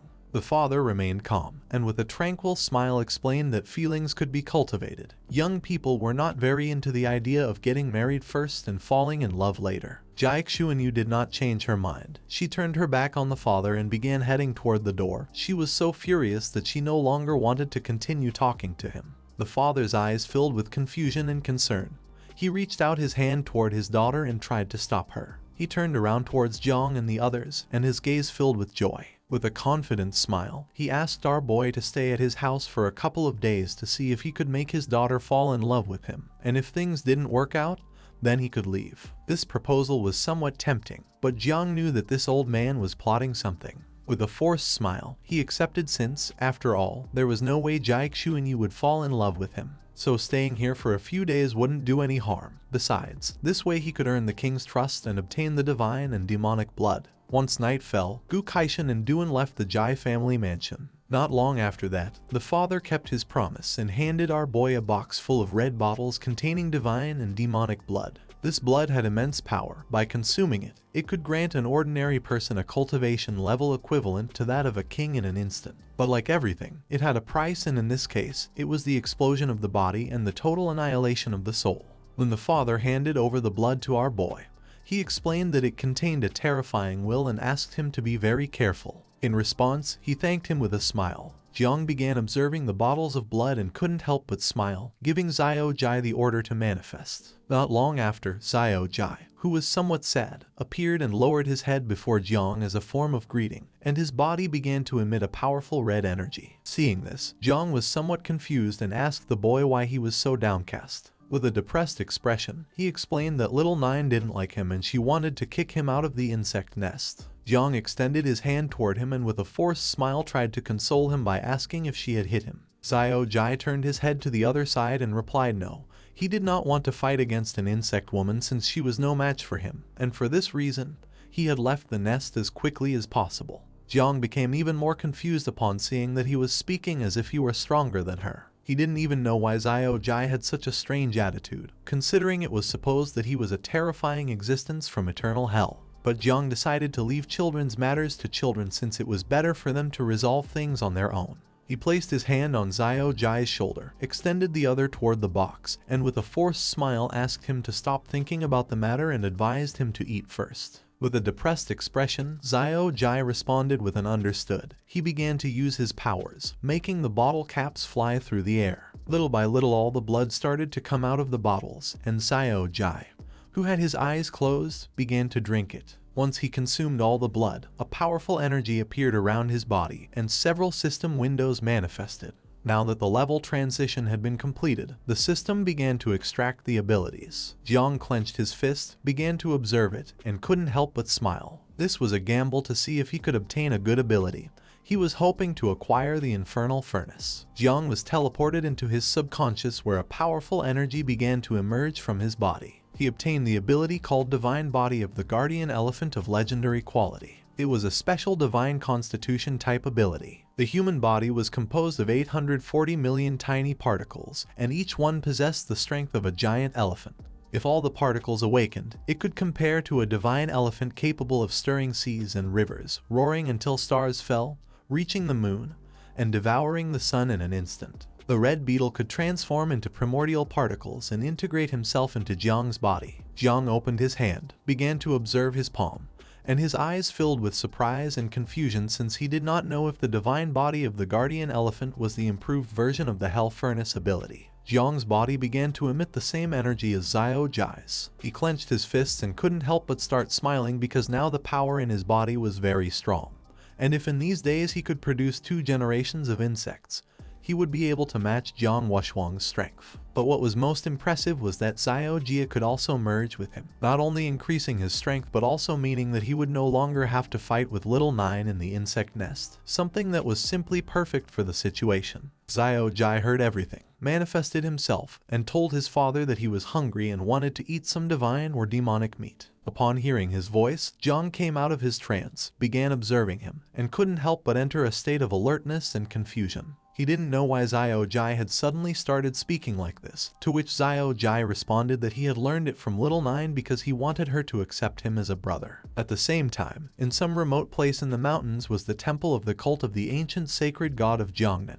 Inside, there were several hooded men, standing in line in front of another man who was seated on a throne. The leader asked his subordinates if they had any new information. One of the men responded that Jiang Chen from the Jiangnan War District had learned to use the Celestial Sword and had also developed 4 moves, the last one called Great Dao, which could be of divine level. Another man reported that some matters between Jiang and the Great State Protecting General, Xiao Yuanchen, had been covered up, and not even their people had been able to find the slightest bit of information through soul searching. Moreover, they themselves had died due to the counterattack. The leader stood up, and with a serious expression came to the conclusion that the Great Dreamer was the one who had acted, realizing that this type of secret did not need to be investigated. He gave his men the order to adjust the hunting list of Dazia's geniuses, keeping the top 3 unchanged and placing Jiang Chen in 4th place. The leader stepped down from the throne and began walking toward the shadows, deciding to raise the reward level for the top 4 on the list. Whoever managed to kill any of them would receive purification from the ancient god and ascend directly to a stellar level of 6 transformations. He reminded everyone that members of the church ranks 2nd through 5th had been killed by Jai Linkyu. He decided it was time to rise up and fight since the church of the ancient god had remained silent for too long. Somewhere in the temple, there was a giant beast with dozens of eyes. The leader approached it and thanked his god for not abandoning them and for granting them a divine opportunity. According to him, now was time to do something for their ancient gods. The entire place was filled with cobwebs, and compared to the place, the leader seemed like a simple fly. He began to gaze at the ground and greeted the Spider Queen, introducing himself as the seventh seat of the Church of the Ancient Gods. The man revealed that this time he had come to talk about an alliance. The Spider Queen extended her sharp leg, and her gaze fixed on the man, letting him know that she did not trust humanity. The man placed his hand over his chest, bowed his head, and explained that they were different from ordinary humans since although they possessed impure human bodies, their souls had already been delivered into the embrace of the ancient gods. They proclaimed themselves as apostles of the ancient gods. The strength of the Spider Queen was among the top 100 across countless races in the Abyss, and the man was certain that she had orders to get along with them since after all their objectives were aligned. She got tired of the man and asked him to get to the point since she didn't want to listen to nonsense. The man began to show an evil smile, and his eyes filled with excitement, revealing that the south of the river was empty. He wanted to invite the Spider Queen there when the Prodigy's competition began, in order to unleash a horde of beasts, and completely devastate Jiangnan City and Chuzhong. The Spider Queen fully emerged. The man extended his hands and mentioned that with this sacrifice, they would summon the arrival of the ancient god, and at that moment, the Spider Queen could make any request she desired. The next day at the Jai mansion, Jai Xuanyu went to Jiang's room and began knocking on the door, asking him to get up. She thought that our boy was still sleeping, but to her surprise, Jiang opened the door and started showing a kind smile. Seeing this, she couldn't help but feel somewhat confused. She began blushing like a tomato and with an angry gaze asked him where he planned to go. Jiang remained calm and with a serene expression asked if she didn't want to go out on a date with him, questioning whether perhaps she wanted to enter his room. Upon hearing this, she got even angrier. She got nervous, turned her back on our boy, and asked him to come with her since her father had something to tell him. Jiang couldn't help but feel somewhat surprised. At the same time, in the training field, the father was lying on a beach lounger, and next to him were several men. Several minutes later, his daughter and Jiang arrived, and upon seeing this, the father became excited. The father was known as the king of lounging around, and Jiang thought that the father truly lived up to his name since he was lying down so early in the morning. The father extended his hand towards some men and explained that they were the prodigies of the city, revealing that in a couple of days they would become his enemies. Upon seeing Jiang, the men couldn't help but feel angry and envious. Jiang began observing the men, and upon noticing their expressions, he couldn't help but feel somewhat confused. The father introduced the first one as Hua Yunfei, someone who possessed the only hidden profession of heroic spirit summoner. And just as he was about to reveal his ability, the daughter approached him and asked him not to reveal everything to their enemies since that was considered betrayal. Hua Yunfei was somewhat confused, and upon seeing that the daughter had intervened, he felt relieved. The father apologized with the excuse that he had just woken up. Jiang began to observe them and noticed that the father did not treat him as a stranger. He still had the Eye of the Void, so there was no need for introductions. The father revealed that there were 8 days left until the Great Summer Ranking competition, and in order for them to reach a higher level, he decided to open a sacred relic of Jilai so they could enter and undergo trials. Upon hearing this, everyone's attention turned to him, and they were all left speechless. The daughter's eyes filled with surprise as she realized that he was going to invest a lot in them. Hua Yunfei's gaze filled with emotion, and he couldn't help but smile since the divine treasure of Jilai was the supreme secret of Daxia. Jiang was somewhat confused upon seeing that the father had summoned him just to tell him this, questioning whether it wasn't planned to use this as bait to make him sell his body. What they were going to explore on this journey was the third divine vault of the Jai, an ancient divine corpse 10,000 jang long. 80% of its interior had already been explored, but even so, it remained extremely dangerous. Under no circumstances should they enter the head of the divine corpse as it would mean certain death. Xiao Jai manifested upon hearing this and told his father that he was hungry. Jiang couldn't help but feel somewhat disappointed and explained to him that repeating the same thing wasn't suitable for his poker face, asking him not to use them anymore, promising that he could take him or not to eat depending on what conditions the king set. The father stood up and asked everyone to follow him, but once he looked back, he saw Jiang standing still. He asked what he was doing and if he didn't want to go.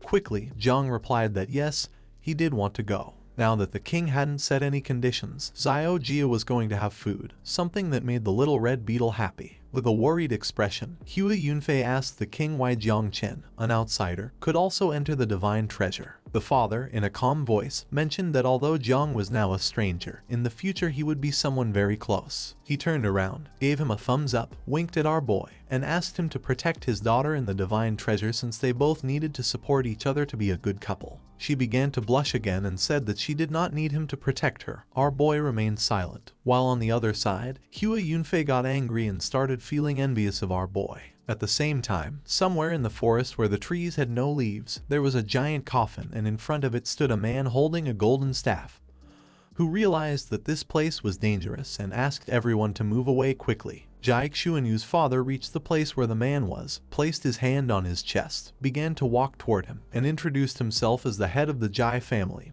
Jai Hongyin, explaining that he had come with his apprentices, asking him to please open the door. The man who was holding the staff began pointing at the entrance with the weapon, giving them permission to enter. Jiang and the others started walking toward the entrance, and he began observing them with a serene expression. The Jai family was very powerful, and even so they needed to be cautious when it came to Jialai's divine treasure, which showed that it was not something ordinary. First, he decided to familiarize himself with this place and then investigate using Xiao Jai. The man used his power, causing a portal to begin opening in the giant coffin. He struck the staff forcefully on the ground, making a powerful red energy start emerging from the ground. The father, who had his arms behind his back, remained silent, while on the other side Jiang began observing the energy and couldn't help but go into shock. A strange smell appeared in the air. The father turned around, extended his hand towards them, explaining that the recent power came from the 20% undiscovered of the divine soul of the ancient god's corpse in the sea of consciousness. The attention of Jiang and the others was fixed on the father, and they remained silently listening.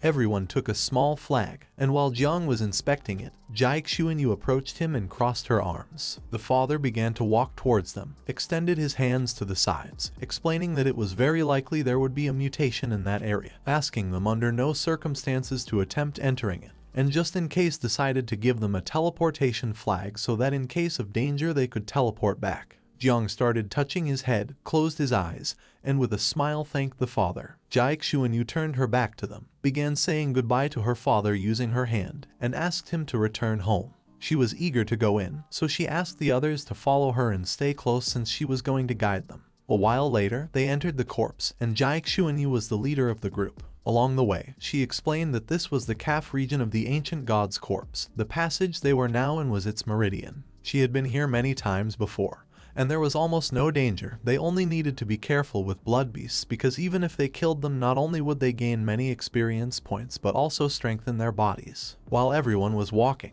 Jiang's attention was fixed on the sky.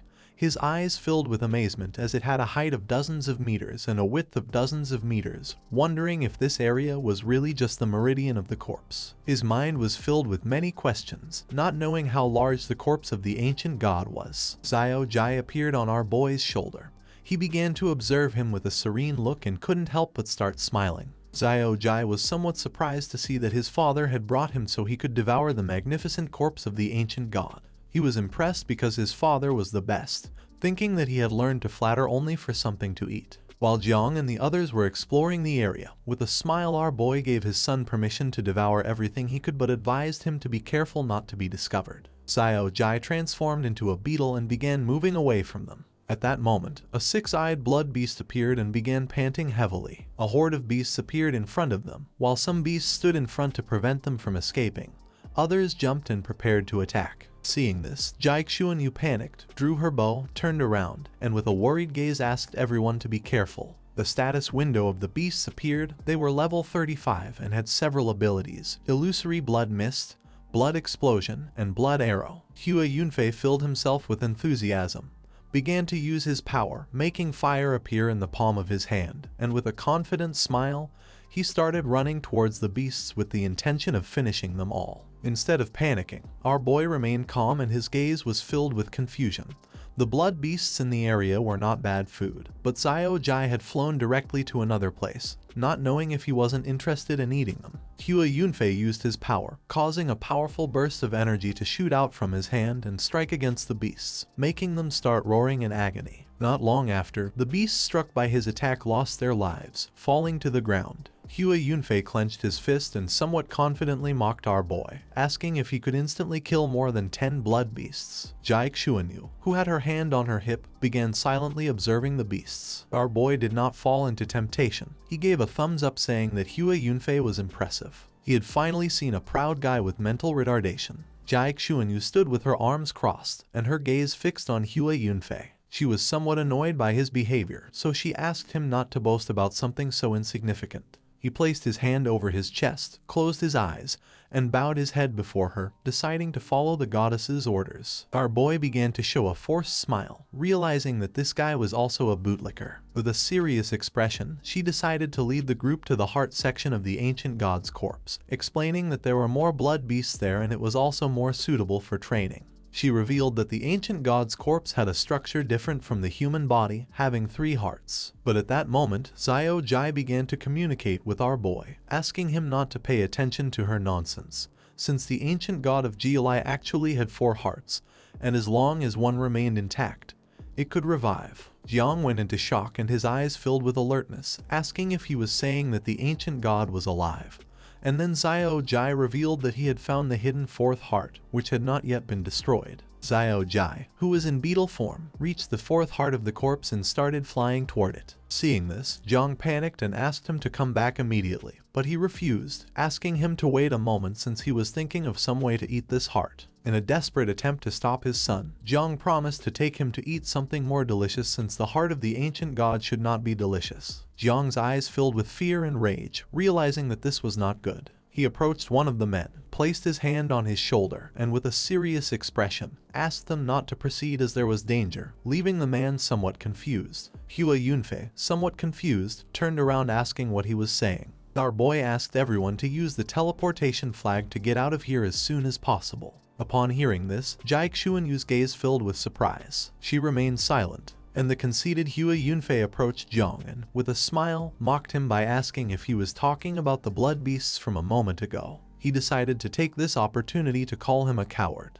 Jiang began staring at him intently and stayed silent, and upon seeing this, Hua Yunfei demanded that he respond. Our boy's eyes filled with fury, realizing that this guy was a fool, and deciding it was better to sacrifice him. Without hesitating for even a second, he delivered a strong punch to his face, sending his body flying and leaving everyone else in shock. He knew that if he hit Hua Yunfei, the others would have no choice but to agree on going out first to seek medical attention. Hua Yunfei's body flew out until it forcefully hit the ground several meters back. Jiang Chuanyu, somewhat furious, turned around and her attention fixed on Jiang, asking what he was doing and why he had hit Hua Yunfei. Our boy replied that nothing in particular.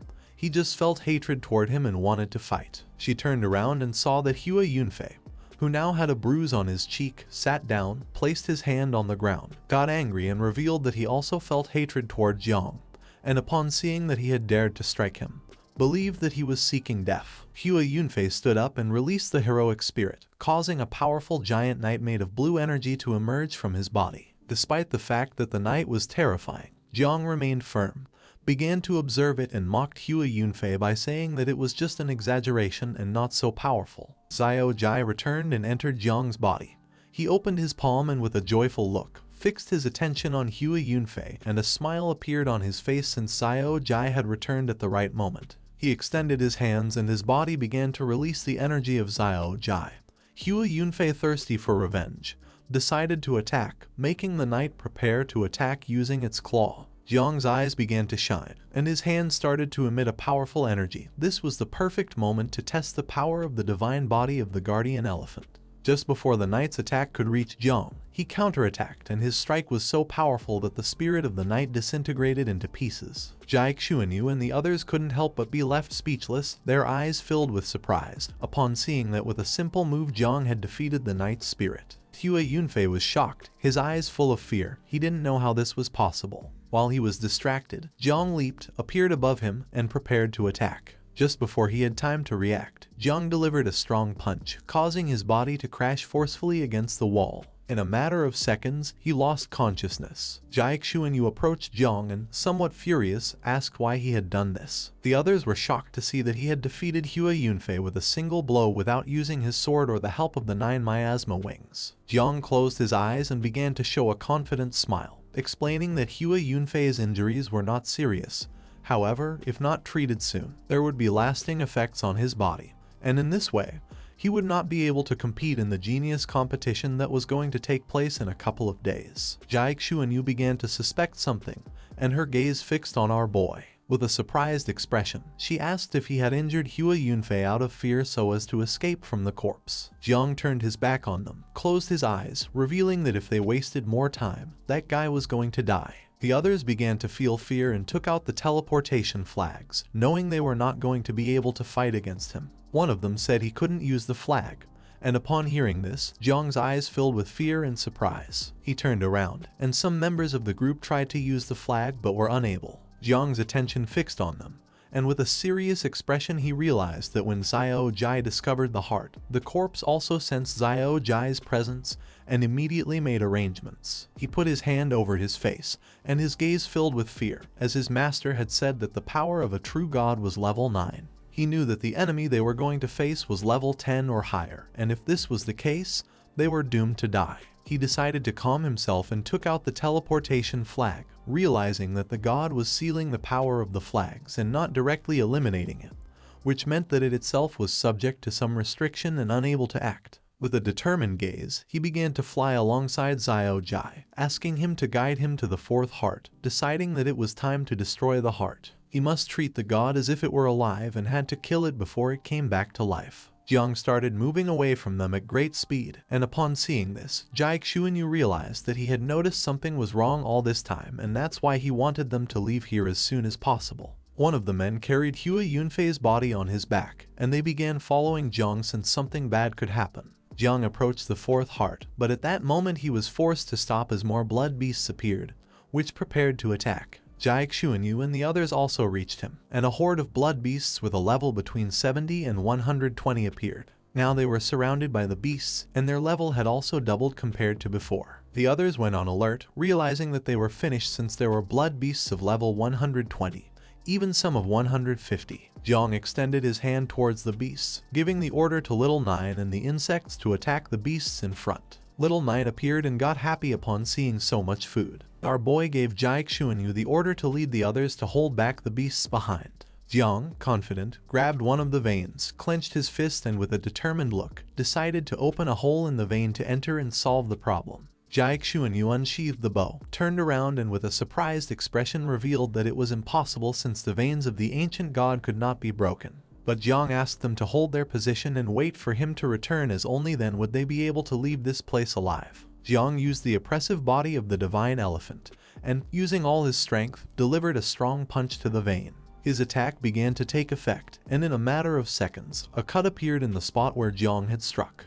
But then it started to regenerate. Jiang Chen turned around, and upon seeing that he had managed to create a cut in the vein, she couldn't help but be shocked. With a surprised expression, she explained that even if the vein could be destroyed, the ancient corpse would heal it very quickly. Jiang clenched his fist tightly, and his gaze fixed on the vein. He prepared to strike again as he was not willing to give up so easily. With a determined gaze, he struck the vein again, shattering the area into pieces. If they couldn't penetrate its meridians, they wouldn't be able to break through the most defensible outer exit. Now, instead of the easier external advance, internal advancement was the best way. Jiang used his power again and delivered another strong punch to the vein, creating a large curtain of smoke in the area. Jiang's attacks took effect, and a large hole appeared in the vein. Seeing this, Jiang, who had his fist clenched and was ready to strike again with a calm expression, realized that now was the time to enter. Just before the vein could regenerate again, Jiang entered inside and asked her to wait for him to return.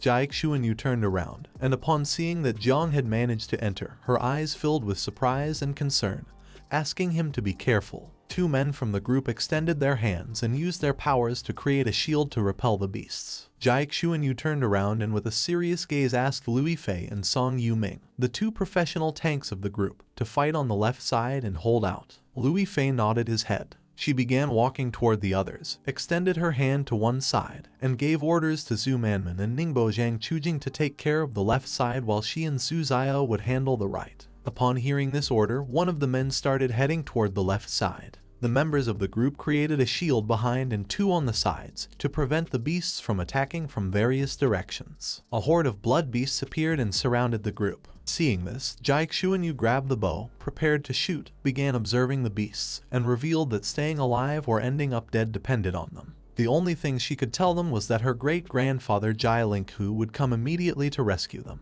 Upon seeing a glimmer of hope, the members of the group were filled with enthusiasm. The guardian at the entrance of the divine corpse went to Jiang Chen's father's office, revealing that he had lost contact with the group. Hearing this, her father's eyes filled with concern. He placed both hands on top of his desk and with a confused expression asked when exactly they had lost contact. The guardian responded that he had lost contact 3 minutes ago, when suddenly there was a sudden energy fluctuation inside, something that had never happened before. He had entered the divine residence and discovered that the corpse was completely isolated from the outside world. The guardian's eyes were full of seriousness. He began to gaze at the father, explaining that the strange thing was that the corpse of the ancient god had not disappeared and was still in its original dimensional space, and the connected position of the calf was still within their formation's range. The father, somewhat astonished, remained listening silently without interrupting. He sat down again, rested his hand on the table, and his gaze filled with fear as he remembered that the Jai family had taken more than 100 years to barely open the passage toward the calf, and now it was impossible to forcibly break through the defense of the ancient god from outside with their own strength. He gave the order to the guardian to notify this to the elder so he could return as soon as possible. Now they could only seek him out, and he also decided to notify Gukaishan of Jiangnan. Once Jiang crossed the vein, a horde of blood beasts appeared. But he drew his sword, and with a piercing gaze, began massacring them one by one. Xiao Jai also manifested and began to kill all the beasts in the area. Using the celestial sword, Jiang attacked one of the beasts again, cutting its body into pieces. Now the area was filled with corpses. Xiao Jai placed his hand on top of one of the beast's backs, and with a calm gaze decided not to eat this junk food now, since after all, there was delicious food waiting for him later. Jiang's eyes were full of determination, and without much effort he began to massacre all the beasts in the area. In some other place, there were blue dragons flying through the air. There was a man with white hair watching what Jiang was doing through a magical ball made of water. For him, this was unexpected. He explained to his brother Manhwa that he would never have thought there would be such a talented child among humans. Next to him was a dragon who had summoned the magic ball. He began staring intently at Jiang and told brother Duangsu that this was true. To avoid catastrophe, he had faked his death and crossed the sea, hiding his heart and waiting for the new era. Duangsu's heart had not been discovered in hundreds of years, but now it had been found by a child. Duangsu reached out toward the magical ball which started showing Jiang's insects. He explained that Jiang wasn't an ordinary brat since he had released very powerful insects, all being natural disasters and even possessing the 9 miasma wings. He knew that Jiang's movements were not ordinary, but now that the space was closed, it was a dead end. He began to control the magic ball, and while both were observing Jiang's next move, Duangsu mentioned that there were more and more strange things about Jiang. He was worried that he might really touch his heart, but all he could do now was create blood beasts, but for the moment, it seemed that the beasts couldn't stop him. He knew that if Jiang destroyed his heart, he would no longer be able to shelter them, and he feared they would all disappear. Nanlong summoned a blue flame in the palm of his hand, began to observe it, and with a confident smile told Duangsu not to worry since he still had much of his origin left. So cursing a child to death was not going to be a problem for him. Jiang finished off a horde of blood beasts, but more began to appear and seemed endless. Our boy, who was wiping his mouth with his hand, realized that the blood beasts were becoming increasingly stronger. Now there were even some at level 150. He feared that things were not going well with Jiang Chen. He needed to hurry, otherwise something bad was going to happen. Xiao Jia, who was in front of him, started pointing forward with his finger and with a serious expression asked his father to pass through the intercession ahead in order to reach the heart. Upon hearing this, Jiang quickly moved forward. He knew that this ancient god could also hide himself. He could hide his heart anywhere in the body. Jiang decided to finish off the beasts that were in front of him. But at that moment, the beasts began to flee. Seeing this, he became confused as he did not know what was happening. But it didn't take long for him to realize that something was wrong. Jiang's eyes filled with surprise, and he panicked as his sea of consciousness had suddenly gone dark. Now he couldn't even see the ancestral tree. Looking back, Jiang's gaze filled with fear. He didn't know what was happening. Behind him appeared a giant dragon, which started staring at him intently and prepared to attack with its sharp claws. Jiang turned his head back and upon seeing the dragon, he couldn't help but go on alert, realizing that this was bad. Just before he had time to react, the dragon caught Jiang with its claw, leaving him immobilized. Our boy couldn't help but feel fear and started screaming. A wicked smile appeared on Duangsu's face, thinking that now he was saved. Manlong, who had summoned the dragon to catch Jiang, began to smile, believing that now he was finished. The dragon began to tighten its claw, causing ice to appear around, and Jiang began to tremble, his gaze filled with despair. Not knowing why, he felt completely unable to resist. He felt very cold and had a strong desire to sleep. Jiang began to feel fear, being unable to move. Seeing this, Xiao Jia approached him, grabbed his face, and with a worried expression asked what was happening to him. Then he started touching his back, asking him to speak. Our boy was unable to respond. It was a shame since he couldn't make any sound. At that moment, the ring Jiang was wearing on his finger began to shine, shattering the ice into pieces. The power of the ring was so powerful that even the dragon's claw exploded into fragments. He had suffered a curse attack from an unknown entity and had been protected by the heart of the star god. And now his heart of the star god had suffered significant trauma and was damaged. Seeing this, the dragon's eyes filled with rage. Jiang unsheathed the celestial sword and began staring intently at the dragon. The heart of the star god was the ring that the great dreamer had given him before. He had just received a curse that targeted directly the origin of the soul, even bypassing the ancestral tree of all things. This ring had saved his life, and those screams from his sister back then had been worth it. An excited smile spread across Jiang's face. The ancestral tree manifested again. Jiang began to stare intently at the dragon, ready to take revenge. The invincible level 9 divine rank equipment could not be destroyed. He realized that the dragon was very strong, but since it could not kill him, now it was his turn. Manlong fell to his knees on the ground and put his hand on his throat. Duangsu extended his hand and urged him to make another attack as soon as possible, since he did not believe that Jiang could escape from the second curse. Jiang and Xiao Jia began to move toward the heart. Manlong started observing them through the magic ball, explaining that the difficulty of the curse at this moment was completely beyond their imagination. His soul's essence had been exhausted in the fight centuries ago, and if the curse were released again, he would fall into eternal sleep. Duangsu approached him and with a gaze full of rage began staring at him intently. With an uncertain gaze, Manlong asked if he was going to devour him or revive him after he fell into eternal sleep. In response, Duangsu began to show an evil smile. Seeing this, Manlong decided to kill him now, but at that moment Duangsu started controlling the small dragons, which began devouring Manlong.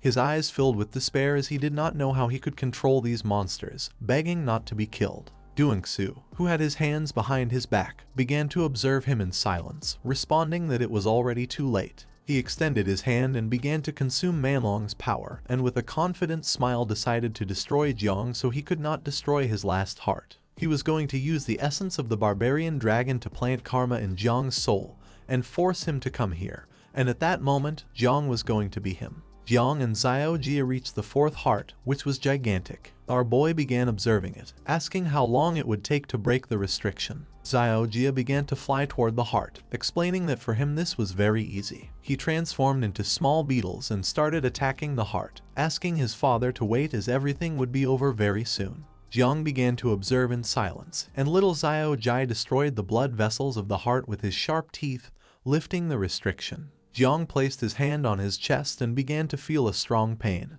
His heart was beating forcefully. He felt that his heartbeat was synchronized with that of the ancient god, not knowing if this was an illusion. Xiao Jia's eyes filled with happiness, and with a hungry smile he decided to start devouring the heart. He entered the heart and began to devour it slowly, causing cracks to appear in the heart. Jiang started to feel strange. He put his hand on his chest again and his gaze filled with exhaustion.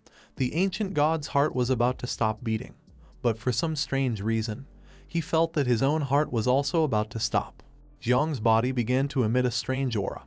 He placed his hand on his chest and his eyes filled with concern as he felt pain. His mind was being bombarded with the idea of going to the brain of the ancient god, as a great opportunity awaited him there. Jiang's heart began to beat strongly, and several seconds later, he stopped feeling pain and his heart returned to normal. He did not know what was happening with the thoughts of wanting to go to the brain of the ancient god that were flooding his head. His attention focused on the heart of the ancient corpse. He began observing it with a calm gaze, not knowing if it could be destiny's guide. And if there truly was a great opportunity, he decided to calm himself since going to the brain was extremely complicated. Even if he wanted to go, first he had to find a way to get Jiang Chen and the others out of here. Xiao Jia appeared in front of him, put his hands on his belly, closed his eyes and couldn't help but smile, as he couldn't eat anymore. Jiang began to look at his son and was somewhat surprised to see that he was already full. Xiao Jia explained that he had refined the rest of the heart into blood essence and could take it packaged.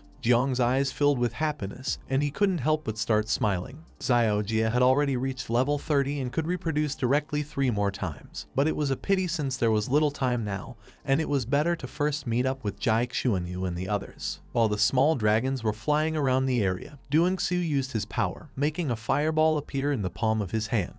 He had already planted the curse on Jiang. He was in the brain of the corpse and was floating above it. While his eyes were filled with rage, he clenched his fist tightly, making the fireball disappear. It was impossible for our boy to escape now, and now that Duangsu no longer had any worries, he decided to play with him a little more since, after all, sooner or later he was going to come to the brain to look for him. The members of Jiang Chuanyu's group began to fall one by one. Some were seriously injured. But when one fell, another took their place. Someone stomped hard on the ground, asking them not to give up. While one of the group members was creating a barrier behind, 2 men extended their hands forward and summoned another barrier. A horde of beasts lunged at them, but Jiang Chuanyu used the God's arrow ability and began shooting powerful golden arrows at the beasts. Behind her were several men lying on the ground and 2 women sitting covered in blood with their hands on their shoulders. Jiang Chuanyu was also beginning to lose strength. With a tired gaze, she turned around and panicked. She could no longer fight as she was exhausted. Killing the blood beasts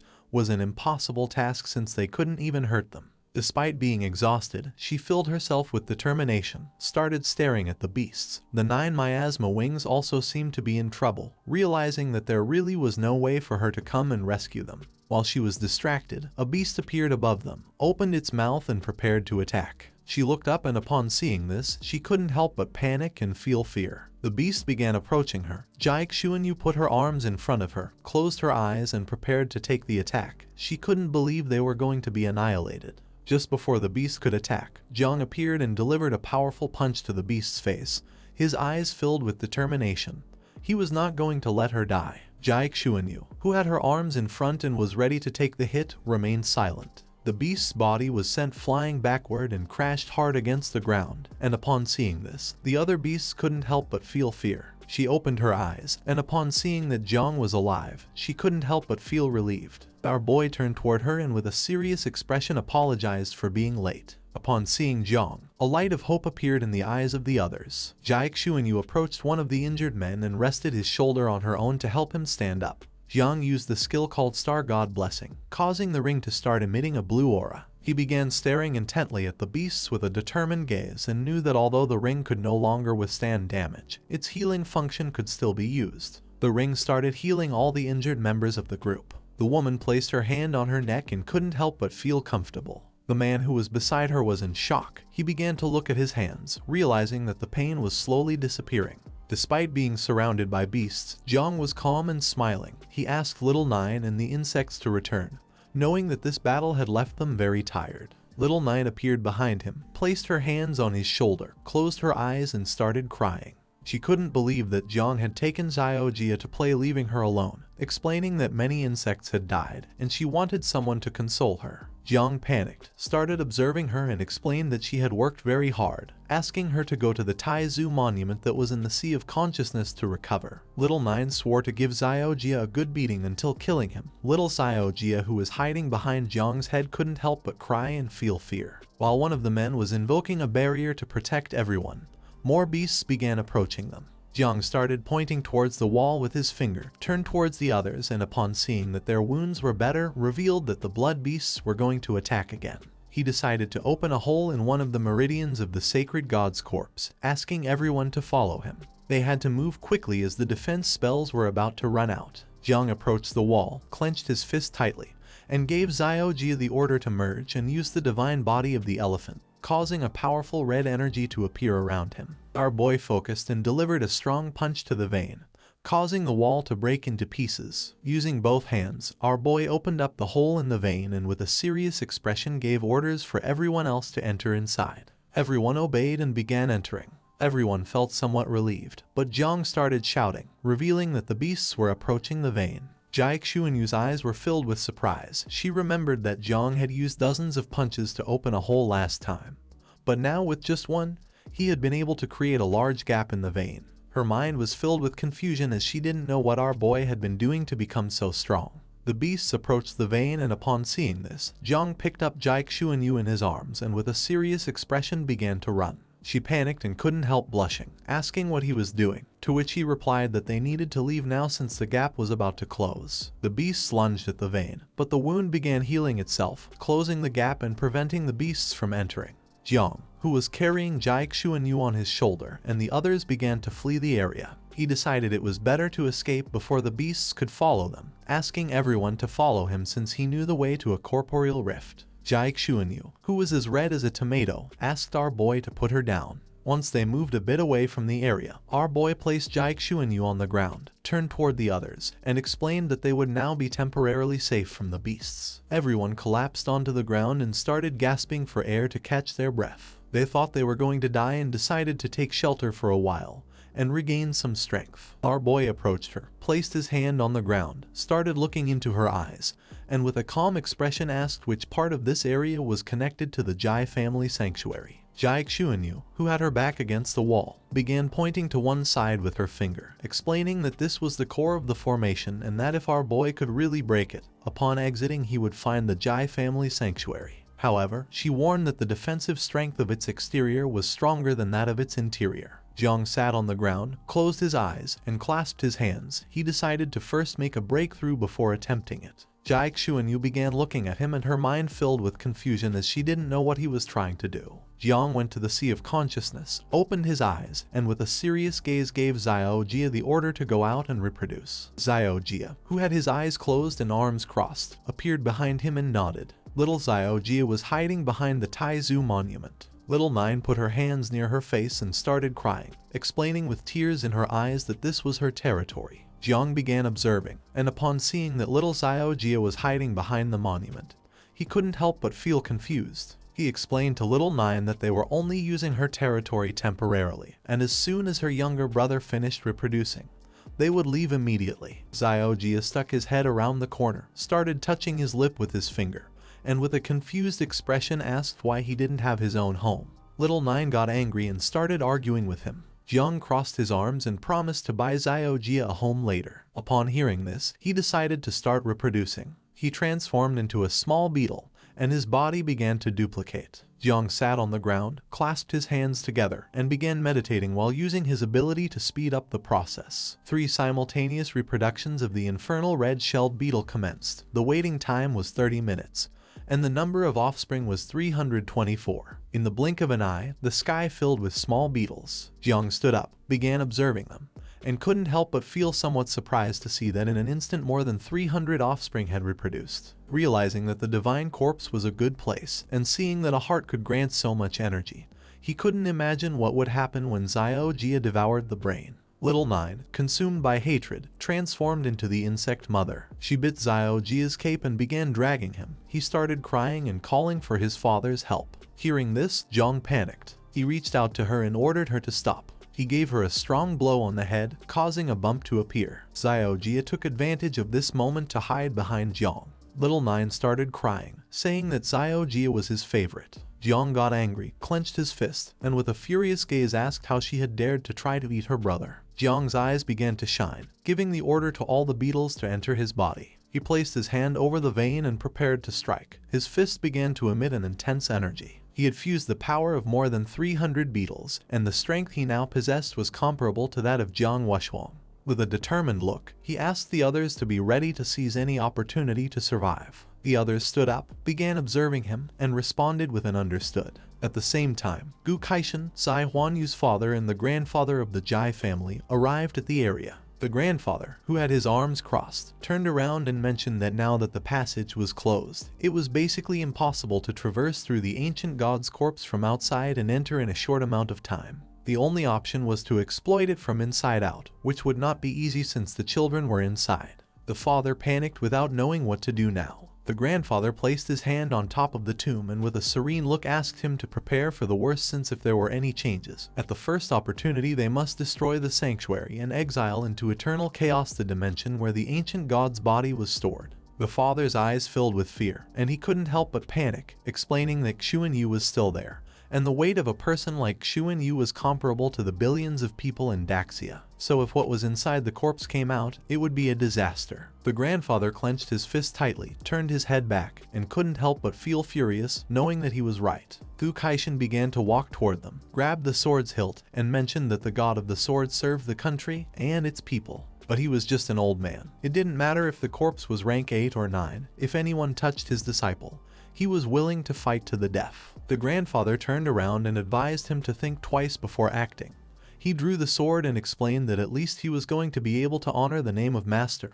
The grandfather remained silent and began to release energy. Just before they could do anything, knocks started to be heard coming from inside the coffin. Upon hearing this, everyone turned around and their attention fixed on it, not knowing what was happening. The grandfather's eyes filled with fear. He did not know how this was possible. Gu Kaishin asked him not to stand still since it was time to act. Once Jiang finished meditating, he stood up, approached the wall, and using the divine elephant fist began to punch the wall, creating shockwaves. His punches were so strong that Zai Xuanyu and the others raised their arms in front of their faces. Almost all members of the group were injured and very tired. Zai Xuanyu opened her eyes and quickly realized that the force of the impacts was too strong. She began observing Jiang and with a serious expression asked everyone to step back a little, otherwise they would end up dead due to the impacts. Several seconds passed, and Jiang kept punching. He was not willing to give up, so he adopted an offensive stance and struck again. This time, the wall of flesh started breaking apart. A hole formed in the wall,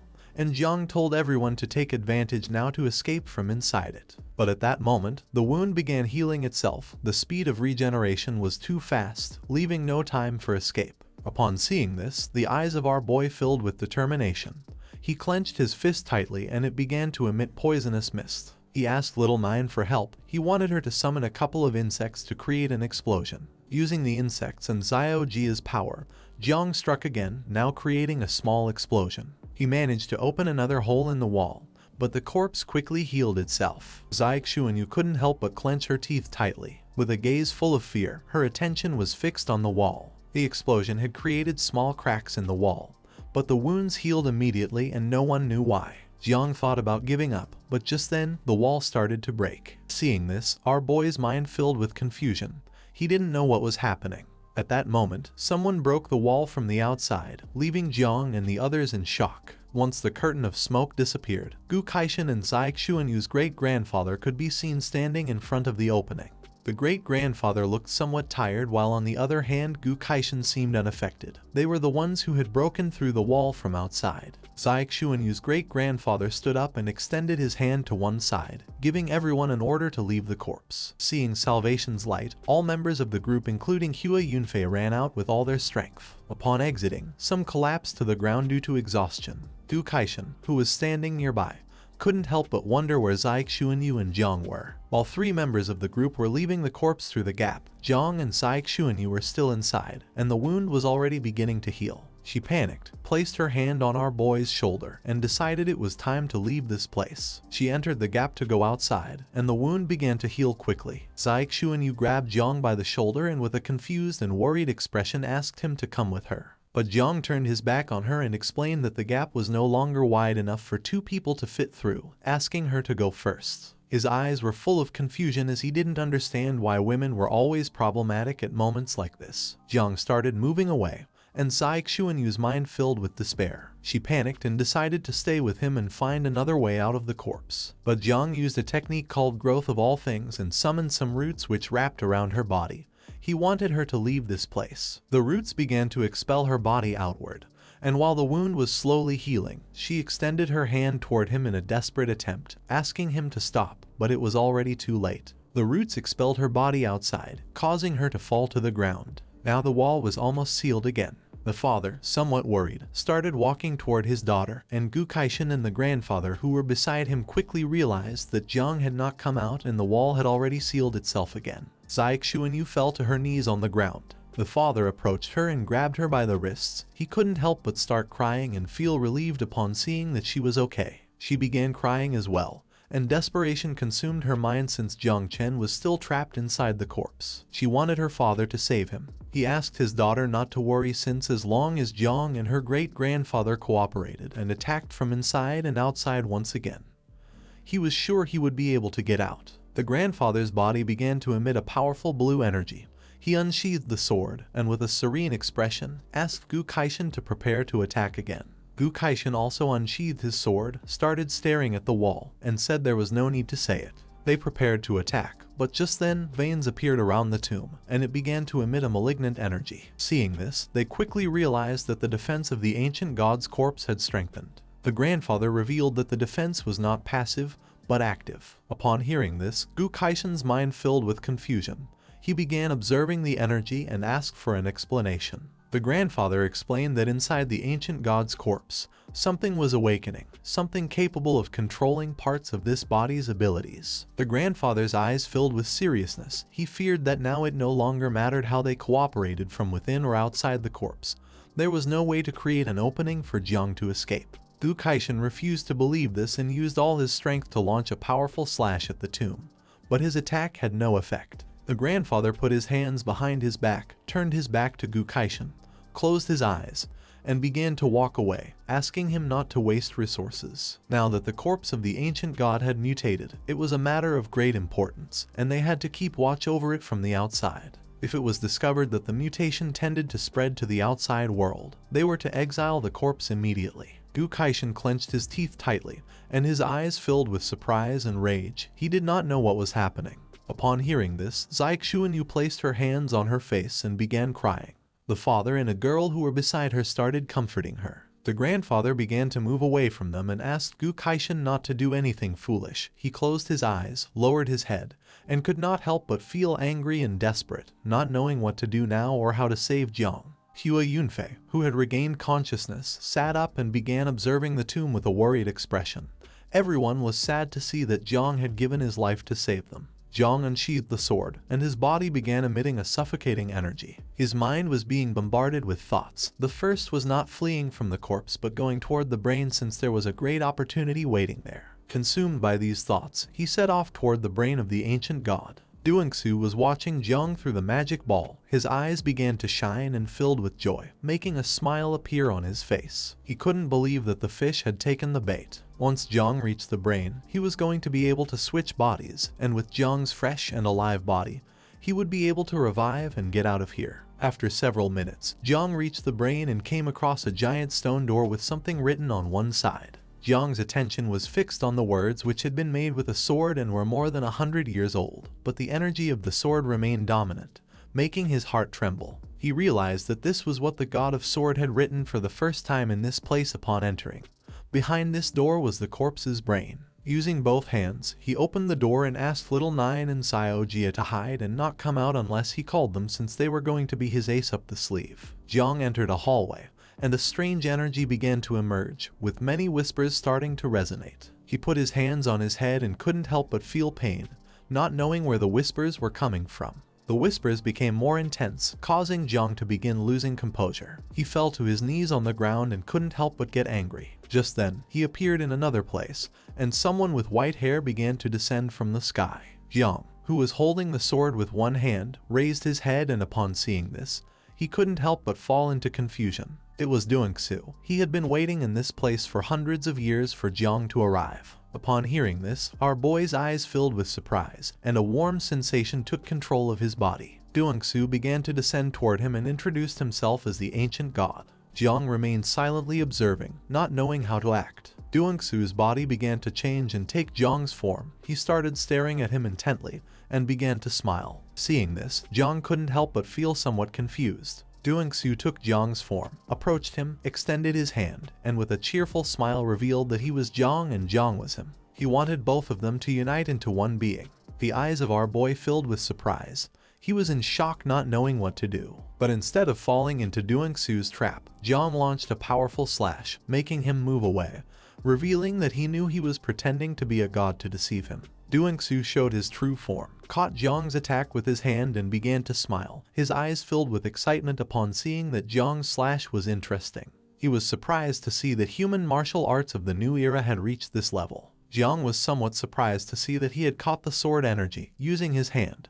Su broke the energy into pieces, started observing him and revealed that he no longer had much of his origin energy left. In the blink of an eye, the sky filled with small dragons. Su extended his hand to one side and with an evil smile explained that if Jiang's body were not useful, he would have used more terrifying methods to kill him. Jiang's mind filled with confusion, not knowing what this guy meant. His attention fixed on the dragons, and it didn't take long for him to realize that these monsters were all at the 6th level of transformation, and there were even some at the 9th level. It was no wonder to him that the sword god had almost died in this place. He knew that even if he released all the offspring, he wouldn't be able to defeat him. He clenched his fist tightly and with a determined look decided to treat this dead god as if he were alive, giving little Nine, Jia, and all the insects the order to come out. At that moment something happened and Jiang's expression changed. He began to feel fear since he couldn't contact little Nine or the others. The small dragons trapped Jiang's body, leaving him immobile. Su approached him, began to stare at him intently, and couldn't help but smile. He decided it was time to end this. Jiang clenched his teeth tightly and couldn't help but feel terror, knowing that this was not good. Su placed his hand on Jiang's shoulder and began to enter his body, causing him to open his mouth and start screaming in agony. With a wicked smile, he told Jiang not to worry because he was going to help him live better. But just then, the ancestral tree of all things emerged behind them. Upon feeling this, Su's mind filled with confusion.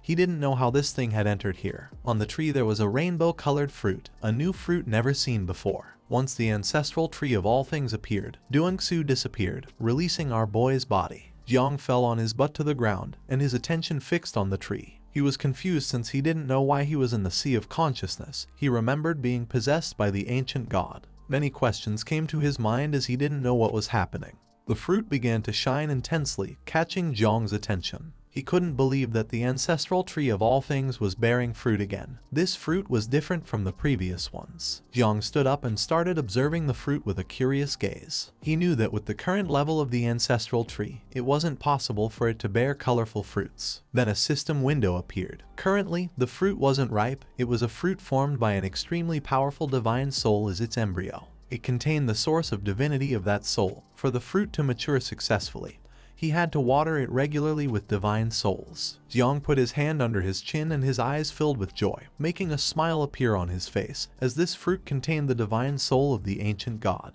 Su wanted to take over Jiang's body and did not expect the ancestral tree to form a fruit with his soul. Although the tree could not block the curse, it was still powerful when it came to divine souls and divine consciousness. The only bad thing about the fruit was that Jiang had to water it regularly with the divine souls of living beings, a condition too strict. While he was distracted, a familiar voice caught his attention, asking if he had awakened. Jiang came out of his trance and his mind filled with confusion, not knowing what was happening.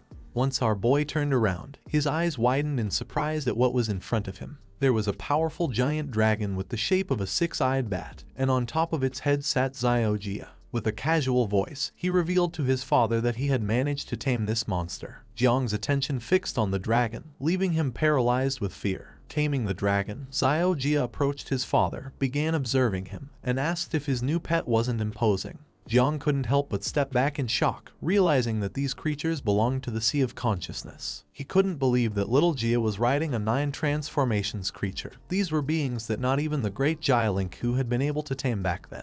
Our boy stood speechless without knowing what was happening. The sky was filled with beetles, which had tamed the fiercest creatures of the Sea of Consciousness. Jiang was unable to believe that little Jia had been able to tame so many monsters. Placing his hand on the dragon's neck, Jia got off it, grabbed Jiang by the arm, and with a serious expression explained that this pet was very docile, and although little Nine wouldn't like it, he was sure his father would. He wanted him to ride the dragon. Jiang began observing Jia and couldn't help but go on alert, not knowing if little Jia really was capable of controlling the dragon. At the end, Jia convinced Jiang and both mounted on the head of the dragon. Despite our boy being somewhat scared, Jia placed both hands on its head and gave the order to fly. The powerful dragon raised its head, and Jiang explained that this monster was called Dark Demon. according to what he remembered. Eternal Hell had many of these monsters that were naturally forbidden by the human race. Calmly, Xiao Jia explained that one only needed to mark this beast with a seal, and it could be used as a mount. Jiang was somewhat surprised since he knew that a 9 transformation monster would be very useful. The dragon spread its wings and prepared to fly. Just then, Xiao Jia's mind filled with confusion. He was not very sure if this thing could be taken outside. Jiang, who was behind him, mentioned that if they took the dragon out of the corpse, it would not take long before it was eliminated by the path of heaven. According to what he knew, this creature should only exist in the depths of eternal hell. He did not expect that it would also be born in the sea of consciousness of the ancient god. With a lost look, Jiang thought it was a shame since they could not expose this beast for too long. And although there wasn't much time left, at critical moments this beast could be very helpful. Jiang's eyes filled with surprise. He began to imagine a powerful serpent and remembered that there should still be 5 more monsters like the Dark Demon. He didn't know why he couldn't see them anywhere. Upon hearing this, little Xiao Jia couldn't help but get nervous and sweat. With a sincere expression, Xiao Jia revealed that he had eaten the other creatures. This left both the dragon and Jiang confused. He remembered that his son had filled his stomach with the heart of the ancient god. Little Xiao Jia casually responded that he was hungry since he had reproduced again.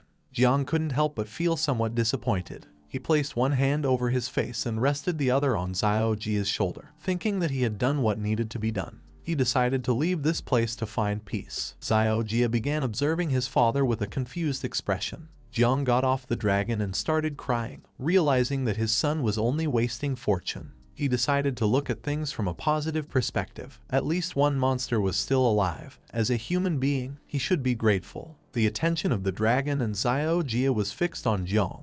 His son could not help but fall into confusion upon seeing his behavior. Just then, loud knocks began to be heard coming from the door. Jiang's gaze fixed on the door, realizing it was Gu Kaishan. The divine soul of the ancient god was sealed, and now that the dark demon had been captured, he knew that the outer defense would soon disappear. Sensing his master's energy, Jiang realized that the Jai family would also arrive soon. He turned to Xiao Jia and with a serene expression gave him the order to make the insects devour everything quickly and pack up what remained to take away.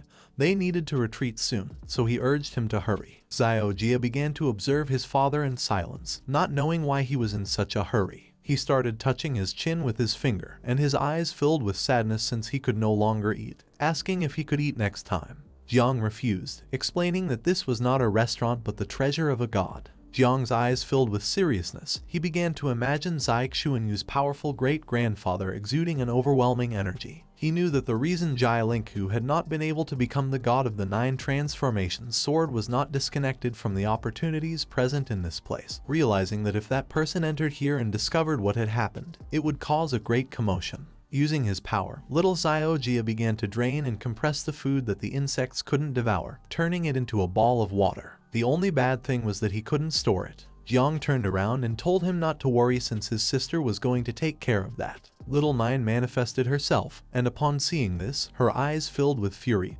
making her sweat. In front of her was a pile of giant balls made of water. She put her hands on her hips and her attention fixed on them. For her, these balls were nothing more than foul-smelling dung. She could no longer tolerate her brother because he wouldn't stop causing problems. With a smile, Jiang began flying toward the exit. Now that little Nine had cleaned up all the mess, it was time to return and call the master. Outside the tomb, Gu Kaishan attacked again and this time cut the corpse's wall, creating an opening. He began to observe carefully and mentioned that the wound was not healing. Upon hearing this, Jai Linghu's attention focused on the wound. He couldn't help but be surprised to see that not only had the defense of the ancient god's corpse weakened, but it even seemed like it was about to disappear. The gaze of Gu Kaishan, who had his arms crossed, filled with joy. He wanted to go in and save Jiang Chen. Jai Linghu's eyes widened with curiosity. He was suspicious and wanted to go in as well to see what had happened. Just before they could act, Jiang Chen appeared flying. He reached out his hand toward his master and with a desperate expression asked him to take him along.